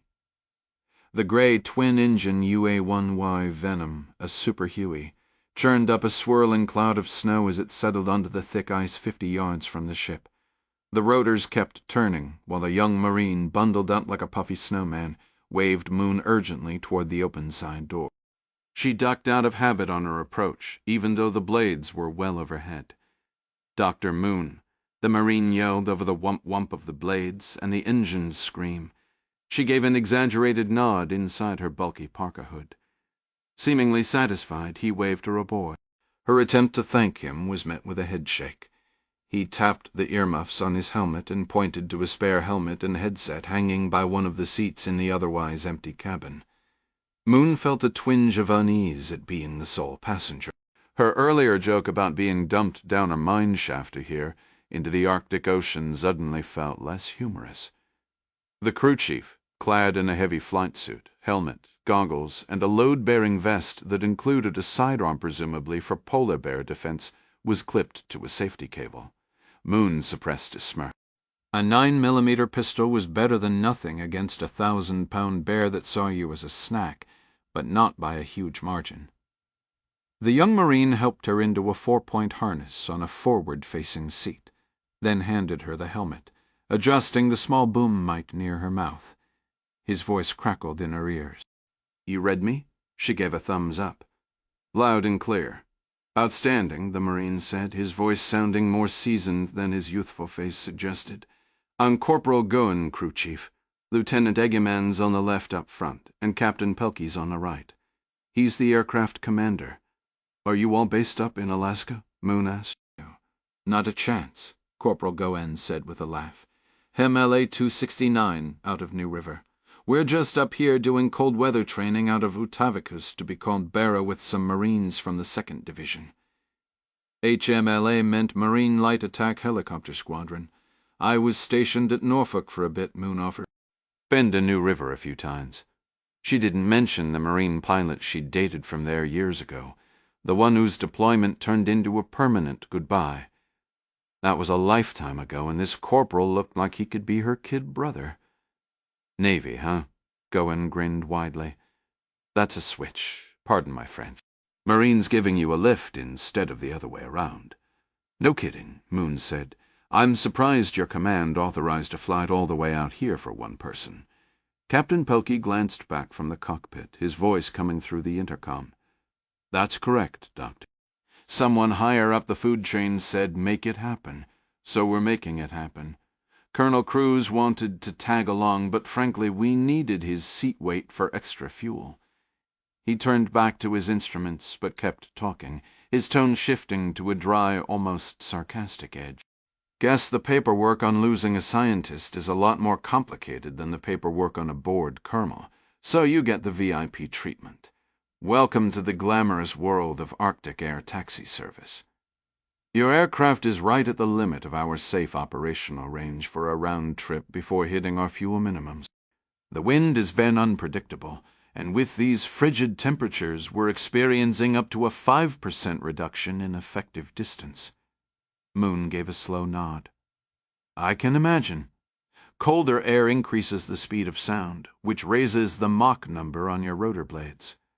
More drag?" Captain Polke glanced back at her, a hint of surprise in his expression. "You have a helicopter background in the Navy?" "Not exactly," Moon replied. "Sonar, acoustics. It's my area of focus." Even so, Polke shook his head slightly. "Anyway, conditions between here and Utqiagvik are borderlines, but this aircraft is built for it. We should have you back in just under 90 minutes. My understanding is a C-21 Learjet from Eielson Air Force Base will be standing by to fly you to Washington." "Hard to believe," Moon murmured, more to herself, but the intercom picked it up. "At least I might get to see some friends on Whidbey Island," the other Washington, Pelkey clarified. "D.C. by the Potomac River." A sudden coldness settled over her as she gazed out the window at the endless ice, the Super Huey banking southward. If they intended to dismiss her, they would have waited for the Sekeliok to reach its next port. No, Barker must have forwarded her report up the chain. Someone believed her theory enough to authorize a very expensive extraction from the middle of the ice pack. She could scarcely process it. They actually wanted her input. Or what if she had accidentally uncovered some highly classified operation, and now they were bringing her in to ensure her silence? She had spent her childhood in the Arctic, a land without snakes, but her years away had taught her that in Washington, D.C., political vipers lurked behind every polished desk and marble column. The American carried a scent of soap and well-oiled leather. It reminded Hala of the saddle her father had once lifted her onto at a bustling market. He spoke in a gentle, measured tone, clearly trying not to scare her. An impossible task, she thought. Her aunt had just died protecting her, and now lay on the floor only steps away from the bloody, motionless forms that had been those terrible men. He introduced himself as John, saying he was a friend, but offered no other explanation. He had saved her from Wren, yet that only made him marginally less frightened. John located a bottle of pomegranate juice in the kitchen and insisted she drink it, explaining the sugar might help steady her nerves. He moved with urgency, frequently checking the front window, as if expecting more company. "We have to leave," he said once. Phyla had finished the juice. "This place isn't secure." She nervously chewed the edge of her collar. "Go where? I'm not certain yet." He looked outside once more before stepping toward the door. "As fast as you can. Clean up and put on some fresh clothes. Something durable and warm." "Clothes are just clothes," she said, a flicker of defiance in her voice. "Why would anyone wear anything that isn't sturdy and warm?" "Fair point," the man replied. "Just hurry, please." Hala felt a spike of panic as he carefully cracked the door open. "Are you leaving me?" "I'm not going anywhere without you, kiddo," John said. "But these men had a lookout posted outside. I need to bring him in before your neighbors notice and call the authorities. But you will come back inside? I promise." "All right." Hala released a shaky breath, still worrying her collar with her teeth. "I will go wash this blood off." The original plan had been simple: surveillance on Hala Toddy. Clark's mission was to determine if the girl could provide any clue to her mother's location. Observe and report. Interview Hala and her aunt if the opportunity arose. Extracting either of them was never part of the discussion. Smuggling anyone out of China was a monumental challenge. Doing so from Xinjiang, especially Kashgara city saturated with surveillance cameras, military checkpoints, and armed patrols was akin to a prison break. Clark hauled the sentry's body into the house and let it slump in a corner near a wooden chair. He let out a quiet sigh. No plan survives first contact intact, often because reality kicks you in the teeth. Circumstances shift. One way or another, the girl was coming with him now. Leaving her here would be a death sentence. The sheer amount of violence in the room made worrying about the girl's exposure to it pointless. Clark rummaged through a cupboard and pulled out a cloth sack, stuffing it with 2 pieces of flatbread and what he guessed was a hunk of roasted lamb. The girl, Hala, had been surprisingly compliant, likely realizing her options were limited with 4 corpses lying in her home. Clark was aware he could be an intimidating figure, but this child possessed a steely resilience. Her bruised knuckles and the blood staining her clothes placed her squarely in the middle of the earlier struggle she'd been assisting her aunt in a grim task when he arrived, and then witnessed him conclude it. She was tough as old leather, and that toughness would be essential if they hoped to escape the country alive. By the time Clark had dealt with the driver's body and packed the sack with food, Hala was washed and dressed. The fluffy fake fur trim on her blue coat hood seemed absurdly cheerful against the grim backdrop. "I have an idea," she announced. "There is an old caravanserai maybe 7 or 8 miles from here. We can take my aunt's scooter." "Which way?" Hala pointed. "Close to the animal market." Caravanserais were the ancient equivalent of highway rest stops along the Silk Road, offering water, food, and a marginally safer place for travelers and their animals to rest without constant fear of robbery. "Is it occupied?" "It was empty when I saw it," Hala said. "My father let me explore it once when we went to the market." "It's a couple of miles out into the desert. The spring there went dry, so nobody goes any more." Clark considered this. The livestock market was designated RP Bravo, one of 6 emergency rally points Head prearranged with his contact, Midas, for exactly this kind of catastrophic scenario. It was also the location for Adam Yallow's local asset. The area would be swarming with police and soldiers, especially on a Sunday, but it was also a bustling tourist spota place where you could supposedly find anything under the sun. Clark planned to use the crowd as cover. "The market is tomorrow," he said. "It is," Hala confirmed. "But when I saw the caravanserai on a market day, it was just full of dust and spiders." "We can't remain here," Clark stated. "Okay," she said. "I will guide you." She carefully stepped around a dark puddle and pushed a chair to the counter near a small white fridge. Removing the lid from a large clay jar of tea leaves, she extracted a roll of brown waxed paper and offered it to Clark. "My aunt saved this for difficult days." Clark nodded. "For emergencies?" "Yes," Hala said. "I believe this is an emergency." "Don't you?" "It is." Clark gently pushed her hand back. "But you hold on to it. Everyone should have their own money. Now it will be cold. We should take some blankets." He scanned the kitchen. "And if it's all right, Iddy, like to borrow a knife." Hala opened the drawer beneath the cupboard and retrieved a folding knife with a 4-inch blade. It had a simple folded steel handle. The carbon steel blade ended in a sharply curved, needle-like point. It didn't lock, but a strong spring prevented it from closing accidentally. Clark recognized it instantly. It wasn't the combat blade he might have wished for, but a French utility knife commonly carried by legionnaires in past conflict. They had mostly been replaced among modern troops by other models, but this one was a classic piece of kit, worn smooth from use. The opinel felt more natural in Clark's grip, but the older duck knife suited him just fine. Its name came from a Melanesian spirit of chaos and doom, which felt fitting for the day. Hala guided him along a hidden route behind her neighborhood, bypassing all but one police checkpoint on the town's edge, a good mile from the livestock market. They ditched the scooter in a field of plump, grazing sheep to go around it. Clark pried off the license plate and, in a moment of grim practicality, set the vehicle ablaze. A reported fire would draw less suspicion than an abandoned bike linked to Hala's aunt so close to the Sunday market. The trek to the old caravanserai wasn't long, but the brutal combination of jet lag and a relentless adrenaline drip left Clark feeling utterly spent. This particular caravanserai was a crumbling fortress of mud brick surrounding a vast courtyard, once a haven for camels and merchants. Time had besieged it thoroughly, collapsing an entire wing. Furtive graffiti, now faded, and sand-scoured, whispered from the remaining Wolseley work of someone terrified of being caught. A scrawny rat darted between rubble piles with far more confidence than that long-gone artist.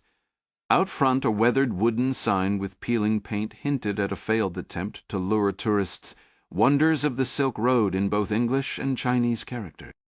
The project's collapse left this wonder perfectly abandoned, an ideal temporary hideout for Clark and his young charge. Inside, any trace of straw or old bedding had long since dissolved into dust, leaving only hard-packed earth. They spread their blankets on the floor. Clark chose a spot in the back corner of a crumbling room. A few feet to his left, a narrow opening pierced the thick clay wall, a former window, or maybe an old rifle port. It offered a clear line of sight to the road, allowing him to spot any approach well in advance. It would do. He pulled the secure phone from his pocket. The battery icon flashed a dire warning. There would be no charging it here. Instead of a call, he navigated to the encrypted text function hidden behind his pedometer app and typed a brief message. It would vanish 10 seconds after his contact. Midas, read it. Package secure. RP Bravo. Midas would know to attempt contact at 0900 1400 and 2100 local. Beyond that, there was nothing to do but wait. Clark was a man who planned, strategized, and calculated risks, but he refused to waste energy on fretting. Decisions could wait for daylight and a clearer head. Hala, seemingly used to hard floors, made a small nest for herself near his feet. She'd been silent since they left, save for terse directions, her collar clenched in her teeth, her small arms trembling as she held on to him during the scooter ride. The profound quiet felt heavier than the desert night. "You warm enough over there?" Clark asked, the words feeling clumsy. He felt a responsibility to check on the kid before sleep took him. He wasn't a complete stranger to fatherhood, but he was honest enough to admit his wife, Sandy, had shouldered most of that load while he was off playing global chess for king and country. What was he supposed to say to comfort a terrified little girl? That had always been Sandy's department. Hala Toti was, 10 years old? The sheer absurdity of their situation, a hardened operator and a child hiding in a ruin, struck him with a dark, ironic force. Here he was, a man who'd navigated coups and covert wars, now utterly out of his depth because of a fourth grader and a lack of bedtime stories. At Hyla's age, Patsy had enjoyed a safe home and a bedroom filled with Barbie dolls and posters of her favorite pop bands. Hala's world was starkly different. Her father gone, her mother absent. Just hours before, she had seen her aunt kill a man with a knife to the neck, then helped her use a meat cleaver on another. Yet here she was, clear-headed enough to find this hiding spot. A child like this didn't need fewer bedtime stories. She needed more of them. "I am fine," Hyla said, though her voice trembled as the weight of the night finally pressed down. "Darkness always made things harder for everyone. I was very good on the balance beam, you know. The government sent me to a special school because of it." "You must have been excellent," Clark replied. Her small, fragile voice in the dark filled him with a profound and unexpected sorrow. "I was going to be in the Olympics someday," she whispered. "I do not think that will happen now." Clark found it difficult to speak, his throat tight. It was strange, the things that got to him these days. This girl had saved him. "Can I ask you something?" she said. Clark shifted onto his side, propping himself up on an elbow to peer through the dusty gloom at the small shape under the blankets. He worked to steady his voice, roughened by years of a life that had left him with more sharp edges than he cared to acknowledge. "Of course," he said. "Am I?" Hala sat up now, looking directly at him. "Am I your prisoner?" "Absolutely not," Clark said firmly. Not at all. I'm going to get you somewhere safe. That is what you told me at my aunt's house, the girl said, her words coming fast, as if she were ready to bolt. But you can never be sure with men. They offer you sweets and tell you stories that are not true. That's accurate for many men, Clark admitted, but not for me. I'm running too. He offered a soft, weary chuckle, hoping it might ease her fear. And I'm fresh out of cake. And out of lies? Her tone was deadly serious now. No lies, Clark said. We're in this together. She let out a sigh and lay back down. The Bing twins see everything. How will we escape him, honestly? Clark said.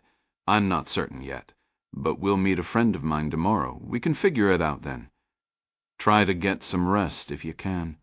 Okay, she murmured into the darkness. He could hear the soft sound of her sucking on her shirt collar again. Poor kid. Clark pulled his own blanket up. He was so tired he thought he might even manage a few hours of sleep on the hard, uneven floor before his old bones protested. Somewhere in the blackness, the tiny skittering claws of a rat scratched across the dirt. The room reeked of ancient camel dung and the much more recent scent of rodent urine, making Clark wonder what ancient plagues he might be inhaling in his sleep. He pushed the thought aside and rested his head on his arm. It didn't matter. Given their current predicament, a plague was the least of his worry. Across the city, CIA case officer Lee Murphy ended her call with Adam Yao and leaned back in her chair, formulating her exit plan. Her dun-colored blonde hair fell just above her narrow shoulders. It had a slight wave, but nothing that typically drew attention. Swab her usual faded jeans and baggy hoodie for a simple black dress. Add a touch of makeup to highlight her green eyes, and she could command a room of skill Shed learned early how to, as her mother said, swish her charm on and off. It was a useful talent in her line of work. Station Chief Frederick Rask was slouched in his office, the blinds on his window raised as he watched the bullpen, his gaze settling on her. Rask had a knack for sensing when someone was planning something. He watched like a lion waiting for the huntress to do the work, too content in his own inertia to bother stalking prey himself. Profiting from the labor of others was Frederick Rask's true specialty. Murphy quickly jotted down the address Adam Yao had provided on a scrap of paper, tucking it into her jacket pocket as she considered her options. Approaching this individual would require a delicate touch, but navigating sensitive conversations was where she excelled. Albania had always been on her short list of desired assignments, and Yao had been instrumental in making it happen. She felt a real debt to him. Their partnership went back to her early days in Kenya, right after she had finished the CIA's rigorous training at the farm. Adam had flagged a lead involving a Chinese businessman using a private charter to move tramadol from Guangzhou to Mombasa. While drug runners weren't typically CIA focus, this shipment was different. It was orchestrated by the son of a high-ranking PLA general. That connection meant the operation could offer crucial insights for analysts back at Langley. Though new to field work, Murphy had already been marked as a promising officer, skilled at cultivating sources ranging from a diplomat's housekeeper to a police major. Leveraging her network, Yao helped tip the right dominoes, leading to a major seizure, over 100 pounds of a potent fentanyl analog called China White, alongside hundreds of thousands of tramadol pills. The high-end fentanyl was destined for cities like Nairobi, while the tramadol would have flooded poorer coastal communities. Nobody pretended this bust ended the drug trade. It was just one battle. But it stalled the tide briefly and stripped millions from criminal coffers, all while gathering valuable intel on PLA activities in the regions. The general's son was imprisoned, and, thanks to Murphy's local assets, a sprawling criminal network operating across several African nations was dismantled. Yao filed the intelligence quietly. The public credit went to the DEA and Kenyan police, as was standard. Afterward, Murphy and Yao slipped away from the spotlight, sharing a quiet meal of Nanama chum and grilled goat at a low-key bar in Nairobi's Kilimani district. The room was dim, the air warm with the glow of a job well done, and her third Tusker beer. In a moment of unguarded lightness, She met his eyes across the table and gently clinked her bottle against his. "Bia yangu," she said with a smile. He raised an eyebrow, impressed by her Swahili until she confessed the phrase was printed right on the bottle label. "My beer, my country." It just had a good ring to it. They spent the next couple days debriefing and, well, enjoying each other's company. Anything more serious never quite materialized. Both were fiercely dedicated to their careers. It wasn't about agency rules. Relationships within the service could actually foster trust. The real issue was the strain of distance, the way it could distract an operative from the mission. Neither was willing to risk that kind of diversion. Adam Yao had quietly resumed his covert existence as a no-see operative somewhere in Asia, the details of his cover story a mystery even to her. This distance was a necessary protection for them both. Over time he had evolved into her unofficial guide and a trusted voice in her ear. When the moment came for Murphy's next assignment, Yao had a quiet word with his superior, who in turn spoke to hers, setting the wheels in motion that landed her in Tirana. Her loyalty to him was absolute. She would handle this task. The trick was managing it without infuriating her station chief, or, more disastrously, triggering an incident that would shatter the picturesque image of the Albania she cherished. On the surface, the nation was a paradise of stunning mountains, incredible cuisine, and warmly hospitable people, all bordered by the Adriatic Sea. Yet beneath that inviting exterior lay a complex and often dangerous reality, a flaw in an otherwise beautiful fruit that demanded careful handling. For a young intelligence officer, Albanian, or Scriperia, as its people called it, was a fascinating posting. The now shuttered newspaper Corriere had once greeted an American delegation with the bold front-page plea, "Vos occupy US." While many Americans might struggle to locate the country on a map, Albanians wore their affection for the red, white, and blue openly. Their former ambassador to the U.S. captured this sentiment in a Washington Times editorial, stating plainly, if you believe in freedom, you believe in freedom, you believe in fighting for it, and if you believe in fighting for freedom, you believe in the United States. But Langley hadn't sent her here for the pro-American cheerleading. Her focus was on the murkier currents flowing beneath. To effectively engage with these ardent allies, she needed insights into those who held opposing views. Some analysts disputed the label of a formal Albanian mafia, but anyone paying extortion money or caught in the web of the so-called 15 families would tell a different story. These clans held sway over organized crime across the nation. Drug smuggling, human trafficking, and of special interest to Leigh Murphy illicit arms deals simply did not occur without at least one of the 15 taking a cut. Then there was the ancient code of Jajak, the blood feud. Albanians had elevated this principle of a head for a head into a dark art, codified within the social rules of the canon. This thirst for vengeance was woven into the fabric of society, with feuds sometimes lasting for generations. Yet even with a difficult station chief, the shadow of blood feuds, and hitmen from the 15 families who could be more coldly efficient than the Russian mob, the positives of the posting outweighed the grim aspect. For Murphy, this felt less like a job and more like a personal mission.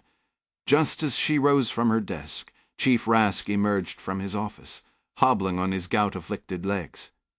"You know my policy on solo meetings," he grumbled.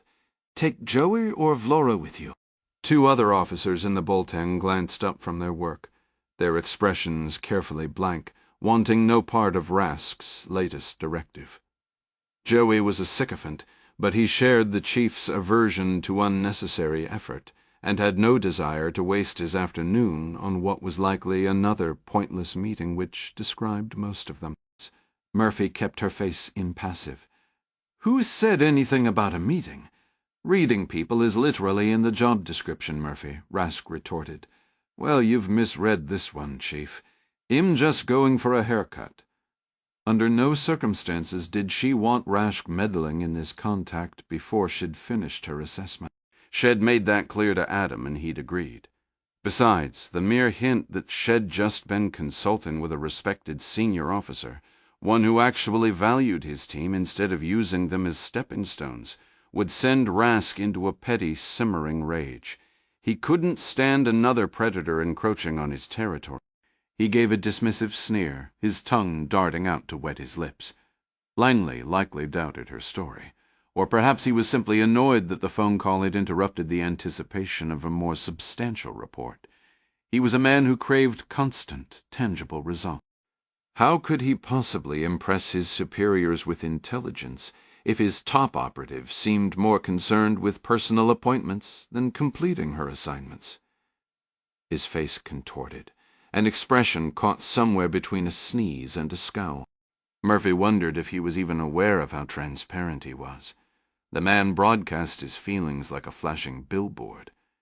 Any polygraph examiner would have a field day with him.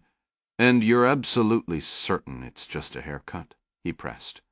The old saying about not fooling a fool applied even more to deceiving a professional liar. Then again, lying to a liar was fundamental to their line of work. For a fleeting moment she considered a sarcastic reader something about him being welcome to tail her, if he could remember how to run a surveillance detail after all these years, but she bit her tongue. Attitude would only give him ammunition for her next performance review. Her job was to manipulate people, and that process might as well begin with her own supervisor. She offered him a placid, harmless smile. "Just a haircut, Chief." He always preened when subordinates used that title. Checking her watch, she snatched a tweed blazer from the back of her chair, slipping it on over her sweatshirt and arranging the hood to fall neatly over the collar.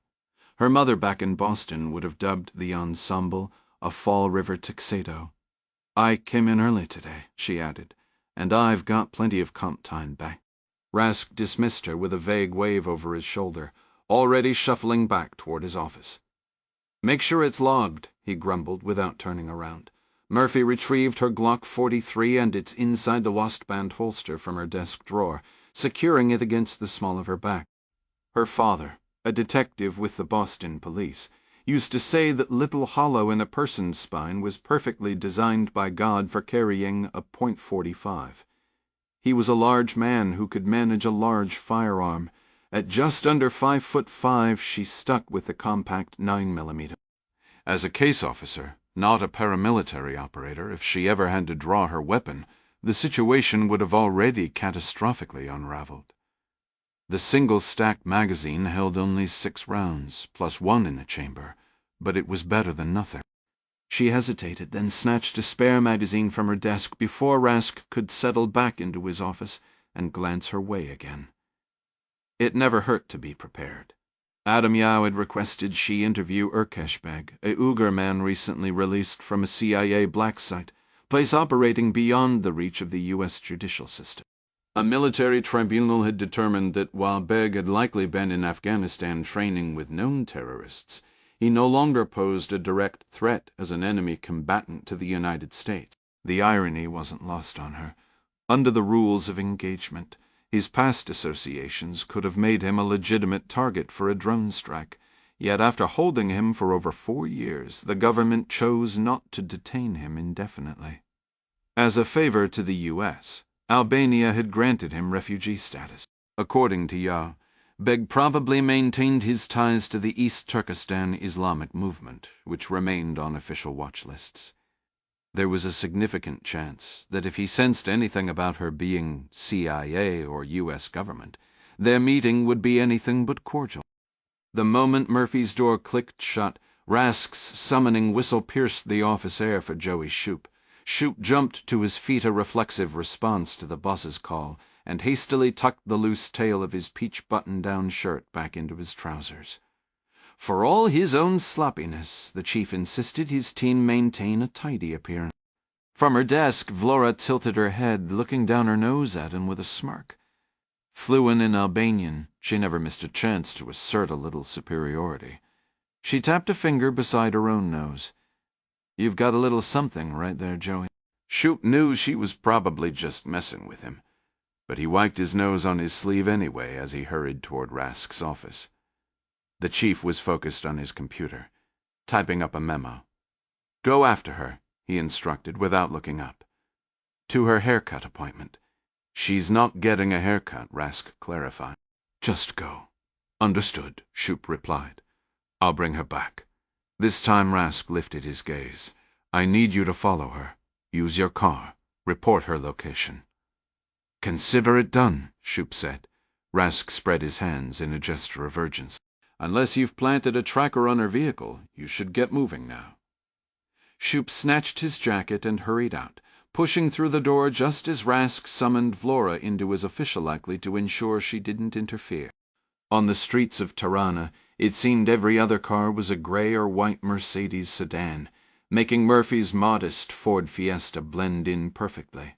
She crossed the Lana River as if heading downtown, then swung left to run parallel with the waterway. Perhaps this was a surveillance detection route, crossing the river only to loop back toward the Bluku district coming up on her right. It was a logical move. That area was filled with upscale boutiques and cafes. During the Soviet era, the bloc was restricted to party elites. Now it was where Tirana's wealthy class gathered to see and be seen. The dreary legacy of Soviet control had been vigorously painted over with vibrant reds, yellows, and blues. The architecture remained largely blocky, as if the buildings had been delivered in plain crates, but instead of dull gray cubes, multicolored structures now stood in the shadow of Mount Dati along streets, named for American presidents, crowded with luxury sedans. Yet Murphy didn't turn into Bluku. She continued to the middle ring road, cutting north past the embassies of Greece and the United Kingdom, skirting the downtown core. She curved right, heading east until reaching the Mother Teresa Square, then turned right onto Bargehouse Street, essentially circling back toward the embassy. Shoup smacked the steering wheel of his Taurus in frustration. Did she know she was being followed? She was stopping at every light, not doubling back, not hopping on and off the highway, none of the typical counter-surveillance tactics. She was barely even hitting the speed limit. Shoup had to keep tapping his brakes to avoid getting too close. They were repeating the same tedious route. When would she finally turn? He stayed hidden behind 3 other cars and the large delivery van adorned with a decal of what looked like an Albanian comedy trio. They had just navigated the roundabout past the British consulate, heading east again, when a silver Mercedes S500 pulled up beside the Taurus and the delivery van suddenly slowed. Trapped, Shoup hit his brakes. He lost sight of Leigh Murphy for only about 6 seconds, but when the van moved forward and he tried to edge around the Mercedes, the little gray Ford had vanished. A knot formed in Shoup's stomach. He cursed, pounding the steering wheel again, twisting his head back and forth to scan a sea of gray sedans for the one he needed.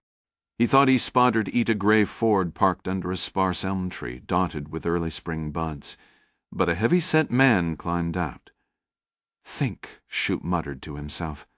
A concrete median divided the boulevard, so she must have taken one of the 2 right turns ahead. She couldn't have reached the next cross street that quickly. Could she?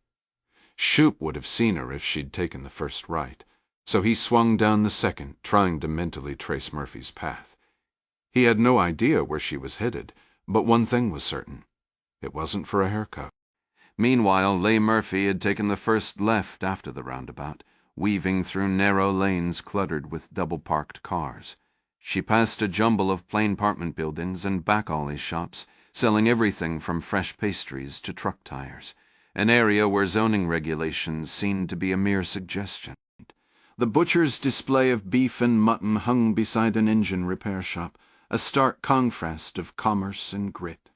Just a block away stood Prison 3113, a windowless fortress of brick and chipped concrete wrapped in concertina wire. Between the school and the prison, in a weary 6-story concrete apartment building, lived Urkesh Bey. The building was encircled by gravelly alleys and a spooky, overgrown lot paved long ago, now just rubble since the Russians left Albania. A heavy smell of garbage lingered in the chilly air. Nearby, a little ditch gurgled with what Murphy was fairly certain was sewage. A crumbling brick wall, its mortar oozing between the bricks like frosting from an overfilled cake, ran along the street.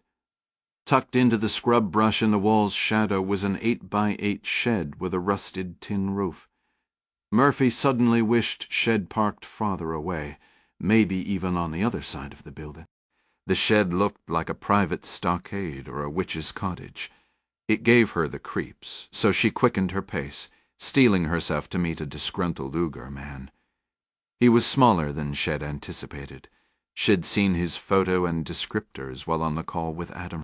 This man might have once been 5'9" and 170 pounds, but not anymore.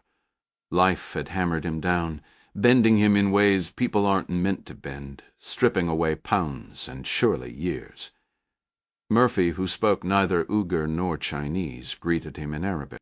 "As-salamu alaikum." He eyed her warily, stooped as if a slight breeze might topple him. "Wa alaikumu as-salam," he replied. His English was halting, but he assured her he understood it well from his time in U.S. custody. Murphy introduced herself as part of an NGO working to reunite Uyghur refugees with their children. To her surprise, he invited her in immediately. "Come, come," he said, gesturing with a cupped hand. "Please, I make tea."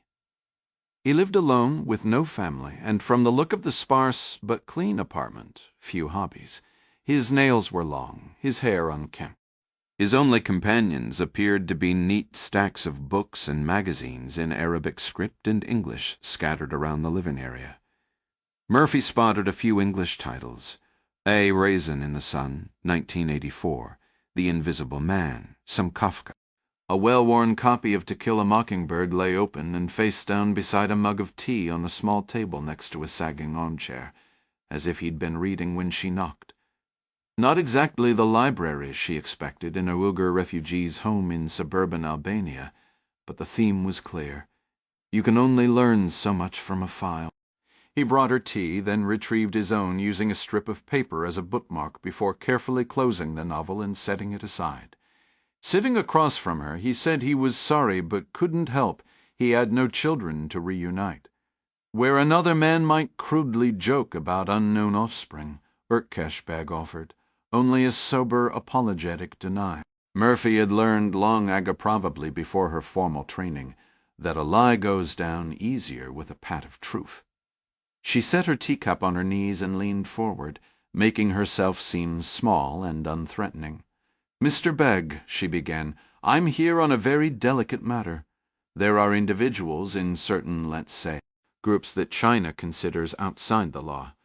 At the mention of China, Begg's expression darkened. Murphy raised a hand. "Please understand, I have no connection to the Chinese government. Am not here representing the American government either," she clarified. "That's a relief," Begg replied, a thin smile touching his lips. "My dislike for the U.S. is only slightly less intense than my feelings toward Beijing." Murphy had studied his file. Part of her wanted to point out that while the suffering of the Uyghur people was undeniable, choosing to train with Taliban affiliates and then turning weapons toward American soldiers was a serious line to cross. By any measure, Urkeshbed was lucky to be sitting here a free man. Back home, people served shorter sentences for far worse crimes. But her mission wasn't to debate the morality of his detention. She needed information. She took a slow, deliberate sip of tea, allowing the quiet to settle between them. "The people I work for advocate for displaced children, not governments. The problem is, the families connected to the groups I'm inquiring about are too frightened of the Chinese authorities to come forward." "Or American ones," Begg interjected. "Or anyone," Murphy conceded. "When parents are linked to organizations operating outside official channels, they're terrified to make contact. That leaves us with no way to locate extended family for the children in our ceremony, of whom are too young to even tell us their own name." "Perhaps you could give me the names you were searching for," Begg suggested, his tone shifting to one of cautious interest. "I am not involved in these matters, but I know individuals who might be." "I have a list back at my office," Murphy said. "We could meet tomorrow or the day after to go into more detail. I do recall several of the younger children had relatives connected to the ETIM." She named 2 other Uyghur groups before circling to her real objective. Yao had been vague about his interest in Medina Tati. but he had mentioned a daughter. Murphy adjusted the specifics, but kept the core issue of a separated parent and child. At least one, a little boy of 3, if I remember correctly, believes his father is part of, I hope I'm pronouncing this right, the Wooming group. Bega's reaction was immediate and visceral. He shook his head firmly, his lips pressed into a tight line like a stubborn child refusing dinner. He drew in 2 long, steadying breaths. "Wooming," he finally said, his hand trembling slightly as he lifted his teacup. "Wooming translates to nameless. It means nobody." "Anonymous," Murphy offered, knowing a man who read A Raisin in the Sun and George Orwell would understand the synonym. "Yes," Beng said tightly. "Anonymous. It's possible other groups act, and Wooming receives the blame." "Or the credit," Murphy countered. "Chinese intelligence believes they are responsible for several targeted killings." She placed a hand over her heart, her expression softening with manufactured concern. "This little boy I mentioned, he clings to the belief that his father is Wooming. I almost hope they are real." Someone needs to stand against the oppression. Beg leaned back in his chair, studying her with renewed intensity. "Are you familiar with Bai Hua Shifang?" Murphy paused, then shook her head. "It doesn't ring a bell." "The 100 Flowers campaign?" Beg explained. "Decades ago, Mao invited open criticism of the party. 'Let 100 flowers bloom, let 100 schools of thought contend.' A line from classical Chinese poetry." He waved a dismissive hand. "Pales in comparison to Uyghur verse, of course." He was certainly leaning into his education now. "I have heard of it," Murphy said. "It did not end well for those who spoke up." "It did not," Peg agreed, his voice dropping. "Some claim it began with good intentions. I believe Mao encouraged people to speak their dissenting truths so he could identify them for imprisonment or worse later." "A fair interpretation," Murphy nodded. "But what does a decades-old political campaign have to do with us today?" "You sit in my home," Begg said, his tone turning sharp and sarcastic, appearing to applaud violence against Han Chinese soldiers and police. "You assume this will win my trust and simultaneously set a trap for me. It's a very old playbook." "I told you," Murphy stated evenly, "I don't represent a state, though I am clearly not Chinese." Begg let out a short derisive laugh. "You Americans always assume only those who look Chinese are aiding Beijing. You underestimate the power of China's wallet. It buys loyalty in many shades." He gestured vaguely toward the window, as if the entire complex geopolitical landscape was just outside. "Money has a language everyone understands." The man who looked like any other American stood up, his expression hardening. "You see people from all over helping them," he said. "Americans, Africans, even some of our own who trade their conscience for comfort. I have told you I am not part of the group you seek, and I have no children." He gestured toward the door. "There are families in free nations who would open their homes. Your time is better spent finding them." "I intend to," Murphy replied, rising slowly. The intensity in his gaze made her acutely aware of the concealed pistol at her side. "But my duty is to seek family first. You mentioned knowing people who might have information. This boy insists his father is Wooming." "Wooming is a fairy tale," he interrupted, a dismissive wave of his hand. "Stories for children, nothing more." Murphy allowed her lip to tremble, summoning tears with practiced ease. "Honestly," she sniffed, "forget the politics. Whoever is doing these things, can you blame them? With evil taking children from parents, husbands from wives." She wiped a cheek. "You're likely right. Perhaps it is safer to place them with new families. The authorities are relentless. They'll imprison anyone with a rebellious thought, even a ghost like Woman." "Let me tell you something," he said, leaning forward, a spark of passion in his eyes. "If Wooming were real, no simple soldier could ever find them. Wooming is formless. They do not preach. They never speak against the state or shout for freedom." He shook his head, a faint, almost proud snort escaping him. Woming is no one, and therefore could be anyone. Across so many borders, they vanish into the wilderness like mist, or fade back into the crowd. They act, they do not talk. I see, Murphy said. Do you have a phone? He glanced around the sparse room and offered a thin smile. A phone is a luxury. I have no one to call.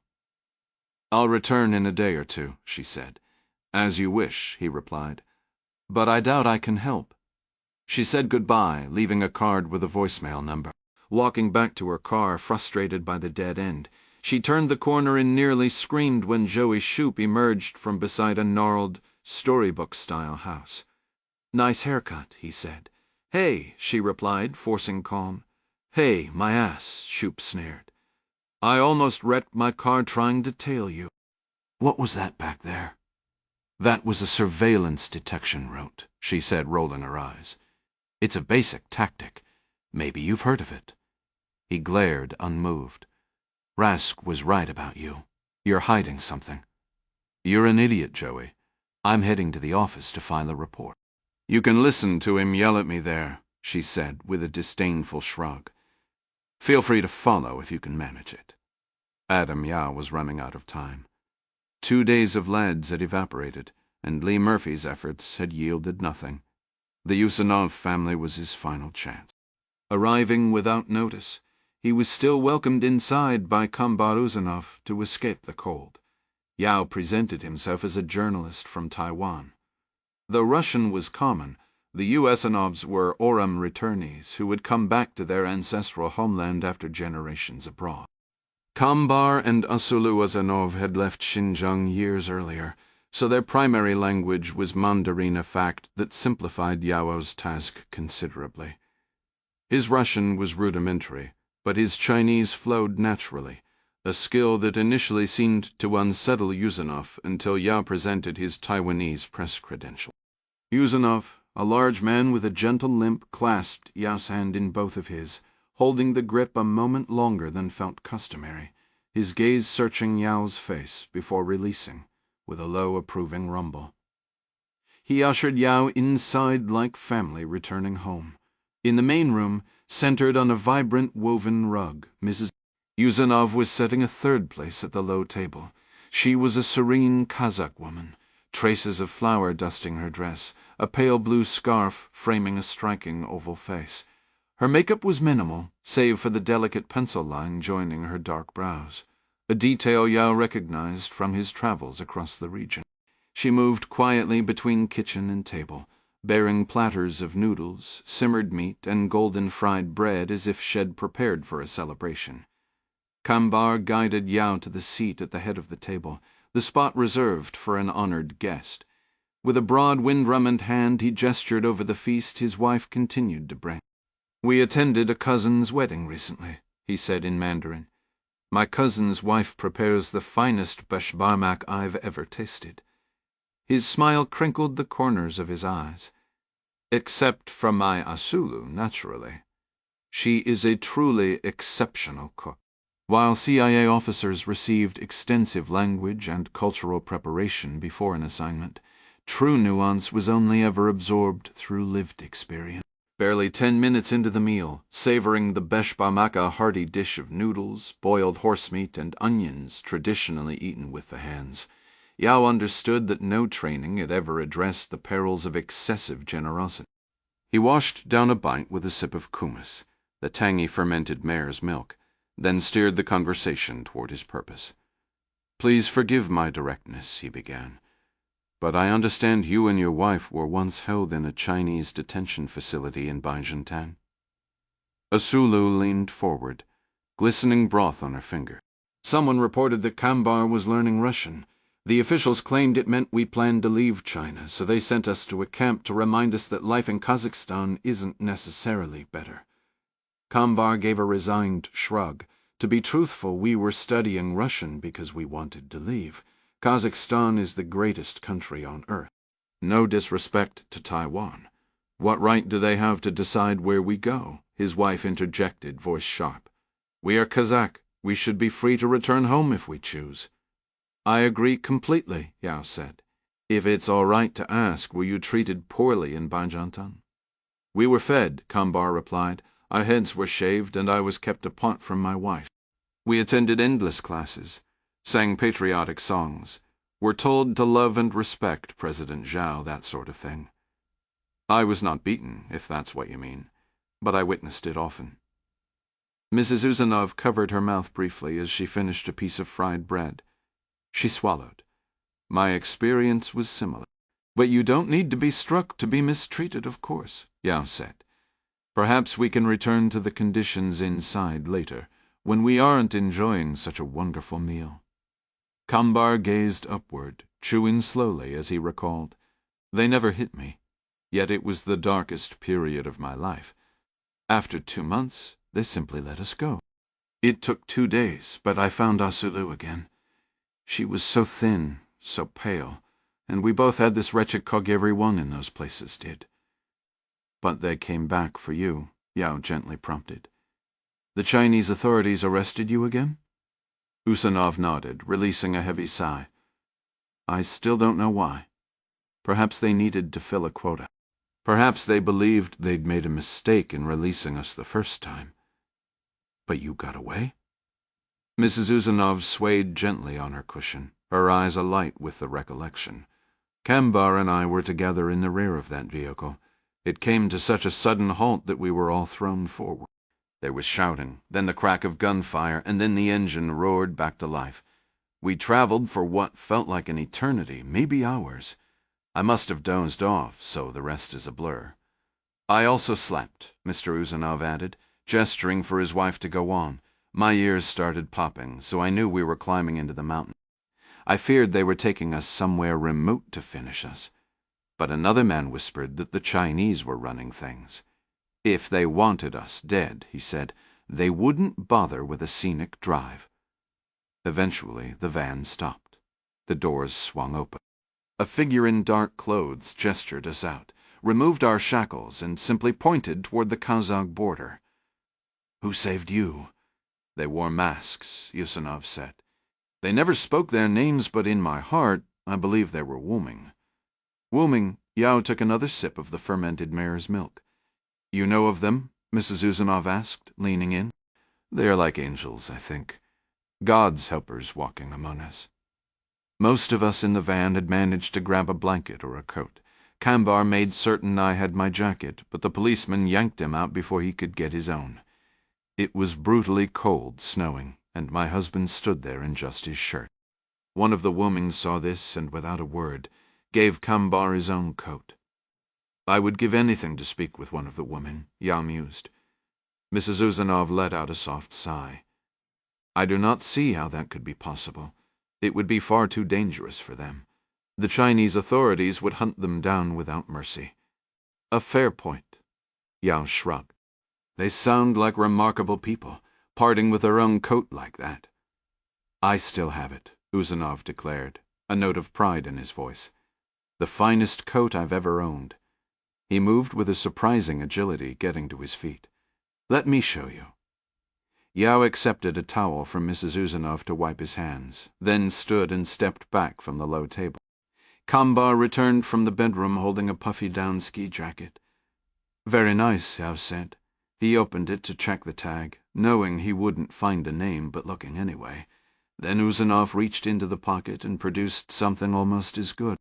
Yao immediately called Leigh Murphy on his secure phone, speaking the moment she answered, his voice charged with possibility. Run through Begg's statement again for me. The part about the woods. Well, hello to you too, Murphy said dryly. You must have found something. Possibly, Yao replied. Just humor me. The bit where he said the woman would disappear. He said they'd vanish into the forest, that they could slip across multiple borders to escape and determine they're even real. Why? What do you have? Am not certain, Yao said. It might be nothing. I found some partial ticket stubs in the pocket of a coat that might have belonged to a woman. There for a boat tour. Something about a monster fish. Lake Kaunas, Murphy suggested. The ticket doesn't name it, but a lake tour fits. The tickets are Chinese, yes? Murphy confirmed. Correct. Then Kaunas lake tracks, Murphy said. They have their own legendary lake monster up there. She paused. You still there? Yeah, just looking at a map. This could be promising, Adam. Lake Kanaz is north of Urumqi, nestled in a little thumb of land surrounded by Kazakhstan, Russia, and Mongolia.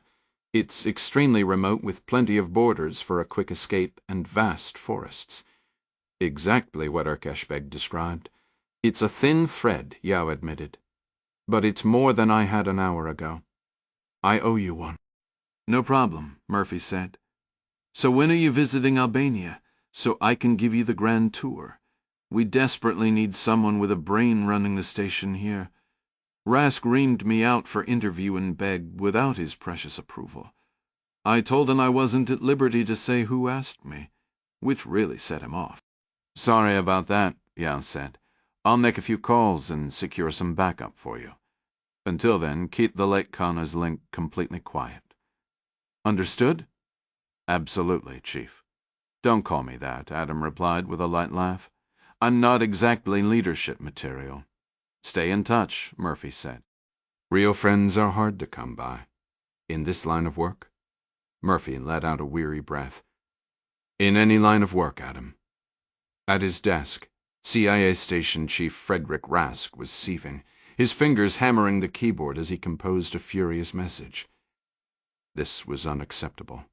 Lee Murphy was overstepping plain and simple. He recalled old advice about stepping away to cool down before sending an angry memo as counsel for maintaining diplomacy. But Rask was past that. He was either in charge here or he wasn't. The idea that someone would operate on his turf without a heads-up was an insult. He'd be damned if some clandestine operative from Langley could waltz into his territory and assign one of his officers a mission without his consent. The mission itself was a powder keg, re-engaging a former detainee about his ties to Uyghur separatists. The man had already endured years of questioning. This was exactly the kind of operation that could explode spectacularly, drawing scrutiny from the press, Congress, and his superiors in Washington. If it got out that his team was hassling a released detainee, the fallout would land squarely on him. He needed to loop in headquarters, if only to shield himself from the inevitable backlash. He sent the cable to his direct superior and, for good measure, copied a trusted colleague on the Central Asia desk. If there were rumblings about Uyghur separatists, he wanted to be the first to know. Meanwhile, Dr. Patty Moon was settling into the unexpected luxury of her flight. An hour into the 7-hour journey aboard the military's C-21 AHA modified Learjet, he decided she could get used to this. They made a brief refueling stop in Calgary before continuing straight to Washington Reagan.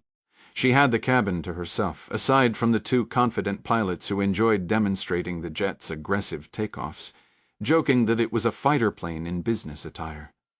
They mentioned that someone high up wanted her in D.C. urgently, hence the hurry. As the capital drew nearer, her anxiety grew. The pilot's talk of suits and ties didn't help. It reminded her of her mother's warnings from their days at the Tikagak Bible Baptist Church in Point Hopeth. Temptation would come dressed not in rags, but in fine clothing. By the time the jet banked left over the Potomac River for a silky landing, her nerves were frayed. Things didn't improve on the ground.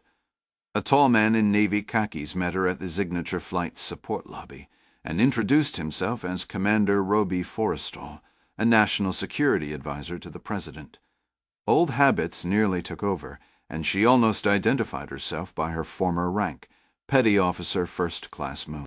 She caught herself, shook his hand, and let him lead the way.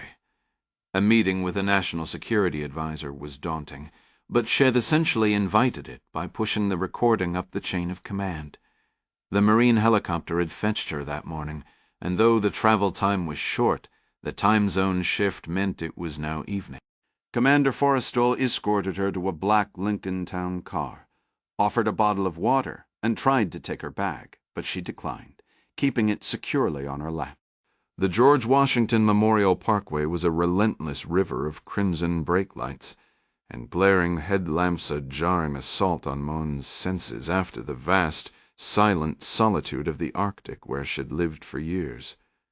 The ice there was indifferent, capable of splitting with a crack like a rifle shot, yet it held a profound quiet. On clear nights, the dome of stars and shimmering auroras brought a rare calm to her vigilant spirit. Washington, D.C., however, had the exact opposite impact, amplified tenfold. Being dropped into the heart of this frantic hustle made her chest constrict so tightly she wondered if she was having a genuine cardiac episode. As Commander Forrestal guided the car across the 14th Street Bridge into the city proper, Moon vowed to herself she would sit through her briefings, satisfy some pencil pusher's curiosity, and then get herself out of this place at the earliest possible moment. Then the sweeping view of Independence Avenue and the National Mall filled the windshield, and her curiosity prickled. Her research had been routed through Navy channels, so she'd assumed they'd launch her in Crystal City. Plenty of perfectly good hotels there offered the government rate, and were perpetually buzzing with service members from every branch doing Pentagon business. They must all be booked solid, she mused. Which hotel am I staying at? I'm not entirely certain, the commander replied, his tone relaxed and genuine, as if they were catching up. I believe they've arranged for the Willard. It's just a short walk, but it'll drive you. No trouble. Moon had heard of the Willard, but couldn't immediately recall the context. A short walk from where? The White House, Forrestal said. That's where your meeting is. Moon bolted forward, peering between the front seats. Hold on. Commander, are you seriously telling me the National Security Advisor wants to see me at the White House to discuss some underwater sounds I taped? Forrestal offered a faint, knowing smile. Not precisely. Well, thank goodness, Moon exhaled, because that news alone might have finished me off. The commander let out a genuine laugh. My apologies, he said. Your meeting isn't with the National Security Advisor. I thought you were aware Jack Ryan had just entered the Oval Office from the colonnade, still wearing his black Orioles jacket against the evening's chill, when Commander Forrestal came in from the Secretary's area. Arnie Van Dam, Mary Pat Foley, Secretary of Defense Bob Burgess, and Admiral Talbot, the Chief of Naval Operations, were already assembled. Dr. Moon was not. Ryan spread his hands, looking questioningly at Forrestal. Did she make a run for it? My apologies, Mr. President, Forrestal said. She's checked in and has a visitor badge, but she insisted on calling her father before coming inside. She's just outside the entrance near the press briefing room making the call. A Secret Service officer is keeping a discreet watch, but giving her privacy. Ryan took a seat near his desk. Had already been up to the residence for a quick dinner with Kathia crab salad with quinoa that was fine but left him wistful for the hearty crab cakes from his favorite spot in Annapolis. Had changed into jeans and a casual shirt, figuring that since Dr. Moon was coming straight from travel, she might be more at ease if he wasn't in a formal suit. Really, it's not your fault, Robbie, Ryan said, dismissing the apology. He rested his elbows on the desk, looking as disappointed as a kid kept out of a big game. At this level, you grow accustomed to people waiting on you. It's a rare thing to be the one doing the waiting. Forrestal grinned. Our level, sir? You know what I mean, Ryan said. Being in charge of things. Van Dam moved toward the door. I'll go fetch her. Give her a moment, Ryan said, holding up a hand. Everyone handles these situations differently. What we have here, as my father liked to say, is a prime opportunity not to act like jerks. He held leaders to a high bar. You were either a decent one or you weren't. A good leader could certainly make errors, but my father believed that the higher their rank, the greater their responsibility to treat those under their command with respect. Ryan's eyes grew moist. Think about that old story, the Army private who was sprinting around a corner, late for roll call, and plowed right into General Eisenhower. Picture it. The lowest-ranking enlisted man and the 5-star supreme commander of all Allied forces. Do you recall what Eisenhower told that young soldier? The room stayed quiet. You should be thankful I'm not a lieutenant, Ryan recounted. I can't swear it's historically accurate, but it's a powerful tale all the same. Dr. Moon entered shortly after, casting a skeptical glance around at those assembled. Ryan shook her hand warmly. I'll be direct, he began. We're bringing you into a highly confidential discussion. Nothing said here leaves this room unless Commander Forrestal authorizes it. Understood, Mr. President, Moon replied, her expression unreadable as stone. Very well. Ryan settled into his usual seat near the fireplace and motioned for Moon to take the chair beside him, while the others found places on the couches. Many brilliant minds are split on whether your recordings capture something manufactured or just marine life. Recent developments lean toward the manufactured theory, but you're our closest link to the source. I'd like you to present your findings. In under 2 minutes, Moon outlined what she had heard and the location of the encounter, then nodded toward Commander Forrestal's tablet. Are the audio files I provided on that device? The group listened to a sequence of whistles, grunts, and buzzing noises, accompanied by a dancing bar graph that tracked the pitch and volume. That's an Atlantic cod, Goddess Morhua, she explained, before playing a second file immediately after. This one was hollow, eerie, and haunting. This is from Ugleruk bearded seals, recorded from my father's vessel. She tapped the tablet and a green graph appeared, overlaid on the red lines representing the seal vocalizations. Now we introduce the ice. The resulting whistles, screams, and groaning chatter sounded remarkably human. Another tap. Well, silence the ice and biological sounds, but keep the graphs visible while we play the recording in question. Everyone was captivated by the distinct splash of the hydrophone entering the water and the burble of its descent into the depths. A distant wailing whistle emerged, heavily overlaid with the red graph of the bearded seal. The screech of the ship's hull against floating ice aligned closely with the green graph. Ryan had heard the file before, but now he perceived it differently. A new yellow graph suddenly spiked as unfamiliar sounds came through the tablet's small speaker. The room held its breath in silence as the sounds cut out, only to return moments later when the hydrophone cable was retrieved. Ryan observed it all, struck by the young woman's straightforward manner, folksy quality born of a life close to nature, yet firmly grounded in science. Moon closed the tablet cover and gave a grave nod. This is not some fish-passing gas, Mr. President, as a few of my colleagues have implied, and I do not believe it is ice. I've spent my lifetime listening to ice speak and sing. I know its voice. Ryan nodded thoughtfully. I concur. Moon's eyebrows lifted almost imperceptibly, but Ryan caught the slight shift. That might be the most expressive reaction he would get from this composed scientist. Intriguing, Ryan went on, is how the voices you captured appeared and then vanished as the hydrophone went deeper. I assume you're using advanced equipment. Listening to your recording, it's almost like a switch being flipped, as if someone is turning those voices off and on again.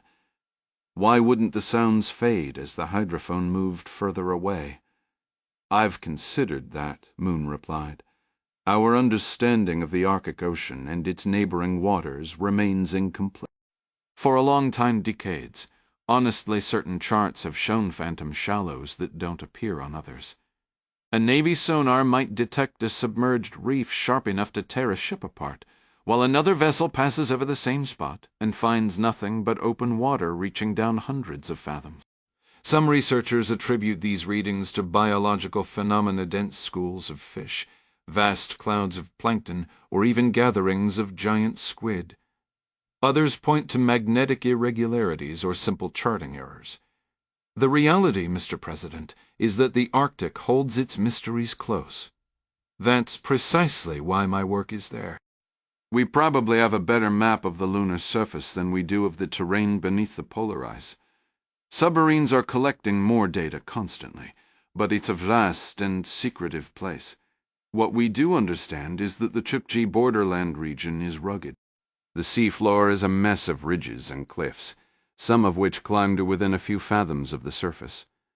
My theory is that the source of the sounds I captured, whatever or whoever it was positioned on the far side of one of those ridges. Sound carries enormous distances through water, but solid rock can absorb or deflect it, at least from the perspective of my equipment. Ryan nodded, visualizing the underwater landscape. So to paint the picture, he said, Let's say the voice-like sounds originate from one flank of a ridge, maybe 100 meters below its crest. If your hydrophone was lowered down the opposite side, you'd detect the sounds during the descent until the instrument dropped below the ridge's peak, essentially entering an acoustic shadow in the rock. Precisely, sir, Moon confirmed. Forrestal raised his hand. If I might, sir. Go ahead, Robbie. Building on that, Forrestal said, if we know the sounds were coming from the general direction of the ridge relative to the hydrophone, we could theoretically analyze the signal strength recorded during the instrument's descent against the known depth. In theory, that might allow us to triangulate a rough point of origin. He's correct, Dr. Moon said, turning Forrestal's tablet so Ryan and the others could see. The screen displayed a cross-section of the seabed with the research vessel securely up on the surface. A series of jagged ridges rose from the depths, one nearly directly below the ship. She tapped the screen, and a small icon representing the hydrophone appeared beneath the hull. I first detected the sounds here, she explained. Once the instrument cleared the surface noise ice crackling, ship engines, and so on. Then I lost the signal here. Foley leaned in, adjusting her glasses. But in this view, the hydrophone is still above the top of the ridge. It's not in the shadow yet. Ha, Dr. Moon said. It would be in the shadow if the sounds were emanating from this specific location. She tapped the screen again, causing a red triangle to appear 500 feet down, nestled on a ledge on the ridge's opposite face from the hydrophone. Sound waves originating from this point would travel upward and outward, spreading just enough for my equipment to catch them for a short span. But if the source is here, tucked close to the rock wall, the acoustic shadow begins much higher, effectively blocking the signal before the hydrophone even passes the ridge's crest. Ryan glanced around the room. Any other questions for Dr. Moon? There were none. The subsequent discussions would need to occur without her. Very well, Ryan said, standing. Thank you for rearranging your schedule to join us on such short notice. Moon made her way around, shaking hands. As she finished, Ryan posed a question. Would you be willing to stay in the D.C. area for a few more days? Of course, she said, though she added a note of caution. But I've shared all my data and observation. My expertise is quite focused. She couldn't help but wonder, privately, what new twist this assignment might bring, having once spent a tense week on an ice-locked trawler where the crew's ghost stories about the deep felt more real than any sonar reading. I'm not certain what assistance I could provide. You're intelligent, Ryan replied, and you stand firm on what you believe, even when colleagues and those above you try to dismiss you. This is merely a request, of course. If you have urgent matters, I completely understand, but I would be grateful if you could remain. Commander Forrestal will arrange your accommodations at the Willard and ensure you receive a daily allowance. Ryan walked alongside her to the door, struck by a sudden thought. The First Lady is joining me on the trip to Fairbanks the day after tomorrow, where I'll be leading discussions with the Arctic nation. You could fly aboard Air Force One as my guest, and afterward I'll arrange for someone from Wainwright or Eielson to return you to your ship. If this situation is what I suspect, events may unfold rapidly, and I'd value your presence. Moon's eyebrow lifted slightly. And what do you suspect it is, Mr. President? Ryan held the door open for her. The same thing you do. A Chinese submarine that has found itself in serious difficulty. The task seemed straightforward on the surface. Select 3 names from which one would be chosen by lot for a perilous, likely fatal operation. Wan Shiyan sat isolated in his cabin, the curtain closed, the air thick with the sounds of frightened young sailors and the lingering smells of scorched metal and something sickly sweet. Crouched at his small collegible desk, the 31-year-old executive officer of the Plandon ballistic missile submarine Long March 8880 gripped a handful of his own hair with one hand, while the other tapped a pencil against a starkly empty page. The captain's instructions were clear. The candidates must demonstrate courage, composure under duress, and the physical capability to undertake the mission. Juan pressed down on the pencil with such force that it splintered in his grip. How was he to choose who would next face death? Most of the crew were scarcely more than teenagers. 15 were already gone, consumed by flames or overcome by toxic smoke, when the engine room of the Long March 8880 erupted into fire. A dozen more lay injured or ill in the infirmary. Fear was a palpable presence throughout the vessel. One young seaman, who had seen the heart of the blaze, had lost his mind entirely, now endlessly chanting 61, 61 as he paced the cramped corridor. Every submariner knew the story of the Great Wall 61, an older Ming-class boat where, in 2003, the entire crew of 70 had perished silently at their posts after a diesel generator malfunction consumed all the oxygen. Anyone in the fleet who claimed not to be haunted by that tale was a liar. This was not the path Wan Sheng had envisioned for his career. He was considered a rising talent within the PLA Navy's expanding deep-water submarine arm. His fascination with submarines began in childhood, devouring every book and film he could find, most of them American production. Those films, aside from their intended heroics, provided an unexpected education in American slang, and, more tellingly, often depicted a fraught, distrustful relationship between the captain and his second-in-command. Part of Juan hoped this portrayal was accurate. It would certainly make defeating them easier in a naval engagement if their command structure was as fractured as it appeared in films like Crimson, or the classic novel Run Silent, Run Deep. In U-571, the captain's lack of faith in his executive officer's judgment for critical decisions mirrored the very dilemma Juan now confronted. The list of such fictional conflicts seemed endless. In reality, Juan held Captain Tiem in the highest esteem, and was confident the respect was mutual. Were it otherwise, Tien, a seasoned senior captain destined for admiralty after this command, would have likely found a creative way to remove an unsatisfactory XO from his boat. Tien had matured alongside the modern Chinese Navy, and understood profoundly that building advanced submarines was meaningless without cultivating the exceptional crews to operate them. He dedicated himself to imparting that hard-won wisdom to the next generation, including Juan.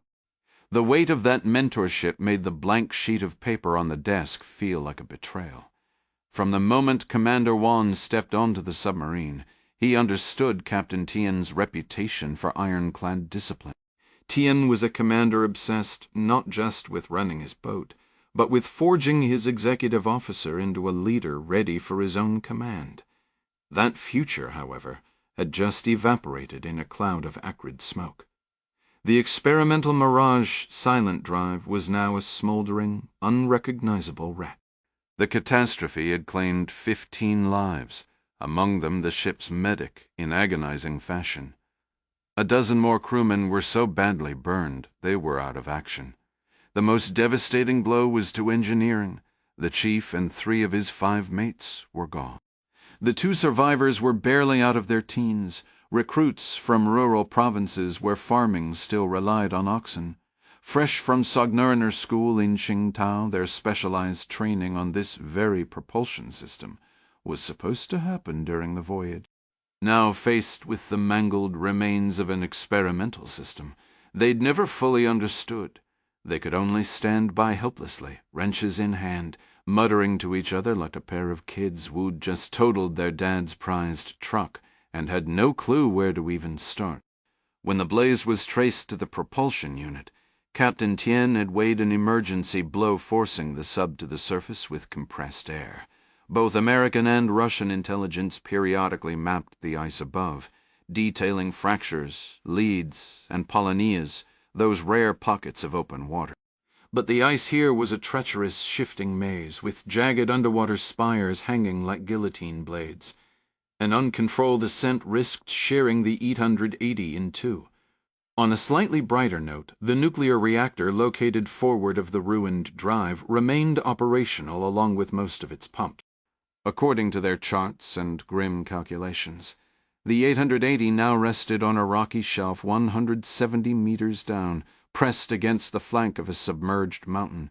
The collision had torn a 4-meter gash in the outer hull, while the inner hull held keeping them alive, for now the damaged ballast tanks made a controlled emergency ascent a dangerous gamble. To their left, the ledge dropped away into an abyss over 1,000 meters deep, far beyond the crushing pressure any double-hulled submarine could withstand. If those green engineering mates somehow got the boat moving in any direction but straight up, the entire vessel might just slide off the ledge and plunge into the void. In a darkly ironic twist that would at least solve Commander Wan's immediate command problems, their one presumed lifeline had been Professor Lu Wangshu, the Mirage Drive's designer. He was aboard precisely to troubleshoot it. And to be fair, when it worked, it was a marvel. With the noisy pumps silenced, the gearless drive made the 880 virtually a ghost. The fire, one of the young engineers guessed, likely sparked in a pump igniting lubricant. Would they ever know the full truth? History is littered with tragedies born from a chain of tiny, overlooked error. Leo could have diagnosed the issue in a heartbeat if he hadn't been incapacitated, and sick was a gross understatement. Only a few senior crew knew the professor's full story. He wore standard engineering coveralls and spoke with academic authority, not unusual for an officer. His rank insignia commanded obedience, even from those who didn't know him. Strangely, the fire hadn't touched him. His lungs were clear of the toxic smoke. His affliction was something else entirely, a silent crisis unfolding in the cramped, tense darkness of the wounded boat. The executive officer suspected a stroke, observing the man's drooping features and incoherent speech. It was likely triggered by the immense shock of witnessing his life's work consumed by flames. They administered aspirin and assigned 2 junior crewmen to monitor him in his bunk. His recovery was uncertain. Should he fail to improve, the eventual fate of every soul aboard was sealed. Some would perish earlier, succumbing to madness and turning on each other. The sonar technician's recent brawl with the cook was a grim preview. Others would last longer, until the food supplies were exhausted. The reactor, if its pumps held, could provide power for decades. Heat, clean air from the CO2 scrubbers, fresh water, and waste management. Commander Wang calculated their rations would last nearly 3 months, a grim arithmetic made possible only by the reduced number of survivors.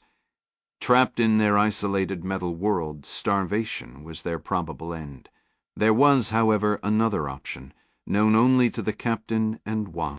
Mounted in the bow and stern of the Long March 8880 were 2 massive explosive discs, each over 2 meters wide. The experimental Mirage Drive was unique. Professor Liu, its creator, was the sole person who could rebuild it, which was precisely why he should never have been on this mission. Yet he had leveraged his connections, desperate to see his invention perform in the field. High Command's orders were explicit: protect the drive and the professor if feasible, but under no circumstances should the 800 fall into American or even Russian hands. This wasn't stolen technology. It was a purely Chinese innovation, a source of fierce national pride. Beijing intended to keep it that way. The self-destruct system was disturbingly straightforward. Unlike the nuclear arsenal, which required dual keys from the captain and XO, these charges could be activated by the captain alone, or by the XO if the captain was incapacitated. In a private meeting, Captain Tien had confided his turmoil to Wan. He was no coward and would obey a direct order to detonate. But he was also a patriot, agonizing over obliterating a breakthrough that finally gave China a lead in a long technological race. He believed Command would prefer to salvage the drive and, hopefully, restore the professor to health. Destroying the sub would keep it from the Americans, but without Lu, China itself might lose the technology for years. The hydrophones had tracked the surface ship's propellers churning directly overhead. After the accident, the vessel utterly unaware of the catastrophe below before it sailed away. After a 4-hour wait confirmed the drive was dead, Tian authorized the release of the emergency buoy. It was designed to auto-deploy after 6 hours anyway. a failsafe for a scenario where the entire crew was lost. Had it reached the surface, it would have transmitted a coded satellite signal, prompting the fleet to either attempt a rescue or ensure the sub's destruction. The decision would have been taken from his hands. But thick ice had closed in above them. The hydrophones captured the buoy's launch and the definitive, hollow thump as it struck the solid ceiling. The shifting ice then snagged and severed the cable, silently carrying the buoy away into the frozen dark, its call for help never made. The unforgiving ice had already claimed a remote underwater drone, and the Americans had their ALCMRO-2 2IE-1 buoys baseball bat-sized devices that would carry a message to the surface before scuttling themselves. The submarine designated 8080 was far too sensitive to carry such equipment. Facing a dire situation, the captain proposed a final, desperate measure before resorting to the self-destruct charges. It was a low-tech gamble with almost no chance of success. Yet the alternative was certain death for everyone aboard. He would send a man to the surface. A torpedo would blast a hole through the ice, hopefully clearing a significant area. This action would almost certainly attract unwanted American attention, but the explosive discs remained a final option if that happened. A volunteer would use the escape trunk immediately after the torpedo launch, rising in a neoprene suit with a satellite phone sealed in a waterproof case. Commander One initially considered the plan madness, but one did not voice such doubts to a submarine captain. The captain had laid it out plainly. Attempt this, or everyone perishes instantly when he triggered the self-destruct, taking the invaluable Mirage propulsion system with him. Gradually, Juan came to see it as the only path forward, the final option. And so, Wan Shiang found himself bent over his desk, gripping his hair, wrestling with the decision of which crewman he would order into that escape trunk. That man would wait as it flooded, equalizing with the crushing pressure of the sea, all while anticipating the terrifying hammer blow signaling him to open the outer hatch and swim into the freezing, pitch-black water 170 meters below the surface. He took a sheet of paper and, using the desk's edge, meticulously tore it into 3 pieces. On each slip, he wrote his own name. "This request is immediately denied." Captain Tien snapped, plucking the second and third folded papers from the cup in Commander Wan's hand. "I require you here at my side. The decisions we face are monumental. If, by some miracle, any of us survive this, it must be you. You represent the future of our naval force." Wan kept his tone measured and soft, fully aware he could never win a direct confrontation. The captain did not argue. He would discuss and listen to reason, but the moment he sensed opposition, he would invoke his authority or simply disengage. "I understand your position," Wan said. "Yet, if I may, you have often stated you rely on my judgment. I offer that judgment to you now." We both recognize the critical importance of the Mirage drive. I completely agree that saving it and Professor Loewe is our paramount objective. Frankly, the chief engineer would have been the ideal candidate. He was physically robust and understood the system better than anyone except the professor. His loss in the fire was a severe blow. Looking at our remaining options objectively, I am the next logical choice. I am older than most of the junior crew, which lends composure, and I am in superior physical condition compared to the other senior officers. I was a competitive swimmer in my youth and am a certified diver, comfortable in aquatic environment. Tien drew a long breath, his lips pursing as if tasting the air of familiar mannerism when he was deep in thought, often mimicked by the crew behind his back. "This is a suicide mission," he stated flatly. "A one-way journey. There is no return. One way or another you will die the moment you leave this vessel. Your lungs could collapse during the ascent, or you could drown, hopelessly entangled under the ice. Even if you reach the surface alive, you'll likely be shredded by the shifting, razor-edged ice floes.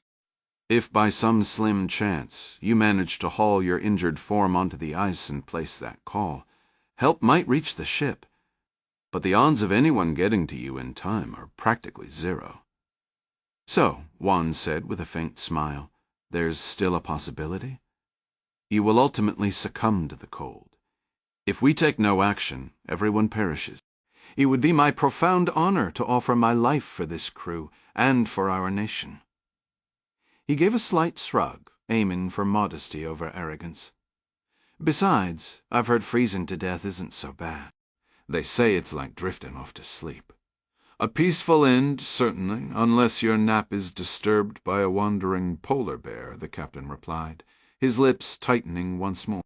"Soviet cosmonauts carried shotguns into space, just in case their capsule came down in the Siberian wilderness."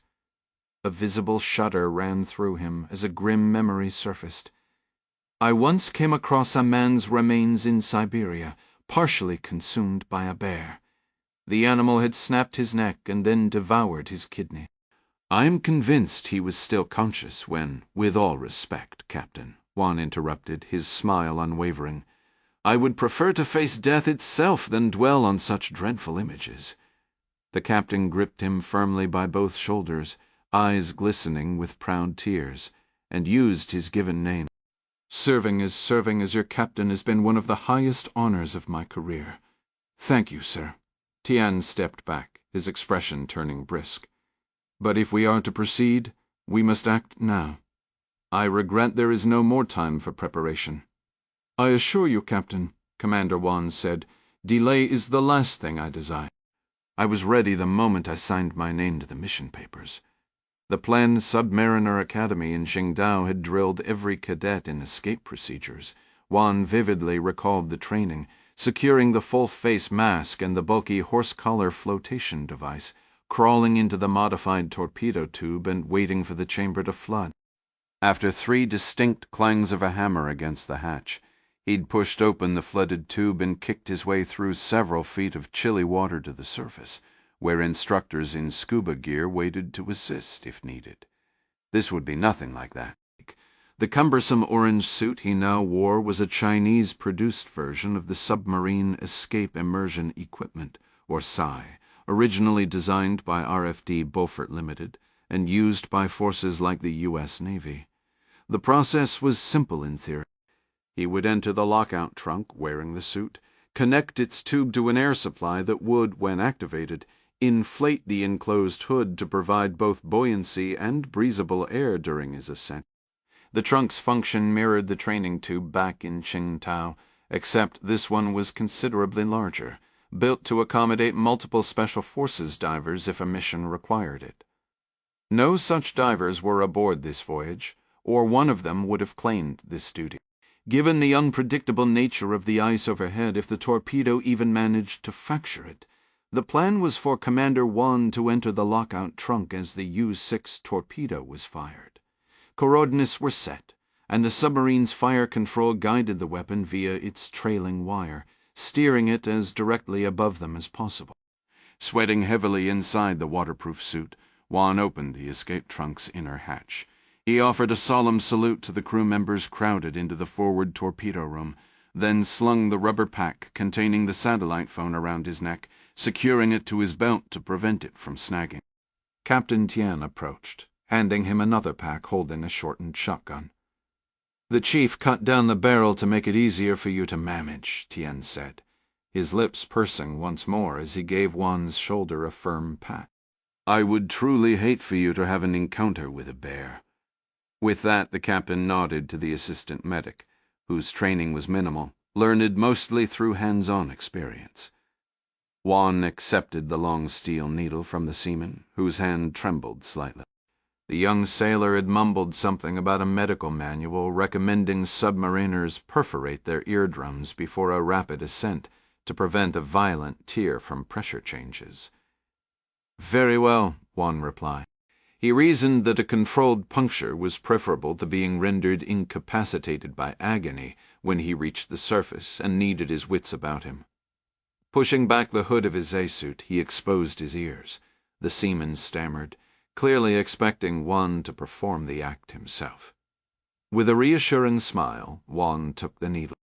He worked quickly, 2 sharp, precise jabs, one after the other, before hesitation could set in. A sharp sting followed, but to his relief, it was far from unbearable, and the world of sound did not vanish. He returned the instrument, gave a nod, and stepped into the escape trunk. The massive door sealed behind him with a deep, metallic clang, muting the encouraging shouts of the crew. The icy seawater immediately began swirling around his ankles, rapidly filling the confined space. The increasing pressure made the fresh perforations in his eardrums emit a low, persistent hum. The pain was manageable, for now. Meanwhile, hundreds of miles away, and deep beneath the Arctic ice, Captain Cole Condiff of the USS Indiana stood in his control room. His Virginia-class attack submarine cruised 300 feet down, roughly 800 miles from the North Pole, transitioning from the Beaufort Sea toward the Chukchi. The U.S.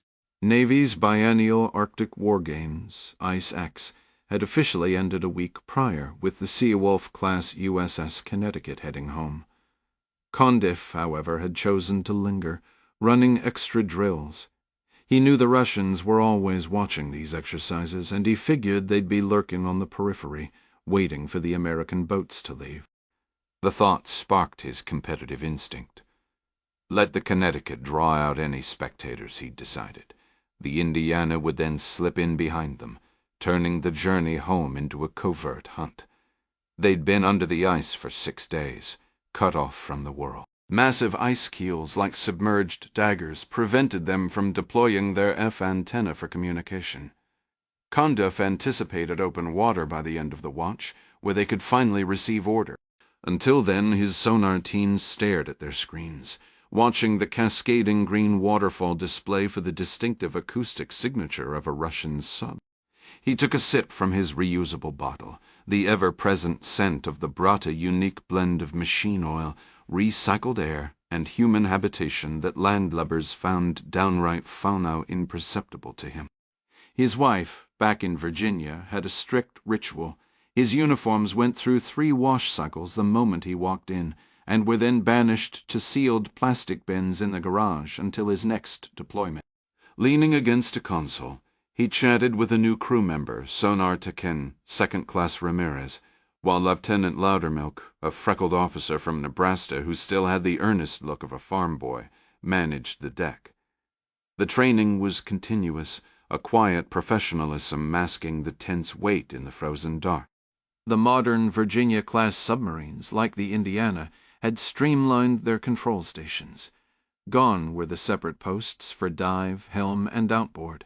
Now a pilot and co-pilot worked side by side at a console, receiving maneuvering commands directly from the officer of the deck. Combat control stations lined the starboard bulkhead, while to port, sonar technicians monitored their own banks of screens. For Seaman Ramirez, this Arctic mission was a first, both her initial tour and an unexpected prize. Earning the coveted blue nose pin for crossing the Arctic Circle was a rare honor for any submariner, a story you could actually tell folks back home without raising eyebrows. Ramirez was quiet, a trait Captain Condiff appreciated even if he himself was more gregarious. More importantly, she learned fast. Though her designated specialty was sonar, Condiff made it a point to rotate all new crew members through various department combat control, engineering, communications, even the galley. Everyone drilled relentlessly on emergency procedures, and Ramirez was no exception. These weeks of cross-training had given her a working knowledge of most systems, and perhaps more valuably, a front-row seat to the crew's dynamics and how each piece fit into the whole. The crew, in turn, got to know her. Each newcomer also spent a half-day shadowing the captain himself. It was mentally draining, sure, but it forged a tight-knit team and junior officers who genuinely understood servant leadership. Today was Ramirez's turn. She stood just behind his left shoulder, right in the rain notebook ready, her anticipation palpable. "Dema enemy for me, Seaman. Ramirez," Condiff began. "Our enemy, sir? Right now, in this place." "Right here, on this boat," Condiff affirmed. She hesitated. "The Russian fleet, sir. Not today," Condiff said, then glanced at Lieutenant Loudermilk. "Lieutenant, the ocean, Captain," Loudermilk replied without missing a beat. "The sea itself is the enemy." "Correct, Mr. Loudermilk," Condiff said. "You may continue driving my boat. Loudermilk's grin was brief. "Aye, sir." Condiff took a long drink from his water bottle and gave Ramirez a knowing look. "And I mean that literally. Even as we sit here, Mother Ocean would happily crumple this hull like a soda can. If she can't do that, she'll drown us, flood us out, or flash phrase us without a moment's regret. Don't buy it. Just put a pinhole in the pressure hull and then try to negotiate. No, the sea is the ultimate invasive species." He took another sip, then raised the bottle in a mock toast. "And I adore it more than almost anywhere else on Earth." He nodded toward a sonar operator. "So Petty Officer Marquette over there is monitoring a surface ship picking its way through the ice. Status, Petty Officer Marquette." "Aye, Captain," the sonar tech confirmed. "Bearing 255. Heavy, slow-turning screws. Blade rate matches the Healy. We're getting a lot of acoustic clutter from the ice field, but we estimate her range at 8 miles. The U.S. Coast Guard icebreaker Healy had been operating in the area before their dive. They'd been tracking the distinctive groan of her screws on and off for days as she navigated the pack ice, along with the occasional sounds of a smaller vessel, likely a research ship. "Thank you, Petty Officer Marquette." Condiff's eyes returned to Ramirez. "Ice, just water in a bad mood. Still part of the enemy." Suddenly, Marquette stiffened in his seat. Sonar. Contact," he reported, his voice all business. "Sound transient, distant, bearing 240.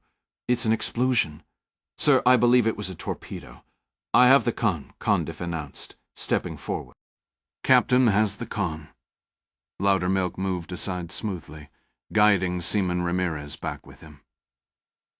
"Station the tracking party," Condiff ordered, his focus already shifting entirely to the sonar bay. Lieutenant Loudermilk's voice echoed through the ship's main circuit, calling the designated crew and the XO to control for a tracking operation, stopping short of full battle stations. Captain Condiff demanded an immediate report. Petty Officer Marquette responded, his tone tight. Initially, the launch noise merged with the ice. "We registered a torpedo launch, followed by a detonation approximately 6 seconds later." A cold dread settled in Condiff's stomach. "The Healy?" he asked, already fearing the answer. Marquette confirmed the other vessel's presence. "Heavy propeller sounds are continuing, sir. The turn count is in crescences, accelerating away from the area." "Your analysis?" Condiff pressed. Marquette replayed the acoustic data. A distinct sequence emerged from the static. "Listen, hiss, a sharp crack, then the explosion. The data suggests a submarine fired a weapon upward through the ice canopy." When asked about additional contacts, Marquette had none. Loudermilk suggested deploying the communication buoy, the X-SOV, to reach open water and signal command. Condiff shook his head. "Negative. And not ready to reveal our position on the surface, not even with a buoy. We have no idea what's flying up there." He turned to the pilots, issuing crisp coordinates.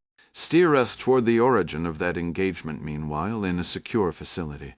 The final members of the ELAZ's task force arrived discreetly, carrying the small personal tokens that defined a life on the move, a specific brand of pen, a chipped coffee mug from a past assignment, a few framed photos serving as fragile anchors to a world outside. All external electronics were strictly prohibited.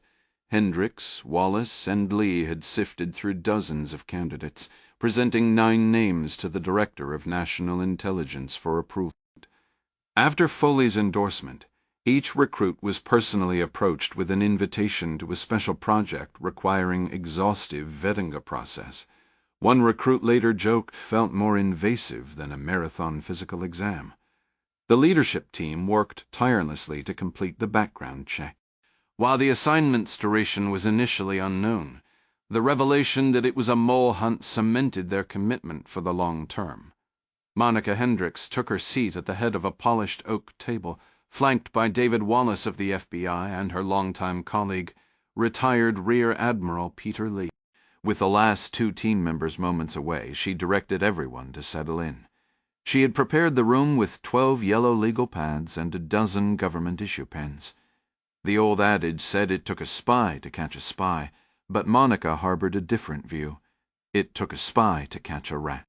Traitor, turncoat, Queenslingle were accurate, but rat felt more fitting. Moles were blind creatures digging mindlessly in the dark. Rats, however, were cunning.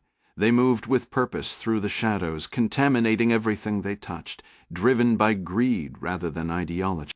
Selling secrets to certain allies was a despicable, yet somehow comprehensible, betrayal. But providing intelligence to adversarial communist regimes, that was a stain that could never be washed away.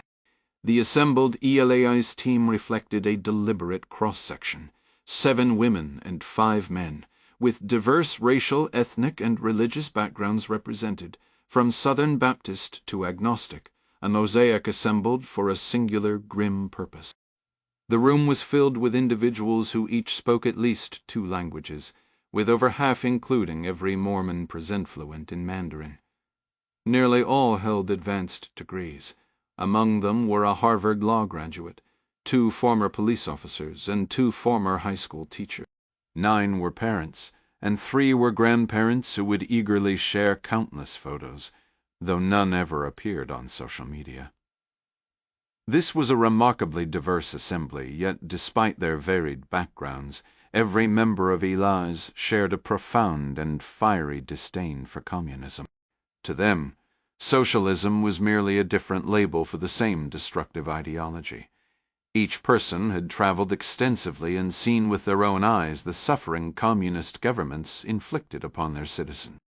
Saying it out loud might make someone sound like a fanatic, but life had taught everyone there that communism was a beautiful fantasy on paper, a cold, hard reality that enriched the rulers while bringing misery, hunger, and death to everyone else. Aneka's history wasn't flawless, but the team working for Monica Hendricks felt no need to apologize for their conviction. This wasn't just a clash with a different political idea. It was a battle against genuine evil. That said, their judgment was more nuanced when it came to people. The ideology itself was evil, but not every communist was. Some were sincere idealists, captivated by the promise. Others were simply stuck inside the grinding gears of a vast, terrible machine, unable to escape without being destroyed. There were millions of good people in China who identified as communists, but would have chosen a different path if not for the fear of a tank's tread. Regardless of Hendricks' personal moral views on the communist regime in China, she recognized it as a formidable adversary skilled enough to have planted an unidentified agent within the CIA itself. She had no intention of underestimating their determination or their spycraft. For everyone's safety, ELAI's would operate from a bland office tucked away in the labyrinthine underground mall of Crystal City, Virginia. The space was leased under the name of a fictional advertising company, established and funded by the FBI's Counterintelligence Division, where David Wallace served as section chief for counter-espionage. The open bullpen area was spacious, featuring a long conference table that Admiral Lee had already nicknamed the Big Deck. 15 desks, including Hendricks, were arranged around it. 2 closets at the far end housed computer servers and supplies. In just a few hours, technical surveillance experts from the FBI had converted the entire room into a CIFA-secure compartmented information facility. This setup defended against what the NSA termed tempest, the leakage of electronic signals and sound that an enemy could intercept. An ordinary suburban home, with its routers, phones, smart devices, cars, and even medical implants, leaked enough Tempest-T data to compile a significant intelligence dossier. The windowless room was further shielded by false walls and a secondary ceiling, lowered by 6 inches and lined with metal foil to create a Faraday cage. Every person granted access, even IT staff, underwent rigorous vetting and was fully briefed on ELAI's. Should an unexpected visitor arrive, perhaps an assistant director from the FBI or CIA, or a White House aide, a rotating red beacon in the center of the ceiling would begin an irritating flash, alerting everyone to an outsider's presence. They would then conceal their work and avoid discussing any details of the mole hunt. All computer lines and most telephone connections entering or leaving the ELI's space were encrypted and protected by firewalls. Each standard landline handset bore a large red sticker as a stark reminder that it was not a secure communication device. Even Hendricks and Wallace had to leave their cell phones in the cubbies of the outer lobby, under the watch of a plainclothes CIA police officer tasked with force protection. These cubbies themselves were lined with a special film to block any signals, preventing anyone with a scanner from even detecting which phones were present. It was a small detail, but it was one more piece of the puzzle Monica Hendricks was determined to keep hidden. They were operating in the shadow of the nation's power centers. The CIA's headquarters at Langley was a short drive up the George Washington Parkway. The White House sat just 3 miles to the north, with the FBI's headquarters a handful of blocks beyond that. The Pentagon was only 2 metro stops away in Crystal City, and Arlington National Cemetery was the next stop on the line. Just across the Potomac River was Joint Base Anacostia Bowling, home to the Presidential Helicopter Fleet and the Defense Intelligence Agency. Though silent within the secure room, the walls of the ELE's office space would periodically shudder with the takeoff of another airliner from Reagan National Airport, its runways a mere 2 blocks to the north. The area was a hive of government and military personnel, with restaurants and shops in Crystal City long accustomed to officials on temporary duty. Some analysts, rightly in Hendricks's view, considered it one of the most heavily targeted locations in the country by foreign intelligence services. With Amazon now leasing massive amounts of office space in the connected underground complex, the person in line ahead of you for coffee was as likely to be a tech employee as a federal agent. "First," Hendricks began, once the team was assembled and the door secured, "thank you all for coming. The sensitivity of this matter should be obvious." After introducing herself, she had each person provide a brief summary of their background. When the focus returned to her, she noted, "You'll see only 6 of you are currently serving counterintelligence officers. That's intentional. We want your expertise if you are, and your fresh perspective if you're not. You've each been read in on the limited information we have about Survior, so we won't rehash that now." She gave a nod to Wallace. "Thanks, Monica," he said. "I'll just add that I'm from the FBI, and I'm here to help." This classic line, a nod to the decades-old rivalry between their agencies, drew a few knowing smiles from the CIA personnel. Wallace smiled back. Normally, the Bureau would lead an investigation like this, but the decision was made to handle it differently this time. And I get it. Savram is someone you know. You might have shared a meal, attended the same social functions, or your families might be close. This will get personal, because it is. Cheviot operates within your world. That's precisely why you're the right people to find them. I don't know many folks at Langley. My role is to provide someone with arrest authority on U.S. soil, additional manpower when needed, and a different viewpoint from someone steeped in a more tactical, gun-oriented culture. How many of you have fired a handgun in the last year? About half the hands went up. That's about what I expected, and it's perfectly normal. Firearms may not be a routine part of your intelligence-gathering work stateside, so operational tactics like arrests might not be top of mind. Our search for Jervior has been kept quiet until now, but shortly we're taking it public. We'll be conducting interviews, running surveillance, and sifting through mountains of records. I've got the U.S. Attorney for Northern Virginia on my speed dial, so getting subpoenas won't be an issue. The real challenge will be maintaining secrecy.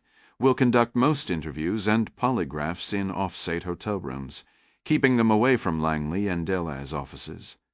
Within hours, Cheviot will realize we're hunting for them. I won't bog us down with all the security protocols, but let me emphasize, as Chief Hendricks noted, we are facing a dangerous adversary who wouldn't hesitate to eliminate any of us to protect themselves or their assets.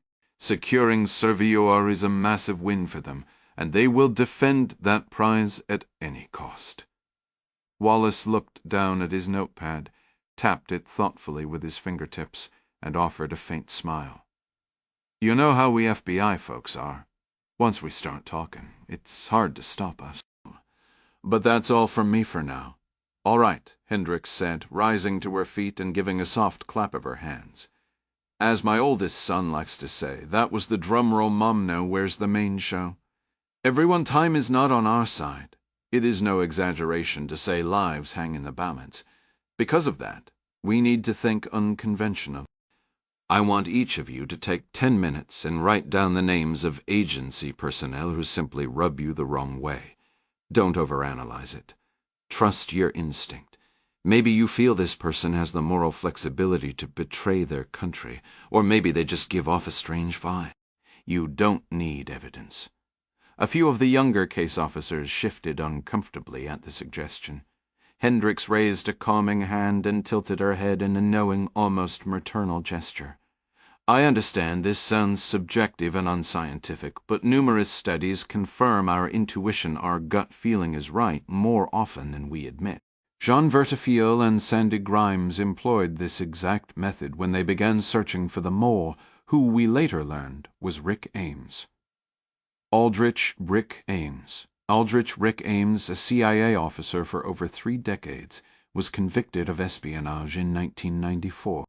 His treachery led to the deaths of at least 10 Russian assets and froze new recruitment efforts, as fear spread that any new source would be betrayed and killed. Keep in mind, Hendricks continued, we are not building a legal case here. This is just a starting point to generate leads. I'll remind you that Ames appeared on many people's lists back then. David Wallace's chair groaned as he leaned back, a subtle but clear sign of his skepticism about the approach. Admiral Lee raised his hand, and Hendricks yielded the floor, a move they had coordinated beforehand. Back in the 1960s, Lee began. An innovative thinker with naval projects named John Craven was tasked with finding a lost hydrogen bomb in the Mediterranean. Surrounded by doubters, Craven assembled a team of mathematicians and engineers. They used Bayes' theorem of subjective probability, a formula that, in simple terms, assigns a numerical value to a hunch. Craven's team took the available data and then placed bets, like in a Las Vegas casino, wagering bottles of whiskey on the most likely locations on a search grid. They essentially weaponized their instincts with mathematics. The bomb was found exactly where the odds predicted. Not long after, using the same method of quantified intuition, they located the USS Scorpion, which had vanished in the deep Atlantic. To this day, the Coast Guard uses this approach in search and recovery operations. Lee set his pen down on the table, exchanged a brief look with Hendricks, and took his seat. "Okay," Hendricks said, slipping back into her dual role as motivator and taskmaster. "So listen to those instincts. Work on your own." She began to sit but paused, adding with a wry tone, "Once you're finished, please hand your papers to Special Agent Wallace or Admiral Lee. You know, just in case my name happens to be on your list."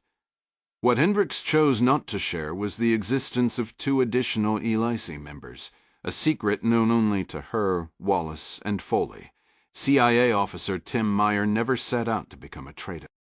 His initial aim, or so he convinced himself, was to expose the agency's vulnerabilities, highlight how certain individuals within the Counterintelligence Mission Center were letting critical details slip. Beneath that justification, however, simmered a personal vendetta. He wanted to see Odette Miller's career implode. The act of betrayal, in the end, simply unfolded. The financial compensation from his Chinese handlers was decent, though he'd heard rumors the Russians paid far more generously. Unbeknownst to his colleague Fred Rask, the intelligence he provided was particularly valuable, potentially boosting Meyer's final payout. If he managed this right, it could be his ticket out to a quiet beach in the South Pacific where he could disappear for good. He was acutely aware of the mole hunt sweeping through Langley. Trusted personnel were being summoned for polygraph tests left and right. The exams didn't frighten him. He'd passed everyone, even with secrets weighing on his conscience. Once an examiner flagged the possible deception indicator, but that was just because Meyer was inwardly laughing at the whole charade. Given a retest, he passed effortlessly. He understood his luck wouldn't hold forever. They always piece it together eventually. The real skill was recognizing the perfect moment to vanish. Sooner or later someone would connect the dots and realize he was selling secrets to Beijing. Head made this clear to his handler, stressing his desire to maximize his earnings, to minimize his time in the crosshairs. She managed him with cool efficiency, always pushing him for more intelligence. Now the questions were multiplying, the atmosphere was shifting, and he sensed a reckoning approaching one way or another. The CIA's Counterintelligence Mission Center existed to root out infiltrations of U.S. intelligence. Recently overhauled, it had transformed from a perceived career dead end into a polished professional unit. As spy hunters, they were formidable yet. Despite their prowess, Tim Meyer remained at large. In their defense, his espionage for the Chinese had only spanned 4 months, and he worked in counterintelligence itself, giving him unique insight. At 46, with 17 years at the agency, Meyer had cultivated a persona of bland adequacy. His performance reviews consistently rated him as average and acceptable, and you can't be fired for being merely acceptable, right? Like any large organization, dysfunction found its niche, and Meyer had gravitated toward supervisors who preferred a quiet life, unwilling to rock the boat. Given that intelligence operations often unfold over years, it wasn't difficult to coast when a few key people in the chain were also inclined to take a breather after the high-stakes stress of fieldwork. Meyer built a reputation as the guy who delivered always at the very last possible minute. But he delivered, and that was what mattered, wasn't it?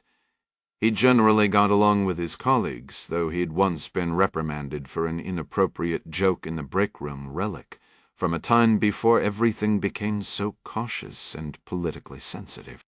These days, even asking a coworker out for coffee felt like navigating a minefield.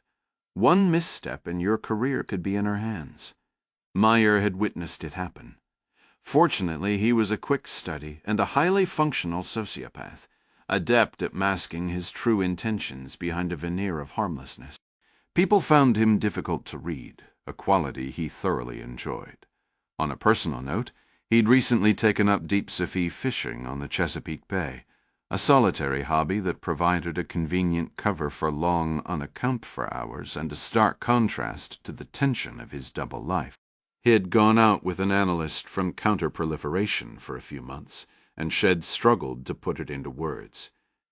"You're just so mysterious," he'd suggested. "No," Shed replied.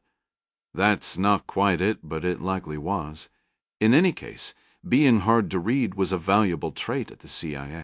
Stationed on the Central Asia desk, Meyer's role was to support the referente counterintelligence officer embedded from the CI Mission Center. These referents were often viewed as interlopers, not quite part of the team. Meyer's division chief, the so-called Baron of Central Asia, was determined to prevent that dynamic on his watch. A directive had come down to cooperate fully with CI, which essentially meant laying bare every sensitive operation so the referent could do their job. This referent was an officer named Odette Miller. At 32, she'd joined the agency straight out of college and risen quickly genuine blue flamer. She wasn't technically his supervisor, and if he was honest, she didn't act like one. But it irked him how she could just glide in and have free rein of everything. He got past the irritation, though, and even asked her out for a drink. Shed more or less informed him he was too old for her. She was polite about it, superficially, but he could sense her internal amusement. What was the gap? 14 years! That was nothing, but she'd chuckled as if the idea was absurd, and said he reminded her of her uncle. Ed simply smiled, said okay, and walked away, already plotting how to bring her down a peg. It wouldn't be difficult. Blue flamers were notoriously easy targets. The best approach was probably to uncover a significant piece of intelligence that she had overlooked. So, when the Chinese woman approached him, it felt like a gift. China bordered most nations in his division, so overlap was constant. The woman, who introduced herself as Dot Short for Dorothy was attractive, smiled frequently, and touched his arm when she spoke, as if they were old friends. She claimed she was happy to be around an American man, contrasting him with the Chinese colleagues who didn't treat her well. He answered a few questions initially, always telling himself he'd draw her in just a bit further before using his inscrutable charm to turn the tables. There was never a dramatic confession, no moment where she said, "Sorry, Tim, you've crossed a line. We own you now." He just knew. Frankly, he relished the work, the private sense of superiority from sitting at his desk knowing things no one else did. Most clandestine officers felt a flicker of that during mundane tasks, but pulling the wool over the eyes of everyone at Langley, all while collecting a paycheck, had to be the ultimate thrill. And if he got to watch the imperious Odette Miller tumble from her lofty career perch when he vanished right under her nose, well, that was just the icing on the cake. Rask had unknowingly handed over intelligence the Chinese had coveted for years. The details about the Albanian operation were intriguing, and Meyer's handler had given him a bonus for it. Meyer did some peripheral digging to keep his own hands clean, and discovered that the same officer mentioned in Leigh Murphy's report was planning something major. He could only gather fragments, requests for an unspecified activity in Novosibirsk, Russia, and a safe house in Almaty, Kazakhstan. It was all high stakes, prison for espionage material, but Dot pressed him relentlessly for one thing above all else. She wanted the name of the case officer who had initially contacted Leigh Murphy, the person who asked her to interview the Uruguay source. According to Rask, Murphy must have known him well. They'd likely worked together on a past operation. Meyer knew Murphy had been previously stationed in Africa. Perhaps they'd served there at the same time. Do some digging, fabricating a link to a counterintelligence case he was supposedly assisting on. Maybe he should just call Murphy, let her know he was chasing a lead and could use her help. Rask had mentioned she seemed ambitious, eager to climb the ladder. She'd likely jump at the chance to assist someone from headquarters. He'd string her along a little, see what useful information he could pull. A fleeting worry crossed his mind. What if the Chinese got to her first, but he dismissed it? With the internal investigators digging into every corner, Meyer had to move fast. Wrap this up before their net widened. For now, nobody thought he'd know a thing about the China desk. Hell, most people didn't think he knew much about anything. He'd figure out what Dot was after. Rask had mentioned Murphy's after-action report, how she'd been deliberately vague, almost insubordinate. She'd only referred to her contact by Iktuptanim and Noka, non-official cover officer. If someone like that got caught, they wouldn't just be expelled. They'd disappear, or worse. If the Chinese were smart, they'd watch him, learn his network, then roll everyone up at once. Meyer recognized the cryptonym. It gave him a starting point. Krushti. Fubohai awoke to the persistent vibration of his phone on the hotel nightstand. He pushed aside the sweat-dampened Egyptian cotton sheet and carefully slid out from under the naked Russian woman sprawled across him. She stirred, murmuring something in her sleep. "Tell them to go to hell," she mumbled, her Russian accent thickened by the remains of too much caviar, blini, and just enough vodka. Her name was Talia Mvotova. They'd met earlier at a Chinese embassy reception in Moscow, where Fu had been sent to investigate a diplomat suspected of selling secrets to the Russians. Officially, Russia and China were strategic partners, allies of convenience. But as the old saying went, there are friendly intelligence services. Fu Bohai was known for being particularly unfriendly, a quality his superiors valued. His direct boss, Admiral Jung of Naval Intelligence, lived by a simple rule. If Fu was even halfway convinced someone was a traitor, he was to handle it on the spot, saving the state the trouble of a trial. Beijing had suspected for over a year that someone inside their intelligence apparatus was leaking to both the Russians and the Americans. They hadn't narrowed it down much, and they couldn't exactly walk into SVR headquarters and say, "Your spy who's betraying us is also betraying you to the American." But Fu figured it might come to that if they didn't find the leak soon. The diplomatic explosion that would cause almost made him smile. Talia's official title was Russian Mandarin Translator for State Television. Her last name was Czech, but she was a Russian citizen, Fu had checked. Well connected in diplomatic circles, she'd been invited for her charm and her skill at keeping conversations flowing. Fu suspected she was probably an SVR case officer.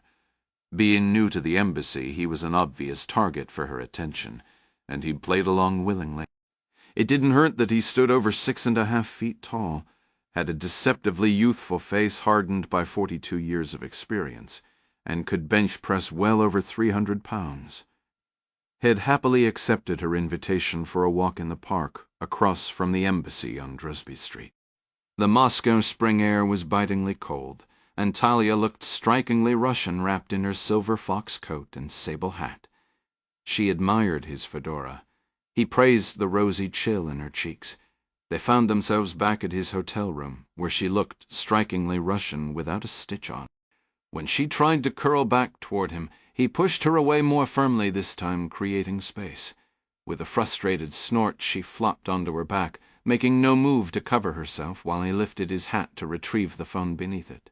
Fu spoke in Chinese, aware Talia understood every syllable. He shifted in bed until his thigh rested against hers, skin touching skin, and kept his voice low so she could only catch his side of the discussion. It was Admiral Zhang. Servior had picked up chatter that a CIA officer in Albania had met with a Uyghur refugee connected to separatist circles in China, possibly the group known as Wuming. The intel was thin, but it had stirred the Americans into motion. The Admiral wanted Fu to question both the Uyghur and the CIA woman, and the CIA woman's found out what they knew that could lead him to Medina Tati, and then handle them with his usual efficiency. Fu wasn't briefed on every detail concerning Tati, nor did he need to be. He understood it was a delicate operation the Admiral preferred to keep outside Ministry of State Security channels. More importantly, the Admiral had little interest in hunting down members of the Wuming organization itself. Finding them was merely a stepping stone to capturing Medina Tati. She had to be taken alive and coherent, a crucial distinction. A prisoner could be breathing but incapable of thought or speech. Anyone else was to be eliminated if convenient, but Fu wasn't to divert extra effort for it. Wuming was a matter for the police. The Admiral wanted Tati in custody quickly, and with minimal witnesses. Fu reached for his Tizao watch on the nightstand beside his hat. "He'll look at flights," he said, "but flying commercial will take the whole day." Talia's lovely thigh tightened, perhaps at the mention of his departure. "Stand by," Fu muttered, putting the phone on mute and holding it aside to check the distance between Moscow and Tirana. Albania, online. He angled the screen away from Talia's view. The movement brought a trace of her shampoo, and he rubbed a hand over his face to refocus. "If I take a company jet, I can be there in under 4 hours," he told the Admiral. Her leg tensed again, then relaxed. A slender foot with bright red toenails swayed back and forth against the white sheet, ticking like a metronome. Her mind was clearly working through a puzzle. Was she trying to devise a way to make him stay, or was she, like he would have done, picturing a vast map and calculating what key locations a corporate jet could reach in under 4 hours? The Admiral readily approved the use of the company plane. A Cessna Citation CJ-3 registered to a Beijing-based online gaming firm. The company didn't mind the paper trail, and it offered a layer of anonymity for the Admiral's intelligence personnel. 4 of Fusa men were already en route from Beijing and would meet him in Tirana. He ended the call and returned the phone to the nightstand. Waiting, he felt Talia roll toward him once more, draping her leg over his thighs, nuzzling his neck with her small nose, her chin pressing softly into his shoulder. "Do you really have to go, Dorogoy?" "My darling, I'm afraid so," Fu replied, acutely aware of the subtle shift in the muscles of her abdomen as she pressed against him. She let out a theatrical groan, pouting and pulling herself even closer as if such a thing was still possible. "I cannot live without you." Fu did not comprehend her words, But he had noticed this pattern since she had begun sharing his bed. Her Mandarin was flawless, yet in moments of true feeling she always reverted to her native Russian. She pouted slightly and offered the translation herself. She did not inquire about his destination, which made him question his earlier assumptions. Instead, she wanted to know when he would return. "I am not sure," Fu replied truthfully, uncertain if he would ever see Moscow again. She buried her face against his neck, her breath warm on his skin. "You have at least another hour, yes?" Shook his head. "I need to go now." She drew back, propping herself up on an elbow to study his face. Her auburn hair fell to one side, revealing the glint of a small diamond in her ear. She kept her leg draped over his, her heel resting gently against his calf. "What is so urgent that you must run off?" "Work," he said, offering nothing more. He expected the questions to follow the subtle probing of a spy masked as a forlorn lover. But instead she simply sank back beside him, a cloud of disappointment settling over her features. "Very well," she sighed. "I am not used to this. Usually I am the one who leaves." After a kiss on her shoulder, Fu rose from the bed. Talia drew the white sheet up to her chin and rolled onto her side, watching him dress. She drifted between Chinese and Russian, painting pictures of all they might do upon his return to Moscow. She remained nestled in the sheets, the fabric her only covering, as he buttoned his long wool coat and adjusted his grey hat. The probability she was an ace VR operative felt like 60-40 against in that calculation. For now was what kept her alive. Commander Wan's exposure suit clamped around him like a vise as seawater filled the trunk, equalizing the pressure with the ocean beyond. He ascended the short ladder, unlocked the hatch, and drew a sharp breath before kicking it open. It gave way easily. He hauled himself through, gripping an exterior handle just long enough to seal the hatch behind him, plunging into absolute darkness. Then he released his hold. The sonar technician on the Long March 8080, who had been off duty during the initial accident and later suffered facial burns helping suppress the fire, now turned his bandaged head toward the captain. "Con, sonar, heavy propeller noise, close. Bearing 050. Captain Tien pressed his lips together. Perhaps the distress buoy had made it through the ice. "Another submarine. Negative, Captain. Surface vessel, an icebreaker." In training, they had told Commander Wan to chant ho-ho like Santa Claus all the way to the surface set or continuously vent air, and prevent his lungs from bursting during the rapid pressure change. In reality, he just screamed. The inflated hood propelled him upward at 2 meters per second, yanked skyward as if by a crane, his arms stretched overhead like Superman. Even at that speed, the ascent took nearly 90 seconds. His ears shrieked, his lungs burned, and his face throbbed as if struck by a hammer, his sinuses struggling with the violent decompression, and the cold, the deep, penetrating chill that seeped through the suit. For a disorienting moment he felt he was falling, not rising, as if plummeting from a skyscraper. If he struck overhead ice, the outcome would be equally fatal. Pure terror had gripped him from the instant he sealed the trunk hatch, but a minute into the ascent, a raw, mindless panic began to claw at his reason, the kind that makes a submariner hold his breath or tear at essential gear, the kind that kills. He forced himself to keep exhaling. Why was it still so dark? He had to be near the surface. Had they miscalculated? Was it night? Do polar bears hunt in the dark? He should be there by now, and then he realized he had kept his eyes tightly shut. Light. First a dull gray, then a clear, piercing blue. A pale shape slid past his vision, scraping the hood and spinning him away as he rebounded. Ice. His hands hit the base of the ice sheet first, his arms crumpling under the momentum that carried his body upward. The air trapped in the bubble hood cushioned his skull from the worst of the blow, jarring him violently, but sparing his neck the snap had dreaded. He followed the fading light, recycling the scant air left in the hood as he dragged himself along the underside of the ice, clawing toward what he prayed was an edge. Soon he'd be breathing nothing but his own carbon dioxide. Massive blue-white chunks of ice, each the size of a pickup truck, heaved and rolled in a churning soup of smaller debris-jagged slush the size of basketballs, soccer balls, baseball saw tearing at his suit. A jarring impact struck his lower back, and an instant later, the paralyzing chill of seawater began seeping in. Thrashing, he kicked toward a darker line that promised an edge. One of the crew had fashioned him a pair of makeshift ice spikes from sections of a mop handle and sharpened bolt. Battling the surging current, terrified of being dragged under, he tore the protective corks from the sharpened ends and used them to haul himself upward.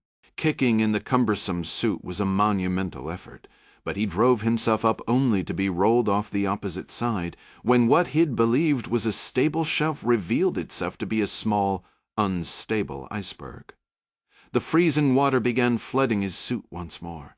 If it filled completely, he would at a minimum freeze to death. If he lost his flotation, he would sink back to the submarine, very slowly and very permanently deceased. He located the true edge, a shelf of ice 2 feet thick.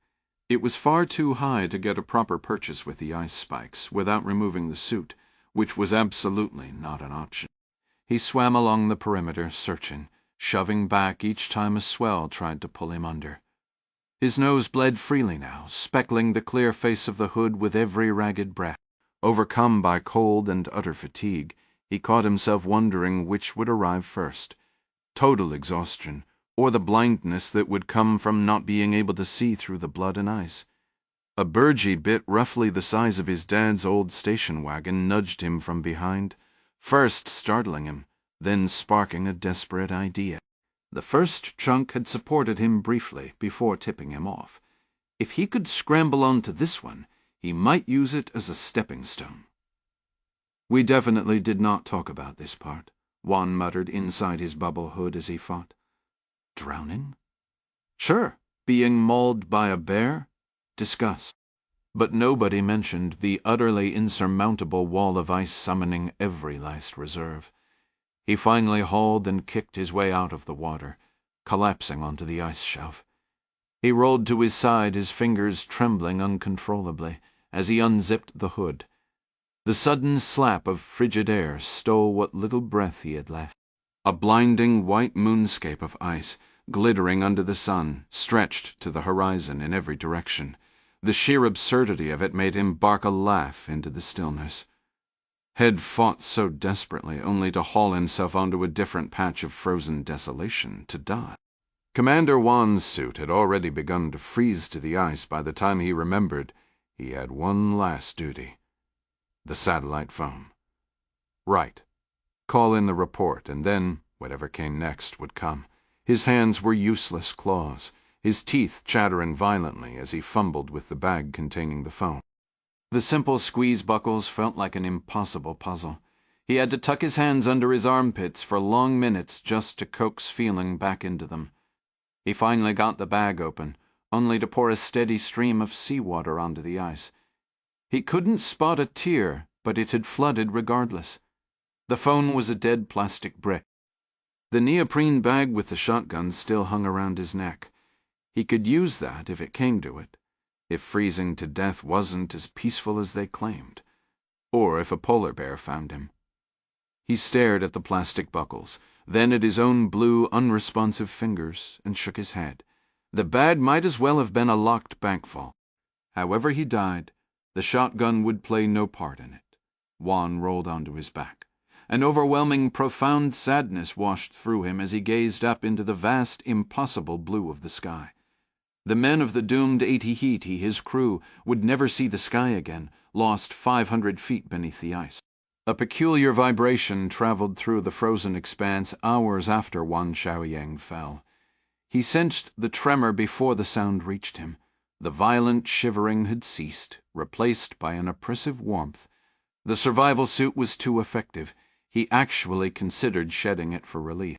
Drifting in and out of consciousness, his mind replayed films. Crimsonate Run. Silent, Run Deep. Though the book was superior, had read a Mandarin translation, but the English version taught him more. U-571, what was that Russian film called? His country needed its own epic wolf warrior would make a fantastic submarine story. The deep rumbling intensified, vibrating the ice beneath his skull. A jolt of adrenaline shocked Juan's system. A polar bear! His head rolled heavily. With immense effort, he shoved himself onto one side. "Over here!" he yelled into the void. "Come and finish it, you!" But when he managed to lift his gaze, it wasn't a bear. In the distance, a massive red vessel was carving a path through the ice, and directly above him an orange helicopter hung in the air like a strange mechanical bird. Captain J. Raposa, commanding officer of the USCGC Healy, met his medical officer outside sickbay. Raposa was a large, powerfully built man with a barrel chest and a slight permanent squint in his left eye that gave him the look of a man who should be chewing on a pipe stem. He was a sailor through and through, though he always fibbed a little to his wife, pretending to be heartbroken each time he left for sea. "What's his status?" Raposa asked. The man they'd plucked from the ice was fortunate. The Healy was the only cutter in the fleet equipped with both a physician's assistant and a health services technician, what the Navy would call a corpsman. Lieutenant Shirley Anderson removed her blue nitrile gloves and shook her head. "Pupils remain dilated. Heartbeat is erratic. Core temp is 87 degrees, about 1 degree shy of the point of no return. For most, we're rewarming him gradually. Have to avoid cold blood from his limbs flooding back to his core and triggering cardiac arrest. That guy should buy a lottery ticket," Raposa remarked. "He's the luckiest soul I've ever seen." "No argument here, sir," Lieutenant Anderson said. "If I may ask, was there any sign of a vessel or a snowmobile?" "Nothing," Raposa confirmed. "The Dolphin helicopter made 2 additional sweeps after the rescue. Just a large hole in the ice. The suit he was wearing points to a submarine escape." Anderson gave an involuntary shudder. "The idea of submarines under us gives me the willies, Captain. But it tracks. He's been very talkative in Theramusli about submarine movies, of all things. Strange," Raposa mused. "Sonar puts the seabed well over 3,000 feet down. There are some seamounts, possibly." He glanced at the sick bay door, then back at the lieutenant. "What's he saying exactly?" "He was going on about dancing horses when I stepped out." Spotting a junior engineering officer down the passageway, Raposa called him over.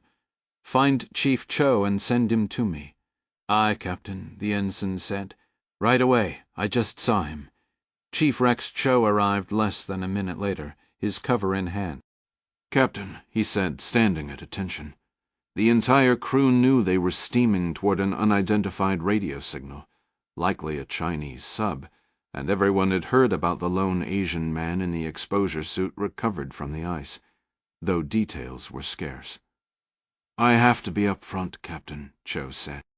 "I haven't spoken Chinese since I was a kid. Not since my grandmother passed." "Noted," Raposa said. "But I want you in the room for the interview anyway, in case you catch something. He's pretty out of it." Seeing a familiar face might make him more willing to talk. "Aye, sir," Cho replied. It took the delirious man less than 10 seconds to identify himself to Chief Ko as Commander Wan Shiying, executive officer of the 8080. He faded out twice, mumbling incoherently about Enigma machines and Nazi U-boats whenever he briefly surfaced to consciousness. The man's speech was a mix of English and what sounded like movie quotes, a jumble Raposa recognized from old films. He initially responded to Chief Cho in Chinese, but when the question was repeated in English, Commander Wan let his head fall back with a weary, almost theatrical roll of his eyes. The unspoken challenge was clear. "Fine. You want to do it this way." His subsequent English replies were fragmented and chaotic. In a week already filled with coded signals and unexplained sounds from the depths of the Chukchi Sea, the discovery of a Chinese sailor on the ice felt like the peak of the absurd. Raposa snatched a notepad from Lieutenant Anderson's station and began to jot down the incoherent stream. Despite a clear grasp of the language, Wan's physical trauma and mental fog rendered his speech nearly unintelligible. There were mentions of a submarine fire, A Professor Lou dead or dying, that much was clear. Then, with a sudden jerk against his IV line, Juan tried to rise. "Must call," he insisted, his voice strained. "Crew, destroy." Anderson and Cho eased him back onto the pillow. "Burned," Juan gasped, his head twisting side to side. "Save them, Hai Shine Sen. Low, good. Destroyed. Fire. It's gone." Hai Shine Sen Low. Chief Cho's eyes lit up with recognition. "Hold on," he said. "I know that phrase. Always thought it was an odd one. Hai Shine Lu, it's about phantom towers built by clams. It means a mirage." The monitor beeped faster as Juan struggled more fiercely. "Captain," Anderson said, a note of urgency in his voice. "Right," Raposa muttered, closing his notepad. He moved toward the door. "I need to get on the horn. This decision is way above my salary." "Sir," Anderson whispered, catching him just outside, "do we continue toward the original distress call?" Raposa paused, then shook his head. "I believe this man is the distress call. We'll await orders, but unless commanded otherwise, we hold position here." "You think there are others down there?" Anderson asked, a visible shiver running through him. "Trapped on a sub? Down there?" "Almost certainly," Raposa said. "Ive. That's the question, and I have a feeling we're about to get the answer." For CIA officers Lee Murphy and Laura Caffeano, maintaining situational awareness was as routine as breathing. Personal security was ingrained, though their trip to the bar wasn't a formal counter-surveillance operation. There was no need for elaborate measures to arrive black without a tail. Their routine was an open secret. The entire embassy, and probably half the neighborhood, knew they frequented the Illyrian saloons several nights a week.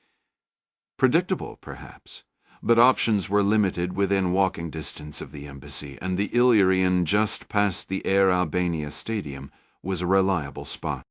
They were simply two colleagues decompressing after work, not engaging in any dramatic tradecraft.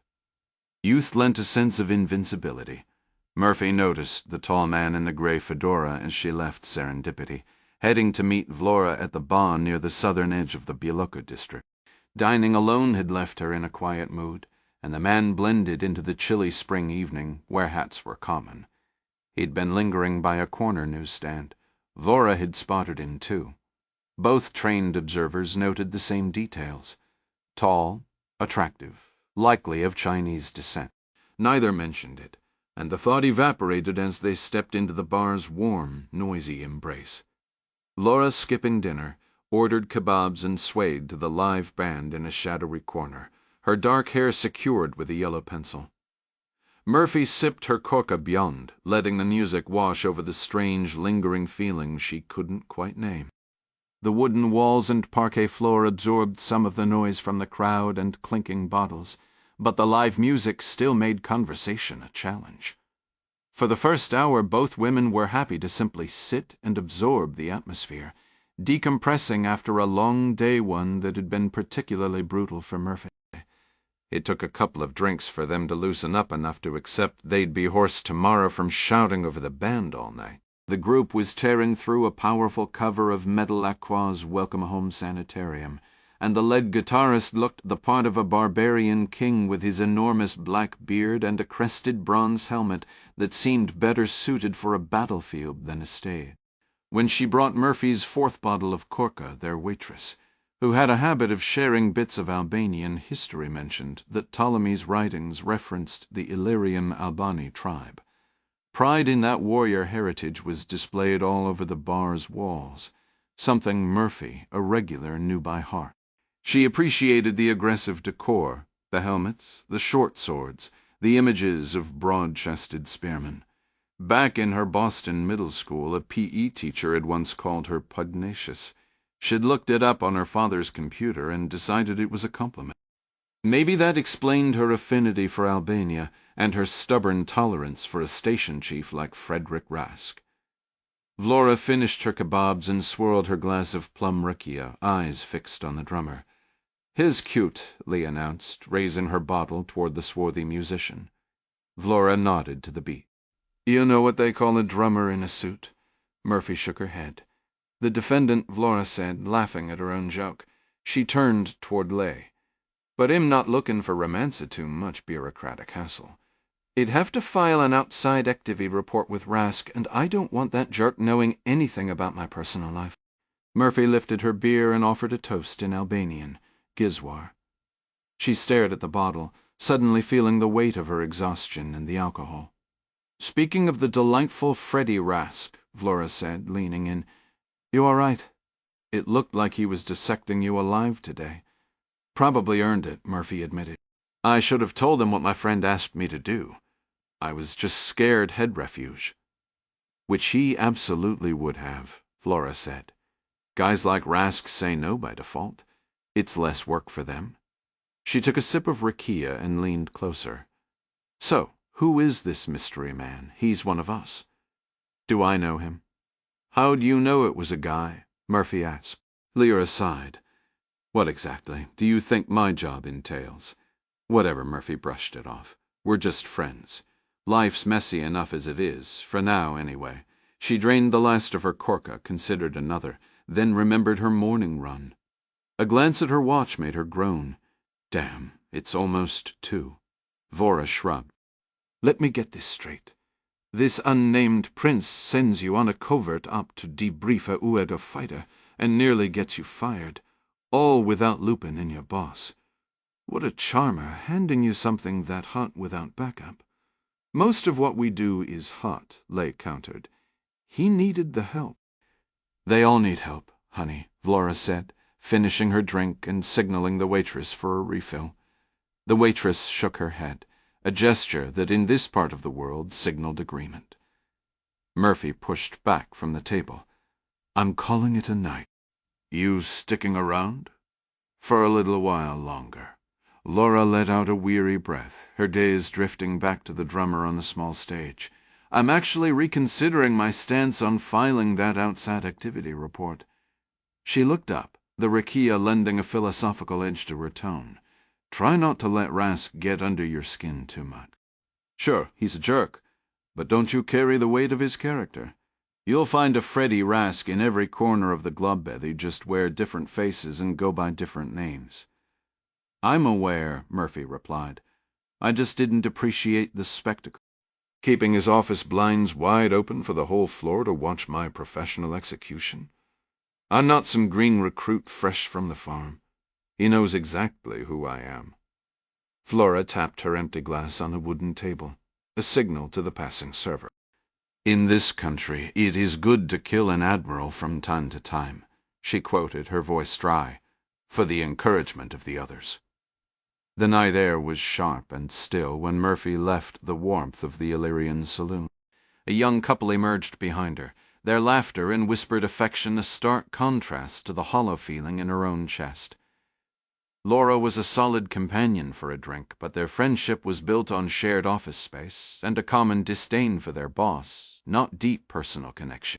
The putter of a scooter faded toward the east, and a lone dog barked in the distance. She was musing on how city days masked such sounds when a distinct scrape of a boot sole on pavement cut the silence behind her. Continuing her walk, she cast a casual glance over her shoulder. A man of Asian descent in a fitted leather jacket was moving in the same direction.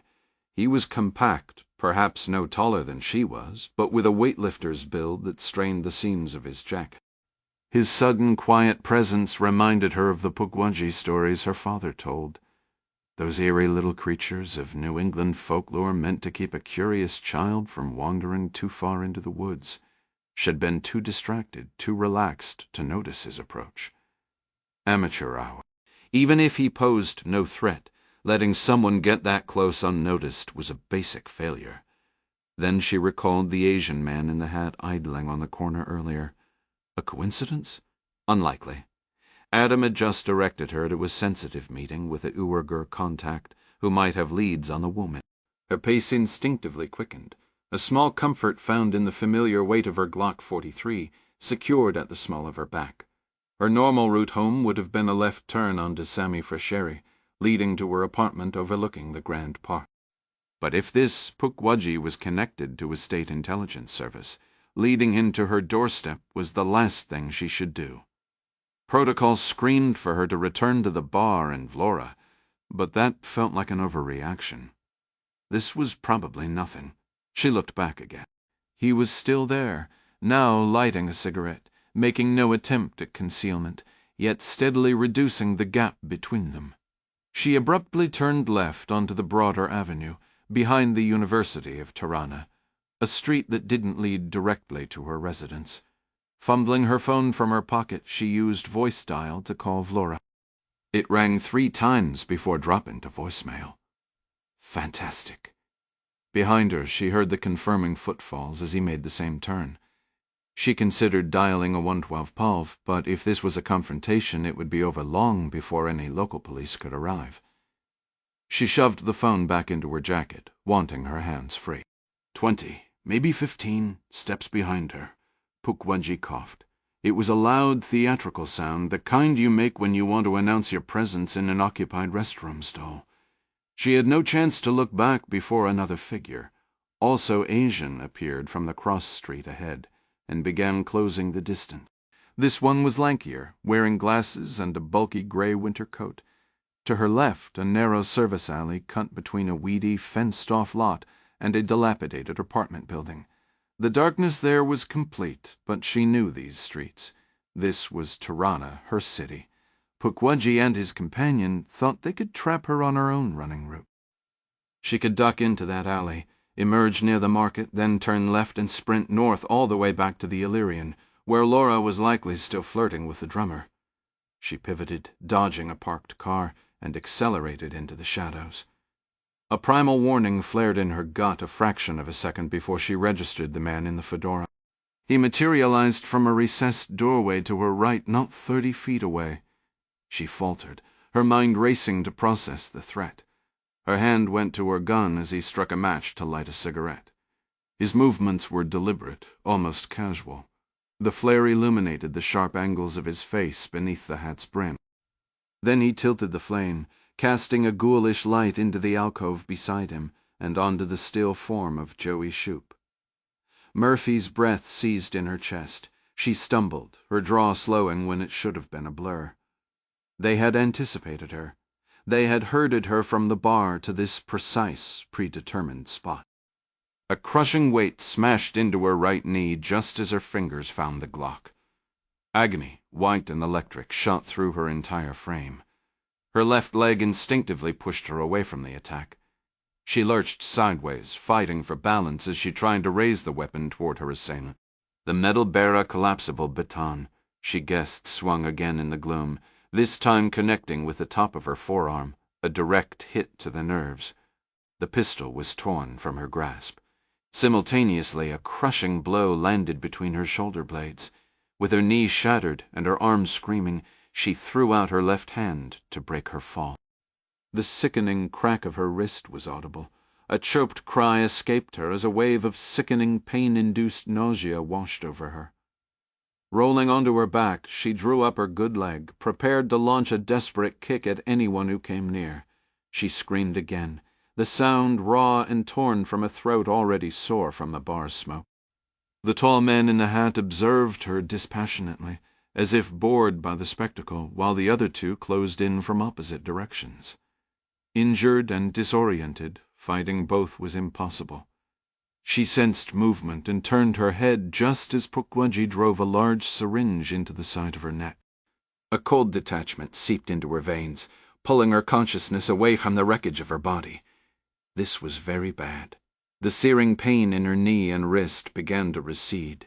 No, that wasn't it. The pain was still present, a distant throb, but she found she simply no longer cared. The men stepped back, watching the drug take hold. The syringe had been enormous. The dose was clearly massive.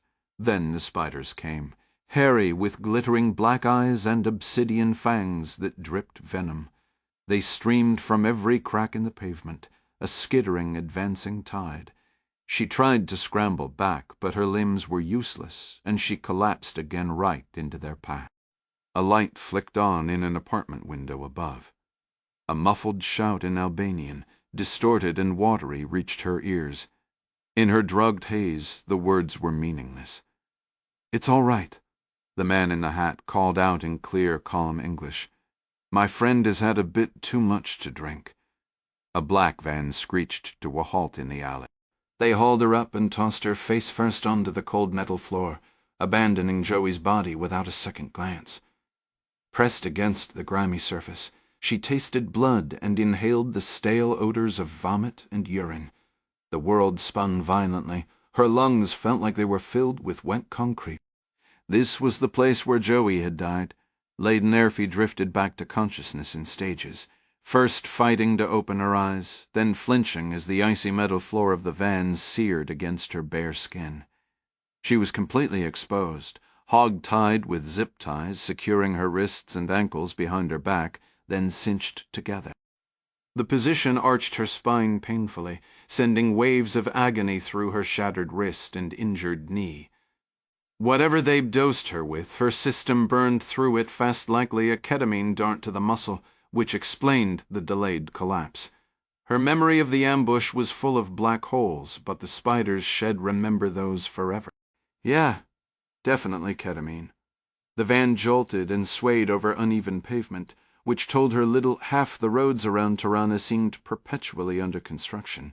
The men murmured to each other in quiet Mandarin, paying her no mind for the moment. Murphy squeezed her eyes shut, fighting to control her breathing. She had to calm her mind, a nearly impossible task while naked, bound and trapped with 3 strangers. Between the drugs and the pain, her thoughts were sludge-fuzzy, disjointed and shapeless. Nothing connected. Everything ached. Was this random? Were they taking her somewhere to assault her? A crushing panic settled on her chest. No. Attackers usually didn't bind your feet like this, did they? Get it together, Lee. They trained you for scenarios at the farm. Well, not really. No training could prepare you for something this horrifying, this hopeless. They wanted her conscious.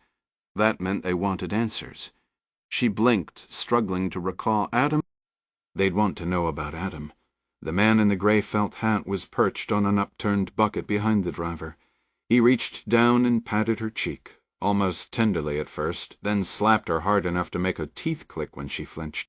Head tipped his hat back, revealing a high forehead and calm eyes that had long mastered the art of concealing brutality. "We are taking a scenic drive through the countryside," he said with a mild smile. "How long the drive lasts depends entirely on you." She wet her lips, twisting her neck to see him better, trying to form words. He raised a hand to silence her. "I do not wish to kill you," he stated, "but you must understand that I will." "Just get on with the man in the hat," gave a slight nod to his companions.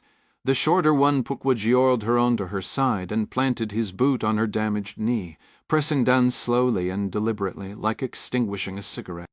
She screamed, the sound tearing from her throat until the man in the hat kicked her in the mouth. He drew a folding knife from his pocket.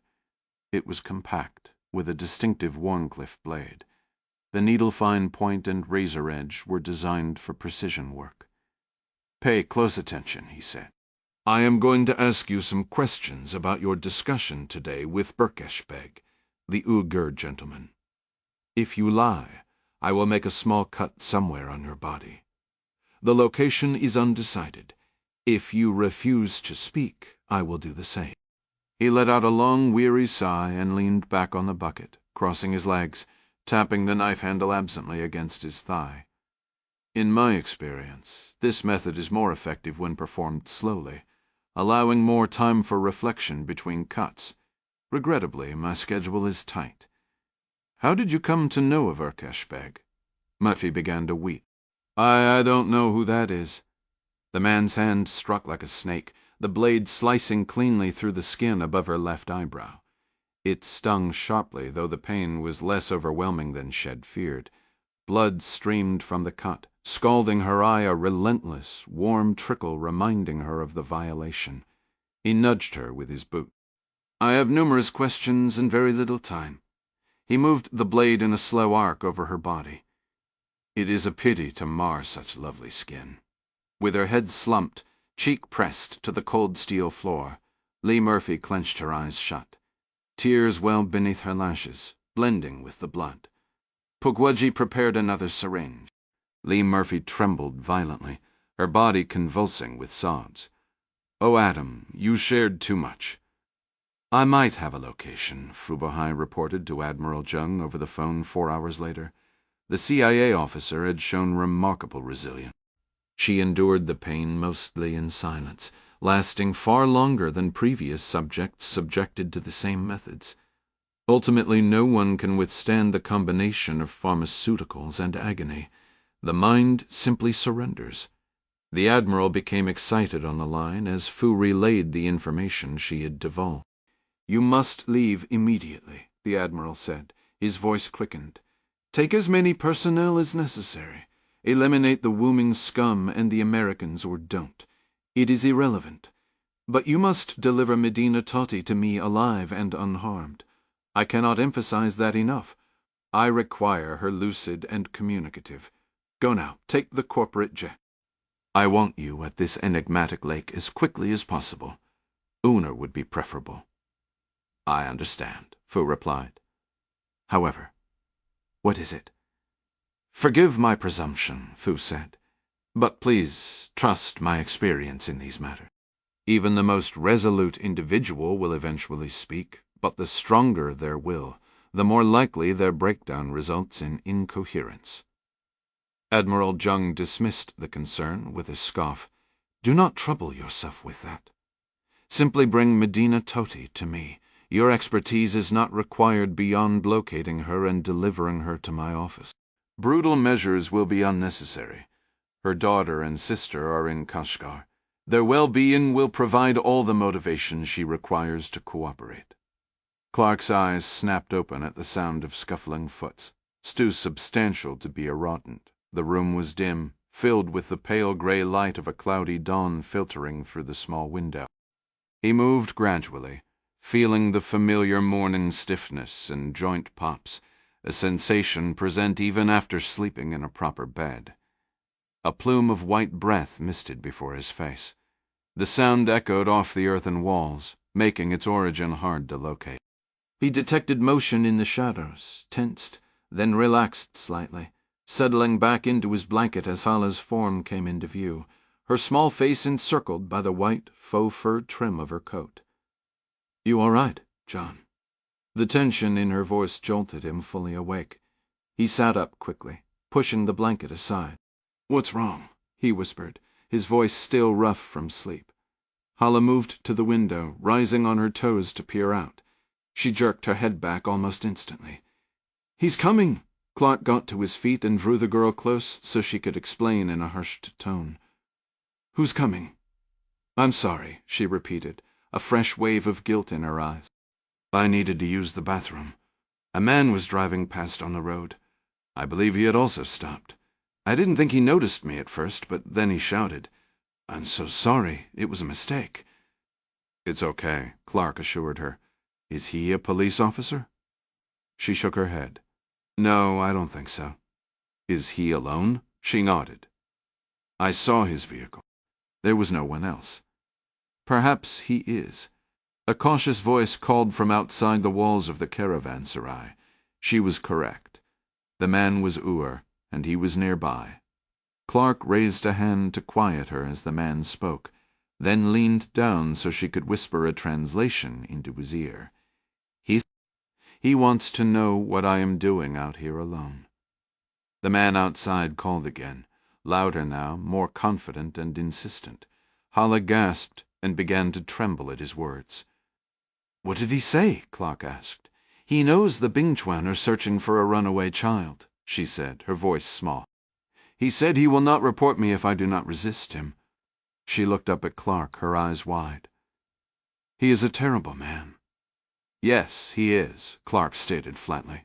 He stood edging sideways bit by bit, slicing the pie of the doorway until the shadowed figure outside entered his line of sight. The man was dressed like a Labrador dark pants, a white shirt, a dark sport coat beneath a heavier wool overcoat. He wore a black fur hat with the ear flaps lowered against the morning chill. Clark estimated his age to be early 30s, though judging age in this region was always tricky. The man's posture, however, was unmistakably predatory, a vulture who thought he'd found easy prey. Life in the harsh western regions of China had a way of etching years onto a person's face. The man outside could have been 25 or 45. It was impossible to tell. Clark sized him up as a threat in an instant. No visible weapon. Empty hands. No phone at his ear. He might have already reported finding them, but Clark doubted it. Not if this man wanted private time with his discovered prize. No, he'd wait until he was finished. Or more likely, skip calling the authorities entirely. He'd take what he wanted and vanish. Fugitives don't invite the police, especially if they plan on leaving no witnesses. The man called out again, his whistle sharp and commanding, like calling a dog. Hala's hand flew to her mouth, stifling a sound. "He says he's coming in," she whispered, the words trembling. "He told me not to run." Clark's eyes swept the dim room. It had been bare when they arrived, and it was bare now. Nothing. Dealing before Hala, he took her shoulders firmly. "You have to trust me right now." She gave a quick, jerky nod. "What should I do?" Rising, Clark pulled the small duck gun, flicked open its curved blade. He set it on the packed earth, stepped on the handle to pinch the metal sides together, transforming the folding knife into a rigid tool. The blade was a mere 4 inches, not ideal for a deep thrust, but a knife could sow chaos in many ways. Clark gestured toward the collapsed section of wall, a natural chute that would funnel the man right to them. "He'll come from there," Clark murmured. "He'll be by the opening. When I lift my hand, you make a sound. Don't shout for him. Just let him hear you. Understand?" She looked up, her eyes wide and dark, and nodded. The fabric of her collar caught in her teeth. "The moment you see him in the doorway, I want you to run." Clark pointed to the chamber's deepest shadow. "Run where?" Hala breathed, panic tightening her voice. "There is no way out." Clark gave her shoulder a quick, steadying squeeze. "I know," he said, "but he doesn't. He won't be able to help himself. He'll chase you. What if he reaches me?" "He won't," Clark said, already moving to take his position. The entire plan hinged on surprise. Clark had size on the newcomer, but the man's raw, frantic energy was a problem. Luckily, Clark possessed what his friend Ding referred to as old man strength, which was less about muscle and more about ruthless, practiced efficiency in a fight. He didn't plan on a contest of wills or brute force. If he timed it perfectly, there would be no struggle at all, just a swift, definitive end. Clark pressed himself against the wall to the right of the opening, out of the man's immediate line of sight. He held the modified knife in his right hand, grip firm but not tense. A tight fist was too slow for what came next. He raised his left hand, listening. Tentative footsteps scuffed in the dark hallway just outside. The man called out again, closer now. Clark didn't need a translator. The tone was pure, ugly anticipation. Clark dropped his hand. On cue, Hala let out a sharp gasp and scuffled her feet in the dirt, the sound of someone trying desperately to scramble back. The man laughed, a low, guttural sound, and whistled once more. Clark could almost hear the unspoken words, "Got ya." Movement flashed at the edge of his vision. Clark stilled his breath, settled his weight, and prepared. Hala burst from her spot, driving forward as if she meant to crash through the solid earth wall. Clark hadn't asked for a scream, but she gave one anyway, raw, terrified sound that perfectly sold the illusion. The man's predatory instinct ignited at the sight of his prey in flight. He barked a command for her to halt and lunged after her, convinced an escape route lay in the shadows and determined not to lose her. In that split second of total focus on the girl, Clark stepped sideways. His left arm snaked around the man's head and neck, forearm locking against the forehead, and he wrenched backward with all his force, pulling the man off his feet as his own momentum betrayed him. In that same instant, Clark drove the knife into the side of the man's throat, striking the brachial nerve with such force the body convulsed violently. The small blade slipped through the flesh like it was warm wax, finding the space just behind the windpipe. A hot, wet spray of blood hit Clark's forearm. He'd done this before. He'd rolled his sleeve up past his elbow for exactly this reason, to keep his shirt clean. Keeping the edge angled forward, he shoved the blade deeper while yanking the man's head back, feeling the trachea give way with a wet, crunching sound. The struggle was brief, a few frantic twitches before the man went completely limp. Clark released his grip, letting the body slump forward onto the floor with a heavy thud. Hala rushed to him, stepping over the dying man's final ragged breaths, and seized Clark's arm in both her small hands. Her eyes were wide with panic at the sight of the blood. "John, you're bleeding." He drew a slow breath, turning her gently away from the scene. "It's not my blood," he said, his voice steady. "It's his. I'm fine."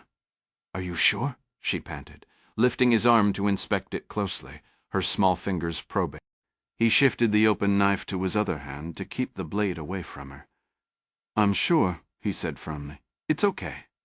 Clark used a corner of the dusty blanket to wipe the worst of the gore from his skin, then moved to the window. His initial thought was to move the abandoned car, but the street outside was already clogged with traffic. A slow, noisy procession of trucks and trailers, loaded with camels, cattle, goats, donkeys, and the region's distinctively round-backed sheep, was streaming toward the distant market. No one gave a second glance to the aging sedan that appeared to have stalled on the roadside. Clark turned to find Hala staring silently at the body. "Get your things together," he told her.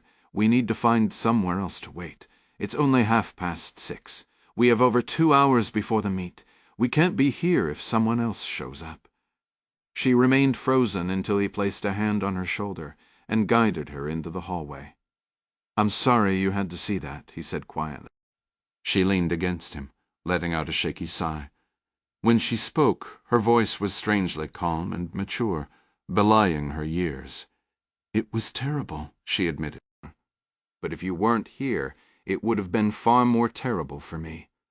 Midas Jankowski was absolutely sure that in the entire history of human interaction, no one had ever actually calmed down after being ordered to do so. Luckily, despite whatever Jerry Hendley was reading into his tone, Midas wasn't agitated. He was just thoroughly surrounded by livestock. A local man on a 3-wheeled motorbike, with 4 goats precariously piled behind him, nudged Midas aside with his front tire, muttering bosh bosh as he passed. Hendley, hearing the commotion, was evidently trying to talk him down from some imagined ledge. A woman's voice, blaring from a scratchy loudspeaker in the looped announcement, forced Midas to cup his hand over the phone. "Really, boss," Midas said. "I'm good. Just got bosh-boshed by a guy on a bike. What in the world does that mean?" Midas considered a sarcastic suggestion that Hendley should try calming down himself, but thought better of it. "Not entirely sure," Midas replied. "Probably means move it. Look, there's a development with our mutual acquaintance." Even on a secure line, he avoided names. "Go ahead," Hendley said. "All parties are physically okay," Midas said. "The issue is extraction. Our friend's communication indicates he has acquired the package." "He has it? On his person?" "That's the impression," Midas said. "From the chatter, something very ugly went down in his area of interest. Details are fuzzy, but I'm picking up a count of 3 fatalities." "Is our friend among them?" Hendley asked quickly. "He was well enough to send the message," Midas confirmed. Midas was certain the package had been secured. His flight had touched down in the dead of night, a time that felt familiar from his early morning physical training sessions back in his days as a lieutenant colonel with the unit. On the other side of the world, Jerry Hendley was anxiously awaiting an update. They connected over an encrypted line, its signal hopping across servers globally to evade any local monitoring in Kashgar. This was Midas's first real chance to check in. True to form, he'd conducted a discreet technical sweep of his hotel room the moment he arrived, operating under the assumption that Chinese security had the place wired. He discovered 2 listening devices, one clumsily hidden in the lamp, another tucked near the bathroom mirror. Those MSS agents had a sense of humor, banking on private chats happening in the most private of rooms. Having used laser mics himself, Midas kept the curtains drawn to prevent voice vibrations from leaking through the glass. For good measure, he'd even used his phone to record a casual video tour of his room, a potential tourist's clip that doubled as a scan for hidden camera lenses. Despite these precautions, a sensitive call from a hotel room was too risky. He'd waited until he reached the bustling market, the rally point Clark had specified. He was just beginning to brief Hindley on the sudden developments when the noisy passage of a goatherd interrupted him. "We have an emergency extraction plan ready," Midas said, "but it wasn't designed with this new package in mind. A rendezvous should be happening shortly." "Understood," Hindley replied, his tone making it clear he dreaded being cut off. "You mentioned 3 fatalities." "That's the current count," Midas confirmed, weaving through the crowded aisle. "On the drive-in from the airport, we passed a convoy of ex-PCC armored vehicles and troop trucks heading into the neighborhoods behind the Jiafeng market. My driver heard through his network that 3 officials were knifed. The official line from the ex-PCC Unberplius is Uyghur terrorists. I imagine they're already busy rounding up the usual suspects, at least the ones not already in a re-education camp." "Is there any chatter about foreign involvement?" "None that I've heard," Midas said, deftly avoiding a dubious pile on the ground. He muttered a quiet, "Someone needs to lay off the local cuisine." When Hindley asked for clarification, Midas brushed it off. "Nothing. The critical detail is our friend reports he's unharmed. Knowing his resourcefulness, I'm confident he as a Midas fell silent mid-sentence. His attention was captured by a squad of 6 SWAT officers in black tactical gear, swaggering through the market crowd. Each carried a compact Chinese submachine gun across his chest and a long wooden riot baton on his belt. The sea of shoppers instinctively parted before them. Glancing to his left, Midas spotted another team moving down a parallel aisle lined with food stalls, their grilled offerings sourced from animals that had been alive and bleating nearby just hours before. Their intense, searching gazes made it obvious this wasn't a routine patrol. They were hunting for a specific target. Hearing the prolonged silence, Hindley's voice grew urgent over the line. "What's happening?" "Gotta go, boss," Midas said quietly, ending the call. "I've got company with badges and batons making a very deliberate sweep." Midas assured his contact he'd follow up shortly, then slipped the phone back into his jacket. He moved at a casual pace, his gaze drifting over the stalls selling animals and food while he monitored the nearest cluster of ex-PCC soldiers from the edge of his vision. An elderly man with a thin beard, dressed in a worn suit jacket and a traditional square hat, gestured with a straight razor, offering a shave. Midas declined with a polite smile. The idea of settling into a chair and letting a stranger hold a blade to his neck in this crowd struck him as profoundly unwise. Nearby, a woman selling soup beckoned him over, holding out a steaming paper cup. He reasoned that soup from a perpetually boiling pot was his safest bet against getting sick from street food. It was hot and savory, though with more visible fat swirling on top than he preferred, but it warmed his hands and completed his tourist disguise. Just a few steps away, a man in a tattered military-style coat was butchering a black goat, a dark pool of fresh blood soaking into the dirt beside him. As Midas moved closer, he noticed the man's hatchet was chained to a heavy concrete block, a clear result of the local security measures preventing certain groups from freely handling tools that could be used as weapons. He glanced at his watch. It was nearly 9 in the morning. The market was a mix of local Uyghur vendors and shoppers, along with a healthy number of Han Chinese and European tourists who paused to take pictures of camels, sheep, and the grim spectacle of the chained hatchet. Midas snapped a photo as well, though his focus was less on the butchered goat and more on capturing the armed officers standing behind the scene. Initially, he thought the police were specifically targeting European visitors, but a longer observation revealed their attention was fixed on taller men who were accompanied by children. The logic was clear. Clark would be wearing something to obscure his face, but authorities likely had surveillance footage showing a large man with halatori. One of the officers noticed Midas looking his way and returned a hard, challenging stare. Midas responded with a nervous, deferential smile and a duck of his head, playing the part of a timid traveler, while privately assessing that he could handle this particular skinny officer body armor or not. The actual complication was that his planned meeting spot with Clark Rally Point Bravo was positioned directly beyond this officer and his well-armed colleagues. With any luck, Clark had seen the increased patrols and decided to lay low. Turning right, Midas almost walked straight into another patrol. He forced another smile, fighting the instinct to quicken his pace, which would only draw suspicion. Instead, he deliberately began moving away from the rally point, plotting a longer, circular route. Clark's protocol was to wait for 15 minutes before aborting the meeting. Midas's plan was to observe from a distance, only approaching if the coast was clear, a scenario growing increasingly unlikely as more XPCC police filtered through the area.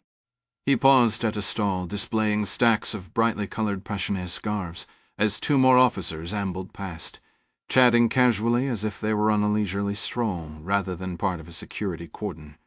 Their wooden batons tapped rhythmically against their black tactical gear. The Uyghur woman running the stall gave him a practiced sales smile. 3 for €5, or 2 for $5. He bought 3. Seems like a lot of police around today, Midas remarked, offering a friendly, slightly concerned expression as he handed her a $5 bill. Did something happen? She neatly folded the scarves into a thin plastic bag. Nothing happens, she said, her voice low. They are here every day. This is normal. Thanking her, Midas walked on, swinging the bag of scarves in one hand and sipping the rich soup with the other, the perfect image of a browsing visitor. Mr. C, he muttered under his breath, watching his words form a cloud of vapor in the chilly, dust-scented air. He felt a sudden sharp pang of frustration, a stark shift from his earlier calculated calm.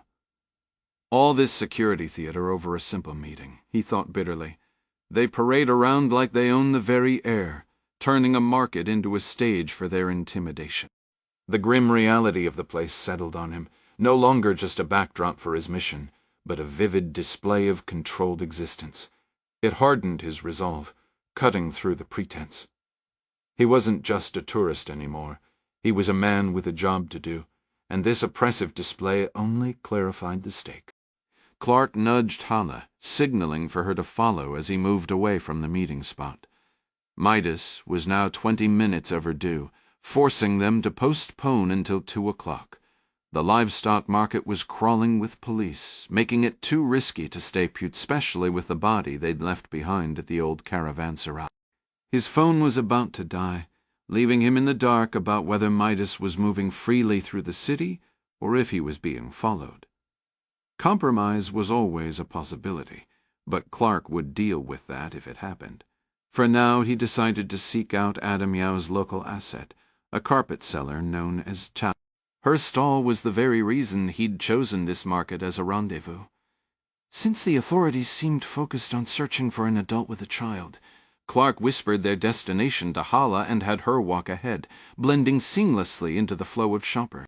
She moved with a natural caution, ducking behind a train of camels or a cluster of sheep whenever she spotted uniforms approaching. The rhythmic clopping of hooves and the bleating of sheep made Clark glance back. "Bosh, bosh!" shouted the young shepherd, driving the flock. Hala darted close enough to pull at Clark's sleeve. "It means make way," she translated quickly before melting back into the crowd. He knew the general area where Yao's contact operated, but in a place where people disappeared into camps without warning, stall locations could shift weekly. To his left, a vendor in an embroidered green cap and a white apron arranged tiny glasses of pomegranate juice on a table. A girl, roughly Hala's Ajme, his daughter leaned against a massive juice press, filling a metal basin with vivid red liquid. Nearby, another man fanned smoke from a grill laden with sizzling mutton kebabs, the meat probably sourced from a nearby flock. Directly across, a cobbler hammered tiny nails into a worn shoe heel, his workspace a towering pile of repaired footwear. Next to him, blue tarp pottery. And there, just beyond the tarp, was Mrs. Kai. She was a sturdy woman with pronounced cheekbones and a face weathered by the sun, wrapped in a heavy brown wool coat that fell to her ankles. A few strands of dark hair escaped her white headscarf. As a Hui Muslim, one of China's officially recognized ethnicities, her lineage likely traced back to Central Asian travelers along the old Silk Road. Clark hung back, pretending interest in the cobbler's work, while a German couple haggled loudly over a small bath-mat-sized rug. They finally struck a deal and walked off, their new prize in hand. Mrs. Kai glanced up, meeting Clark's eyes for a fleeting second before looking down to stash the cash in a metal box under her table. Clark noted how the adjacent pottery stall's tarp conveniently obstructed the view of a security camera mounted on a nearby pole. "Beautiful carpets," he remarked in English, turning his back to the camera and the pottery vendor. She offered a polite, silent smile. Clark smiled back, gesturing toward a hand-knotted display rug in rich maroon and deep blue. "Reminds me of Aladdin's magic carpet." She studied him for a long moment, then gave a slow nod. "I have heard it said that Aladdin's carpet was Persian," Clark offered the coded response. "I've heard that too. I've also heard that all Persian rugs are Oriental, but not all Oriental rugs are Persian." "You are John," she whispered, her expression never shifting, maintaining the perfect facade of a casual market conversation. Clark watched her intently, every sense alert. First meetings were always delicate, but eventually you had to take the leap. To borrow from Hemingway, sometimes trusting someone was the only way to find out if they were trustworthy. The market was crawling with soldiers and police. All she needed to do was raise an alarm, and he'd be finished. "Yes," he replied, "I'm John." As was often the case with travel aliases, he kept his real first name, so John matched his Canadian passport. Whether it was his true name or not was irrelevant to Kai. She gave an almost invisible tilt of her head toward Hala, who was observing the cobbler a short distance away. "So the girl is unharmed?" Clark lifted a small rolled-up rug, examining its golden fringe. "She is," he confirmed, "but extracting her presence a challenge." "I will assist," the woman stated. Clark nodded, appreciating the offer. Our intended contact failed to appear. Tai launched into a detailed description of the carpet's weave, her movements deliberate. As she reached to unfurl a corner, her coat sleeves slid back, revealing a constellation of scars on her wrist's cigarette burns that spoke of deliberate cruelty. It was little wonder she was aiding Yao. Ironically, seeing evidence that she had likely suffered at the hands of the same regime, hunting him allowed Clark to ease his guard slightly. She had her own, deeply personal vendetta against the authorities. "I have some specialized items for you," she said quietly. She took the carpet they were inspecting and bent beneath her table, retrieving a smaller one in deep red and charcoal black, roughly the size she'd sold to a Swiss couple earlier. Moving closer to the blue tarp wall of a neighboring pottery stall to evade a security camera's sightline, she partially unrolled it to reveal two handguns. One was a semi-automatic Norinco, a Chinese copy of the classic Russian TT-33, often called the Black Star. Two magazines of 7.62x 25mm Tokarev ammunition rested beside it. Clark was no particular fan of Norenkos, but in situations like this, you used what you could get. Mrs. Tai unrolled the rug a bit farther, exposing a compact, stainless steel derringer. The words Enache, Slayer, and Bend Arms were engraved along the side of its 3-inch over and under barrels. Elegantly simple, the little pistol was chambered to fire either 2.5 Colt rounds or 2.4 Deng-gauge shotgun shells. While she had no .45 ammunition, she provided 6.41 Sen shells loaded with No. 6 birdshot, making it a true snake slayer. Clark, ever an enthusiast, fought the impulse to pick up the derringer and feel its balance. Say rolled the carpet and secured it with a sturdy cord. Some of the local police carry 7.65mm pistols, she noted. Others use 9mm. The Derringer was a gift from a friend. I want the girl to have it. Of course, Clark said. He found it remarkable that this little Texas-made firearm had journeyed all the way to the frontier city of Kashgar, a place that still echoed the raw spirit of the Old West. It will be ideal for her if the need arises. I suspect you may have numerous needs before you leave this country, Tsai said, her tone shifting from matter-of-fact to one of grim sarcasm.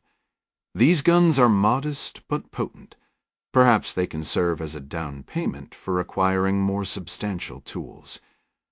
Regarding our exit, Clark said, I understand you have the route contact. You must depart the city immediately, she insisted.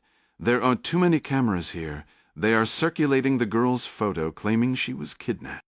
Facial recognition will find her if she stays. She quickly scribbled an address and a new passphrase on a scrap of paper, keeping it hidden from the surveillance camera as she showed it to Clark. Memorize this. He studied it, burning the information into his memory before she rubbed the pencil marks away with her thumb. This man will help you cross the border. He is reliable. She passed him the rolled carpet and then extended an open palm. Clark looked at her, puzzled. You must pay me, she explained flatly, or people will suspect I'm simply giving things away. A sudden disturbance from the other side of the cobbler's stall snapped their attention down the crowded aisle. 4 soldiers from the XPCC wove through the crowded market, pausing frequently to examine phones and interrogate shoppers. Their leader was a tall officer in dark glasses, wearing a distinctive gray hat made from the curly fur of Karakul lambs. This style, called the papaha, had once been a mark of high rank among Russian officers, and from the man's commanding presence, Clark guessed, it held similar weight within the Bingtuan here in western China. A sharp intake of breath came from behind him. Clark turned to see Hala pressed against a stack of rugs at the back of Mrs. K's stall, her face ashen. She was chewing nervously on her collar, rocking on her heels with the tense energy of a trapped animal. Clark moved to block her from view. Stay still, he murmured, his expression blank, his tone steady. Running will only draw their eyes to us. It's him, Hala breathed out, barely audible. Kay ran her fingers over a carpet's weave, a casual gesture for the security camera aimed their way. Major Ren Shorin, she said quietly. Local Bingtuan police. His brother works for the city planning office in Kashgar. Ren, Clark repeated under his breath. The name clicked. Hala had mentioned it before. The major looked strikingly like the man Clark had encountered in Hala's Homthiwan. He'd left motionless on the floor. Major Wren advanced with his men, his gaze sweeping the crowd with mechanical precision. He hadn't spotted Clark yet, but the distance was shrinking fast, now less than 30 feet in closing. Midas had known he wouldn't make the rendezvous. Police patrols had nearly clipped him twice, their black uniforms appearing around every corner, lingering near herds of sheep, their boots visible beneath the resting camels. They were an inescapable presence. To steady his nerves, he fell into a rhythm of combat breathing, inhaling for 4 counts, holding, then exhaling for 4. Rushing would be foolish. A calm, observant stroll offered a better chance to assess the situation. He ambled along, playing the part of a curious tourist, and by 9:30 he decided to head toward the carpet vendor. This section of the bazaar seemed less saturated with police, and it was logical that Clark would seek out Yao's contact after Midas missed the meeting. As he rounded a corner, a shepherd herding a small flock of sheep bumped into him. The animal's Bosch. Bosch sounds momentarily distracted. A thick cloud of smoke from a sizzling meat grill washed over him. When he emerged from the haze, his practiced breathing technique vanished. 40 feet ahead, John Clark was standing beside a vibrant pile of rugs, conversing with a stout woman in a white headscarf and heavy coat. And moving straight toward them was a unit of grim-faced military police. To Midas's left, a man cheerfully raised a glass of deep red juice, his daughter, maybe 12, seated behind a table full of glasses, operating a small press. In that instant, Midas shed his carefully crafted persona of the insignificant visitor. His posture straightened, his usual air of latent defiance rising to the surface. He stepped toward the man with the juice, nodded as if in greeting, then deliberately dragged his foot, stumbling forward on the gravel path. He knocked the glass from the man's grip, sending juice flying, and crashed bodily into the flimsy table little more than planks on sawhorses. It collapsed instantly. Glasses shattered, red liquid splashing everywhere as Midas stumbled past the shouting man and into the juice-press area, toppling the young girl from her stool. As she fell, Midas caught her hand, pulling her slightly to soften the impact. She let out a surprised cry, now drenched in sticky pomegranate juice and scattered seeds. The impact sent her tumbling backward, landing hard on the pavement, more surprised than hurt. The XPCC patrols were actively searching for a tall man accompanied by a Uyghur child, and as the figure near Clark spun toward the sound of shattering glass to stare at Midas, that precise description was confirmed. Midas pushed himself up, reaching to assist the young girl. She attempted to wrench her hand free, but he maintained his grip just long enough, he prayed it was sufficient, to sell the illusion they were together. With her fingers tight in his, Midas glanced at the approaching officers. They were all sprinting his way. He let go, allowing her to dart back to the safety of her father's side. Across the swarm of policemen, John Clark's eyes met Midas for a split second, a quick nod of gratitude for the created diversion. "My apologies," Midas told the juice vendor, pulling out his wallet while watching Clark hurry Hala Totty into the crowd. He thrust a thick fold of bills at the man. "It'll cover the damage. I'm sorry." Really a sudden rush of black tactical gear slammed into him, cutting off his words and driving the air from his lungs. "You're flying solo from here, Mr. C," he managed to think, as a knee jammed into his spine and a heavy arm ground his face into the dirt. The entire scene with Midas had sucked in every soldier and police officer from the market square, leaving Clark and Hala a clear, unobserved path to escape.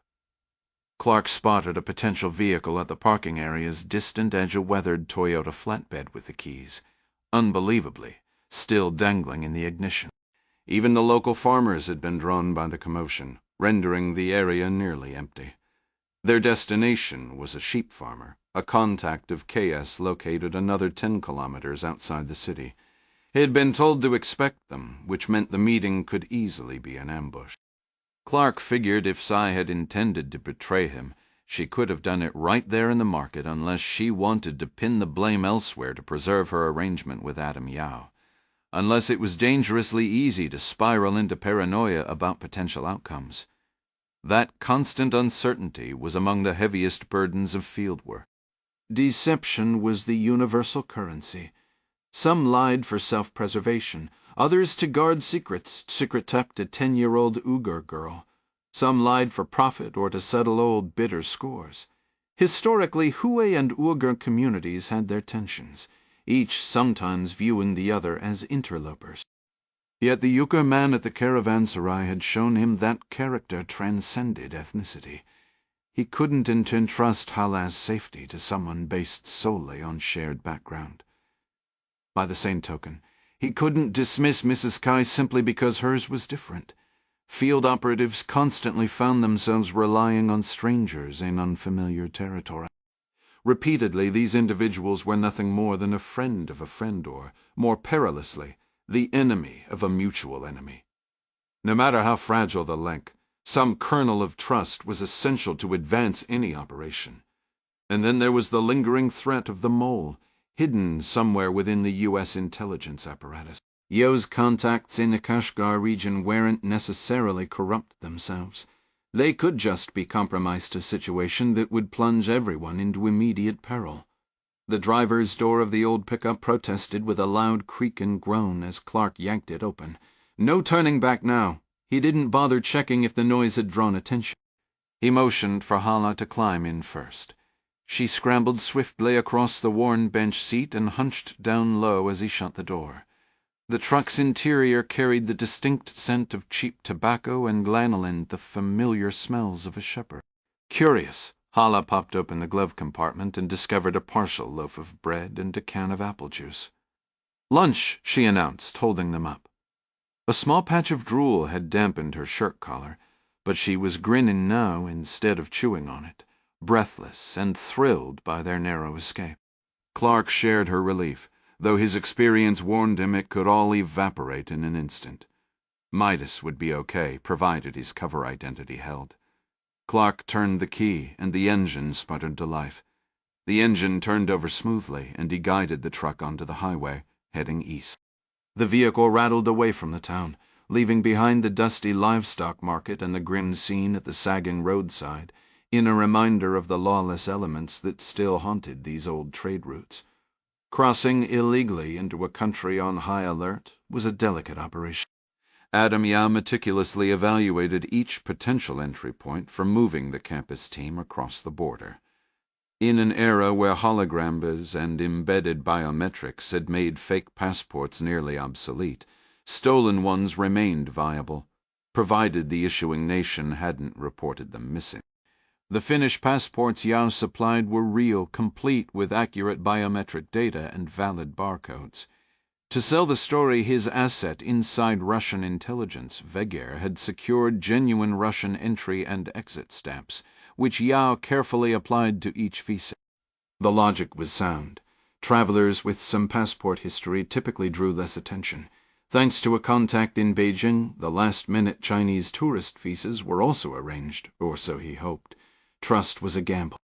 The CIA did have a mole, but Yao consoled himself that he'd minimized the risk by keeping his asset completely off the books, paying him from discretionary funds without a traceable file. Langley and Congress especially preferred every dollar accounted for with control numbers and paperwork. Sometimes breaking the rules was the only way to get the job done. They had seriously considered the land crossing from Makapagai, Kazakhstan, into the remote Gemine County in western Xinjiang. It was closer on a map, and the poorly paid border guards might be swayed by a few $100 American land crossings, often at looser scrutiny than airports. But the regulations there forced tourists onto a specific bus, eliminating their independence. The potential for logistical delays could cost them days. Opting for a commercial flight into Urumqi put them 7 hours from their target by road, but it gave them the crucial advantage of their own vehicle. Security was tight, but Yao, posing as their Hong Kong-based tour guide, talked them through. Had even slapped magnetic signs on the rented van advertising a Sun Country tour, which helped soothe nervous security patrols. Chavez had argued for a second vehicle, but the local authorities were already wary of outsiders. An extra car without a Chinese driver would have been a red flag, especially during the off-season when board checkpoint personnel had nothing better to do than conduct random searches. They'd passed 3 checkpoints so far, with Yao enthusiastically praising the splendor of the motherland at each stop. A quick online search described their destination, Lake Kaunas, a day's drive north of Urumqi. It sat in a mountainous forest within a small sliver of land bordered by Kazakhstan, Russia, and Mongolia remote and difficult to patrol. The lake was famous for a legendary giant fish, a local myth claiming it could drag drinking horses underwater. Come May, the place would be swarming with tourists on boat tours, all hoping to spot China's answer to the Loch Ness Monster. For now, it was quiet. Ding Chavez rode in the passenger seat, with Adara and Lizan behind him. Jack Ryan took the rear seat, surrounded by some of their gear. They each had a duffel, just enough to look like ordinary tourists. Most of the team had managed to nap during the journey, wanting to be sharp and ready upon arrival. Roughly an hour south of Birkin Village, the gateway to Kaunas Lake Park, Chavez shifted in his seat and got everyone's attention. The mood in the van shifted subtly, the casual travel atmosphere giving way to focused anticipation as they neared their objective. Yao served as their local guide, yet his extensive experience as a non-official cover operative meant he was perfectly content to let Chavez take the lead. "All right, let's run through our equipment," Chavez announced. "Is everyone's comms online?" One by one, the team confirmed. Gavin Bari had worked his usual tech magic, rigging their standard cell phones to operate as radios and intercoms on a shared network, even in areas with zero-cell reception. The old bulky neck loops and belt pack units were a thing of the past. Now the entire system consisted of what appeared to be a normal smartphone and a small piece of plastic resembling a dental retainer, the latter linked to a Sonitus microphone attached to a rear tooth. It was a setup virtually undetectable, without an extremely intrusive search. Chavez glanced from the driver's seat over at Yao. "I recall you preferred not to break out the hardware before we passed the checkpoints." "The timing feels right now," Yao replied. "Ryan, hand me that camera bag from the back." Ryan retrieved the bag, passing it over the seat to Lizon, who then gave it to Chavez. Yao gestured with his chin toward the hard plastic case. "Everything's inside. 2 professional camera bodies, a few lenses, and 10 rolls of film." Chavez raised an eyebrow. "You're still shooting on film?" A low chuckle escaped Yao. "I'm not here for photography, man. Those little black film canisters are almost the exact diameter of the suppressors. Makes for good camouflage. The pistols are fitted inside the camera bodies themselves. Should be 4 total one for each of you." Adara and Lizan leaned in for a closer look. From the very back, Ryan watched with a resigned expression, his chin propped on his hands over the seatbacks. "How did you possibly get this through airport security?" he asked. "I didn't," Yao said simply. "The case was waiting for me at the rental car counter in Unki." "You've got some impressive connections," Lisan remarked. "Lots of folks in this region have had enough of their Chinese overseers," Yao explained, his tone turning pragmatic. "I can generally find someone willing to help, provided they believe I'm causing headaches for Beijing. I use a couple of intermediaries as buffers to keep my identity out of it." He gave a slight shrug.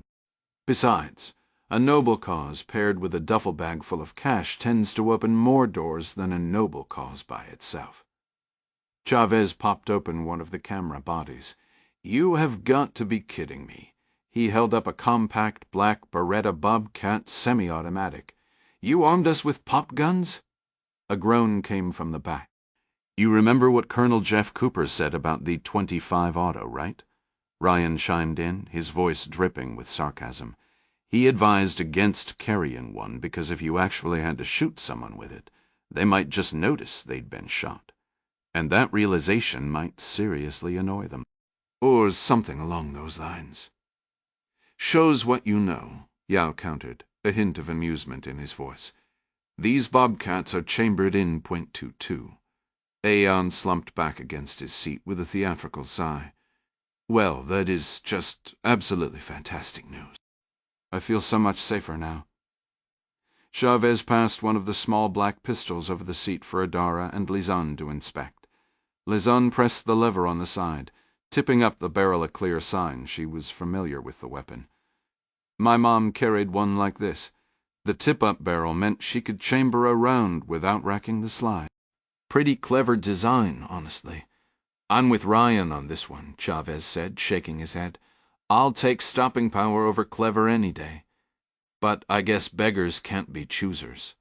"No, they cannot," Yao agreed, tapping the steering wheel with his palm as he navigated the rugged road.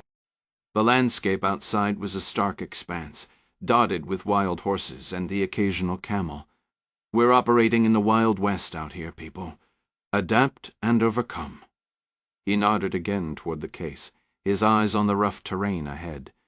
"Unscrew the lenses. You'll find 5 blades inside. Quality varies. Give Ryan the halo. Maybe a fancy microtech will improve his mood." Ding twisted the plastic cap off the end of a telephoto lens and poured the knives into his palm. They were all microtech automatic knives without the front blades. The halo was the largest, boasting a blade just over 4 inches long. "Now we're talking," Chavez said, a note of approval finally in his voice. "Just in case I need a stylish blade to open up a meal pouch," Chavez remarked.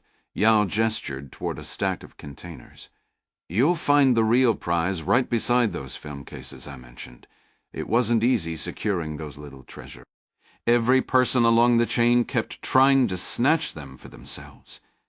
Chavez lifted a compact black metal tube, roughly an inch wide and just shy of 3 inches long. Seems compact for a silencer, he observed. Yao nodded. You and I both know these gadgets aren't whisper quiet, he said. But pair it with subsonic rounds and it performs beautifully. It's a sturdy piece. The manual doesn't recommend using it wet, but I applied a dab of lithium grease to the baffles. Honestly, it's fantastic. Jack could fire a shot in the car and we'd just assume we hit a pothole. Was this a special order? Adara inquired. Not at all, Yao replied. It's manufactured by the Bowers Group. They market it as the Biddy. These are identical, just without any company logos in case we need to dispose of them discreetly. Adara twisted the suppressor onto the threaded barrel of her Beretta Bobcat, feeling the new weight in her hand. The Bowers Biddy Black, she said. It certainly adds a new dimension to the .22 caliber. She handed the assembled pistol back to Ryan, who examined it with a satisfied look. I suppose the little thing starts to win you over after a bit, he commented. Chavez grinned, glancing at him. Minds me of a certain someone. He then turned to Yao. There are only 4 units here. What will you be using? I'll manage, Yao said with a light laugh. Truthfully, if everything goes sideways, my plan is to sprint into the forest yelling at the top of my lungs. Yao sensed trouble immediately. The woman at the Hong Fu Lake Kana's resort front desk, who introduced herself as Ming, shuffled the passports in her hands like a deck of cards, deliberately sliding his to the top before setting it apart. She was likely in her 40s, with dark hair sun-streaked to a reddish hue, suggesting a life spent outside. Her navy cardigan bore a name tag. Under different circumstances, without the severe frown she wore now, she might have seemed pleasant. The presence of 2 vigilant police officers in the lobby, one built like a sturdy guard dog, the other lean and alert, explained her demeanor. You are welcome to check in, Ming announced, her voice carrying to the officers. But I regret to inform you we cannot accommodate the international visitors. We are fully booked. I understand, Yao said calmly, fully aware the hotel had vacancies. Arguing would have been pointless. He collected the finished passports and returned them to his team. This was a common issue at properties near the lake, notorious for last-minute rejections of foreign guests. He'd hoped to avoid it by choosing a resort in Jiadongyo, a short drive away. My assistant handled the bookings, he continued. I'll have to discuss this mistake with her. Perhaps it was an error, the clerk suggested, or maybe a computer glitch. These things occur. Yao began to walk away, then paused as if struck by inspiration. What if my colleagues upgraded their rooms? Their expense accounts are quite generous. I'm certain they'd be willing to pay for any larger suites you have, including any additional fees for the upgrade. The clerk's eyes flicked toward the stocky officer, who gave a subtle, almost invisible nod. Would your friends pay with cash? She asked. Absolutely, Yao confirmed. This elicited approving nods from both officers. The clerk took the passports again to make copies for her records. She had preserved her position, and Yao secured the very rooms he'd originally booked for simply twice the price a minor cost under the circumstances. As Yao reached for the passports, the leaner officer stepped forward and placed his hand over the stack. He scrutinized each one, carefully matching the photos to the individuals. Finland, he said to Adara in Mandarin, his tone probing. Adara, who spoke the most fluent Chinese among the campus team, saw no reason to reveal that skill. Yao handled the translation instead. Adara offered a bright smile, her blue eyes sparkling, and nodded with enthusiasm. Exactly, she agreed. Very well, Whippet replied, tucking the passports into his jacket. Yao immediately objected. They require those documents. I must file a report at my station, Whippet stated, gesturing with a sharp chin toward a set of double doors. He leaned in, whispering to Buildlog, who muttered a brief response after a moment's thought. You may collect them after the evening meal, Whippet announced. And it must be tonight. Without these, you will not be permitted to dine at any restaurant, nor join any boat excursions, horseback tours, or other park activities. But we, after dinner," he repeated, giving a single firm nod with his narrow face, to end the discussion. At the polished table in the Situation Room, Secretary of Defense Bob Burgess, seated beside Admiral Talbot near President Ryan, wasted no time. He was direct, often blunt, and could be fiercely argumentative.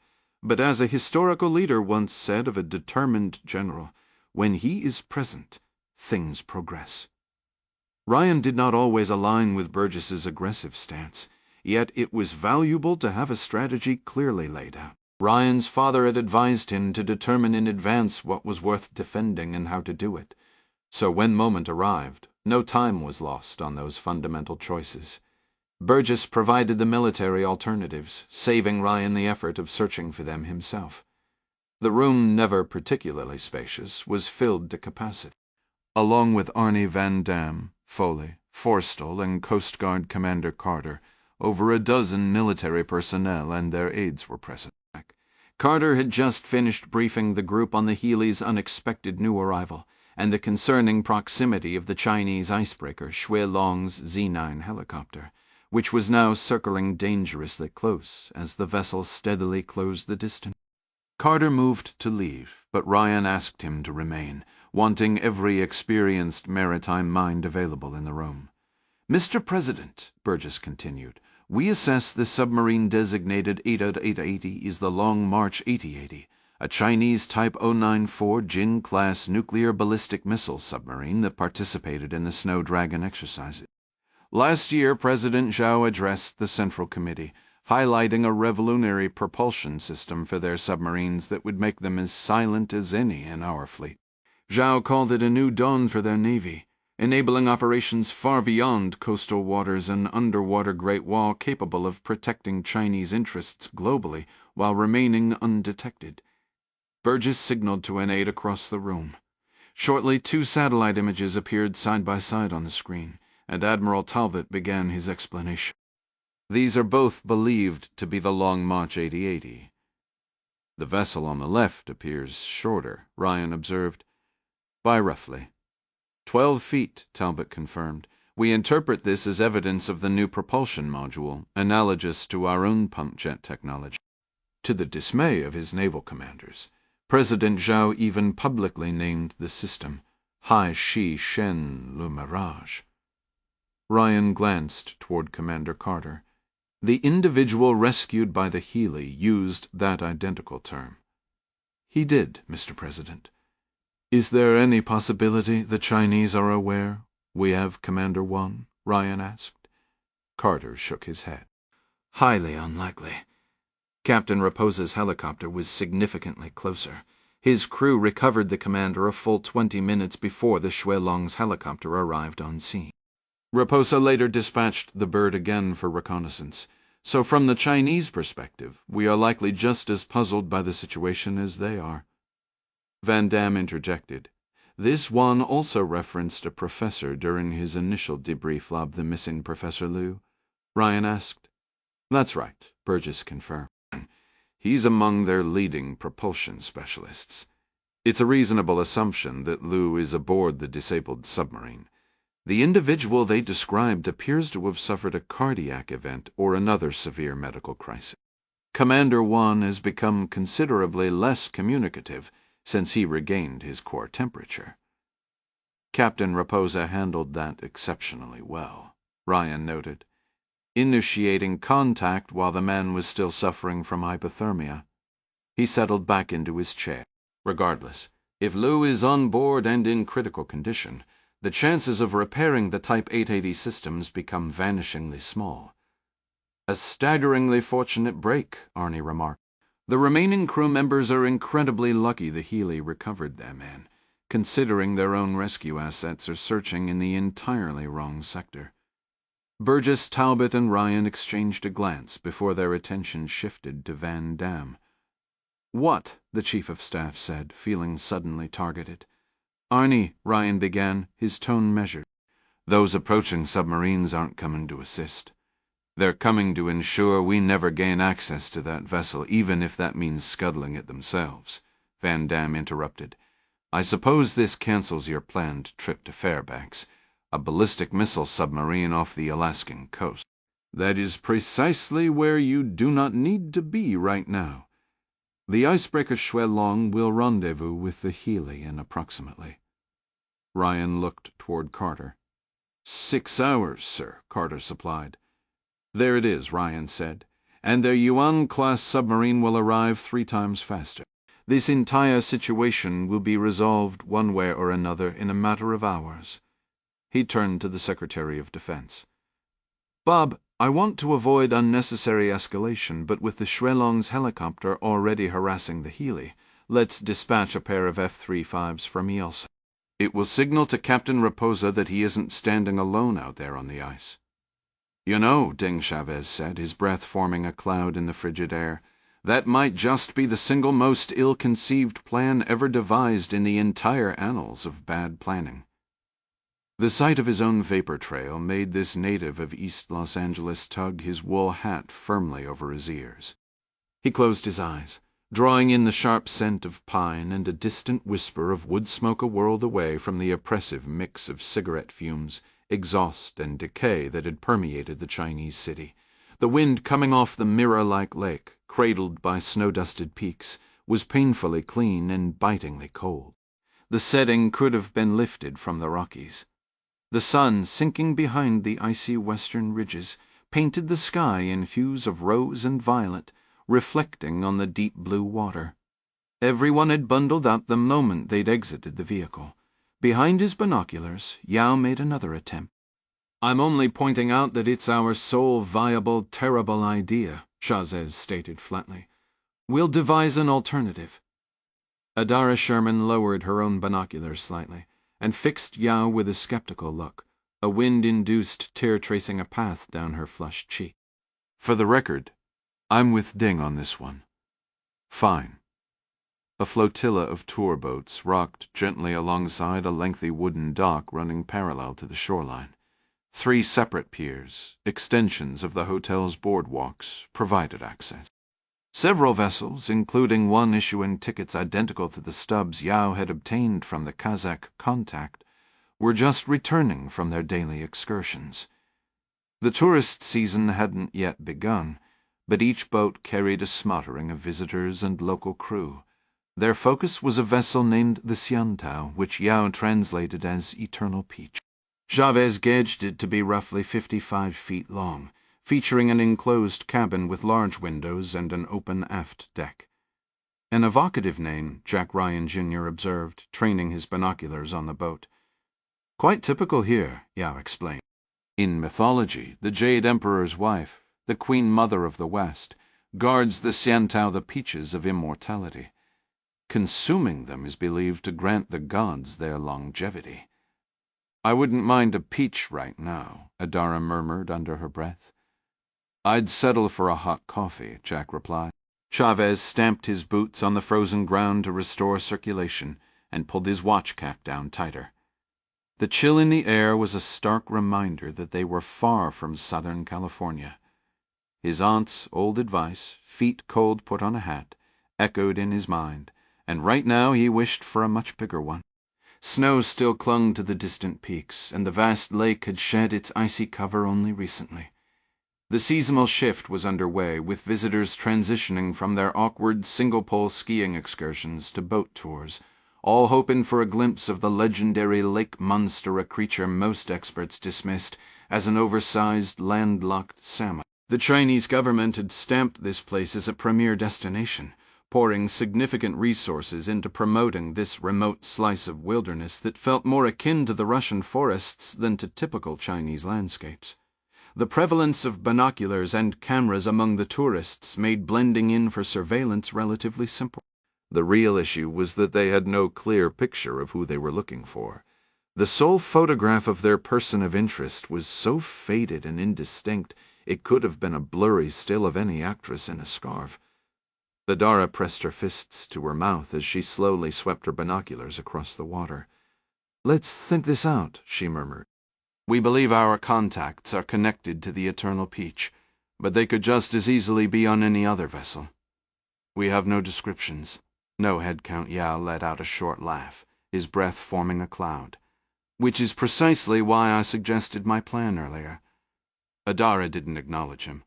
I say we watch the Eternal Peach and see who looks suspicious. Ideologically motivated, Yao corrected. Right, Ryan chimed in. So, the group targets certain military units, helps some locals avoid detention, and in the chaos, one of their members, a soft-hearted soul working on that boat, gives his coat to a refugee and forgets to empty the pockets. They'd rehearsed this theory before, but going over the details again couldn't hurt. It holds together, Ryan continued. These tourist concessions are perfect cover. From what I've observed, there's a real mix of ethnicities working here. It's as if the ever-watchful eye of the state hasn't fully focused on this particular spot yet. Adara kept her binoculars raised, but tilted her head slightly toward a nearby light pole in the closest dock. "Don't kid yourself," she said flatly. "Big Brother is always watching. He just prefers a scenic backdrop." Lizanne turned a full circle, taking in the panoramic view. "It feels almost like a staged set piece, especially when you consider what's happening elsewhere in the region. But you can't deny its beauty." "It's as if the turmoil hasn't managed to touch this place." Yao pivoted slightly, his own binoculars fixed on the second boat in line. "Ideologically motivated," he repeated firmly. "Not suspicious. Same difference," Chavez countered with a shrug. "We called them freedom fighters when they were shooting at the Russians for us. Then they became terrorists when they started shooting at us. Often the same people doing the same thing, just for a different audience." "You're not wrong," Yao conceded, "and currently we're dealing with the former. Their targets have been exclusively military and government, what we classify as legitimate in a conflict." "They've avoided civilian areas entirely. But we're not in a conflict with China," Chavez pointed out. "That could change depending on our next move," Yao replied. "Regardless, the complete absence of their activity in this immediate area is telling. High-ranking officials from various branches love to vacation here. Given the profiles on their list, this place should be a playground of targets. Yet there hasn't been an incident within hundreds of miles. They're not foolish enough to cause trouble right where they live. It was a solid enough lead to bring us here," Chavez admitted, a note of weary skepticism in his voice. "But it's still too fragile to get excited about. Tomorrow we split up, take a couple of different tours. Well, compare the ticket stubs we find with the ones you obtained from your contact. That narrows down the vessel. It appears each boat has a crew of 5 or 6. That's a lot of people to tail in a small resort with our limited team." "We'd be made in minutes." "Exactly," Adam Yao replied. "My point precisely. Start putting the word out that my family is politically connected back in Beijing. Paint me as a nationalist, someone with strong anti-Uyghur sentiments. Make me a target too tempting for them to ignore. We are not using you as bait, Adam," Domingo Chavez stated, his tone leaving no room for argument. "That is the final word. This could drag on for weeks," Yao countered. "And I have zero interest in becoming best friends with those 2 officers from our hotel." Lisan Robertson cleared her throat softly. Though typically humble and reserved, her background as a former Marine and police officer meant she never hesitated to voice her opinion. "Would the new person be allowed to offer a suggestion?" "Go ahead," Chavez said. "All right," she began. "There are security cameras at the dock terminals, in the parking lot, and along sections of the lakeshore. I've done a count, and, as Jack noted, the coverage is inconsistent. There are numerous blind spots." Chavez swept his binoculars casually along the water's edge. "And how does that help us?" "I'd be willing to bet," Lisanne continued, "that any group as covert as the Wuming will have every single camera location memorized and logged. They'll want to avoid drawing any unnecessary attention." She gestured toward the final cluster of tourists who were at that moment leaving the wooden piers for their hotels and buses. "Look at how they move in direct, predictable paths. They aren't thinking about surveillance. The boat crews will be getting off shift soon. We just need to identify the gaps in camera coverage and then observe. Whoever deliberately takes a more meandering, irregular route to avoid those lenses is our person." She shrugged, glancing at Adara Sherman. "I do the same thing around the office, don't you?" John Ryan wiped away an imaginary tear. "Look at her. All grown up, that." "Might actually work," Chavez conceded. He checked his watch. The drive from their hotel in Jadangyu had taken just under 20 minutes. Grabbing a quick meal and scouting the location had burned another 2 hours. Let's fan out a bit and concentrate on the crew disembarking from the Eternal Peach for now. We should see activity from the boats any minute. Lisanne tucked her chin into her jacket collar against the chill. She nodded toward a line of taxis waiting for the last few tourists. "Someone needs to retrieve our passports from the Keystone cops back at the station." "It'll be harder to catch a cab all the way out here once the boats are fully shut down. Should be simple to find one in town, though. I can be back in under an hour." "We can all head back in the van," Chavez said. "When it's time," Jack Ryan agrees. "Splitting up isn't a good idea for any of us right now." Lisanne actually laughed. "That is the funniest thing I've heard all day. Coming from you, Mr. Lone Wolf. Seriously, have you all forgotten my official role? I'm the director of transportation. This is literally my job." She fixed Chavez with a pointed look. "Tell me you wouldn't have assigned me this exact task if John weren't suddenly involved in field operations." "The kid has a point," Adara said. "Somebody has to handle the logistics.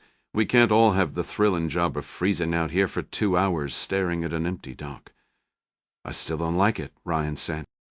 He often treated Lisanne with a protective, almost brotherly concern, though it had been obvious to the teen for a while that his feelings ran a little deeper. Chavez jerked a thumb toward the taxis. "Go," he ordered, "but be back in 60 minutes, and keep your phone on." "I should go with her," Ryan insisted. Adara slipped an arm around his shoulders, steering him away. "You're with me, Jackie boy. Let's go check the far end of the pier before you make a complete fool of yourself." Once Ryan's back was turned, Lisanne mouthed a silent thanks to Adara before heading for the cab. "Just a quick run into town," she called over her shoulder, the wind carrying her words away. "I'll manage just fine." Fubo Hai and 5 of his men boarded Admiral Jung's private Cessna Citation CJ-3 in Tirana, Albania, bound for Birkankana's airport. The jet's impressive cruising speed of over 430 miles per hour got them there in just over 8 hours, with a remarkably efficient fuel stop in Baku, Azerbaijan, that would have impressed any racing team. The crew's exceptional cooperation likely stemmed from their vivid memories of Fubohai's methods, each man determined to avoid ever becoming the focus of that infamous blade. Lee Murphy, the CIA officer with the intense gaze, had held out longer than he anticipated. He expected her to be resilient. Women often endured far more than men. One of his subordinates once theorized it was a higher pain tolerance, but Fu believed it was the sheer stubborn fortitude required to bring life into the world. Ultimately, pain itself was rarely the key. It was the dread of it, the agonizing anticipation, that made people talk. The other officer, Joey, had started sobbing before the knife even left its sheath. He knew little, which, ironically, spared him a prolonged ordeal. A swift end was his fortune, not interrogation. According to intelligence from Sub-Vior via the Admiral, the woman was the true source. Joey was merely a chance encounter, trailing Murphy and placing himself conveniently in Fu's path. As the old saying goes, sometimes you slaughter the chicken to make the monkey perform. The grim reality of her colleague's fate lent a weight to the proceedings that mere threats never could. From that moment, Murphy understood Fu's deadly seriousness. Yet she guarded her secrets for nearly 4 hours. In the end, the reliable cocktail of pharmaceuticals and psychological pressure broke her, just as Fu knew it would. The Uyghur man she met, Urkeshbed, had wisely vanished after her visit. Finding him was possible but unnecessary. They had what they needed. Murphy confessed she'd met another intelligence officer also pursuing Medina Tati. This rival had some kind of boat tour ticket referencing a monster fish. The CIA analysts thought it pointed to a tour operation on Kana's Lake, so Fu accepted that lead. He'd never visited that remote Chinese region so close to Russia but its distance from Urumqi, the presence of sympathetic Uyghur communities, and the abundance of hiding spots made it a perfect refuge for vermin like the Wuming and Medina Tati. Interestingly, Murphy never revealed the other officer's name, despite every pressure Fu applied. Perhaps he was a lover, or even a husband from a different agency. Fu had heard the Americans were naive enough to let spies marry. Whatever their connection, it was irrelevant now. Fu was certain of one thing. Whatever his name, this man was either already at Kana's Lake or en route, and he probably wasn't coming alone. In a drab little office at the Xinjiang Production and Construction Corps regional headquarters outside Kashgar, Major Ren Shuren rocked rhythmically in his chair behind a gray metal desk. He meticulously examined each page of Midas Jankowski's Canadian passport, using the eraser end of a yellow pencil. His hair was neatly styled, parted, and combed with a touch of pomade. A pair of black-framed glasses sat perched on his rather small nose. He wore civilian attire, a white shirt with a loose polyester tie, and had draped his suit jacket over a peg on the wall behind him, revealing a holstered pistol on his belt. Midas was cuffed right there in the market, then roughly escorted to a waiting van as the officers debated his fate. For a fleeting moment he thought they might just release him with a warning, but then the Major received a phone call, and the entire situation escalated, leading them here. Rather than taking him to a standard holding cell, they marched Midas directly into Ren's office and positioned him at attention before the cluttered desk. The three other soldiers flanking him were clad in full black tactical gear, helmets and external body armor included. They still carried their compact submachine guns, which appeared to be QCW-05 models alongside their Sieg Sauer sidearms. A wall-mounted gas heater cranked the tiny room into a stifling oven, yet none of the men had removed any gear upon entering, a clear sign to Midas that this wasn't meant to be a lengthy visit. He would soon discover how mistaken that assumption was. Ren meticulously examined every single page of the passport, even the blank ones, pressing the paper with his eraser as if searching for hidden layers. He flipped the booklet upside down, slapped it against his desk, and even attempted to rub at some of the printed text with his pencil. After what felt like an agonizing eternity, he finally tossed the document aside and leaned back in his swivel chair. He bounced a clenched fist on his thigh, rocking the chair back and forth with restless energy. "My brother was murdered last night," he stated flatly, his gaze locked on Midas. His English was flawless, carrying a slight British inflection that reminded Midas of a classic film villain. Midas furrowed his brow. "I'm very sorry for your loss," he offered. Ren just kept staring, swiveling silently in his chair. A cold dread began to creep up Midas's spine. "Hold on," he said slowly. You can't possibly think I had anything to do with that?" "Did you?" Ren asked, his tone unwavering. Midas inhaled sharply, a genuine reflex. "Absolutely not. I'm just a tourist." Ren retrieved the passport once more. "Ah, yes," he said, a note of sarcasm dripping into his voice. "A vacation." "You tour the globe all by yourself?" "Listen," Midas began, trying to keep his voice steady. "Sir, I don't want any problems. I'll pay for any damage from my fall. It was truly an accident." "Perhaps you were hunting for a Chinese prostitute," Ren suggested, peering over the rim of his glasses. "The American mind is so often in the gutter." "I'm Canadian," Midas corrected, though he knew the distinction was probably meaningless here. "But you're completely mistaken, sir. My girlfriend was supposed to be on this trip with me. Visiting China was her idea, but she conveniently did not come," Ren countered, his voice taking on a theatrical mocking edge. "Leaving you free to wander the alleyways in pursuit of paid companionship, this guy had a real fixation." "No, that's not it," Midas insisted, a flash of frustration breaking through his calm. "She's a surgeon. She got called in for an emergency procedure. The tickets were already booked, so I decided not to waste the opportunity to see your country." Wren gave a dismissive snort and pivoted to his computer, his fingers tapping rapidly to access Facebook. Evidently, the XPCC network operated outside the usual restriction. His hands hovered above the keyboard. "Your girlfriend's name?" Midas hesitated. The soldier closest to him didn't hesitate, delivering a sharp, painful cuff to the back of his head. For a split second, Midas pictured disarming the man and turning the room into a shooting gallery, but he swallowed the impulse. "Angela," he said. "Dr. Angela Garner." Wren pulled up the profile and began scrolling. The backstory crafted by Gavin Beery was solid, populated with recent posts featuring a blonde woman and Midas at various locales, a sunny beach, even on a boat. He'd never met the woman in the photos, but Gavin's digital handiwork was convincing enough for anyone but a dedicated forensic expert. "She has an account, but like I said, she's a doctor. She doesn't post much. And what is your profession, mister?" Wren glanced at the passport, but waited for Midas to fill in the blank. "Stevens, Midas Supply. Bart Stevens.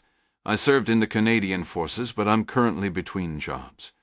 "The military," Wren mused, a new interest flickering in his eyes. "I was," Midas confirmed, deciding honesty about this was the best path.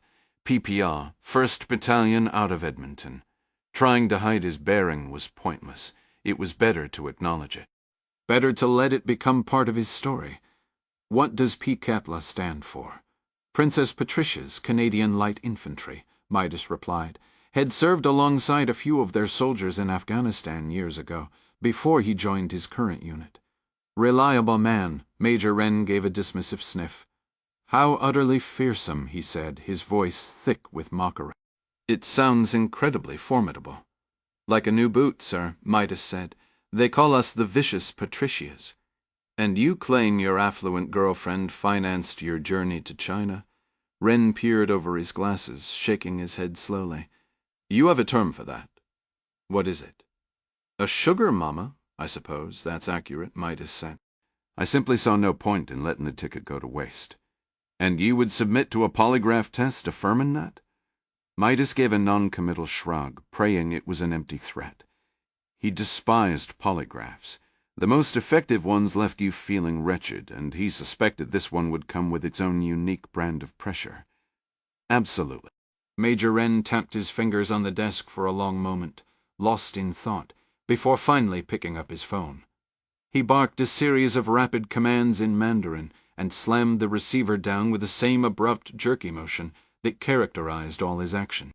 Shortly after, a young man in a suit entered the office, settling past the uniformed soldiers to stand beside Wren. At the major's sharp nod, the same soldier who had struck Midas earlier moved behind him to remove the handcuffs. Midas massaged his wrists, working feeling back into them, as Wren took a final scrutinizing look at the passport before sliding it across the desk. "China is a vast nation," Wren stated. "I advise you to go and see a different part of it. Xinjiang is not a safe place for you. But why am I being?" Wren held up a silencing hand, his expression stern. "In this country, we do not entertain wise. Now go, Mr. Bart Stevens. I expect you to be on the next flight departing from Kashi." "Right, okay," Midas said. He felt a sudden, genuine pang of sympathy. "I truly am sorry about your brother." He turned to leave, then hesitated. "The next flight isn't until late tonight. Could I at least explore the city a little? I've heard incredible things about your Sunday market." Wren considered this briefly, then waved him off with a flick of his hand. "Ensure you are on that plane. Beyond that, I have no interest in your activities." As the door closed, Ren Shiren leaned back, closing his eyes and grappling with his next move. Kashi, what foreigners called Kashgar, was a remote outpost, far from the oversight of his ultimate superiors in Beijing. His direct commander was perpetually distracted, balancing a wife and 2 mistresses, leaving little time for supervision, and his regional boss was stationed in Unki, a staggering 1,500 kilometers distant. Wren was used to managing affairs his own way, on his own schedule. There had been a balance, a harmony. They had been monitoring Hala Toti for some time without incident, her case involving her missing mother details deemed above his clearing. Then out of the blue, Admiral Jung from PLA Navy Intelligence had called, ordering him to apprehend the girl just one day after his foolish brother had overplayed his hand, frightened her off, and gotten himself killed in the process. Wren saw no reason to bother the Admiral with such messy detail. The girl would be found soon enough. She had nowhere to run. Security cameras had captured several images of her and the man who took her. His face was obscured, but he was tall and moved with the unmistakable confident swagger of an American. His aide's voice pulled him from his thoughts. "If I may say so, Major," the young man ventured, "is it wise to allow the Canadian to wander freely, given everything happening right now? He is a kept man, reliant on a woman's generosity like an infant clinging to the teat. He's too much of a clumsy fool to be involved in our affairs," Wren declared, a note of contempt entering his tone. Honestly, the man practically stumbled over his own shadow. Not exactly the makings of a covert agent. He admitted to a military background, the soldier pointed out. He did, Wren conceded, and he is clearly in good physical shape, but I doubt his fitness stems from duty. Did you notice the CrossFit logo on his shirt? Americans and Canadians alike treat their gyms like sacred temples, worshipping at the altar of personal vanity. Let him play tourist. He is beneath our concern. He might have served in the armed forces, but did he bet anything his experience was limited to a desk, not a battlefield? Wren sent the aide away and pivoted toward his monitor. "Hold on," he called out, just as the young man neared the exit. "Track the Canadian soldier and ensure he gets on the designated flight." The aide stiffened. "Yes, sir. Should I bring Corporal Len? A two-man team would be less conspicuous if we're tailing him." "Don't be ridiculous," Wren snapped, turning back to his keyboard. "When did I ask for discretion? I need every resource focused on locating the Toti girl and the man who killed my brother. If this so-called vicious Patricia tries to slip away, you put a bullet in him." Chimera Sinbei arrived a full hour ahead of schedule, and that put Clark on edge. Showing up unannounced could give you the advantage, letting you scout the terrain, secure a vantage point, and identify anyone who didn't belong. But arriving early and making contact early were worlds apart. Proper procedure was to observe from a distance until the agreed time, not stroll in 60 minutes early. Too many variables were in play. An early arrival meant either this guy was an amateur, or something had accelerated the timeline. Neither possibility was comforting. A relentless wind battered the corrugated walls of the warehouse, drowning out the noise of the approaching truck until it was practically at the door. Clark caught the low growl of the engine, the crunch of gravel as tires came to a halt outside, just left of the gaping double entrance where freight was usually loaded. The cavernous space stood empty, except for a tall stack of bolted cotton fabric, shrouded under heavy canvas tarps, presumably some ADS legitimate cargo, waiting to be collected when he came for his hidden passengers, Clark and Hala. Clark lingered in the shadow. A few paces away the girl crouched comfortably, heels planted, elbows resting on her nascent, timeless Asian squat learned in toddlerhood and carried into adult life. She watched, a faint smile on her lips, as a speckled hen and her 5 chirping chicks pecked at the dirt in front of her, sheltered inside the barn and out of the biting wind. After everything they'd been through, it was easy to overlook that she was only 10 years old. Clark issued a soft whistle, gesturing for Hala to come closer when he heard a vehicle door slam. She uttered it too and darted over to press herself behind his leg. A Uyo man appeared in the doorway, silhouetted against the harsh yellow landscape outside. Hala stiffened and shoved a hand into the pocket of her blue coat, undoubtedly feeling for the snake slayer. Good instincts, Clark noted. He gave her shoulder a reassuring pat, though he was anything but reassured himself. "It's all right," he whispered. "We're waiting for him." She started chewing on her collar again, lean against Clark's knee.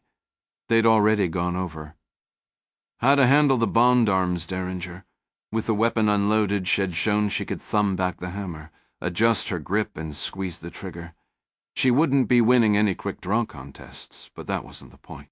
For her, the little pistol was strictly a last resort defense tool. The whole situation weighed heavily on Clark. He believed in training kids early, but if he'd handed a 10-year-old in Virginia a pocket pistol, polite society would have wanted him drawn and quartered. He wanted to soothe Hala's nerves, but he kept his own hands buried in his coat pockets, his right fingers wrapped around the grip of the Norinco. The Uyghur lingered in the entrance, either unaware or uncertain they were there.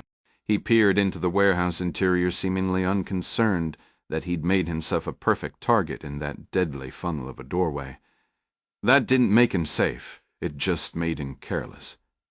Clark knew from hard experience there was no shortage of foolish adversaries in the world. The man stretched his neck, but didn't step inside. "Hello." Clark motioned for Hala to stay put, drew a steadying breath, and moved out of the shadows. His hand stayed in his pocket, resting on the pistol, as he recited the initial recognition phrase. His words reverberated in the hollow, empty space. "The roof of the world is a treacherous place to travel." The Uyghur man's head whipped around at the voice, his eyes finally landing on Clark. He shifted his weight from one foot to the other, fists opening and closing, nodding with a frantic energy. "That is true," he breathed out.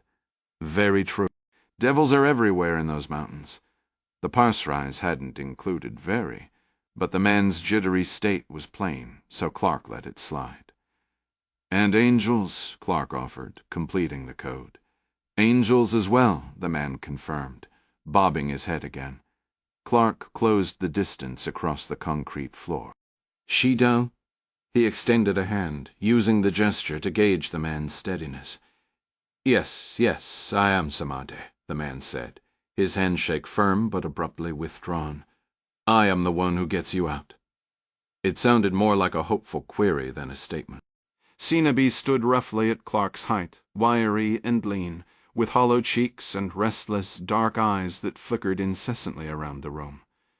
He wore ragged, fingerless gloves and a matted caracool hat, its curly black wool looking like it had survived a tussle with farm machinery. Strangely, he had no coat against the biting cold, just a thin sport jacket hanging open. Sweat beaded on his sun-weathered forehead, just above thick, caterpillar-like eyebrows. The Uyghur offered a gap-toothed grin. "You are prepared?" Those dark, BB-like eyes danced across the warehouse shadow. The taut muscles in his gaunt face jumped beneath a patchy beard. The girl?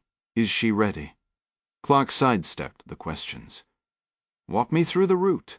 He listened intently as Sunda laid out his plan, stacking the bolts of fabric to create a hidden cavity, then driving to an unspecified border crossing. It would be simple, no trouble, guaranteed.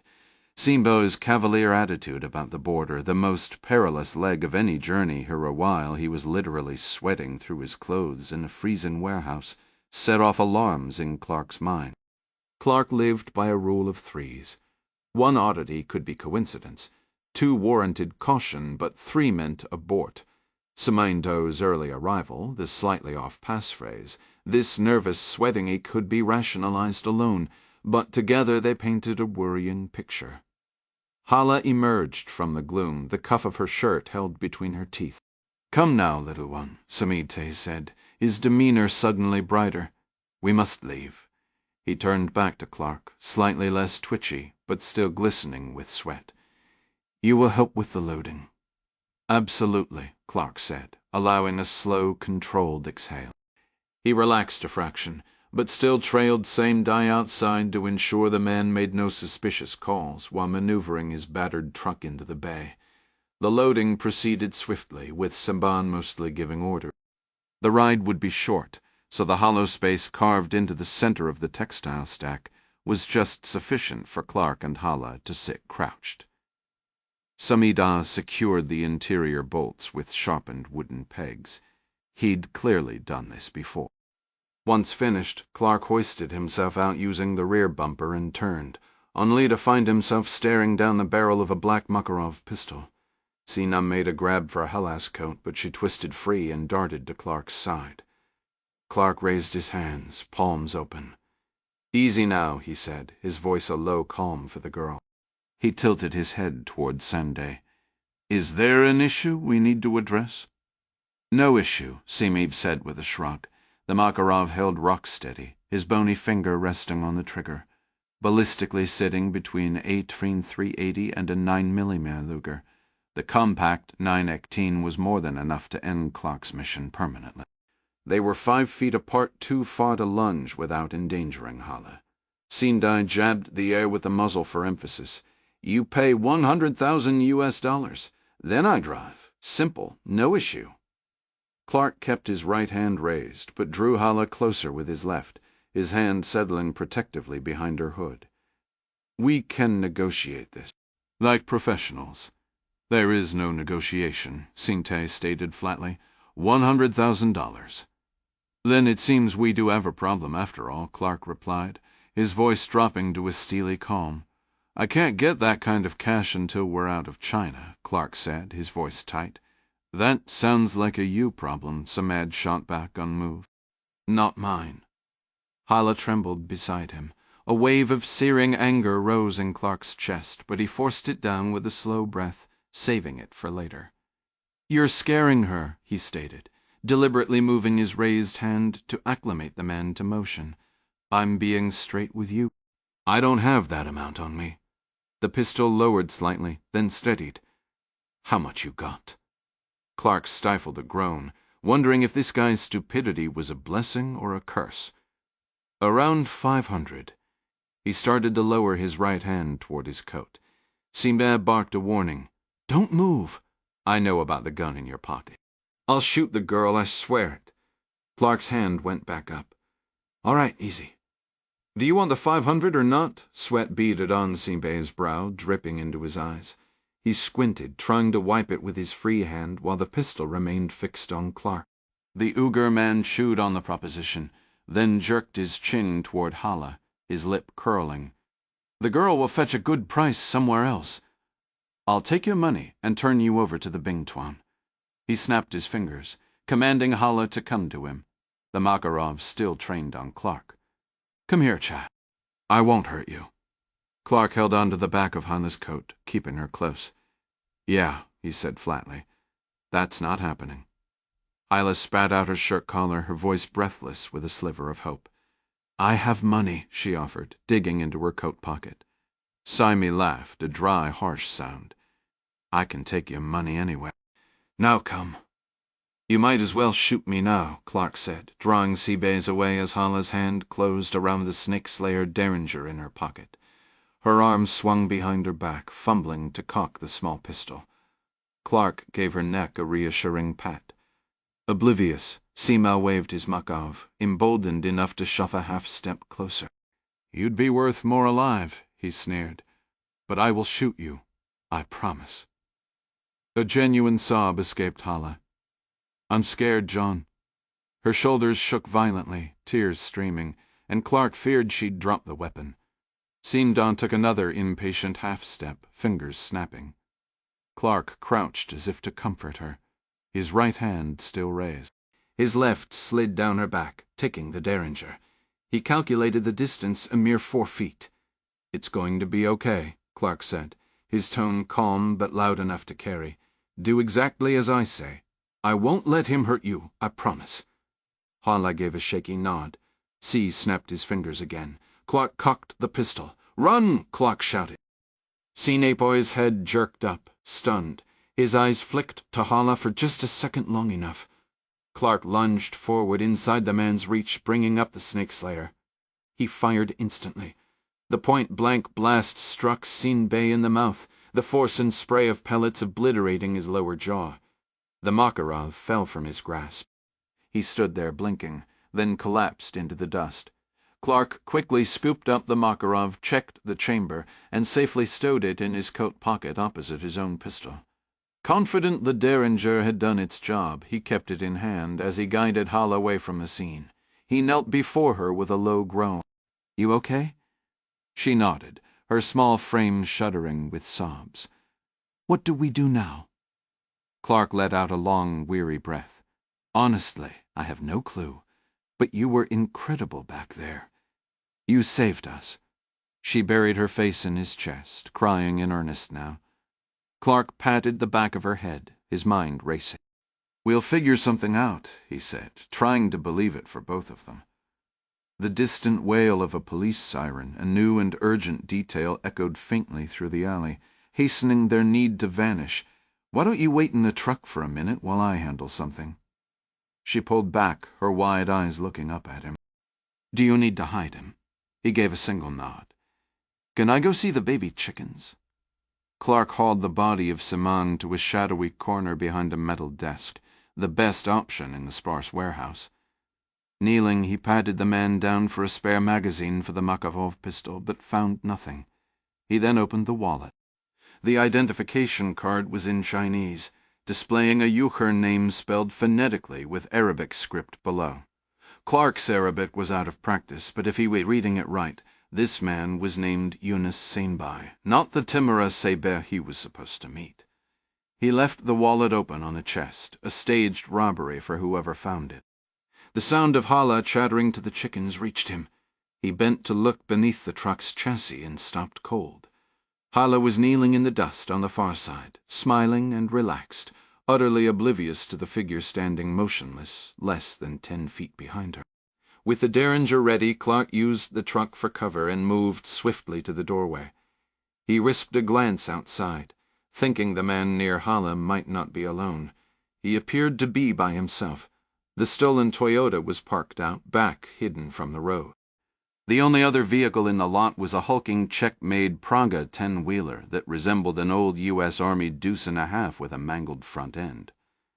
It couldn't have been parked long, yet its windshield was already filmed with the fine yellow dust that coated everything in this region. Clark had only seen the newcomer's legs initially, so he was taken aback when he stepped around Samidi's van to find not a soldier or officer, but a stooped elderly man leaning on a polished walking stick. Probably no taller than 5'6" in his prime, age had shrunk him further. He stood calmly, hands folded over the cane, a faint smile on his leathery face. His features were Han Chinese, not Turkic. A faded ball cap that had once matched his red puffer jacket sat on his head instead of a traditional ugopa or fur hat. His clean blue jeans hinted he had the means to escape the grime when he wanted. Clark almost imagined him in an American diner, sitting with other old-timers in work brand-earned caps, sharing stories over breakfast. He shifted the Derringer to his coat pocket and stepped into view. The old man looked up, leaning on his cane, completely unsurprised. "Naichilima?" he asked, the common greeting meaning, "Have you eaten?" Age and uneven teeth gave his Chinese a wet, raspy quality.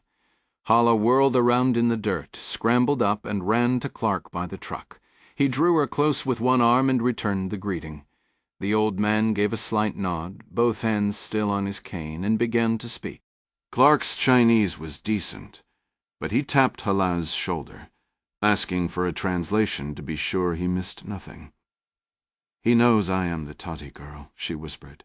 "The police are searching for me.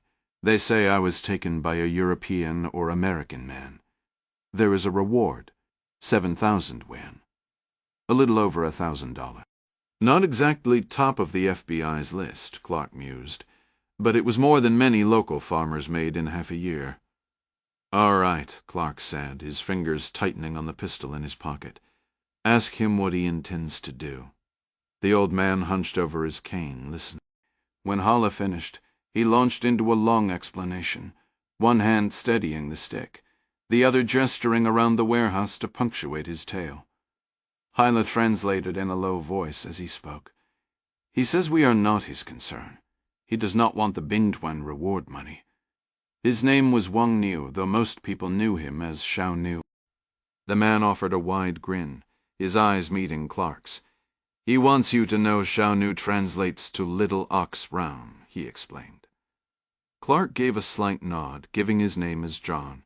Little Ox gestured toward the hen before staring into the warehouse's shadowy depths. After a moment of listening, Hala responded and then turned to Clark. "He suggests we use an old dry well behind this building to hide the body. That way the cousin won't find him." "The cousin?" Little Ox nodded, seeming to grasp the question. Hala translated his reply. Timur's a decent man, Yunus was not. Yunus was always looking for an angle, a way to squeeze more profit from any deal. "Negotiation," Clark supplied. Hala agreed. "I noticed another truck parked out front," Clark continued. "Is he a driver as well?" Little Ox listened carefully, then said something that made Hala chuckle. "He claims he came here just to check on his chickens," she relayed. The old man kept speaking. "He tells us not to worry," Hala said. "He was part of the Bingtuan once when he was young and didn't know better, but not any more. He has many Ukur friends. He believes Timura Sinde will help us, but only if we keep his cousin's death a secret." Hala spoke to the old man directly for a moment before addressing Clark again. "I asked him how we can trust Timura when Yunus was also Uyghur and Muslim, and yet he tried to rob us." Leaning on his walking stick, Little Ox let out a weary laugh before answering in broken English. "Yunus Samba was like a watermelon green on the outside, a good Muslim, but red inside like a communist Chinese. Religion, child, it only teaches what is right. Whether a person follows it, that is another matter." His gaze sharpened as he looked at Clark. "We must move quickly. Timura Sida will drive you toward the Wajir Pass. It is a long journey down the Karakoram highway. Then you walk into Afghanistan. The altitude is severe. The path is difficult. There are many checkpoints on the highway, but fewer once you begin the trek." Clark pulled Hala closer. Startled, the old man knew their intended route. "How do you know this?" The old man's smile revealed his sparse teeth. He produced a cell phone from his coat and waved it around the warehouse. "These are my chickens. The Samedi is work for me. I ship carpets and fabric for the woman you met at the market," she called, "to say you needed assistance.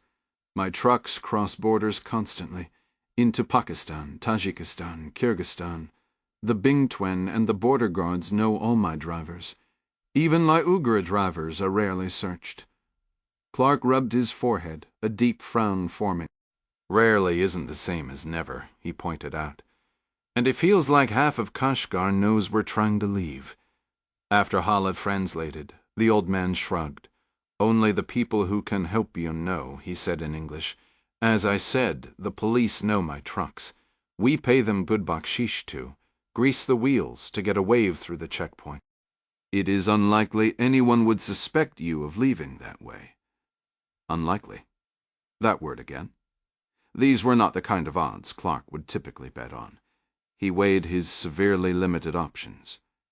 "You say your trucks get waved through. That might get us down the Karakoram highway, past Tashkurgan. But the Wavjir isn't an official crossing. It's a remote mountain pass, probably watched by patrols on foot."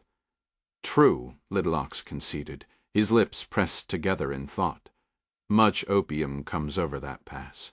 Smugglers pay significant bribes to keep the border guards at a distance." He gave a definitive shake of his head. "There are likely not many patrols." There was that unreliable word once more. "Likely?" Clark pressed him. "Give me an honest assessment. What are our actual chances of crossing the Wafjir?" Hala translated. The old man leaned heavily on his cane, considering. 50-50, he stated finally. "It would be better if you had contacts waiting on the other side. Timura will be here soon, much. We need to conceal the body." He tucked the phone into his vest pocket. It was an iPhone, similar to Clark's. "I might be able to give us a better chance," he said, "if you've got a phone charger in your truck." The old man steadied himself with his cane and offered a slow nod. "I do." "Target acquired," Adara said, binoculars pressed to her eyes. She was turned slightly away from the tour vessel, pretending to scan the forested hills past the parking area. Yao, avoiding the obviousness of everyone staring at one spot, used an SLR camera with a long lens, while he and Ryan kept their attention on the lake and the few crew members still on board the Eternal Peach. He shifted the camera, bringing the lot into frame. Dark clouds had settled over the encircling mountains, and a faint snow began to drift down with the fading light. "I've got visual," Chazes said. "Tall man in the blue coat." "Confirmed," Adara said. "That's him. No guarantee he's our person of interest, but he's clearly maneuvering to avoid the surveillance cameras." "Adam," Chavez said. "Tell me you don't think that man is Han Chinese." "Not Uker," Yao said after a pause. "You're correct. He's Han. Possibly mixed heritage." Chavez took a long breath, let his binoculars rest against his chest, thinking it over. "The Wuming are separatists," he said. "I'd assumed anyone tied to them would be Uyghur." "Makes two of us," Yao said. "But this actually clarifies a lot. Han citizens rarely get stopped at checkpoints. When they do, the inspection is cursory. This could be how they've managed to stay under the radar." "He's stopped to chat with another man near the hotel," Adara said. Yao swung the camera back toward the eternal peach, intermittently snapping photos. The falling snow, the tree-covered mountains rising sharply from the shores of the vivid blue lake into the clouds. She had plenty of scenic material. Adara let out a contented sigh. Most picturesque surveillance assignment ever. Yao's phone vibrated in his pocket. It was Foley. A direct call from the Director of National Intelligence would have been unusual a week ago, but she'd taken the mole issue to heart. While others in D.C. corner offices delegated endlessly, Mary Pat Foley got directly involved. It was clear why the President valued her advice so deeply. "Are you able to talk?" she asked the moment he answered.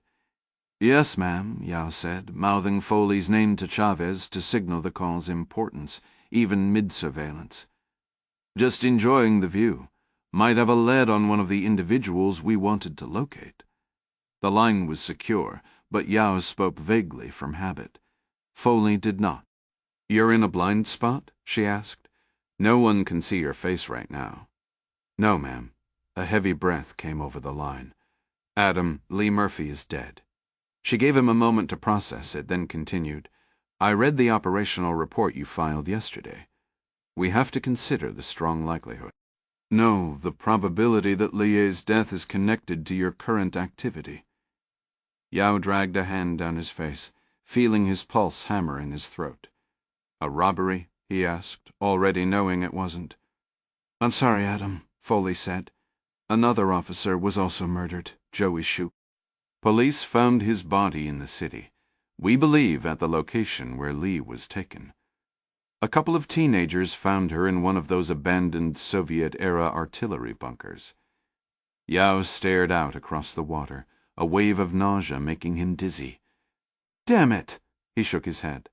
"I'm the one who asked her to question Bay." "This is on me." "No," Foley said, her voice heavy with the fatigue that comes from bearing grim news. "It is not. I hate to give you these details over the phone, but you need to know. Lee was tortured before she died, systematically and at length. The toxicology report is still coming together, but the embassy's medical examiner has identified preliminary traces of ketamine, midazolam, and scopolamine." "Dissociative agents," Yao murmured the words, tasting like ash. "They're for interrogation. This is on me. They were after what she learned from Urkesh Bey." "We need to find him. He's vanished," Foley cut in. "Could he be involved?" "Not based on how Lee described him," Yao said. "The memory of their conversation just yesterday now feeling like a relic from another life." Foley's voice turned razor-sharp. "Pay attention. Her killers were hunting for intelligence. We must operate under the assumption they found it."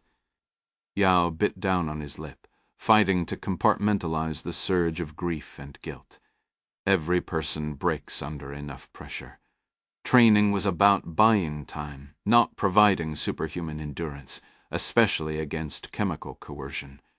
"The mole did this," he stated, his jaw tight. "As surveyor has to be someone reading my reports." "You're not entirely wrong," Foley conceded. "We're doing everything possible to isolate your operation from the wider intelligence apparatus. For reasons that should be clear, given your current company. There's a but coming. But there is another potential leak vector we're examining." "Which is?" We're working on it, Foley said, her tone leaving no room for debate. I'll have more for you next time. Don't freeze me out, Yao insisted, aware he was pushing hard against a cabinet member and the president's top advisor. Please. You'll be kept informed, she assured him, shifting gears. Right now, our lines are thin. A contact within Albania's Reni counter-terror unit reports a witness woman in an apartment overlooking the alley where Joey Shoup was found. She described a tall Chinese man in a long coat, wearing what she called a bankster hat. That matches the description from the survivor in Huladao, Yao noted, a cold knot forming in his stomach. It appears so, Foley said, pausing to let the implication sink in. She had a knack for that. We must presume this individual is highly dangerous, and is actively searching for Medina Tuti. If he knows you were there, he might already be on the ground. They agreed to a swift update, and Yao ended the call. He keyed his radio. Everyone listen up. We have a developing problem. After Yao relayed the news, Jack Ryan Jr. was the first to voice the shared concern. This is bad. Lizanne is out there alone. Keep trying her sat phone, Chavez said, though his own worry was evident. She's likely in a dead zone. Adara, still peering through her binoculars, mused, I'd really like an introduction to this tall gentleman with the hat. He sounds... She suddenly fell silent, her focus intensifying. Smoke breaks over. Our subject is moving off the back lot, heading for the tree line. Chavez let his binoculars drop, rubbing his hands together against the biting cold that descended with the twilight.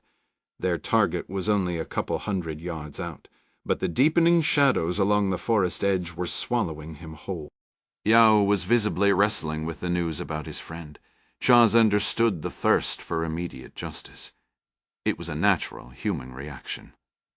Yao was a pro. He knew the mission came first, but he needed a moment to breathe, a luxury they couldn't afford. What's back there? Chavez asked, deliberately pulling Yao back to the task. Yao shook off the fog. Hemu village. It's east of here, deep in the nature preserve. The main settlement is miles off, but the topography maps show isolated cabins scattered all through those woods. Plenty of chimney smoke visible above the pines, Adara confirmed, her voice low. The scene was peaceful, a stark and unsettling contrast to the violence tracking toward it. Ryan lowered his binoculars and met Ding's gaze. Force still on the boat. What's the plan? Lights fading fast. For all we know, they're settling in for the night. Keep the boat in sight as long as possible, Chavez replied, scanning the parking lot, the wooden observation deck, and the darkening shoreline. The snow was coming down heavier now, big fluffy flakes that made the whole valley feel like a shaken snow globe. Playing tourists. They hadn't bothered to hide their interest in the scenery, but once full dark fell, lingering with optics and cameras would draw attention. You and Adara keep trying, Lizanne, Adara suggested the satellite phone. No luck, Jack interjected. I'm getting her voicemail, so I have a signal. Hers is either dead or she can't answer. All right, Chavez said, weighing their limited options. Maybe the local cops are giving her the bureaucratic shuffle. He tossed the spare van keys to Ryan. Give it an hour. If you don't hear from her by then, go fetch her. Adam and I will head toward the hotel like we're going for a coffee, then slip into the woods and see where this Han leads us. Copy that, Ryan began, but Adara cut in, her voice tight and professional. Hey, Ukur female, tree line at my 2 o'clock. White ski jacket, fur trim on the hood. She paused, blinking to clear her vision before looking back through the lenses, speaking quietly into her cupped hands. Profile looks like Medina. Chavez took a swift look, saying nose. Dark brows, only one way to be sure. He tucked his binoculars inside his jacket to secure them and started moving. Adam, you're with me. As he passed Ryan and Adara, he shot them a look. Scratch the order about Lizanne. Medina Tati is the priority. Give us a 5-minute lead, then follow at a distance. He tapped his cheek over the subvocal mic. But keep trying, Lizanne. Tell her to get back here, now. In the back office of the Jiadungi police station, Fu Bohai listened as his subordinate, Chu, reported on the woman.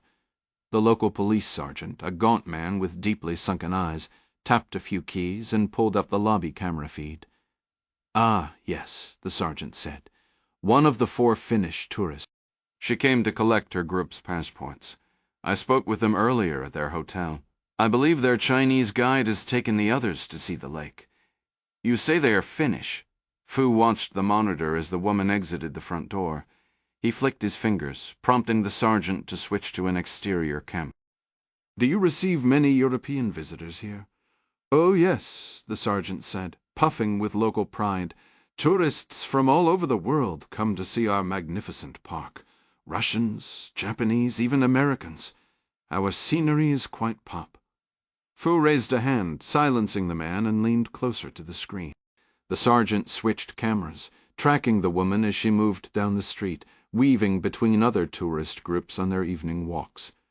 The footage was surprisingly clear despite the growing darkness, allowing Fu to see the deliberate scanning shift of her eyes as she assessed her surroundings. Occasionally a large snowflake would drift close to the lens, momentarily blurring the view. Ignoring the sergeant, Fu spoke to his own man.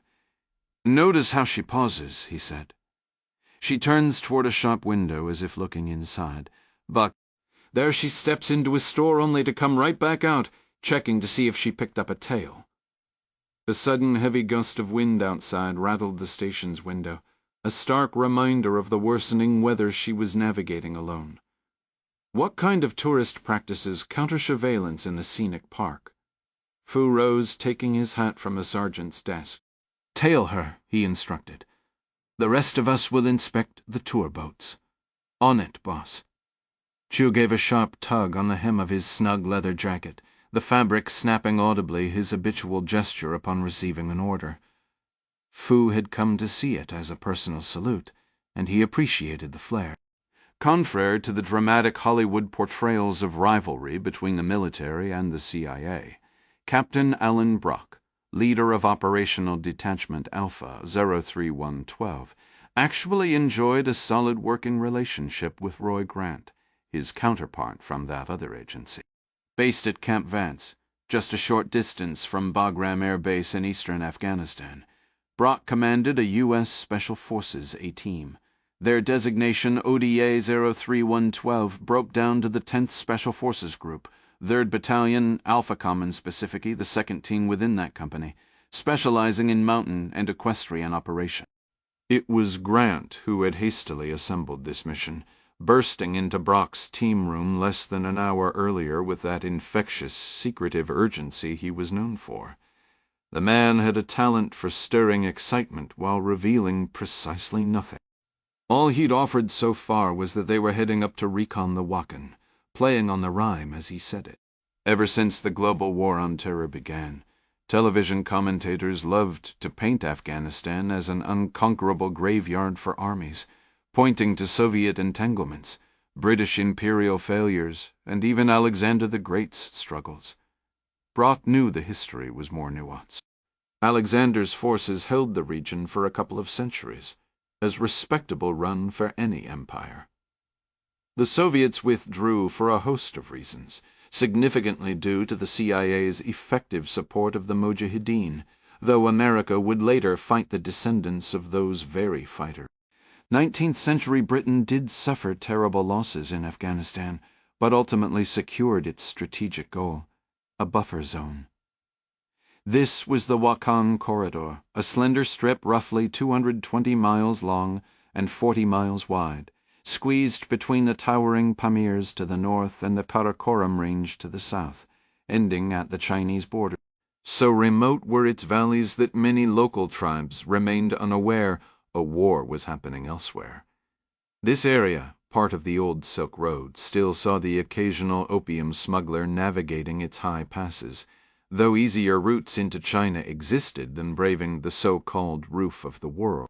Battalion intelligence had noted recent joint patrols in the corridor between Chinese forces and the Afghan border police.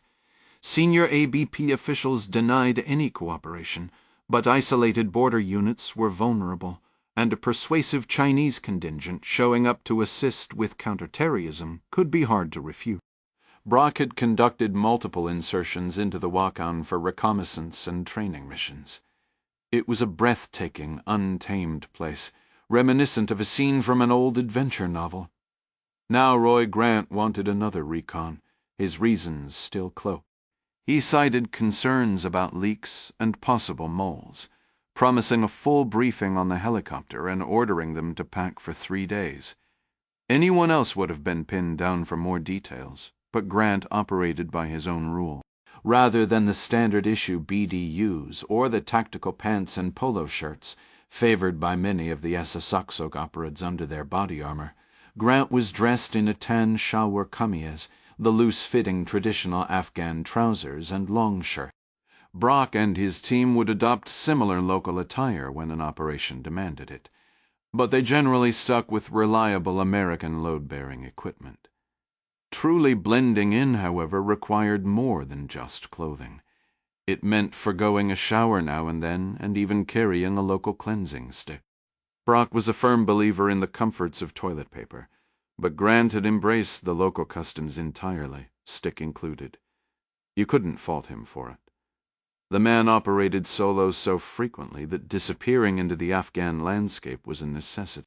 Initially, Brock assumed sitting next to someone like that in a helicopter would be unpleasant, but the entire country carried a permanent scent of wood smoke and open sewage, so the point was moot. Grant spoke fluent Pashto and spent so much time outside the wire that the thick beard and local clothing had simply become who he was. From afar, the only hint he wasn't a local was the ever-present cup of coffee from the Green Beans Cafe on Bagram. The two men could have passed for brothers both, tall, lean from running, with calloused hands and the thick, dark beards common among the personnel at Camp Vance. As far as agency operatives went, Grant was solid. Brock wasn't entirely sure that was even the man's real name. He looked like a Roy Grant. But then this was the hub for the Confined Joint Special Operations Task Force, a place hosting both overt missions and the far more shadowy ones, which explained why it boasted the highest concentration of beards on any U.S. military installation worldwide. Brock's 5-year-old son had recently informed him over a Skype call that he looked like a caveman. Brock had agreed, joking, that he wouldn't be shocked if a pack of velociraptors came charging over the barren mountains surrounding the base. His clever little boy had promptly corrected him, explaining that humans and dinosaurs never coexisted. He missed that kid terribly, but if he had to be far from home, this was where he wanted to be. When operations were in full swing, Camp Vance teamed with U.S. Special Forces A, teams like Brock's, alongside Marine Recon, Air Force Combat Controllers, Navy SEALs from DV-GRU, Delta Force, surveillance experts from Task Force Orange, aviators from the 100th SOAR, British Special Boat Service operators, and, naturally, the covert officers from the CIA's Special Activities Center and Special Operations Group. The mood often felt like a class reunion when the Saxalgra personnel returned from training exercises. Frequently, the agency recruited its new blood directly from the active duty ranks circulating through Camp Vance. Half the men here could have been using the name Roy Grant. Currently, Captain Brock and his 6-man split team, essentially half of his Alpha detachment, were kitted out in full combat gear, armed and waiting in the cabin of a Sikorsky U-60 Black Hawk, its controls in the hands of 2 pilots from Task Force Brown of the 160th. Brock had flown with these aviators before and trusted them implicitly to insert the team precisely where needed and, crucially, to return for extraction when the job was done. The other half of the split team, led by Brock's second-in-command, Warrant Officer Morales, was aboard an identical helicopter. Morales had the team sergeant with him. In his absence, Sergeant Peplow, the team's intelligence sergeant, served as Brock's deputy. Once on the ground, the team could reunite or continue operating separately, depending on what Grant had planned. Sergeant Peplow had observed during boarding that both helicopters were fitted with extended-range fuel tanks, suggesting a mission footprint likely exceeding the Black Hawk's standard combat radius of roughly 370 miles. Brock's team was heavily armed, each man equipped with an M4 rifle fitted with an EOTech optic, 6 standard magazines, a Sig Sauer M17 sidearm with 4 spare mags, thermite grenades, secure comms, night vision goggles, hearing protection, knives, signal markers, rations, water, emergency medical supplies, and specialized poncho liners designed to mask thermal signature. Morales joked that the liner was an invisibility blanket. Townsend, serving as the weapons specialist, carried a similar kit but preferred an EFEN SCAR-H chambered in 7.62 NATO over the standard rifle. Once Grant was secured, Captain Brock activated his headset. "All right, give us the update." Grant signaled he was ready. "Our trajectory is set for the Wafjir Pass." "Into China?" Brock asked, his tone flat. "Roughly," Grant confirmed. He glanced at his watch. 2 Reaper drones began moving that way about 21 minutes ago. Peplo, the team's intelligence specialist, tilted his head. "Chinese forces are stationed at a Tajik base just under 8 miles south of that border. Even if we fly at treetop level, they'll detect the drones and likely spot us too." "Possibly," Grant conceded. "But we'll remain in Afghan airspace, and the local authorities have approved this as a rescue operation." Brock shot the CIA officer a skeptical glance. "A rescue?" He leaned back into his seat with a resigned sigh. "That would have been good to know up front." In the cockpit, Army Warrant Officer Avery completed his final checks with the crew chief over the intercom as the engine sprawled up. With all systems green, he lifted the aircraft off the ground. "In terms of rescue missions," Grant said, his voice cutting through the rotor noise, "this one is decidedly unusual." Chavez let out a low groan, his eyes fixed on the tree line behind the hotel. "You seeing this?" The young woman they identified as Medina. Toddy guided her hand companion toward 2 saddled horses tied near a corral. Several trail horses from the hotel paddock ignored them, contentedly eating hay from the muddy ground. All were sturdy Mongolian ponies, still thick-coated from the cold season. Medina mounted a compact bay, while the man swung onto a reddish sorrel.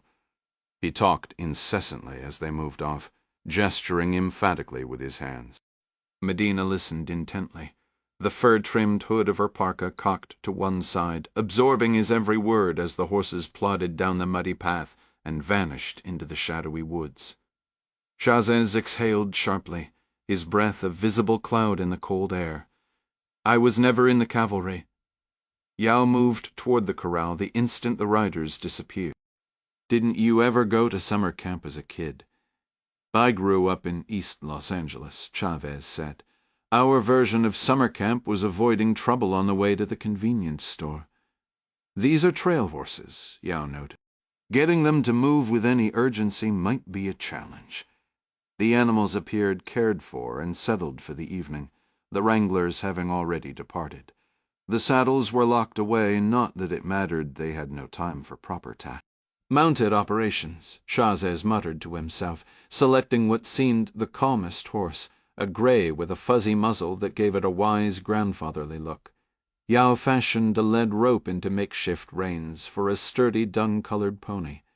He faced the animal's side, placed his hands on its back, and vaulted up in one fluid motion. "Seriously?"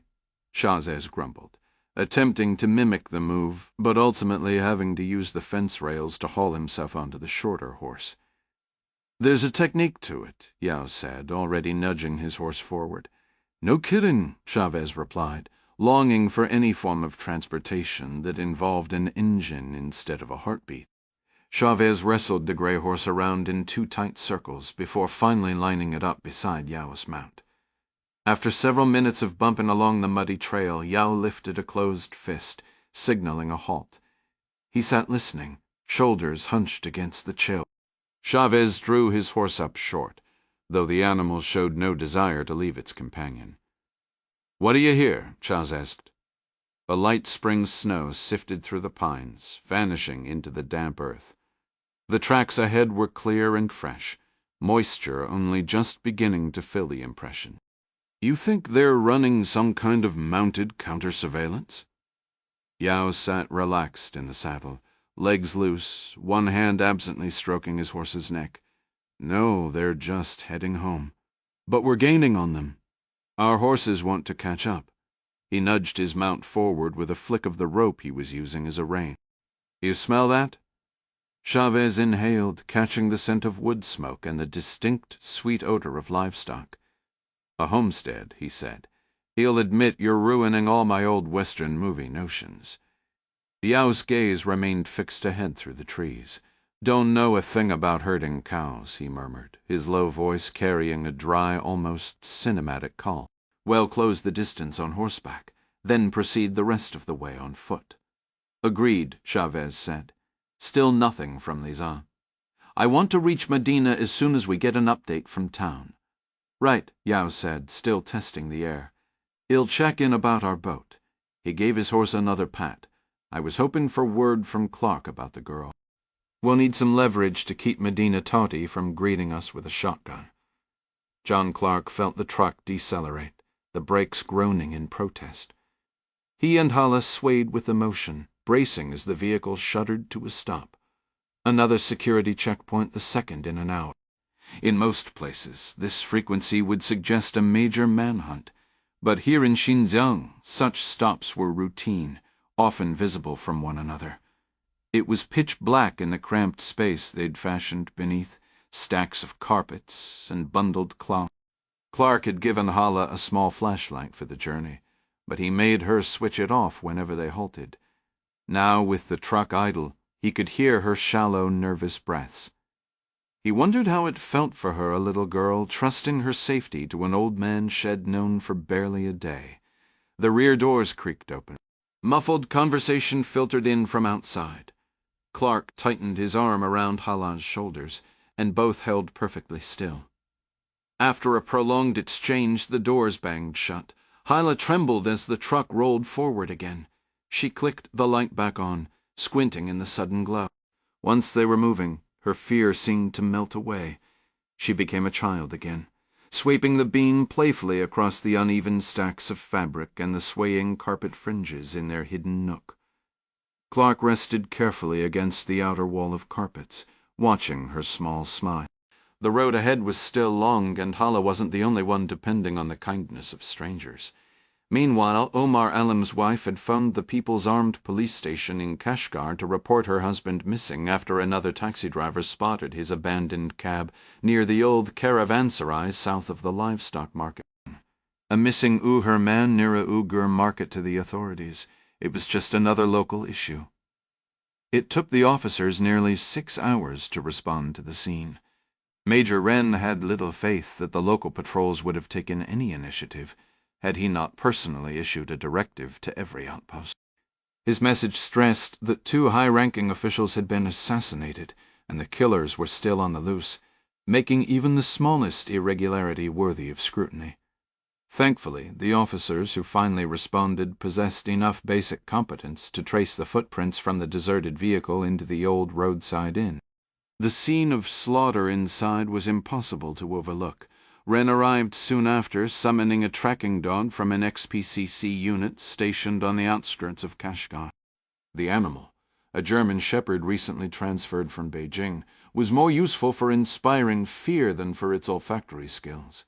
Yet it unerringly led them to the ditch behind the building where Omar Alim's body had been discarded. Wren and his lieutenant climbed down into the shallow gully. His throat was cut, the lieutenant noted. Staring at the vicious wound, Wren was abruptly transported back to the site of his own murdered brother, killed in an almost identical brutal fashion. Firearms were scarce in this region. Violence here was typically dealt with a blade or a hatchet. Even so, 3 deaths in a single day, 2 by slit throat, it stretched the bounds of coincidence. The cut was precise, inasmuch as such grotesque work could be. As an officer of the Production and Construction Corps, Wren's chief duty was enforcement and control of the local Uyghur populace, not investigating their homicides. Normally he would have had 0 interest in who killed Alim.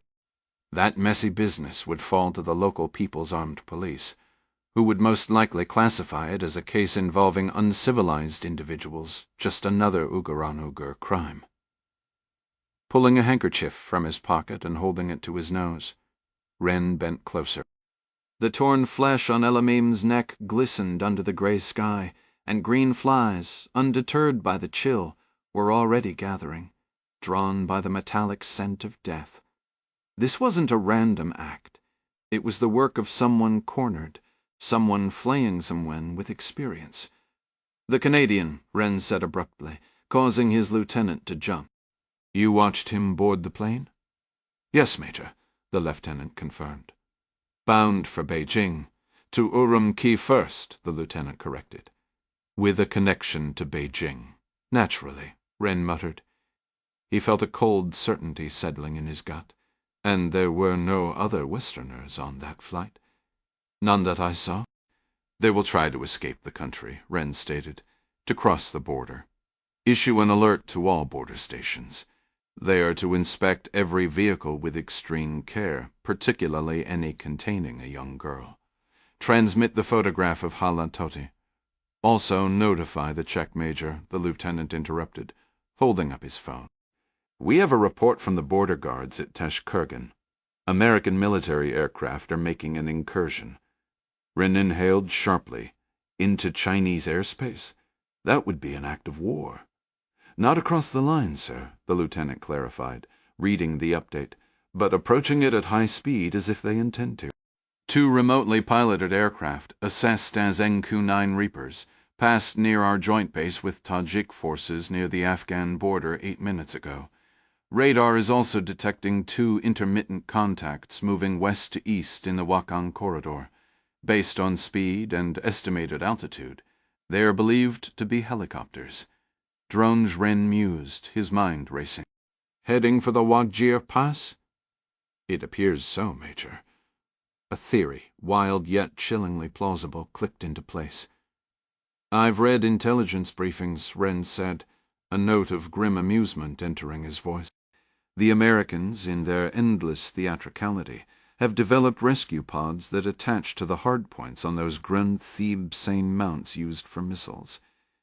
Imagine if the person who killed my brother and this man here is trying to spirit Hala Toti to America. The Wakshir Pass is brutally high.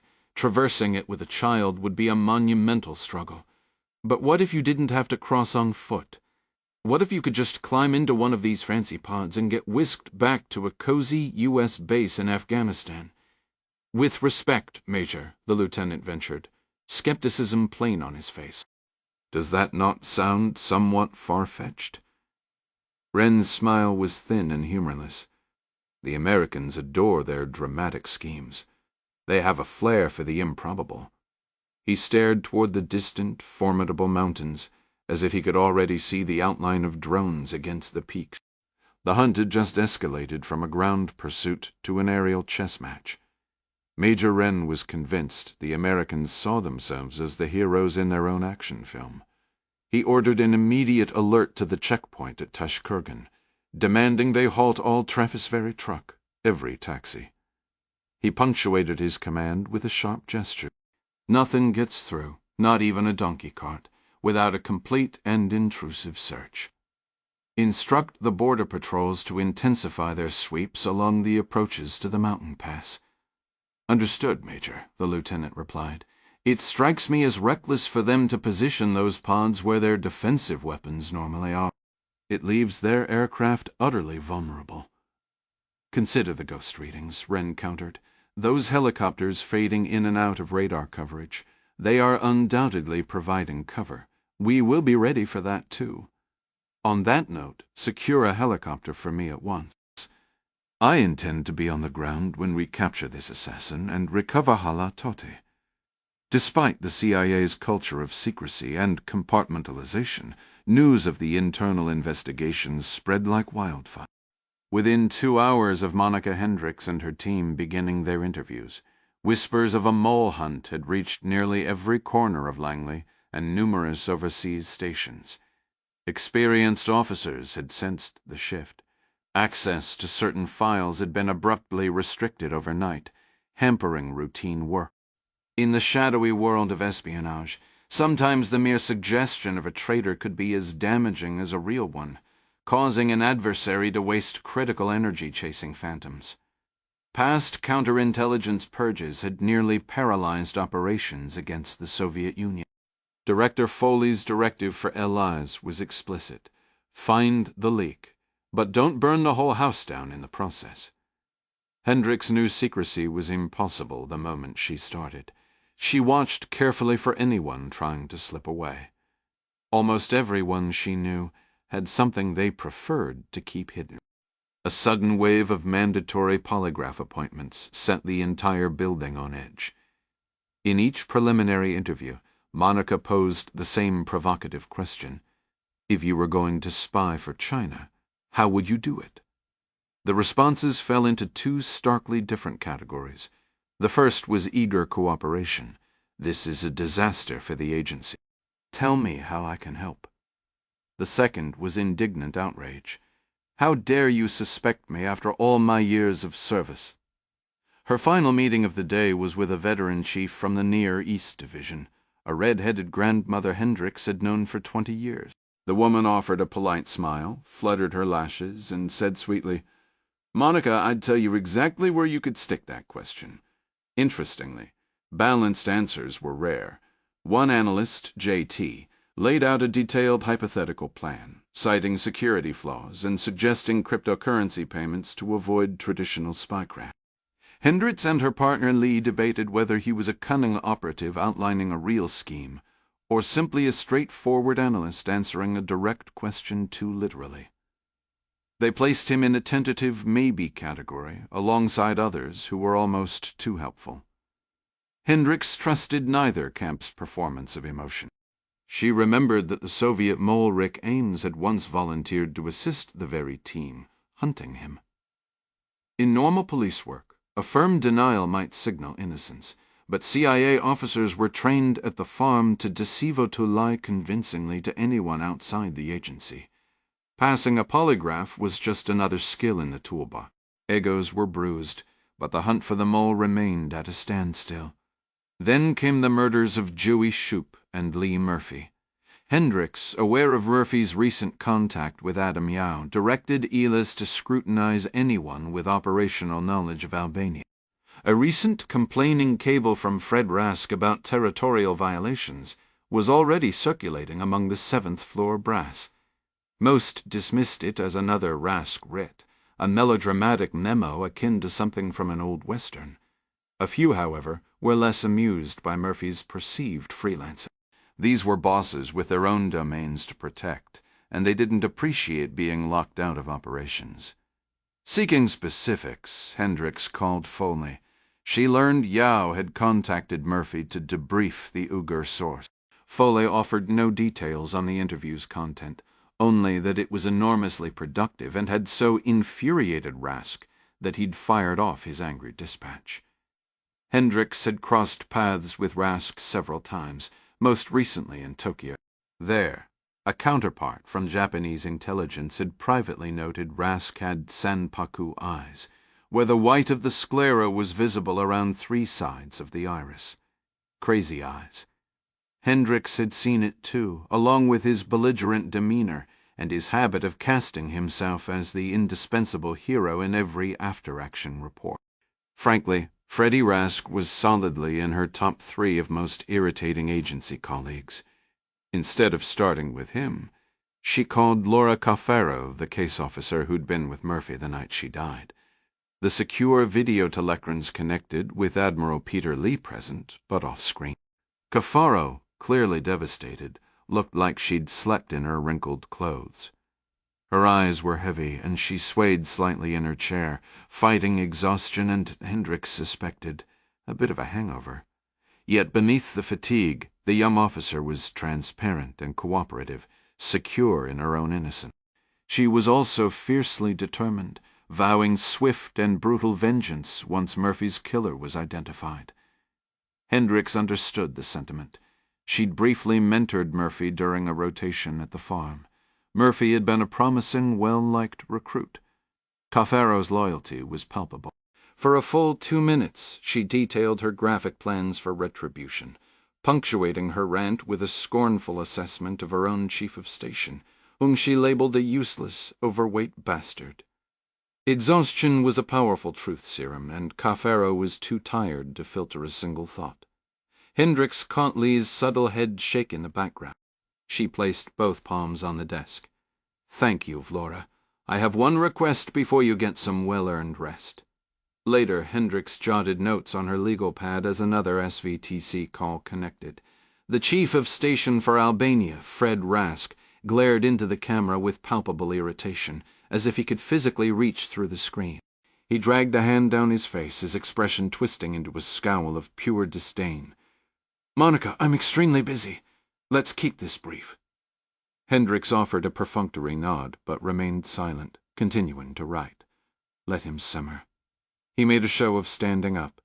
"I'm serious. Sit down, Rask," Hendricks said, her eyes still on her notes. He sat, likely driven by a mix of curiosity and the uneasy suspicion she knew something damaging. "You're not pinning those deaths on me," he blustered. "For all I know, the two incidents aren't even connected. Shoup might have simply been caught in an unfortunate situation, and as for Murphy, well, let's not even open that file." Murphy had strayed so far from protocol it was almost impressive. "Right," Hendricks replied, working to keep her tone even and detached. "Explain exactly how she'd gone off book." Rask launched into his grievances. Murphy acted like she was the smartest person in the room. She ran her own little side operations without authorization. Her case files were perpetually outdated. Hendricks hadn't even reviewed the camera footage yet, and the delay was grating on her. She tapped her pen lightly against the notepad, thinking, "Did Murphy ever address you with outright disrespect?" Her entire approach was disrespectful, he shot back. "And you had her tailed?" Cavaro had mentioned that earlier, highlighting the office's leadership style. "By Shoup, I did," Rask stated flatly, "and I won't apologize for it. Listen, I had nothing to do with those killings, and you know it. I've already told my supervisor everything that matters." "In not going to sit here and let me ask you something, Fred," Hendricks cut in. "If you were going to spy for the Chinese, how would you set it up?" Rask recoiled as if struck. "What are you implying?" "Just answer the question. I heard you've been accusing half the China desk of espionage," he said. Hendricks kept writing. "He'd love to know who fed you that line." He jumped to his feet again. This time she met his gaze. "I said sit down." Off-screen, Lee spoke quietly into a desk phone. Almost instantly, the door to Rask's left opened and a very large security officer stepped in. Vlora Cafaro followed close behind. Neither spoke, but their presence made it clear they were there to ensure cooperation. Lee issued another quiet instruction over the phone, which was patched into the earpieces worn by Cafaro and the security officer. Both nodded and then left the room, leaving Rask both indignant and bewildered. "I am not a spy for China," he insisted. "And if anyone claims I am, they're lying through their teeth." "But if you were," Hendricks pressed, watching his reaction closely, "hypothetically, how would you pull it off?" "I told you I'm not." "All right," Hendricks said. "Then tell me who is." "Monica," Rask hissed through gritted teeth. "I swear I have connection." "Your career is on my way out, Freddy," Hendricks replied coolly. "Retiring, there is no career left for you to mess with. Now answer my questions. And consider this a warm-up for your polygraph." "So this is really about your mole hunt, not Murphy and Shoup." Hendricks pressed her lips together, resisting the urge to steer the conversation into a dead end. She couldn't pinpoint it exactly, but something this man had done had gotten that young woman killed. Peter Lee stepped in, giving her a moment to regroup. "These are standard questions we're asking everyone with clearance." Rask leaned forward, narrowing his eyes at the screen. "And who are you?" Hendricks answered for him. "Here's the good cop. Get to the point, Monica. You filed that complaint about Lee Murphy up the chain, trying to uncover who she was collaborating with, to get that person in hot water." Rask shook his head dismissively. "There are things called procedures. Murphy and her buddy ignored them, so I documented it. Did you speak with her directly? Obviously. Hand down any discipline, appropriate to the violation, Rask said. Look, how I manage my office is none of your concern. Hendricks made a show of tossing her pen onto the table, as if she'd finally had enough. She didn't need to pretend. Who else did you discuss this with? For the first time, Rask shifted uncomfortably in his chair.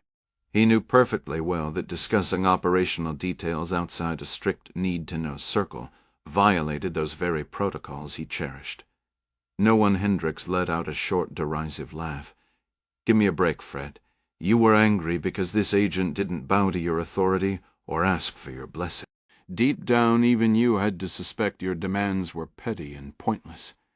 You must have shared your worries with a friend, someone just as timid as you are, to make yourself feel a little less alone.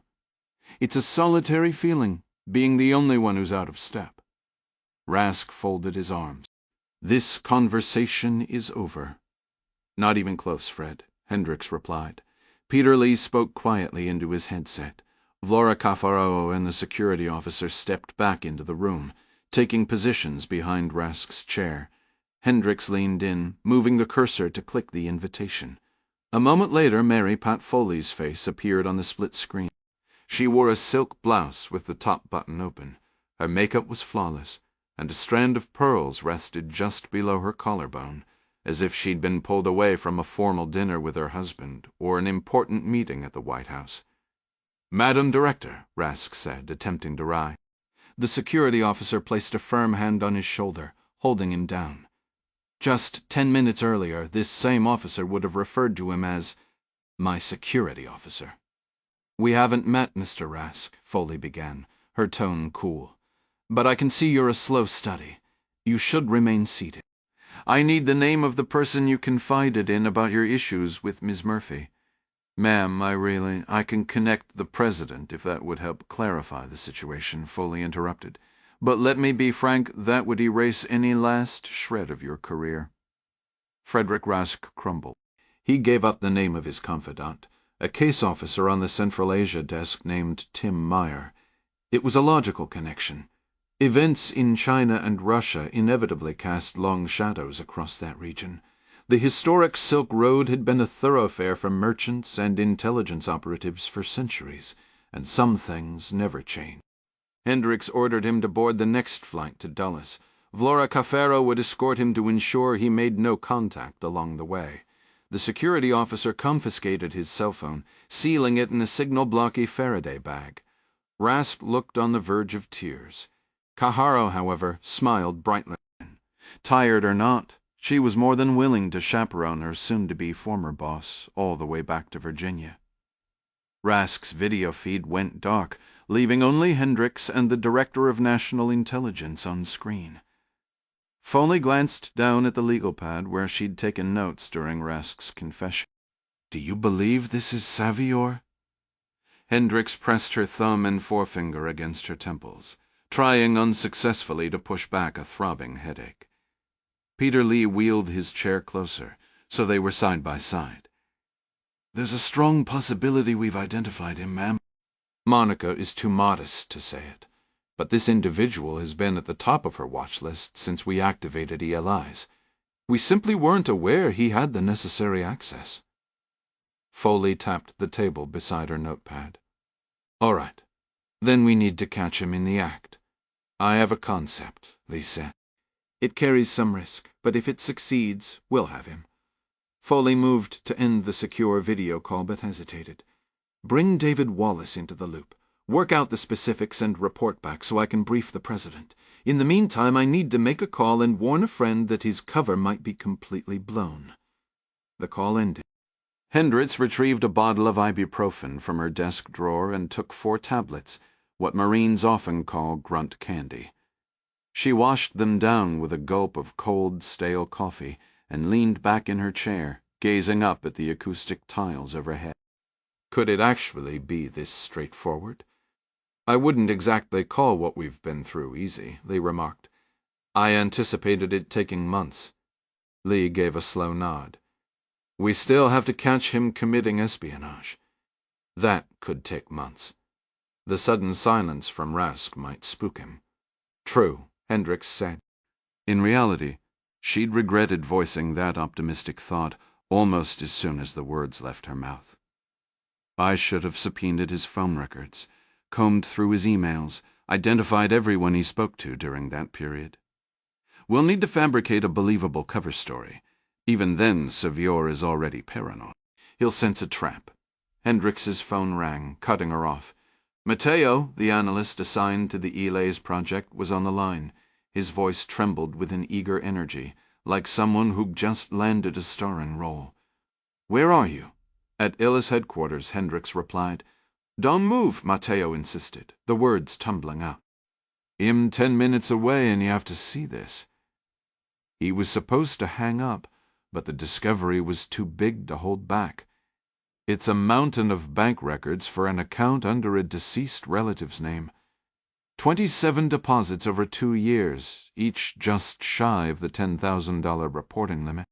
It's only $250,000, but that's a fortune for a GS9. The cash is just sitting there, untouched, no fancy cars or vacations to give her away. Hendricks paused. A GS9?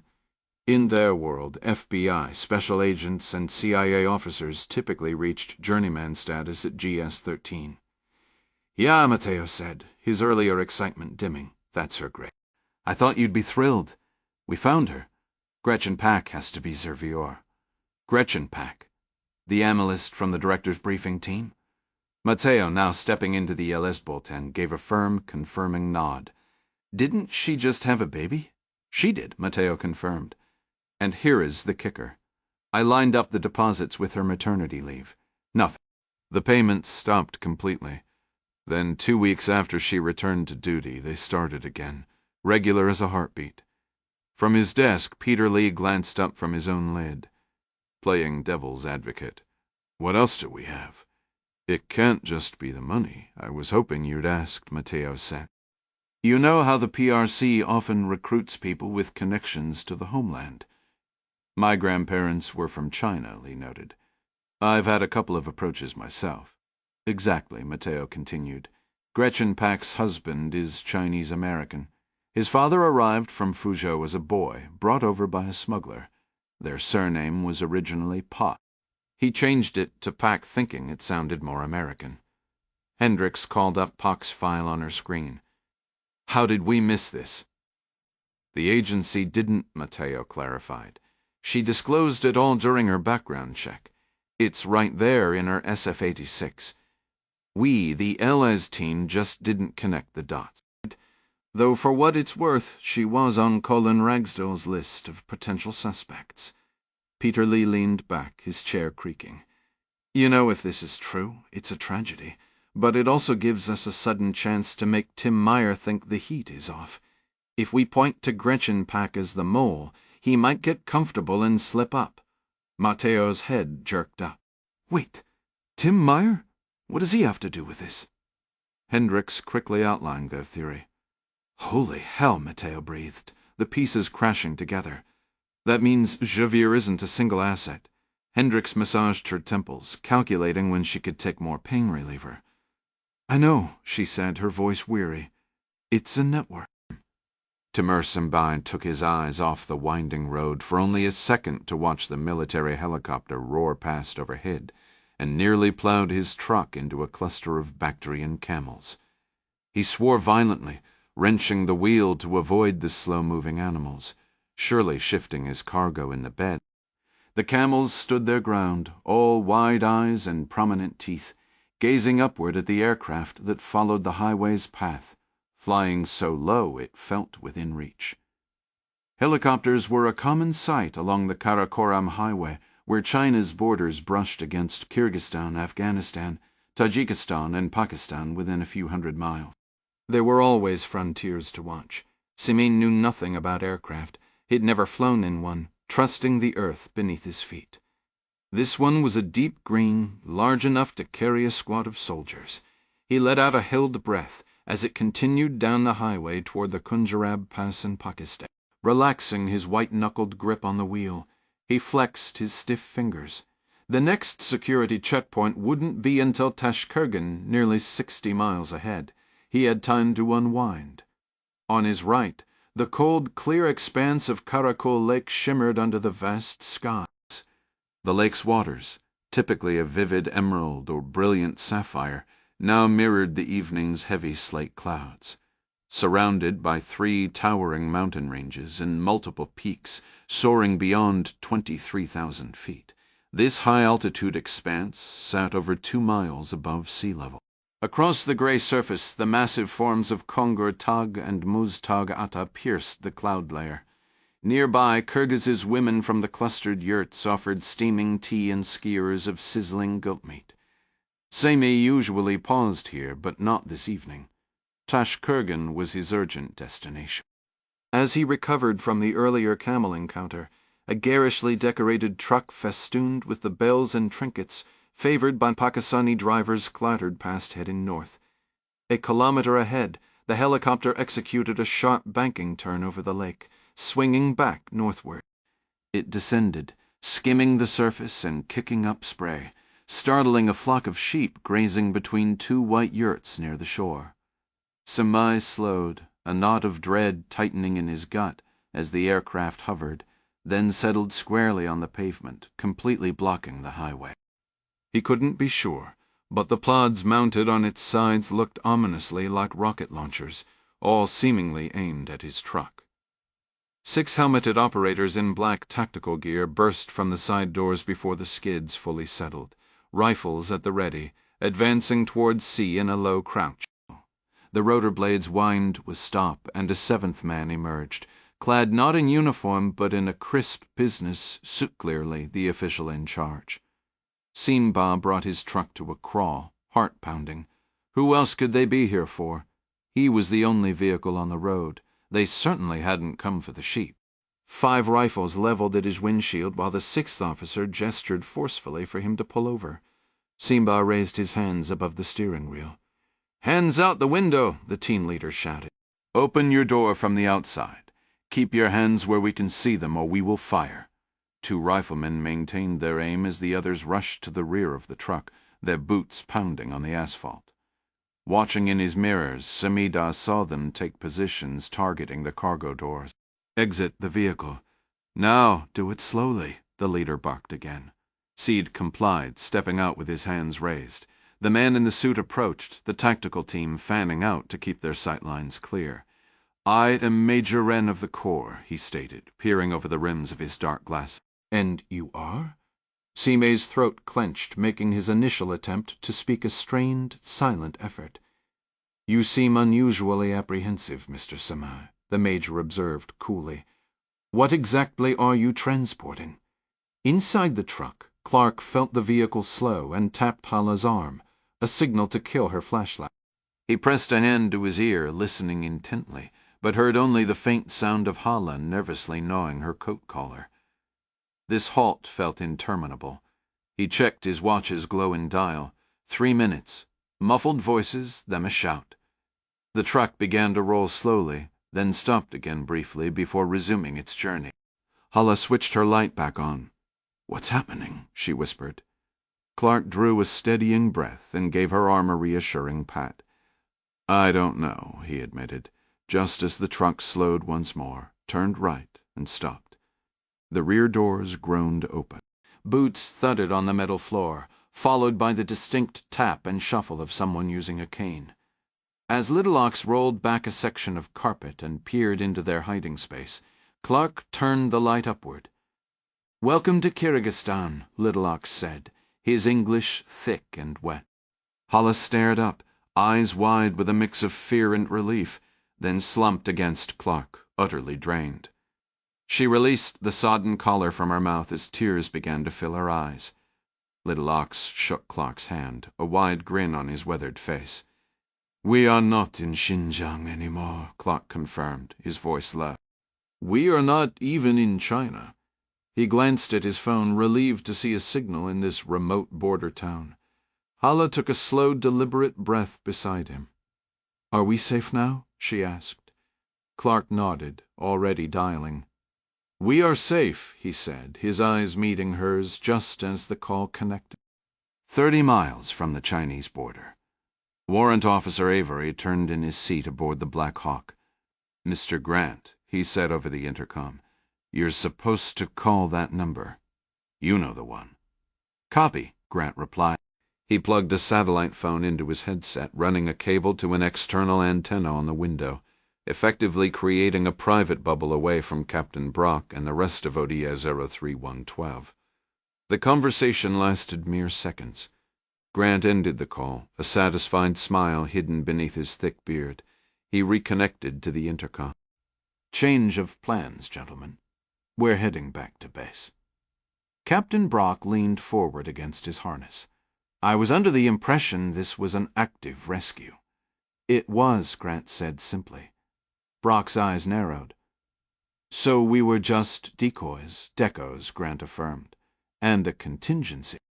"A very loud, very visible contingency." When Sergeant Peploe asked who they'd helped extract, Grant shrugged. "An operative and a high-value asset. That's the extent of my brief. The counterintelligence team at Langley questioned me so thoroughly I'm surprised they didn't ask for dental records. This mole hunt has everyone paranoid. Trust is in short supply."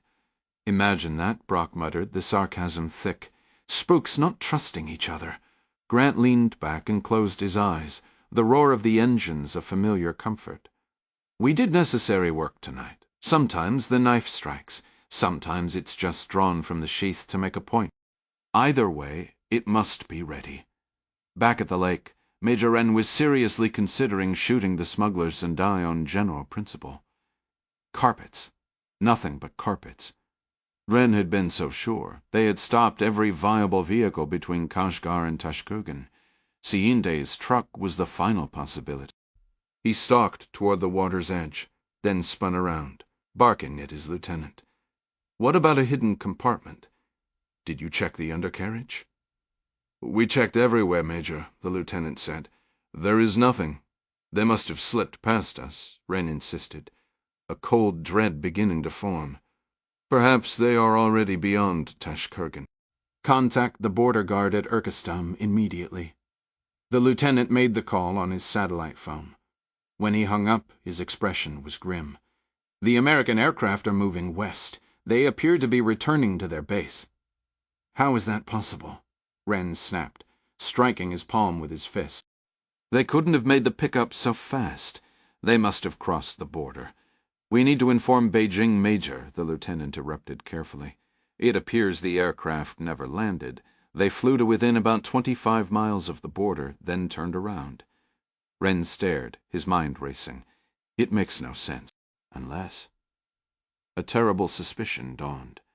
"That Canadian, Bart Stevens, you are certain he boarded the flight to Urumqi?"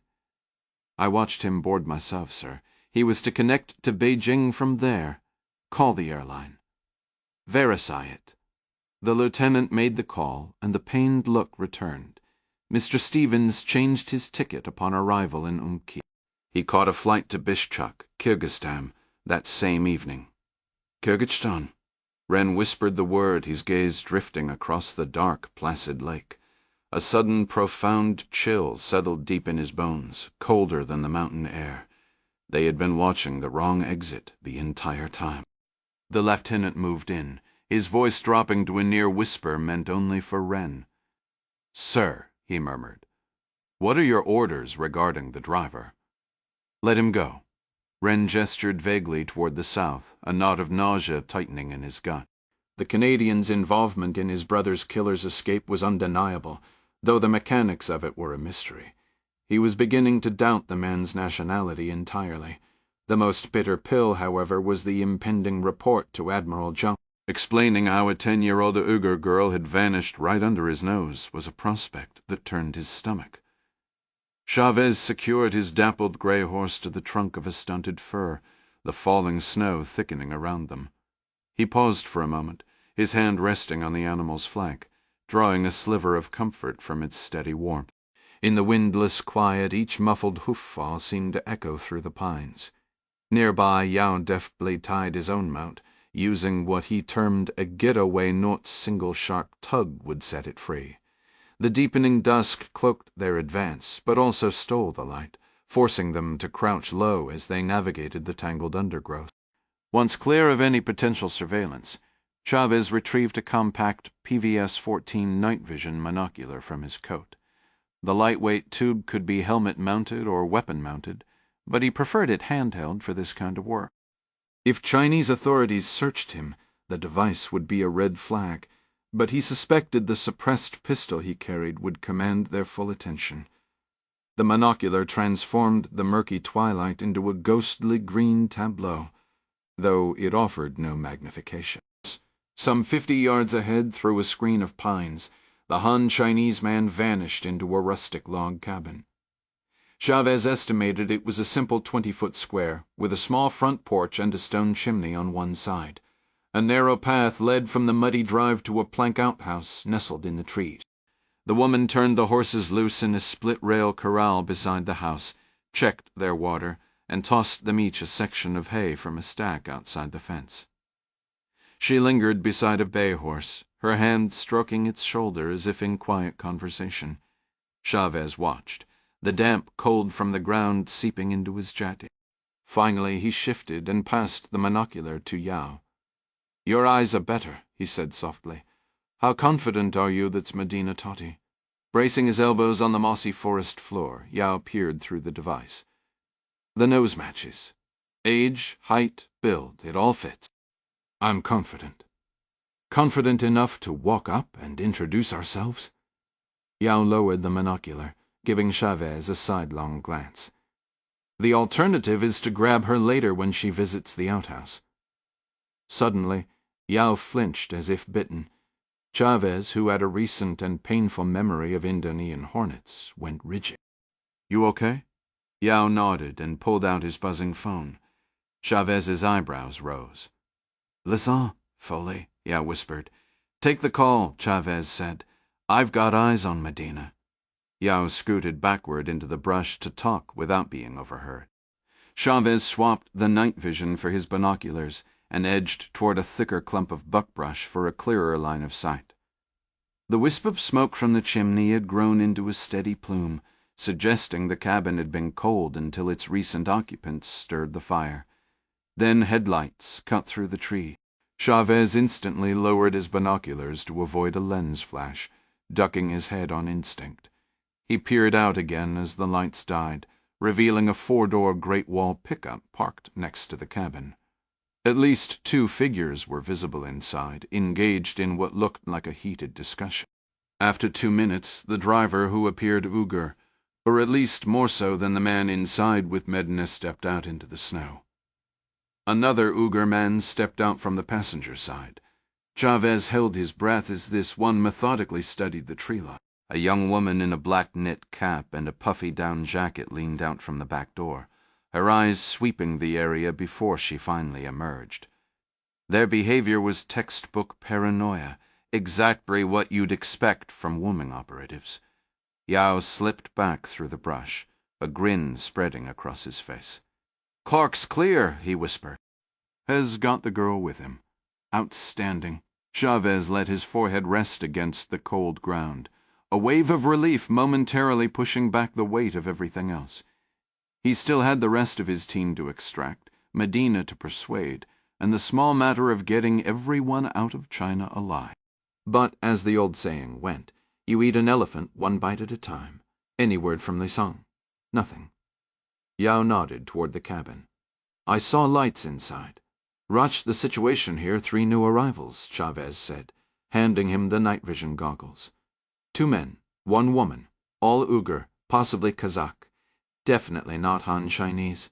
"Understood," Yao replied. "I confirmed the boat exfil with my contact at the lake. He'll be standing by just as soon as we convince Medina to come with us, and the crossing contacts." Chavez pressed. "All set," Yao assured him. Chavez let out a low groan. "So now we've got 5 hostiles in that cabin. Until Ryan and Adara return with Lizan, it's just you and me, a couple of knives, and this tiny .22 pistol that's basically a last-ditch weapon." You're overlooking our biggest advantage, Yao said calmly. We have John Clark, and Clark has Medina Totta's daughter. Lisanne Robertson sensed someone tailing her about 2 blocks from the police station. Her original plan had been to head straight back to the hotel and catch a taxi from there to Connor's Lake. But following the tradecraft Clark had drilled into her, she decided to run a surveillance detector route instead. Back in her police days, the criminal's shed tract would have called it a heat check. No matter how stunning the Emerald Mountains and Crystal Lakes were, she never forgot she was operating in hostile territory, uncharted waters. Like the warnings on old sailors' maps, there were dragons here. Jiatengyu was essentially a large tourist hub for the Parka collection of hotels, tour agencies, shops, and parking lots carved into the wilderness. It served as the gateway for visitors heading into the remote areas around Connor's Lake. The bus tours wouldn't start for another month, so most of the people on the street with Lisanne seemed to be serious adventurers. Hikers, ski enthusiasts, and climbers, mostly young and fit, dressed in well-worn outdoor gear, clustered in small groups outside hotel restaurants and specialty shops selling souvenirs and equipment. Low clouds and a light snowfall had brought slightly warmer temperatures than earlier, but warm was a relative term in the mountains. The air still stung her cheeks and made her fingers go numb. The adrenaline from knowing she was being followed provided a certain warmth, or at least made her forget the cold. The weight of the Beretta in her jacket pocket was a small comfort, though with a semi-lock. Trying to fire more than one shot from inside the pocket risked a jam. A revolver would have been more reliable for this, but you worked with what you had. She reminded herself that hand-to-hand was more likely than a gunfight anyway, and warmed her hands the way she used to on patrol, tucking 2 fingers at a time into her pockets, never her whole fist. That way she could still reach the Beretta while keeping both hands free to react ready, as her dad used to say, to go to town on somebody if it came to that. She took a sharp, deliberate breath as she moved quickly down the sidewalk, letting the cold air sharpen her focus and steady her nerves. She could handle this. Her dad would be proud, and so would John Clark. The stocky man in the leather jacket wove through the crowd behind her, mirroring her turns and pauses. At one point she spun abruptly and retraced her steps a few yards, ducking into a pastry shop, as if she'd suddenly changed her mind. She purchased a cookie to snack on as she continued her winding path back toward the hotel. The man in the leather jacket was still there, leaning against a building facade about 100 feet behind her, making a poor show of pretending not to watch. Knowing he wouldn't be operating alone, she began to study the flow of pedestrians on the opposite sidewalk. She spotted the second man at the next crossing, advancing from her left, still half a block away. He wore a wool beanie, dark sunglasses, and a heavy gray ski coat. She paused briefly before stepping off the curb to cross. He adjusted his speed almost invisibly, maintaining his distance. Just as she expected, Gray Coat fell into step behind her, taking over the primary watch from Leather Jacket, who promptly turned right, likely jogging around the block to parallel his partner and intercept her a few streets ahead. If a third was out there, he was far more skilled, because she couldn't pick him out of the crowd. "Time to get some backup," Ryan answered on the first ring. "Hey, we flashed traffic!" Lisanne broke in, signaling no time for pleasantries. She rattled off her location using hotel names, notable buildings, and cross streets. Chavez and the team could pull up a shared digital map on their phones, showing everyone's position as moving icons, though signal in the mountains and among tall structures was notoriously unreliable. "I've acquired a tail," she reported, giving quick descriptions of the 2 men shed made. 2-man team confirmed so far. "No overt hostility yet, but I don't plan to lead them to your doorstep." "Any issues at the police station?" Ryan asked. "None. If they wanted to hold me, they had their chance. And certain they're hoping I'll lead them straight to you." "Understood," Ryan said. "Situation's getting tense here." "Can you?" Lisanne interrupted, her voice urgent, momentarily stepping on his transmission. "The one on my 6 is closing the gap," she said. "They're definitely applying pressure. I anticipate a direct approach soon." Would really appreciate a friendly face right about now. Phu Bohai was still a little over a mile from the lake when Chi's call came through. The headlights cut through the swirling snow-like streaks from a sci-fi film. Phu's driver, a young man named Gao, was hunched intently over the steering wheel, navigating the sweeping mountain curve. "She is aware of our surveillance," Chi reported. Phu, seated in the passenger seat, stared out into the blackness. "Then take her," he said flatly. "She will only waste your time leading you in circles." "Yes, sir," Chiu said. Phu could practically hear him stiffen on the other end of the line. "Discover her purpose here, sir," Q interjected, his tone as sharp as the crack of his jacket zipper. "I do not speak Finnish." Phu sighed, pressing his thumb and forefinger against his tired eyes. "I highly doubt that will be an issue. Determine if she is connected to the search for Medina, Tati. Assess her level of knowledge. Obtain the location of her associates, and then weight her body and drop it in the lake. And if she is not involved—" "Her outcome does not change," Phu said, giving a slight shrug. The other man couldn't see. "The questions you must ask will inevitably reveal our operation's nature. If she is a professional, which I suspect she is given her counter-surveillance awareness, then your interrogation may become untidy. There will be little left of her to simply release. As I said, sink her." Ryan and Adara updated Chavez over the comms as they sped through the night. "Copy all," Chavez responded. "Well, keep things secure here. Mind your speed. The weather's gone completely sideways where we are. You won't help her if you paint the van across the Chinese landscape." "Roger," Ryan said, the tires chirping as he took a wide curve a little too fast. Adara gripped her seatbelt for stability. "Sorry about that," Ryan muttered. "Im not," Adara shot back. "Show me some of that fancy Jack Ryan Jr., driving your Secret Service training supposedly covered. We won't do Lisanne any good if we arrive too late, either." A pair of approaching headlights materialized in the distance, glowing orbs piercing the relentless curtain of snow. Ryan eased off the gas, just in case the approaching headlights belonged to a patrol car. A white Toyota sedan sped past them, heading in the direction of the waterfront. Adara twisted in her seat, tracking the vehicles, tail lights until they dissolved into the gloom. "Time to move," she said, her voice tight.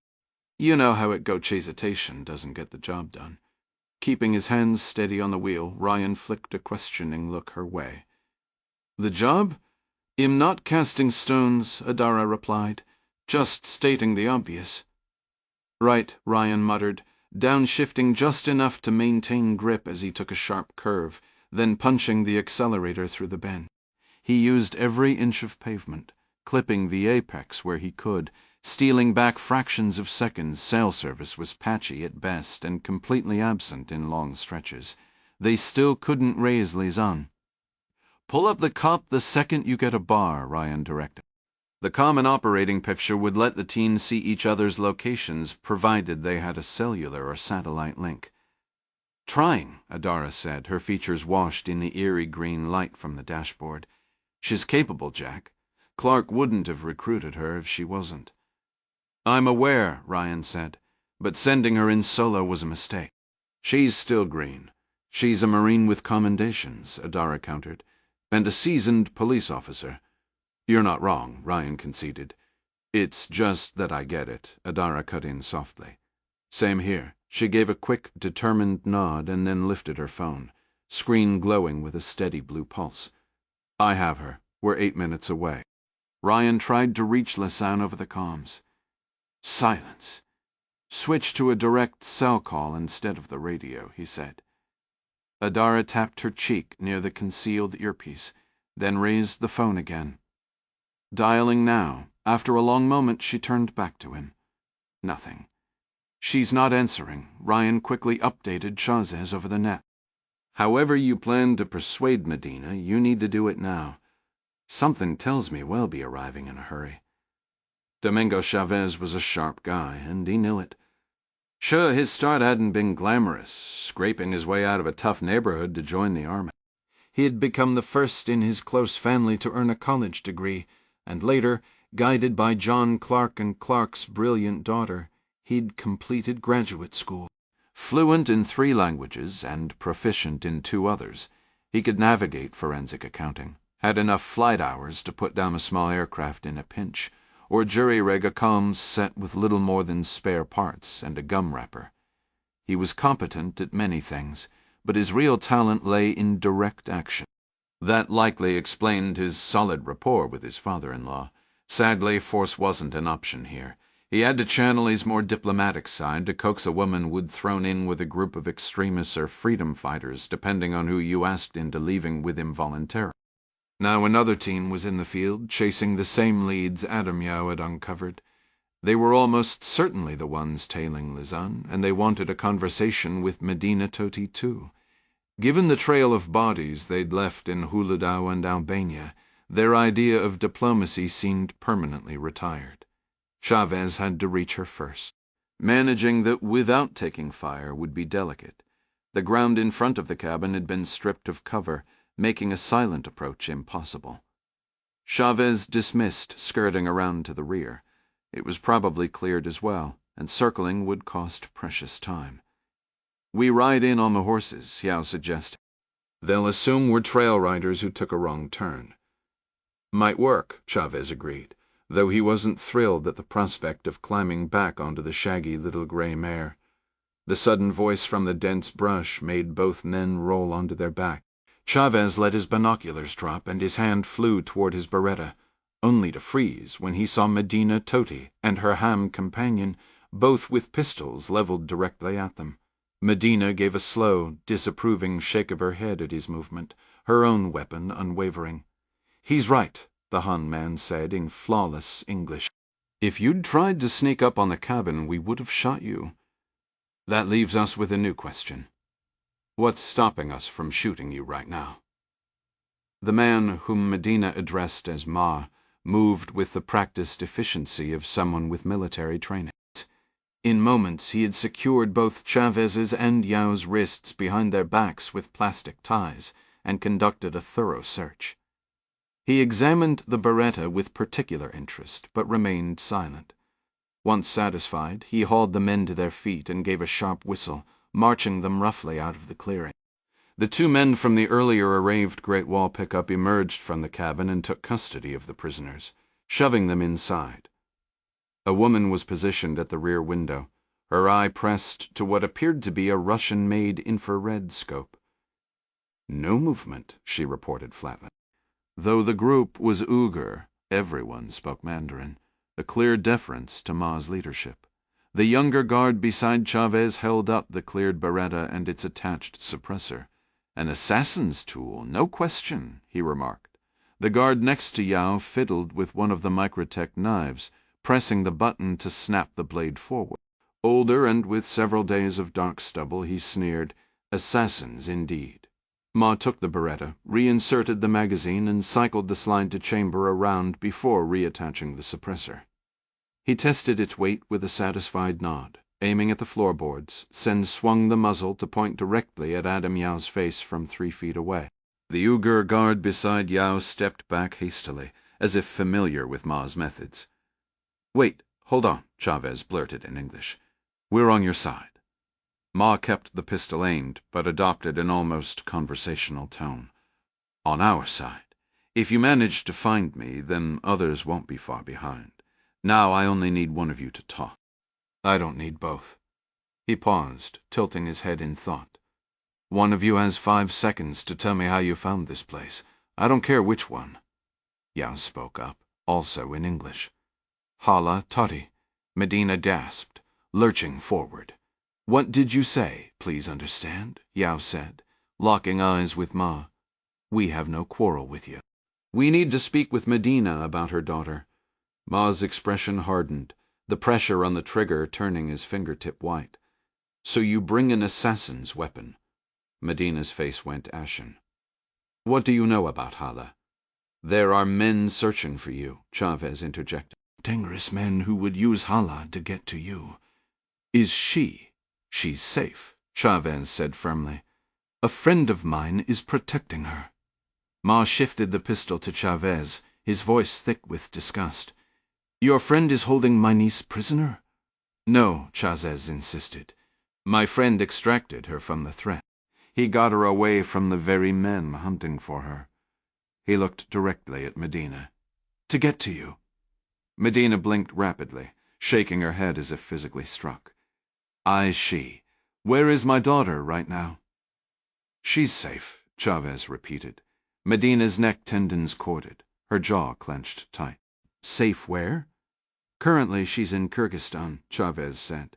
En route out of the country. I need to speak to her, Medina demanded, her voice cracking. We can try, Chavez conceded, but they're driving toward Bishkek right now. I can't guarantee they'll have a signal. Medina choked back a sob, a raw maternal desperation breaking through her earlier steel. I have to hear her voice. Listen, Yao cut in, urgency sharpening his tone. We are out of time. We need to move, now. The park was crawling with dangerous men, the very same ones who would have used your daughter to get to you. We are with you, I give you my word, but the others have already killed many people in their search. Right now they are tracking one of my associates. Ma murmured with anger, lowering the Beretta to his hip but keeping it trained on Yao. This associate of yours will come running to you for help, leading them right to our doorstep. That's not the plan, Chavez countered. She is drawing them away from this location. How? Ma demanded, his voice tight. How did you locate us? Yao quickly explained about the tour boat ticket stubs found in the coat. I will give you the full story once we are moving, but we have to leave. Immediately. The woman by the window shot a withering glance at the youngest Uyghur man. Perhat, she snapped. You didn't think to empty the pockets before you handed your coat to a stranger? Perhat looked at the floor.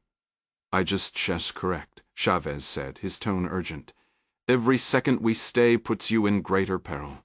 We need to move, now. Stop! Medina shoved past Ma, pressing her pistol hard under Adam Yao's jaw. She glared at Chavez. We are not going anywhere. You will let me speak to my daughter this instant, or I put a bullet in your friend.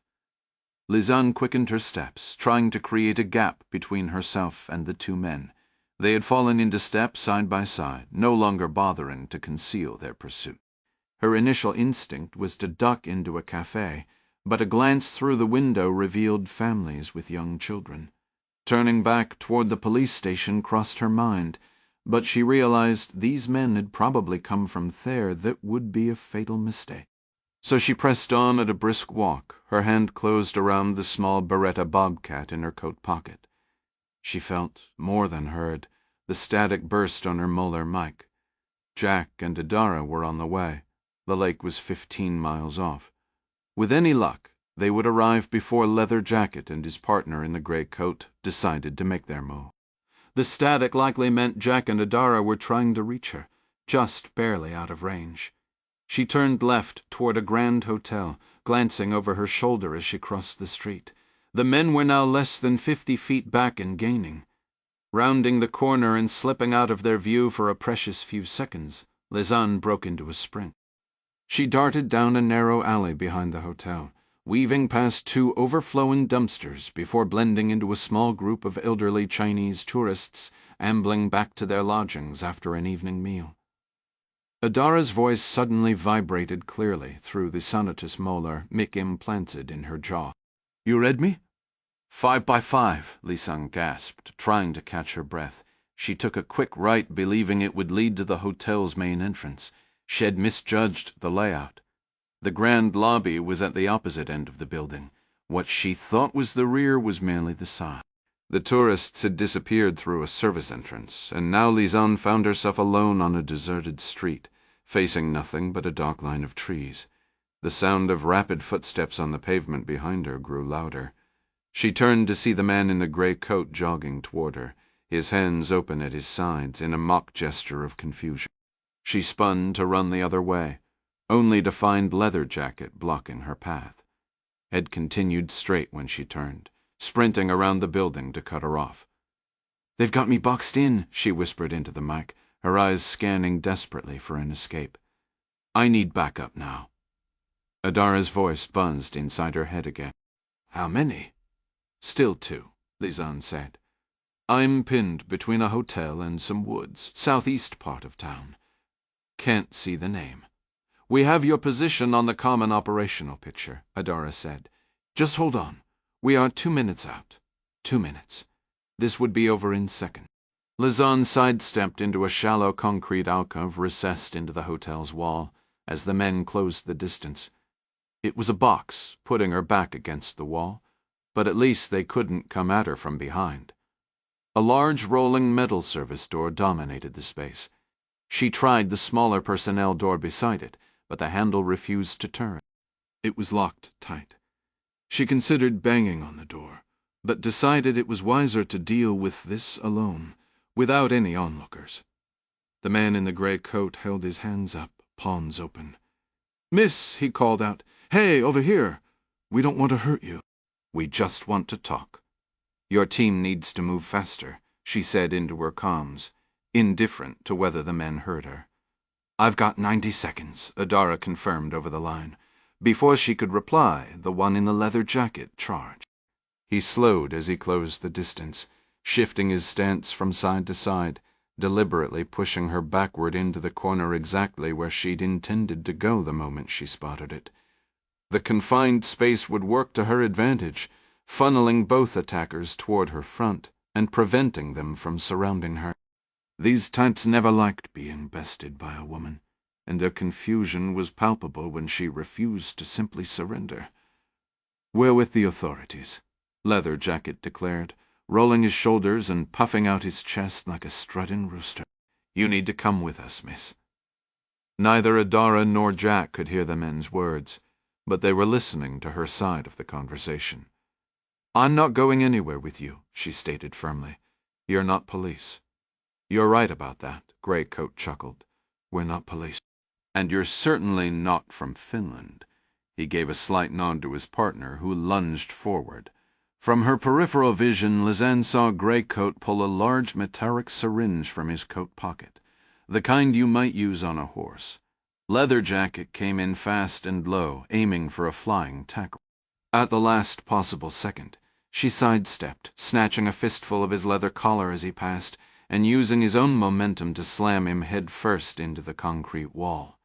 Dazed, he stumbled sideways just as Grey Coat rushed in, attempting to plunge the needle into her arm. Lizanne parried with both forearms, missing her grab for his wrist, a move that would have put him in an armbar and sent him crashing to the ground, hopefully dislocating his shoulder. Startled by her sudden ferocity, he twisted away, inadvertently giving her the opening she needed. She drove a sharp lateral kick into the side of his knee. Grey Coat howled in agony. The syringe tumbled from his grip, but his flailing arm connected, his knuckles striking Lizanne squarely on the temple. Whether accidental or not, the blow stunned her. She staggered back, vision swimming with stars, barely registering the shorter man coming at her again. He drove a fist into her ribs, knocking the air from her lungs and sending her stumbling sideways, colliding with his partner, who was still cursing and clutching his injured knee. Wheezing, Lizanne used Grey Coat as a shield, darting around him in a futile attempt to draw a full breath. Leather Jacket grabbed his partner by the shoulder and shoved him aside, eyes burning with rage. Lizanne fumbled the small Beretta from her pocket, bringing it up a fraction too slow. Leather Jacket swatted her arm, a jarring impact against her radial nerve that forced her hand open reflexively. The pistol clattered across the concrete. She sidestepped another wild charge, catching a glancing blow from his shoulder against her chest. The impact spun her around, but created a few feet of space. In a surge of raw adrenaline, she clawed at the sides of his face with both hands, raking her nails down his skin, screaming with the sheer intent to tear his ears off. The pain made him rise onto his toes, and she drove her knee hard into his unprotected groin. Leather Jacket folded over, gagging as if he might be sick. He shouted something incoherent at his partner. Lizanne gave him a stinging slap across the ear for good measure, then whirled to face the next threat. Jack and Adara had to be close now. Grey Coat, however, didn't rush her. Instead, he moved cautiously to his partner's side, his expression calculating. Lizanne shifted again, putting her back to the wall to keep both men in her sight. The squeal of tires echoed from around the corner of the hotel on the far side of the building. The glow of approaching headlights cut through the gently falling snow, casting long shadows across the wooded lot. She wanted to call out to her team, but didn't have the breath to spare. Leather Jacket, grimacing, pushed himself up from his knees using both hands. He spat into the snow and reached behind his back, pulling a dark handgun. "Stop!" Lisanne shouted, whirling to flee. Jack and Adara were so close now the initial shot struck her high on the left arm, just below the shoulder, splinter and bone. The impact was a brutal, stunning blow. She heard 2 more shots echo in the cold air. Had they gone wide? She felt no new pain. Her arm hung useless as she fought to run. Something was terribly wrong. A cough tore from her throat. Her legs refused to obey. Frozen, she tasted the metallic tang of blood. Suddenly headlights flooded the darkness, dazzling her. Doors slammed and frantic voices called out from behind the glare. Lisanne dropped to her knees, each breath a desperate gasp. An immense pressure crushed her chest. The blinding lights began to fade. Were they driving away? No, it couldn't be. She needed them. They wouldn't abandon her. Jack would never leave her. Fubahai stood on the snowy rear deck of a cabin cruiser moored behind the Lake Kana's resort, listening to yet another unanswered call go to Chia's forceman. This was his 3rd failed try. Muttering a curse, he tugged his wool hat lower against the biting wind. For a fleeting second he imagined the simplicity of hurling the phone into the lake's dark, icy depths. The scenery here was stunning, but these remote mountains and lakes were a monumental inconvenience. He pocketed the phone and turned his focus back to the boat's skipper, a Uyghur man named Kasim. Kasim had been relentlessly chatty since they'd found him waiting alone on the boat. Honestly, Fu mused, he might have to pistol whip the man just to get a moment of quiet. Kasim was 46, had 2 sons, a blessing, he noted, unlike his brother who was saddled with 2 daughters, which everyone knew was a burden. His wife complained constantly, as wives do, mostly about money and the finer things she felt entitled to. She barely cooked for him any more now that the boys were grown, and the house was always in disarray. She was Estest, his father-in-law's daughter, and, like all daughters, nothing but trouble. Fu finally nudged the man's shin with his boot to redirect his attention. Qasim readily admitted he'd been hired by phone by a Chinese man to take a group of foreigners out on the lake after dark. He didn't know the specifics, only that he'd be paid in cash upon their arrival. The job had been arranged less than an hour ago, prompting him to come down and prepare the boat. His wife had berated him for going out at night again, even accusing him of seeing another woman. That old nag would have to swallow her words when he came home flush with cash.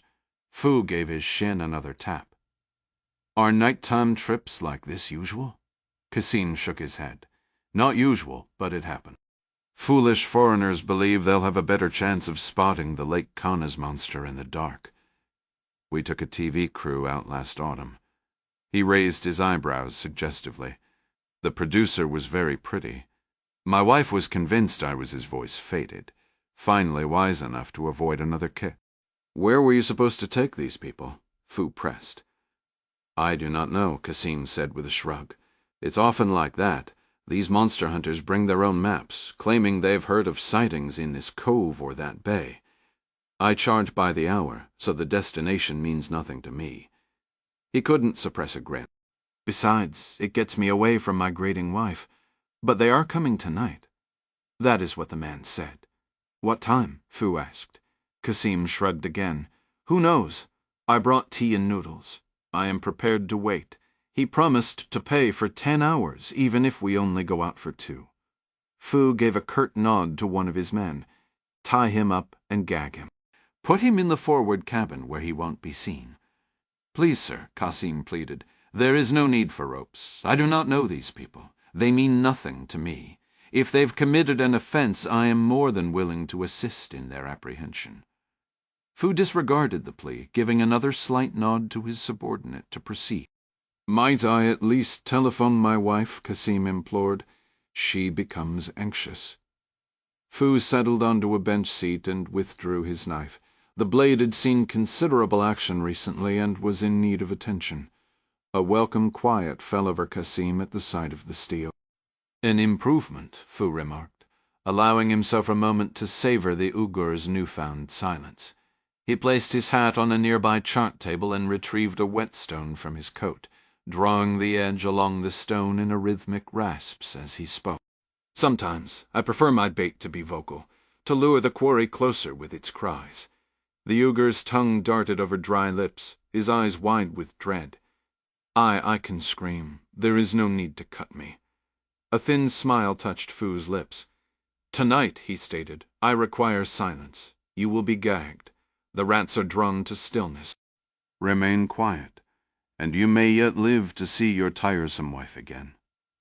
He set the knife beside his hat and attempted to call Kuju once more. Still no answer. It was peculiar. The man knew a report was expected. What could possibly be delaying them? A single woman should have presented no significant challenge. The city outside was a blanket of uneasy quiet, broken only by the distant hum of a generator, a sound that did little to settle the nagging suspicion beginning to coil in his gut. Meanwhile, Ryan was exiting the van before it had fully halted, the transmission groaning in protest. His sliding entry positioned him directly atop the confrontation, forcing Adara to scramble around the vehicle. "Damn it, Jack!" she shouted, shoving her door open. Caught off guard by the sudden arrival, the two assailants had clustered together, raising their arms against the glare of the headlights and firing wildly. Bullets hammered the hood and spiderwebbed the windshield. One round tore the side mirror clean off, whistling past Ryan's ear. He paid no mind. A Microtech halo in his left hand, a Beretta in his right, he charged the moment his boots hit the asphalt. The stockier man in the leather jacket tried to backpedal, shooting as he retreated. Ryan closed the distance, sweeping the automatic blade in a tight arc to bury it in the side of the man's neck, using the leverage to race him sideways. The man stumbled, disoriented, before the severity of the wound registered. Pivoting seamlessly, Ryan brought the Beretta's muzzle level with the second shooter's face and fired 4 controlled shots. The compact suppressor on the Bowers bitty dampened but could not wholly conceal the reports. It was irrelevant. The first round had sufficed. Though Ayanara down 22, the lightweight rounds had performed their task with brutal efficiency. Ryan turned back. The first man was on the ground, hands clutching his ravaged throat. Ryan administered 2 precise shots behind the ear. This was the one who had shot Lizam. Barely 4 seconds had passed since he'd left the van. A wisp of smoke curled from his pistol's muzzle. Adara was already on her knees beside Lizan, one hand staunching the flow from her upper arm, the other probing beneath her shirt for additional wounds. "Help me get her to the van. Stay with me, Lise." Training overrode the surge of panic. Ryan lowered the Beretta's hammer, secured it, and moved to gently lift Lisan's legs. Her head lolled to one side, her cheeks streaked with vivid blood.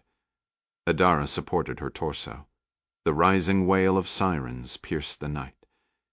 "Get her in, Jack," Adara directed, her voice steady. "I'll treat her while you drive."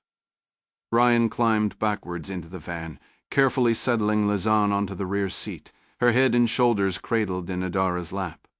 Lizan's mouth opened and closed soundlessly, a desperate, gasping rhythm. Her body arched against a wave of agony before she went limp, spent by the effort. Her eyelids trembled open, finding Adara's face. The words were a strained, breathy whisper.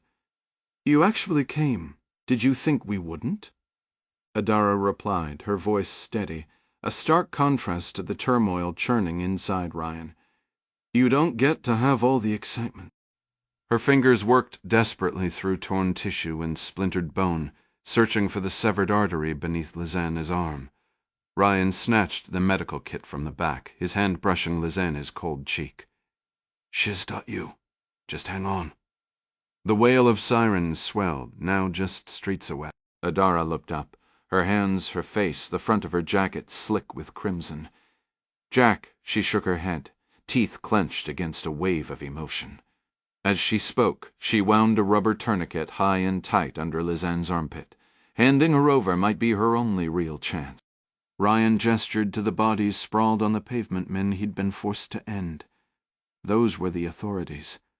They weren't planning a hospital trip. If she stays with us, she has a fighting chance.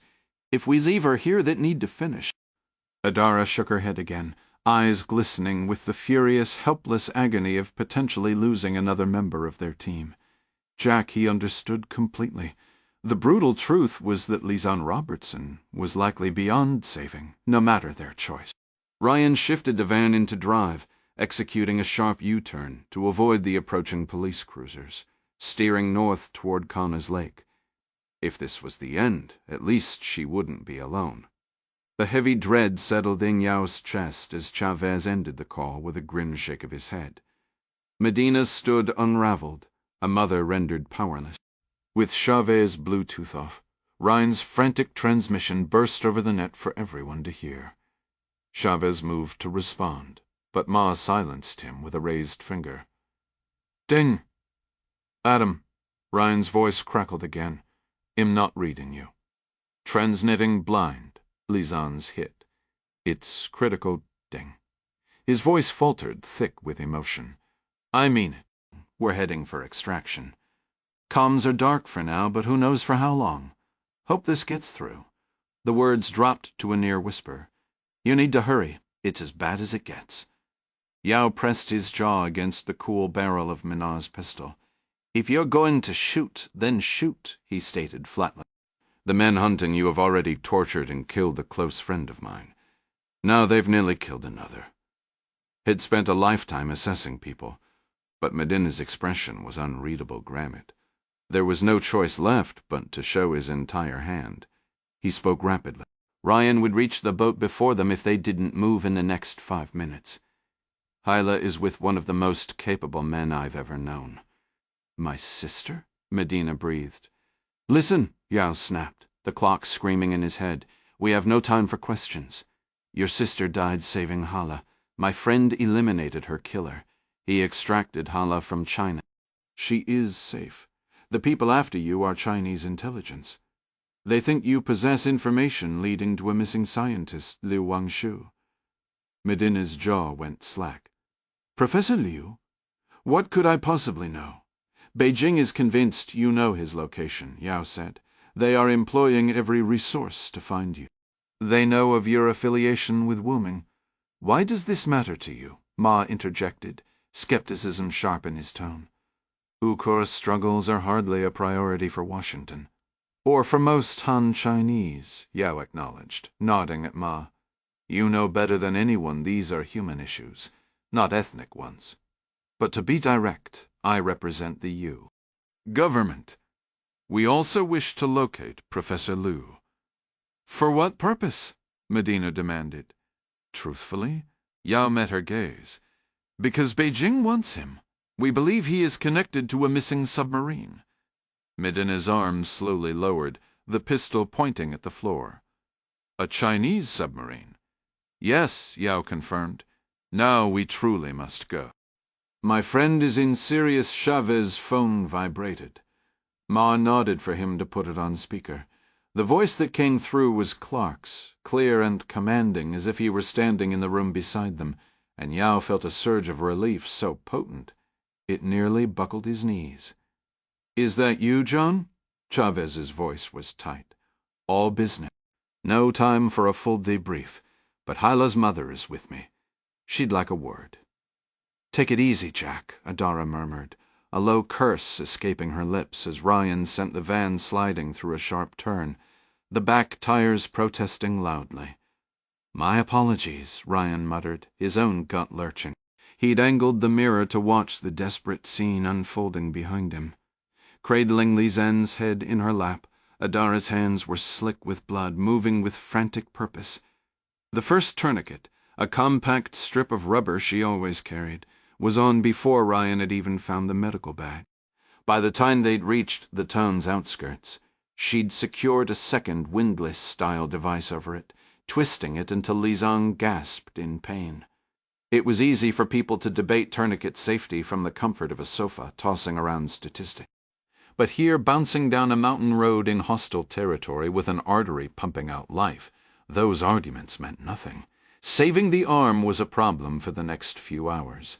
Stopping the bleed was a matter of seconds. How? Lisanne's voice was a ghost of itself, a wet, clicking whisper. "How bad is it?" "You're still with us," Adara said, forcing a calm she didn't feel. "And that's everything right now. Don't pretty it up." Lisanne managed. Ryan swiped at his eyes with his sleeve. "The bleeding in your arm is controlled," Adara stated. "Hurts." "Unbelievable," Lisanne breathed. "What else?" "2 rounds to the abdomen," Adara said. "Both are still inside." Lisanne's body tensed, a silent scream contorting her features before she went slack. "Hey, stay with me!" Adara tapped her cheek, then pressed fingers to her neck. She let out a shaky breath, her own tears held back like a dam. "Pulse is there. It's racing from blood loss, but it's there. The lungs are clear, but 1 bullet. It's right where her spleen should be." Ryan's eyes flicked to the mirror. He had to force the words out. "What? What's the play?" Adara gave a grim shake of her head. "If that bullet nicked the spleen and she's bleeding inside—" "There's nothing I can do here." Ding's voice crackled over the radio. "Jack, this is Ding." "What's her status?" "Critical," Ryan said, his voice flat. "We're approaching the village now." He eased off the gas, allowing a battered crew cab pickup from a side road to merge ahead. "Please tell me that's you," Chavez said. Ryan answered by flashing his headlights. "Confirmed," Chavez replied. Ryan risked a glance back. "How is she?" "No change," Adara said. "She's unconscious, but breathing on her own. Pulse is steady. She's fighting." No argument there. Ahead, the pickup's lights suddenly died. It rolled to a stop, blocking the road well short of the dock. "Tell Jack to hold position," Yao ordered from the passenger seat of their vehicle. Ma was driving Chavez in the middle. In the bed, Medina sat with the 2 Uyghur men, whose distrustful glances made their intentions clear. Any threat to their charge would be met with immediate force. Yao had to retrieve the night vision goggles from Perhat, the younger man who'd been utterly captivated by them.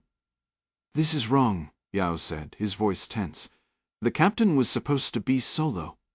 He handed the goggles to Ma. Sola peered through the lenses. "That boat is having a party." "It's packed." A soft whimper came from the back of the van as Lisanne regained consciousness. Her face twisted in agony. Yao's voice came over the net, grim and final. "We're compromised. I don't know how, but the boat is occupied. I can't be sure from this distance, but one of them looks like the tall man in the hat." "We can't be blown," Ryan insisted, a reckless edge in his voice. "Then we take the boat back from them." "Jack," Yao said, the anger simmering. "I want to sprint down there and end him. But they'd cut us down before we made it halfway." "I don't care," Jack said, the words leaving no room for debate. "Lisanne needs medical help. Someone get a doctor." "It's all right," Lisanne managed from the back seat, her voice a strained whisper. "This is on me." A wet cough racked her body. "I should have been watching the road." Ryan slammed both palms against the steering wheel. "We cannot get made out here." "Jack, listen," Lisanne breathed, each word a struggle, the sound thin and wheezing. "It's really not your fault." She swallowed, gathering herself for a final push. "Don't you blame yourself." Over the comms, Yao's voice cut in. "Stand by. Medina's working on something." Fu Bohai seethed, mentally kicking himself for not ordering the woman's immediate execution. His team had gone silent, and that silence was a screaming alarm. Her companions had clearly intervened. He was now certain these Finnish tourists were the ones who hired the vessel. There were remote cabins scattered around the lake's perimeter. They must have intelligence placing Medina Tati at one of them. It was the only logical explanation in a nation where surveillance felt omnipresent. Of course, she was holed up in the wilds, likely receiving supplies from the boat owner whose travel records the CIA officer had mentioned. His plan was simple. Wait, then compel them to reveal her hideout. With a bit of luck, he'd have the Uyghur woman in custody by dawn. He tried Chia's phone again. What was that ridiculous name the CIA contact in Albania had used for him? Pukwudgie, an utterly absurd term. Still no answer. Enraged, he smacked the chart table, making his men look up from their devices and drawing a stifled cry from the bound boat captain. Yang, seated at the small dinette, suddenly straightened, peering out the window into the darkness. "Did you hear that?" "I heard nothing," Fu snapped. Then, from the far end of the marina, a boat engine sputtered and roared to life. Fu was on his feet in an instant, rushing onto the deck to scan the long pier. The shadowy forms of other boats rocked gently on the pitch-black water. Their own engines were idling, just as Medina and her allies would expect. A ruse he never actually intended to act upon. Their boat was still securely tied. Farther down the dock, the engine noise grew louder. A solid thump echoed off the wood. A navigation light flickered briefly across the water as someone got their bearings, then vanished the instant the engine powered up to a full-throated roar. From the corner of his eye, Fu saw a small cabin cruiser vanish into the night. A guttural scream of fury tore from his throat as he hammered his fist against the bulkhead. "Which one of you knows how to pilot a boat?" The hesitation from his men was answer enough. Fu stormed to the forward berth, yanked the skipper to his feet, tore the tape from his mouth and spun him around to reach the bindings. He flicked open his knife, pointing the blade at Young untie the dock lines. "Now," he barked, before slicing through the skipper's restraints. "You will follow that boat," he hissed at the captain. "Catch it, and you will be rewarded beyond your dreams." "Yes, sir," the man stammered, rubbing his wrists. "Of course I can do that. Thank you." His eyes suddenly widened, looking past Fu to where Yang was clumsily pulling a line from the stern cleat. "No, wait. You have to cast off the bow line first, or you'll swing us right in." The skipper moved toward the open door as if to complete this critical piece of seamanship, but in one fluid motion he vaulted over the gunwale and disappeared into the inky water with a splash.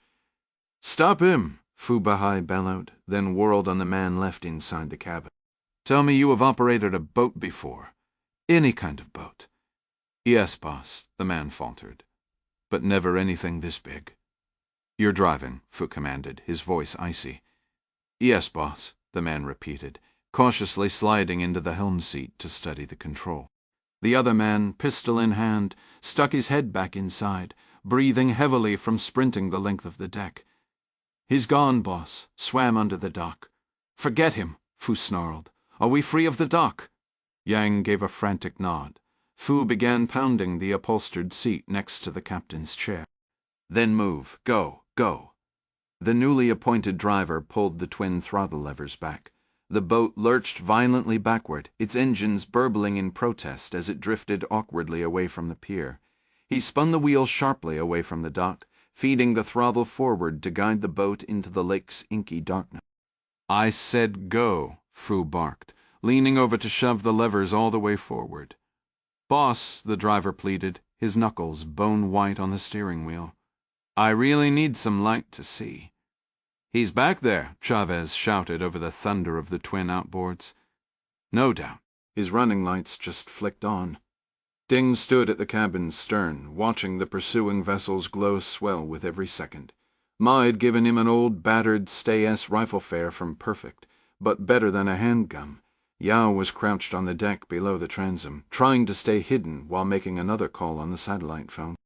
Mao was piloting his boss's secondary boat, a 35-foot cruiser used for smaller groups, or Ding suspected, the boss's personal fishing trips and entertaining party officials visiting the park. Lake Canas, shaped like a crescent moon and over 600 feet deep at its deepest, curved gradually eastward as they raced toward the Russian border, now only 10 miles from the northern tip. Medina stood beside Ma, one hand on the captain's chair. The radio's soft glow highlighted her weary face. Outside, snowflakes, starkly white against the black water, streaked through the beam of the single running light. Spray rattled against the hull as the boat skimmed the glassy surface. The 3 other members of the Woming had stayed behind to help cast off, vowing to carry on the fight if Ma didn't return.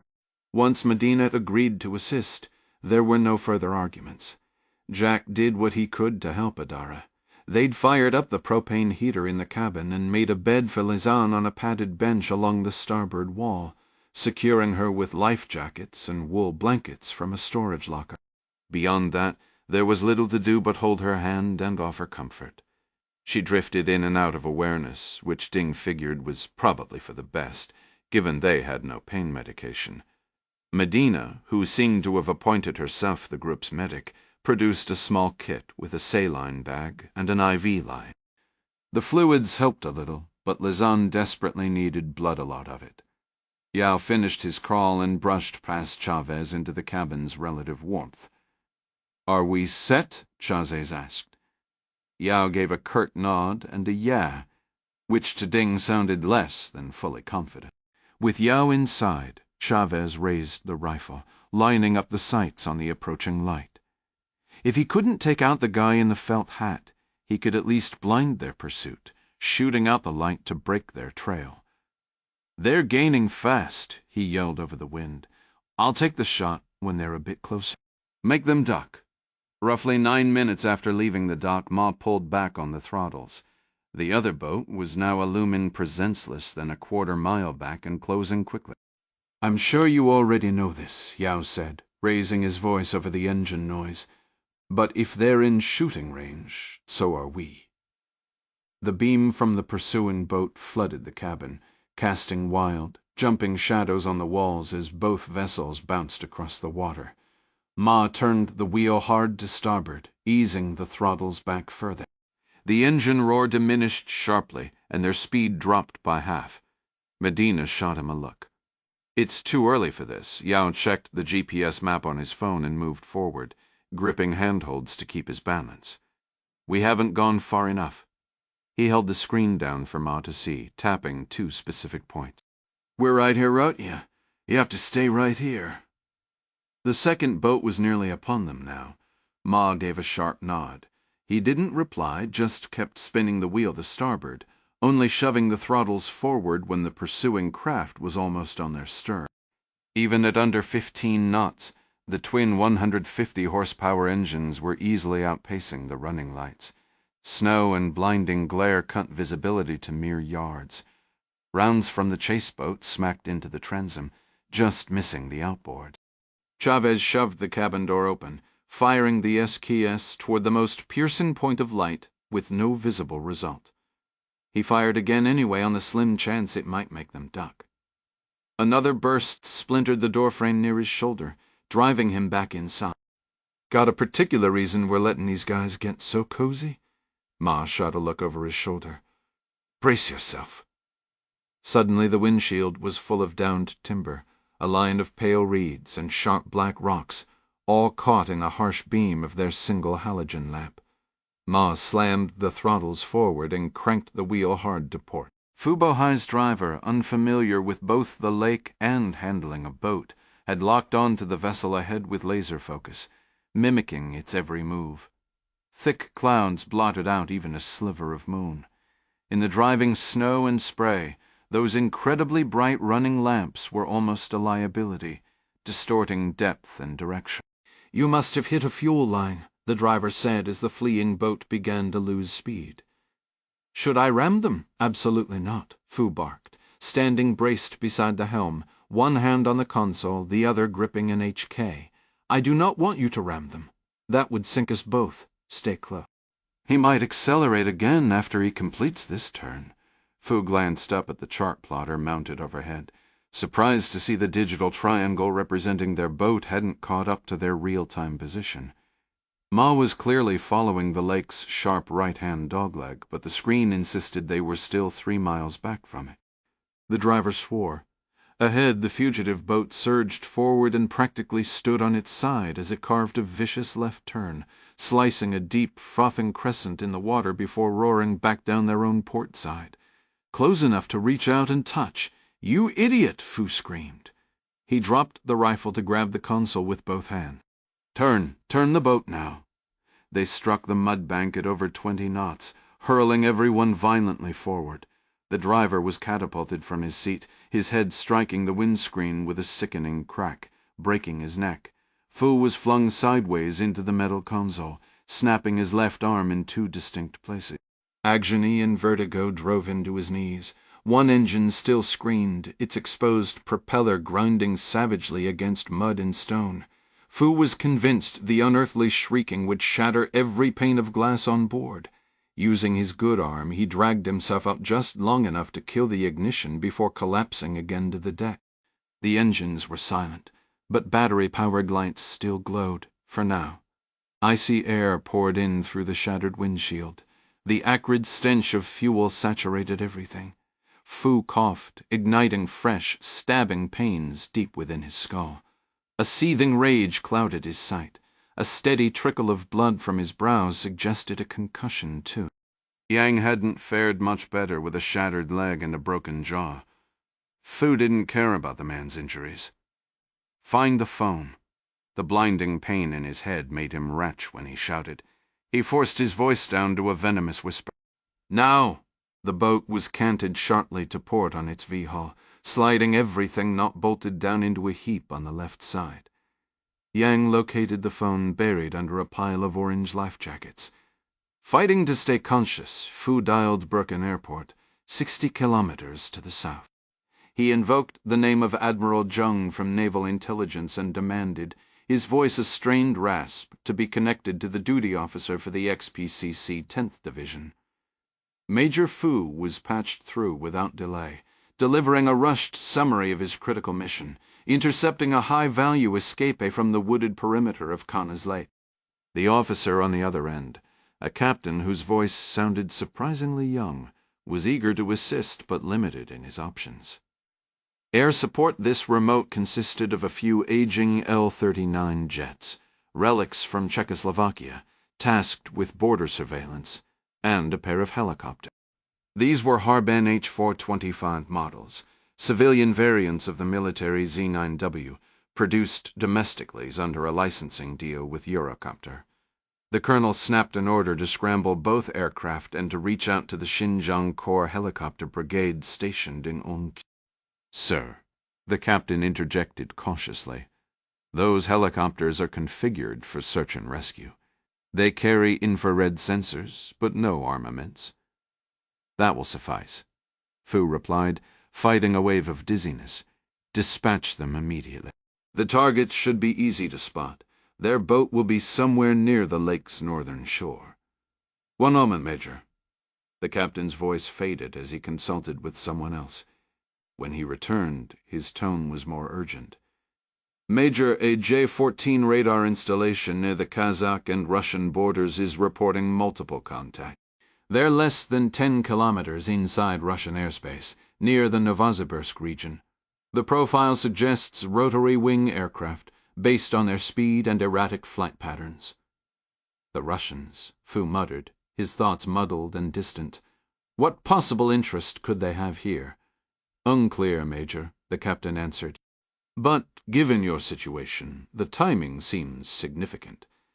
The Russian border is only about 16 miles from Kana's Lake." "Understood," Fu said, his left eyelid drooping uncontrollably. "That tracks." "Two of our L-39s will be over your position in roughly 20 minutes, the captain continued. "Their presence may deter any Russian incursion. I have alerted command about both your fugitives and the radar contacts. You should have substantial support for the apprehension very shortly." Fu ended the call, slumping against the vehicle's interior wall. His gaze settled on the driver slumped over the steering wheel, where a thin stream of blood still seeped from the man's ear. The dead don't bleed, he was clinging to life. Fu drew a long, steadying breath. There was nothing to be done for him now. He would need every ounce of his focus and energy for what came next, ensuring that every single person who had aided Medantati in this absurd, exhausting pursuit paid the ultimate price. Chavez kept the SKS trained out the rear window for a solid 10 minutes after Ma's sudden evasive turn, certain the larger pursuit boat would reappear at any second. The snowfall had dwindled to occasional flakes, but the temperature plummeted, making Chavez regret his thin cap. Adam Yao finished another satellite call on the deck, giving Chavez a firm pat on the shoulder as he came inside to warm up. His expression was tight, his jaw set. "We still on schedule?" Chavez asked. "All good," Yao said, repeating the phrase with a hollow tone that suggested he didn't quite believe it himself. "They're 5 minutes out." Medina stared blankly out the back window, her eyes distant and glassy. "Do you think any of them survived that crash?" "Wouldn't shock me if none of them did," Yao remarked. "A sudden stop like that. It's not much different from dropping off a 3-story building." He tucked the satellite phone into Chavez's Duffelin Easy mistake, since both bags were similar earth-toned gear. Exhaustion was making them all sloppy, and Chavez didn't mind the minor extra weight. "I hope it finished them all," Ma said grimly, his eyes on the dark water. "For the sake of the comrades we had to leave behind." He throttled back the engine again, his eyes darting between the electronic chart and the shadowy shoreline. Yao lifted a hand, pointing into the darkness beyond the boat's running lights. "There," he said, as a narrow, sheltered inlet gradually took shape against the black expanse of night. 2 massive boulders, each as large as a compact car, stood sentinel at the mouth of the hidden cove, compelling the boat to skirt closely along the southern bank. The still water was littered with drifting logs, which the pilot, Ma, carefully nudged aside with the bow. A flat, grassy meadow stretched back from the shoreline, roughly the size of a football field and crisscrossed by narrow streams flowing down from the distant Alte Mountains. With practiced ease, Ma manipulated the twin outboards, reversing one while easing the other forward, swinging the stern until the boat's right side settled parallel to the bank. Beside him, Medina was locked in a tense, whispered debate. The rest of the team moved with urgent silence, gathering their scant gear and bundling Lizan securely in a blanket, anticipating hostile contact at any moment. Despite Ma's skillful maneuvering, a gap of nearly 10 feet of water remained between the boat and the mossy shore. Chavez and Ryan splashed down into the knee-deep water, while Yao and Adara quickly passed the swaddled Lizan over the gunwale to them. On deck, Medina suddenly broke away, storming to the opposite rail to stare back across the water, her hushed argument with Ma having reached a crisis point. A faint, growing hum, reminiscent of a distant power tool, filtered through the trees. "We need to move," Yao insisted. "Right now." Medina spun around, planting her feet. "If he stays behind, they will execute him." Yao looked toward Ma, who stood framed in the cabin doorway. The man gave a solemn, understanding nod. "They will spot the vessel." Someone must draw their attention elsewhere. The logic was sound. Yet Chavez gestured impatiently. "We don't even know if anyone's still pursuing us after you dealt with the last group." "Please," Ma said, a note of weary professionalism in his voice. "You are operatives. You know they are coming, and you know I must remain. Now take her and leave my boat." Medina shook her head defiantly. "I am not going." La approached her, placing his hands gently on her shoulders. "There is no time for this. I will take the boat north, away from this place." Her head jerked up, her face a mask of anguish in the dim amber glow of the deck lamp. "Scuttle it. Sink the boat." "No," Ma said, his voice firm. "They would find the wreckage from the air. A diversion is necessary. I do not know the full nature of your secret, but I do not fully know it myself, whatever it is," Ma interjected, steering her gently toward Yao and the waiting shore. "It poses a threat to Beijing. That alone makes it worth protecting. You understand this?" A sob racked her frame. She nodded, unable to look at him. "What becomes of the work?" she whispered. "The cause?" Ma offered a soft, sad smile. "I am not alone in this," he said. "We have no names, but we are countless." Medina Toti remained on the bank until the boat vanished into the encompassing darkness of Kana's lake. "You are lucky you have my daughter," she murmured, almost to herself. "She is not a prisoner," Chavez corrected quietly. We only wished you to know she is safe." Medina absorbed this, then turned and began climbing the bank without a backward glance. "Your luck remains." Chavez signaled the group to follow, desperate to clear the area.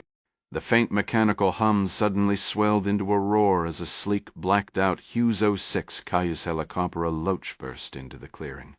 It skimmed the treetops and settled onto the grass 30 yards away. And notoriously quiet, its arrival had been nearly silent until the last moment, the pilots visible only as dark shapes behind their night vision goggles.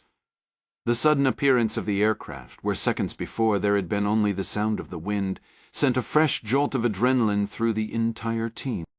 A closer look showed this wasn't your standard loach. It sported an additional main rotor blade and a quartet of tail rotor blades instead of the usual two, with a bulky baffled muffler tucked beneath the tail boom. Mounted on the nose was an infrared camera about the size of a bowling ball, essential for the pilots to see their way through tight gorges and jagged mountain passes without any external lights. This particular MH6 model had 2 flat black platforms jutting from each side near the doors, looking like short, stubby wings. "Seems awfully cramped," Chavez remarked as they maneuvered Lizan's bundled blanket across the wet, uneven ground. Yao struggled in the slick spring mud, heaving to keep his corner level. "We were supposed to have 2 birds," he grunted. "Flew them in on a C-130. My last call from the boat was to tell me one went down right after unloading. So now our evacuation space is tight. Wasn't sure of the exact issue, but I figured I might be seeing you all off and then trekking back to the village on foot. Improvise and survive." Chavez managed a dry laugh. "2 is 1 and 1 is none," he said, echoing one of Clark's go-to phrases. "We'll make it work. If these pilots are anything like the loach jockeys I've known, they'd tie us to the skids before leaving a man behind." Yao glanced sideways as he walked. "Maybe, but don't count on it. Their primary objective is Medina. The rest of us are negotiable." The MH6's co-pilot leaned out from the left side door, urgently waving them forward. "Move it! Move it! Move it!" He tapped his headset. "Multiple fast movers inbound from the south. 8 minutes out." He twisted, pointing east. "We need to be behind that ridge in 6. "Understood." Chavez helped guide Lizan through the door while listening for more instruction. "We pulled the rear seats," the co-pilot continued, gesturing sharply at Chavez and Ryan. "You 4 will be on the floor. You 2 strap in on the outside platforms for weight distribution. There are some heavy parkas in back so you don't freeze solid." The pilot lifted his left hand from the collective just long enough to circle a finger over his helmet. "Let's get gone." Lizan went in first, with Adara right behind her, refusing to be separated, then Medina. Yao ensured they were securely harnessed. Chavez did a final visual sweep of his team before securing his own restraints. The co-pilot watched intently, and the instant Chavez's buckle clicked, he turned and gave a thumbs up. As the loach lifted off, pivoting to face east, Chavez checked his watch. They had less than 4 minutes to clear the tree line and reach the cover of the next valley. It was as if the pilot read his thoughts. The engine's roar intensified and the nose dropped, propelling them forward toward the mountain. Chavez looked back one last time, catching the faint glow from Mammoot's boat moving north across the dark expanse of Kana's Lake. Beyond the other stealth features, this CIA-modified quiet loach also seemed coated in a rubberized, radar-absorbent material. Even with those advantages, the pilots flew no nap of the earth, threading through valleys just feet above the terrain. They followed riverbeds where possible, skimmed over grass and gravel, and climbed only just above the treetops when necessary, never losing speed. Several times Chavez felt the icy sting of spray from hidden water, or thought his boots might clip the branches below, but the pilots kept him just out of reach. He tried to turn and check on the others, to see how Lisan was faring, but a brutal hurricane-force wind forced him to keep his head down, buried in the parka. In the rushed chaos of departure, he'd made the amateur error of forgetting to zip the parka all the way up before they took off. The metal button on his collar whipped against his ear in the wind. a sharp, rhythmic tap that sent his mind reeling back to his first helicopter flight, a loose ruck strap beating him senseless in the rotor wash. It made him think of his son, of the future that boy would face, and the thought settled on him with the weight of years. The little bird had lifted off from the shores of Kana's Lake, a mere 30 miles as the crow flies from the Mongolian frontier. To stay off radar, the pilots banked northeast, tacking an extra mile through a high mountain pass to clear the first snowy ridges of the Altai Range. From there, the border was just 10 miles off, but instead of heading east, they swung the nimble helicopter south, dropping into a long valley. This detour added nearly 20 miles to their journey, a necessary evasion to skirt a suspected radar installation at the tri-border area where China, Russia, and Mongolia met.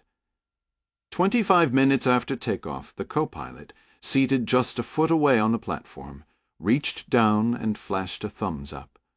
They were clear of Chinese airspace. Chavez let out a long breath, his body going slack against the harness restraints.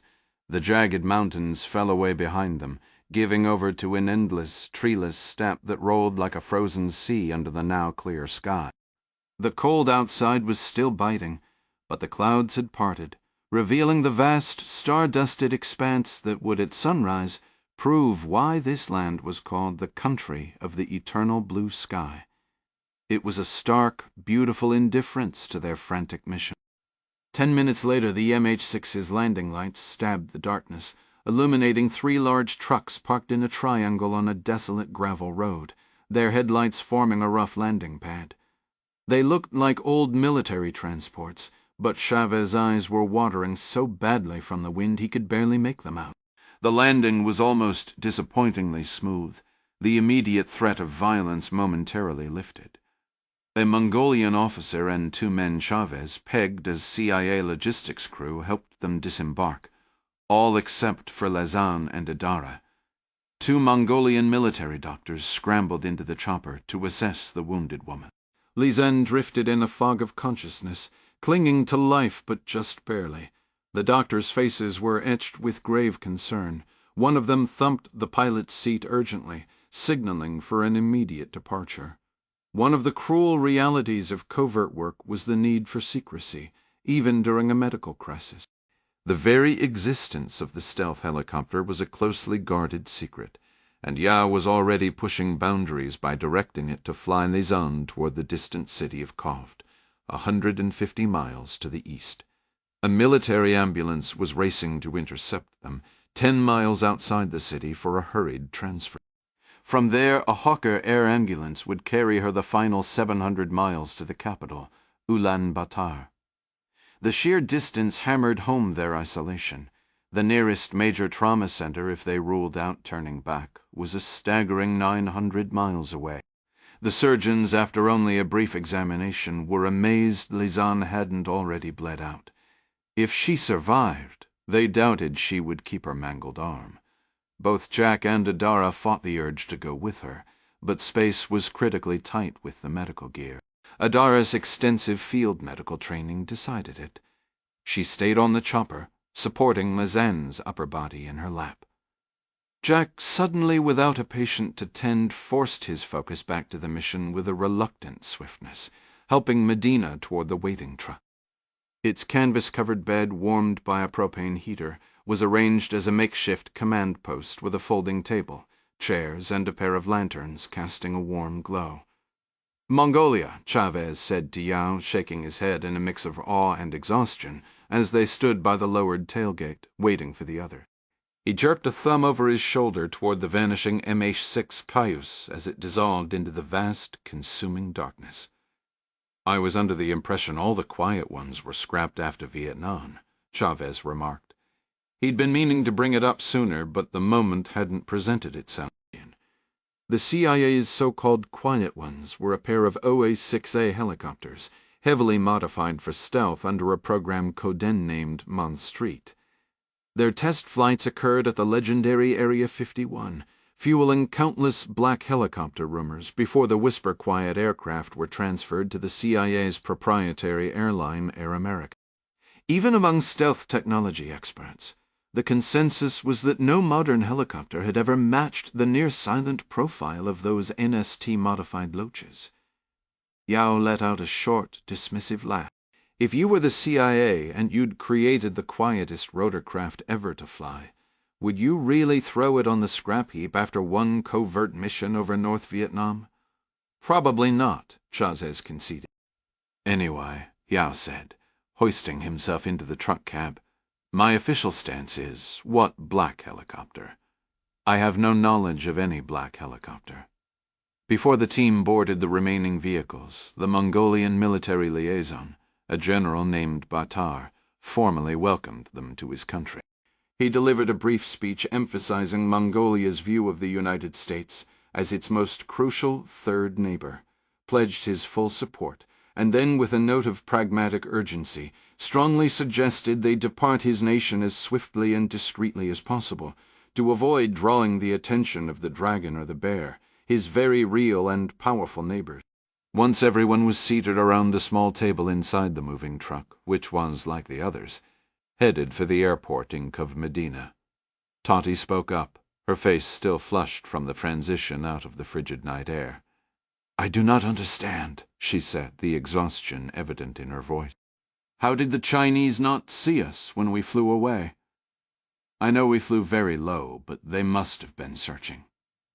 They were, Yao confirmed, a mischievous glint in his eye. But they were looking in the wrong place. The Russian and Kazakh borders were less than 16 miles from the lake. Mongolia was twice that distance. He leaned forward slightly. And it's possible someone reported a missing persons, the son of a high-ranking Russian official on a mountain trek in the wilderness just north of the border. Chinese radar would have picked up the subsequent search and rescue activity, and likely assumed it was connected to our escape. Chavez rested his palm on a blank yellow legal pad.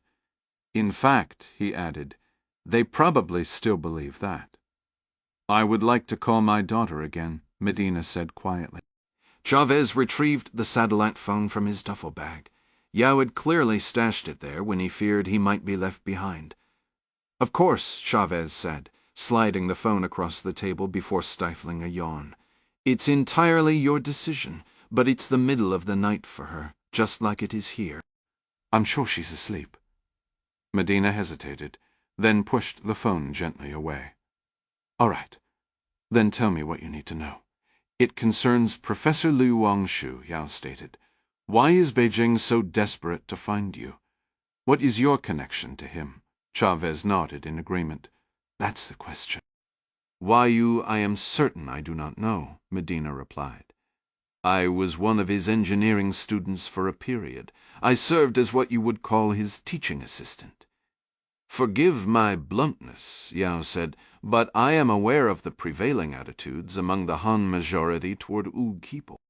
How were you able to attend university and become a teaching assistant? I am not offended, Medina assured him. In Western China, there are two types of schools for Uyghur children. There are schools where Uyghur learn Mandarin and Han Chinese history solely with other Uyghur children, and there are schools where Uyghur children are fully integrated into majority Han schools. My mathematics and science scores earned me a place in the latter. Eventually, I was sent to university. Hala was very young, but she was even more gifted in gymnastics than I was in mathematics. The state took her away to train at a special academy in the city. I believe they may have done this to ensure my cooperation when I was sent to Huludao. Ryan, who had been quiet until now, finally spoke, his expression dark. Absolute bastards. Yes, Medina said softly, the single word heavy with resigned agreement. Medina let out a weary breath, her gaze fixed on the worn surface of the table. They present themselves as guardians, always claiming their actions are for our collective benefit. She paused, collecting her thoughts. I am confident I was Professor Liu's first Uyghur research assistant, and very likely the first female Uyghur student in that advanced engineering program. I believe he genuinely valued my analytical mind, at least for a time. Her sentence drifted into silence before she shifted topic. Our collaborative work focused on propulsion systems, primarily designs for submarine drives and advanced propellers. She looked up, meeting their eyes. The specifics of submarine propeller technology are state secrets. Perhaps, Yao acknowledged. Were these projects theoretical, or did you progress to physical prototypes? Mostly theoretical designs, Medina replied. We constructed scale models, but nothing operational. I was actively refining one of the professor's propeller concepts when I was removed from the university. My husband was gone. My daughter held by the very authorities responsible. My mathematics was my last refuge, and then that was taken too. One moment I was a recognized scholar, immersed in my work. The next, state officials entered my room unannounced and instructed me to gather my things for an immediate train journey back to Kashgar. From the station I managed to call Professor Liu's private line, pleading for answers. He insisted it was a bureaucratic error, a misunderstanding that would be resolved. He told me not to worry, that my contributions were indispensable to his research. Her voice grew firm, a sharp edge replacing the earlier sorrow. But I was not indispensable, and nothing was resolved. The real reasons were beyond Professor Liu's influence, I'm sure. The state reassigned both our phone numbers, building a wall between us. They are experts at such separations. Meanwhile, my daughter, Hala, remained effectively confined at her state gymnastics school. Kashgar offered me nothing. An old friend had become involved with the group you know as Wooming. I reached out to her, and you know what followed. She studied Chavez and Yao intently. You are withholding information from me? We are, Yao admitted. Chavez gave a slight shrug, exhaled, and nodded. They needed her cooperation, which required sharing some of their highly classified intelligence. U.S. intelligence assesses, Yao began, that a Chinese submarine is currently disabled, stranded on the ocean floor, unable to surface or transmit. There is a high probability Professor Liu is on board that vessel, which is believed to be equipped with a silent, gearless ring propulsion drive the Chinese refer to as Medina, completed the thought. Hai Shi Shen La Mirage. Was the Mirage drive one of your projects with Liu? Chavez asked. It was my project, she stated flatly. I submitted the initial concept to him as a thesis proposal. He criticized it, citing numerous theoretical flaws. He said I needed to go back to the drawing board entirely before he would endorse it. Was he developing a similar system himself? Chavez pressed. He was, Medina said, her eyes narrowing with dawning realization. Are you suggesting the professor orchestrated my expulsion to claim the Mirage drive as his own invention? She shook her head, though her expression betrayed that the possibility had clearly crossed her mind. She gestured toward the notepad near Chavez. May I use that? Yao leaned forward, exchanging a glance with Chavez. I might need to travel to Huludayo and search the professor's office. That would be pointless, Medina countered, already sketching on the pad. He kept all his critical documents hidden beneath the floorboards in his bedroom. She glanced up, a flicker of old embarrassment crossing her features. I didn't. What I mean is, he was my academic supervisor. The circumstances were not. Bastard, Ryan muttered under his breath from the corner. Yao tapped the table gently. We are not here to judge you for the misconduct of others. Do you believe he would have stored the technical plans there? Absolutely, Medina affirmed, her hand moving swiftly across the paper. He was paranoid about digital copies. Everything important was on paper, hidden in that spot. She added a new detail, her tone bitter. He once joked, after a long night working, that his greatest fear wasn't espionage, but a plumbing leak. He said his insurance was in a place no janitor would ever mop. She rose to her feet, clutching the notepad as she moved, using the truck's sway to work through her frustration in the cramped space. I have to go back to China, Medina insisted. Absolutely not, Ding replied firmly. Extracting you was difficult enough. He kept the thought to himself, but the mission to secure Medina had already put Lisan in grave danger. He wouldn't permit her to walk back into Beijing's grasp. Just listen, Medina pressed. I can recover the files. Ding shook his head. I'm certain government agents have turned the professor's home inside out multiple times by now. You underestimate his cleverness, Medina countered. He has an engineer's mind, skilled at building hidden things. I'd trust his intellect over any MSS agent any day. My colleague is correct, Yao added. We just prevented your capture. You are the essential piece, Medina disagreed. The essential piece is the Mirage propulsion drive schematics, and they will be in Liu Wangshu's home. I am sure of it. Then we will go, Ding stated, resolute. Or I will. Medina looked alarmed. If anyone goes, it should be him. She gestured toward Yao. You appear Chinese, so you might move around Huludao briefly without raising suspicion. But even you would need me to get past Auntie Pei, the neighbor across the street. No, Chazes said, his tone final. I might not be the right person for this, but you definitely are not. We'll find another way to handle Auntie Pei. Yao tapped the table, more firmly this time.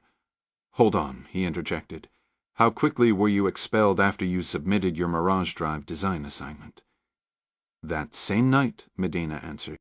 Did Professor Liu specify which project components he wanted you to correct? She looked up from her notes. He did not. I suspect there was nothing to correct, Dao said. He likely recognized your designs were viable immediately. If he had needed your assistance, he would have delayed your expulsion. Chavez began to nod in understanding.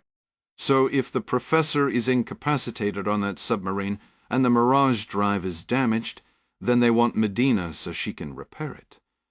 Possibly, Yao conceded, though it's more probable they intend to destroy the existing drive to prevent it from falling into our hands. With Medina, they could simply build a new one. A sly smile touched Medina's lips. And if Medina can recreate it for Beijing. She tapped her temple with the pencil and turned the notepad toward them. Then she can recreate it for you. Chavez pondered this, then exchanged a knowing smile with Yao, who moved toward the rear of the truck to get a clearer signal on the satellite phone. Meanwhile, in the control room of the Indiana, Captain Condiff observed over Petty Officer Marquette's shoulder as the green waterfall on the sonar screen translated sounds into a visual readout. The Indiana was dead in the water, operating in ultra-quiet mode. The noisiest pumps had been shut down, sacrificing a slight efficiency for silence. Off-duty crew were confined to their bunks to minimize accidental noise, and all conversation was held in whispersless for acoustic security, and more to maintain a mindset of stealth. Half an hour prior, Marquette had identified a new contact, another submarine, likely diesel-electric, quieter than a nuclear vessel, save for a persistent squeak from a pump bearing. Bearing 270, Marquette reported, range 2,000 meters. She's conducting a search pattern, moving back and forth.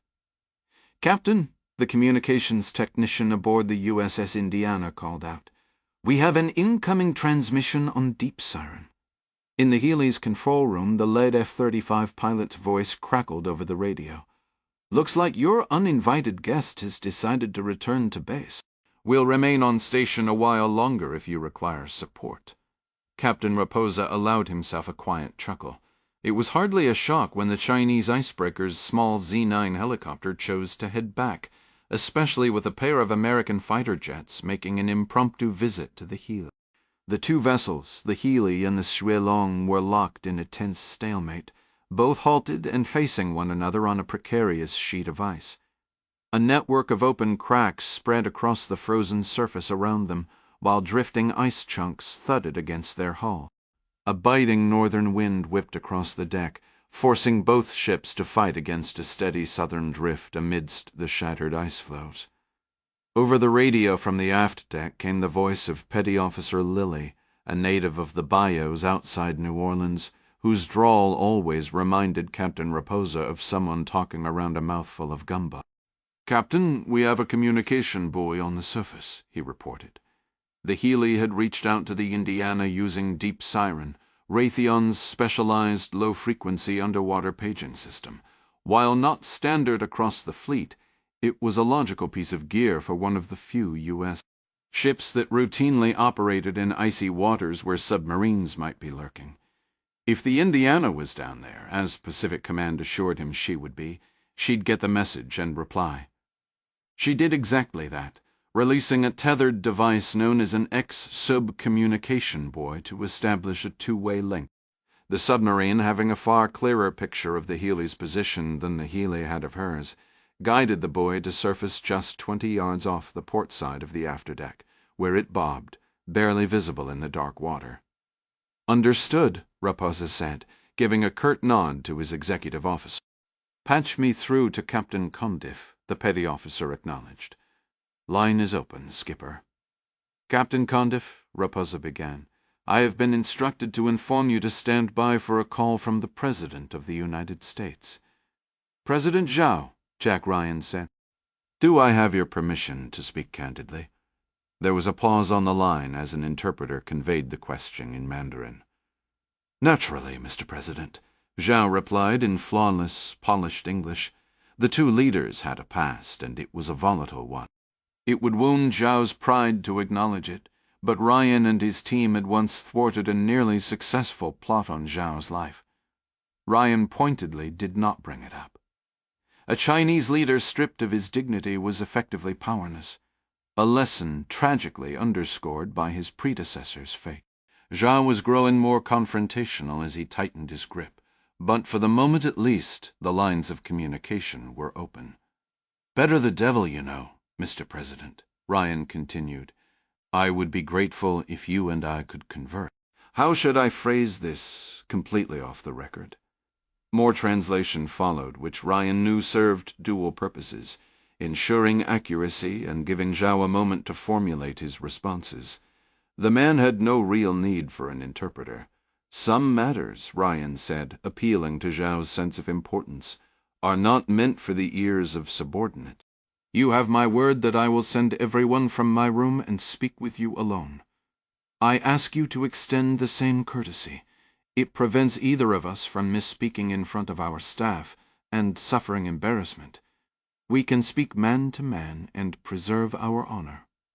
Ryan was certain Zhao was already dissecting the proposal while the interpreter spoke. Zhao was shrewd enough to recognize that Ryan was offering him a discreet exit, a way to avoid a potential loss of face. In his world, perception was everything, and morality often hinged less on the act itself and more on whether one was discovered. A private conversation meant neither could be pot, allowing both to save face. "As you wish," Zhao finally said. True to his word, Ryan ushered everyone, including Mary Pat, out of the Oval Office. Deception had its place, but his personal promise did not. "I am alone now," Zhao stated after a 2-minute wait. "Thank you for this, Mr. President," Ryan said. "Once more I request your leave to speak freely. By all means."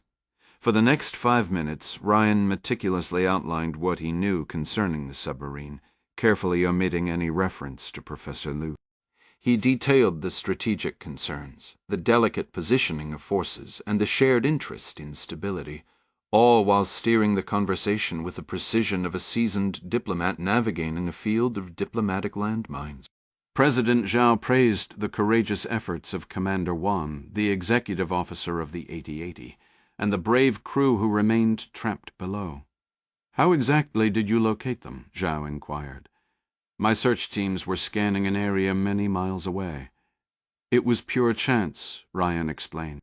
"A research ship deployed a monitoring buoy almost directly above their position, and detected the sounds of the incident." "A remarkable coincidence," Zhao noted, a hint of skepticism in his voice. "You weren't, by any chance, tracking the 800E with one of your Virginia-class submarines? It seems one was positioned to respond from very nearby." "We were not," Ryan stated. "I only wish we had been. We could have initiated rescue operations much earlier." "Any rescue is our responsibility," Zhao said, a flash of defensiveness appearing and then vanishing. Ryan leaned forward slightly. "That's precisely why I requested this private conversation. My advisors believe we should collaborate on rescuing your crew. It could be an opportunity for mutual learning regarding your technological capabilities. That is impossible. If you'll allow me, Ryan interjected, holding up a hand. You've been remarkably transparent about the progress in your propulsion system. I have a transcript of your report to the Central Committee on my desk right now. It's genuinely impressive. But here's the reality, Mr. President. I know you want to save your sailors. I want you to save them. Yet if I attempt to intervene, you'll be compelled to safeguard your military secrets. These are the impossible choices leadership demands. Mr. President, Zhao countered, his tone growing cooler, I suspect you are delaying. For all I know, your SEAL teams are preparing to board the 880 as we speak. Then let me be perfectly clear, Ryan said, his voice dropping to a more earnest, almost weary pitch. Gaining access to your wind propulsion drive would be advantageous, but it is not essential. We are constantly innovating and investing in new designs. Our submarines are already among the most silent and lethal on the planet. You had no indication our vessel was nearby until I informed you. Simply put, I wish you didn't possess this system, but I don't require it. It is absolutely not worth the lives of your entire crew to prevent us from seeing it. And Commander Wan? Shao asked. We are prepared to provide him with medical care until he's fit to travel. I would prefer he be transferred to the Shuelong immediately. Of course, Ryan agreed. My goal is for you to proceed with the rescue unhindered. To that end, I will withdraw all my assets from the vicinity as soon as the commander is safely aboard your ship. Just like that? Zhao repeated, incredulous. Just like that, Ryan confirmed. And you can even tell your people you pressured me into it. Heaven forbid our great nations ever clash at sea. Cost in lives would be immense. This is not that moment. The men on the 880 have committed no hostile act against my country, so please, save them. Tim Meyer sent an urgent message to Dot, insisting on a meeting. She instructed him to call instead, using the disposable phone he kept concealed inside a dummy pipe next to the kitchen sink. Most people in law enforcement or counterintelligence wouldn't know the first thing about plumbing installation, and Meyer was certainly no exception. If anyone ever searched his home, they would overlook it completely. They've arrested Gretchen Pack, he said, his head spinning with a giddy relief at his temporary escape from the investigators. This is fortunate, Dot replied, her voice carefully neutral. They will likely assume she is their sole lead. I'm not so sure about that, Meyer muttered, a cold dread settling in his stomach as he glanced out his window at the empty street. I still want out. They're dead serious about sealing every breach after what happened to your team in Albania. I assure you I have no knowledge of what you're referring to, Dot said, habitually cautious, always suspecting a wire or a recording. Whatever, Meyer sighed. Sorry, I shouldn't have mentioned that over the line. But listen, Rask, the station chief in Tirana has vanished. Gone completely dark. Did your people handle him as well? I said I don't know. So we should leave it there, Dot stated flatly. I continue to await any information you acquire regarding Seabrustai. Will that be enough to get me out? Meyer pleaded, the desperation clear in his voice. Seriously, I can feel the clock ticking. My days are numbered. Dot fell silent for a long moment, the quiet line confirming she hadn't hung up. Meyer listened to the soft sound of her breath. Understood, she said at last. Locate Crozes-T-E for us, and your arrangements will be honored. One more question from my end. Have you picked up any whispers about a new kind of submarine propulsion? 8 Lauder Jack Ryan settled into his chair, hands clasped behind his head. The Alaska trip was officially on ice. Russian assistance had provided the Chinese with a rescue vehicle to evacuate the stranded crew from the submarine. The Mirage drive appeared too compromised to salvage. Shortly after the rescue, the departing U.S. submarine detected what was believed to be the scuttling charges destroying the vessel. Chinese officials publicly stated Professor Liu Wangshu was hospitalized, but a Russian source within VKR quietly confirmed the man had died from a severe stroke. Do you think it's feasible? Ryan asked. Dr. Patty Moon sorted through a folder of technical schematics for the Mirage system, originally drafted by Medina Totti. My expertise isn't in that specific field, Moon admitted, but acoustically, your concept is absolutely possible. I can collaborate with the manufacturing team to ensure it emits a periodic signal. And it would be undetectable without specialized gear. Correct, Moon affirmed. We can engineer a component, maybe a bearing or a small flywheel, something that looks essential but exists solely to generate the chirp. To any casual listener, it would register as marine life. Like one of those grouper species you mentioned, the ones that make those distinct sounds. Precisely, Moon said. We'll implement it. The mechanism itself is remarkably quiet. Aside from our hidden signal, it should be virtually silent. Tracking any vessel equipped with this would be straightforward for our submarines. The crucial part is ensuring the Chinese never suspect, or they'd simply trace and eliminate the noise. She closed the file, resting it on her knees. The real trick will be getting these plans into their hands without raising alarms. Fortunately, I have some exceptionally clever people tackling that very problem, Ryan said, leaning forward with his elbows on the desk. A brief, unexpected memory of a failed deception from his early analyst days flashed through his mind, a stark reminder of the stakes. So, how does it feel to be part of our quiet little plot? 3 years later, as Monica Hendricks prepared to transfer off the China desk, she handed her successor a file concerning a Uyghur engineer named Medina Totti. It contained meticulously hand-drawn diagrams for an advanced submarine propulsion system. Hendricks, on her way out, recommended passing the material to Odette Miller at the Counterintelligence Mission Center, who liaised with the Central Asia desk. For Miller, the propulsion plans were secondary. Her focus was the young woman who provided them.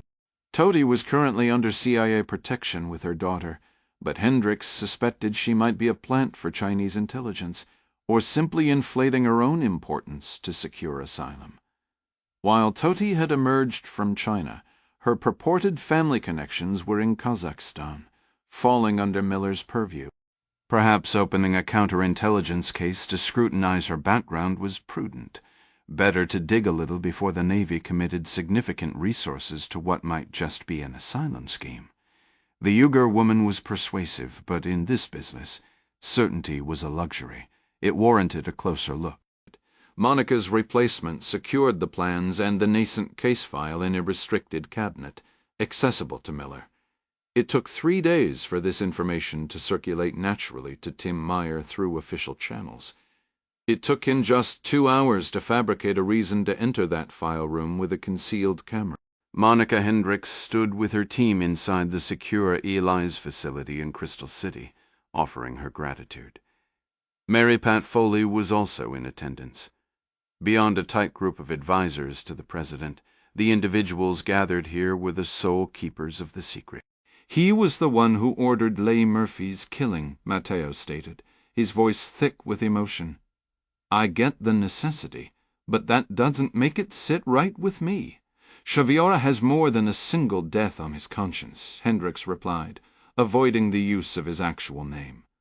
Letting him walk away feels like a betrayal. Foley moved closer to the conference table. It's a brutal pill to swallow, she acknowledged, but this isn't the end. The Bureau has their top surveillance units monitoring Zervioar's handler as we speak. She's exceptionally skilled. So far, Gretchen Pack hasn't provided anything truly catastrophic. Frankly, a lot of the material she passed along was accessible online with the right search. But the moment she began sharing, she was caught in a trap of her own making. The President and I are convinced, and I suspect you all share this view, that maintaining Eli's operational for another month has significant value. Regrettably, Admiral Lee must return to his primary duties, but Chief Hendricks has consented to extend her leave from the private sector. We'll continue monitoring the illegal asset, watching for further contacts. You've already identified 2. We must operate on the assumption There are others. The electronic chirp of a keycard sounded outside Fu Boa's hotel room door, signaling Telia's arrival. She attempted to enter, but the door caught on the interior privacy bar. "Darlin'," she called out, slightly winded, "must you keep me waiting?" He rose from the bed to let her in, feeling an unexpected surge of anticipation at her presence. The headache from the boat accident lingered, though it was less severe than the sting of allowing Medina Toti to slip away. To make matters worse, the incompetent local officers at Lake Canas had killed the Han turncoat mob before Fu could interrogate him. Admiral Zheng's initial fury had, for reasons Fu didn't comprehend, recently softened, even permitting Fu this brief leave to Moscow. He opened the door a sliver, peering through the gap before closing it to disengage the bar. The moment the door swung open, barbed taser probes struck him in the chest and groin. Paralyzed by the surging current, he stiffened and collapsed backward, his head striking the nightstand and sending his hat tumbling to the floor. Talia hurried past, dropping to her knees beside him. "I am so sorry, my love," she whispered. "He is armed. He is also Chinese. Perhaps you have a debt." Fu did not recognize the man. He was young, powerfully built, and had already swapped the taser for a compact black pistol fitted with a suppressor. There was an unsettling quality about his posture, a focused stillness that was distinctly the man gestured with the pistol for Talia to move. "Step back," he said in clear English. That was it, Fu realized. "You are American." "I am," the man hissed. "The girl you drugged, tortured, and murdered in Albania was a friend of mine." Talia flinched at the words. The pistol remained perfectly steady. Fu found himself morbidly curious if he could have shown such composure. "I understand," Fu said. "You are CIA, I suppose you wish to know." "When I have everything I need," the man stated, and then fired twice into Fu Boai's face. The Fijian sun, sand, and shoreline were exactly as Tim Meyer had imagined. With the tide out, the beach provided ample space for his evening run. He typically had this stretch to himself at this hour, but an older man was behind him now, not jogging, but running at a serious pace. Good for him, Meyer thought. The guy's wife was probably off getting a pedicure that seemed to be the standard activity for older women on vacation here. For a while, Meyer was certain the Chinese would have him eliminated. Truthfully, they might have, had he not handed over the plans for their submarine propulsion system. Even now, he couldn't shake the habit of checking over his shoulder. Seriously, this guy behind him could really move. He'd have to burn out soon, it was inevitable. Meyer was beginning to feel the strain, which was surprising given his fitness level. The Chinese had honored their agreement, spiriting him out of the country and establishing a bank account for him with nearly $2 million of discrepancy, due to exchange rates. But it was essentially the promised sum-along with a modest villa near Savrusovo. The terrain was more rugged than he'd imagined, but the beach at low tide provided a decent running path, and he'd discovered a steady stream of vacationing middle-aged women from Australia and New Zealand who were quite interested in a dalliance with the enigmatic American tech entrepreneur who lived there permanently. Had only been on the island for 8 weeks, but they didn't need that detail. Now he could hear someone coming up fast behind him, breathing heavily, feet slapping the wet sand in rhythm. The runner was barefoot, moving with a startling lightness. "Heads up!" the man called. "Passing on your left." A quiet laugh escaped Meyer. This character actually thought he could overtake him. He toyed with the idea of speeding up, but decided it would be more entertaining to let the old guy push himself too hard and collapse farther down the shore. He shifted a step to the right onto damper sand. A sharp, sudden pain pricked his hip just as the runner went by. A bee sting, perhaps. He halted, a wave of dizziness washing over him. His gaze drifted to the ocean, then back to the older man who had passed him, now slowing and turning to jog back. The man looked flushed, but not nearly as exhausted as his breathing had suggested. "Everything all right?" he asked. "You seem a bit off." Meyer tried to speak, but his jaw felt welded shut, his legs gave way, and he crumpled sideways onto the beach, his body rigid. The older man knelt beside him.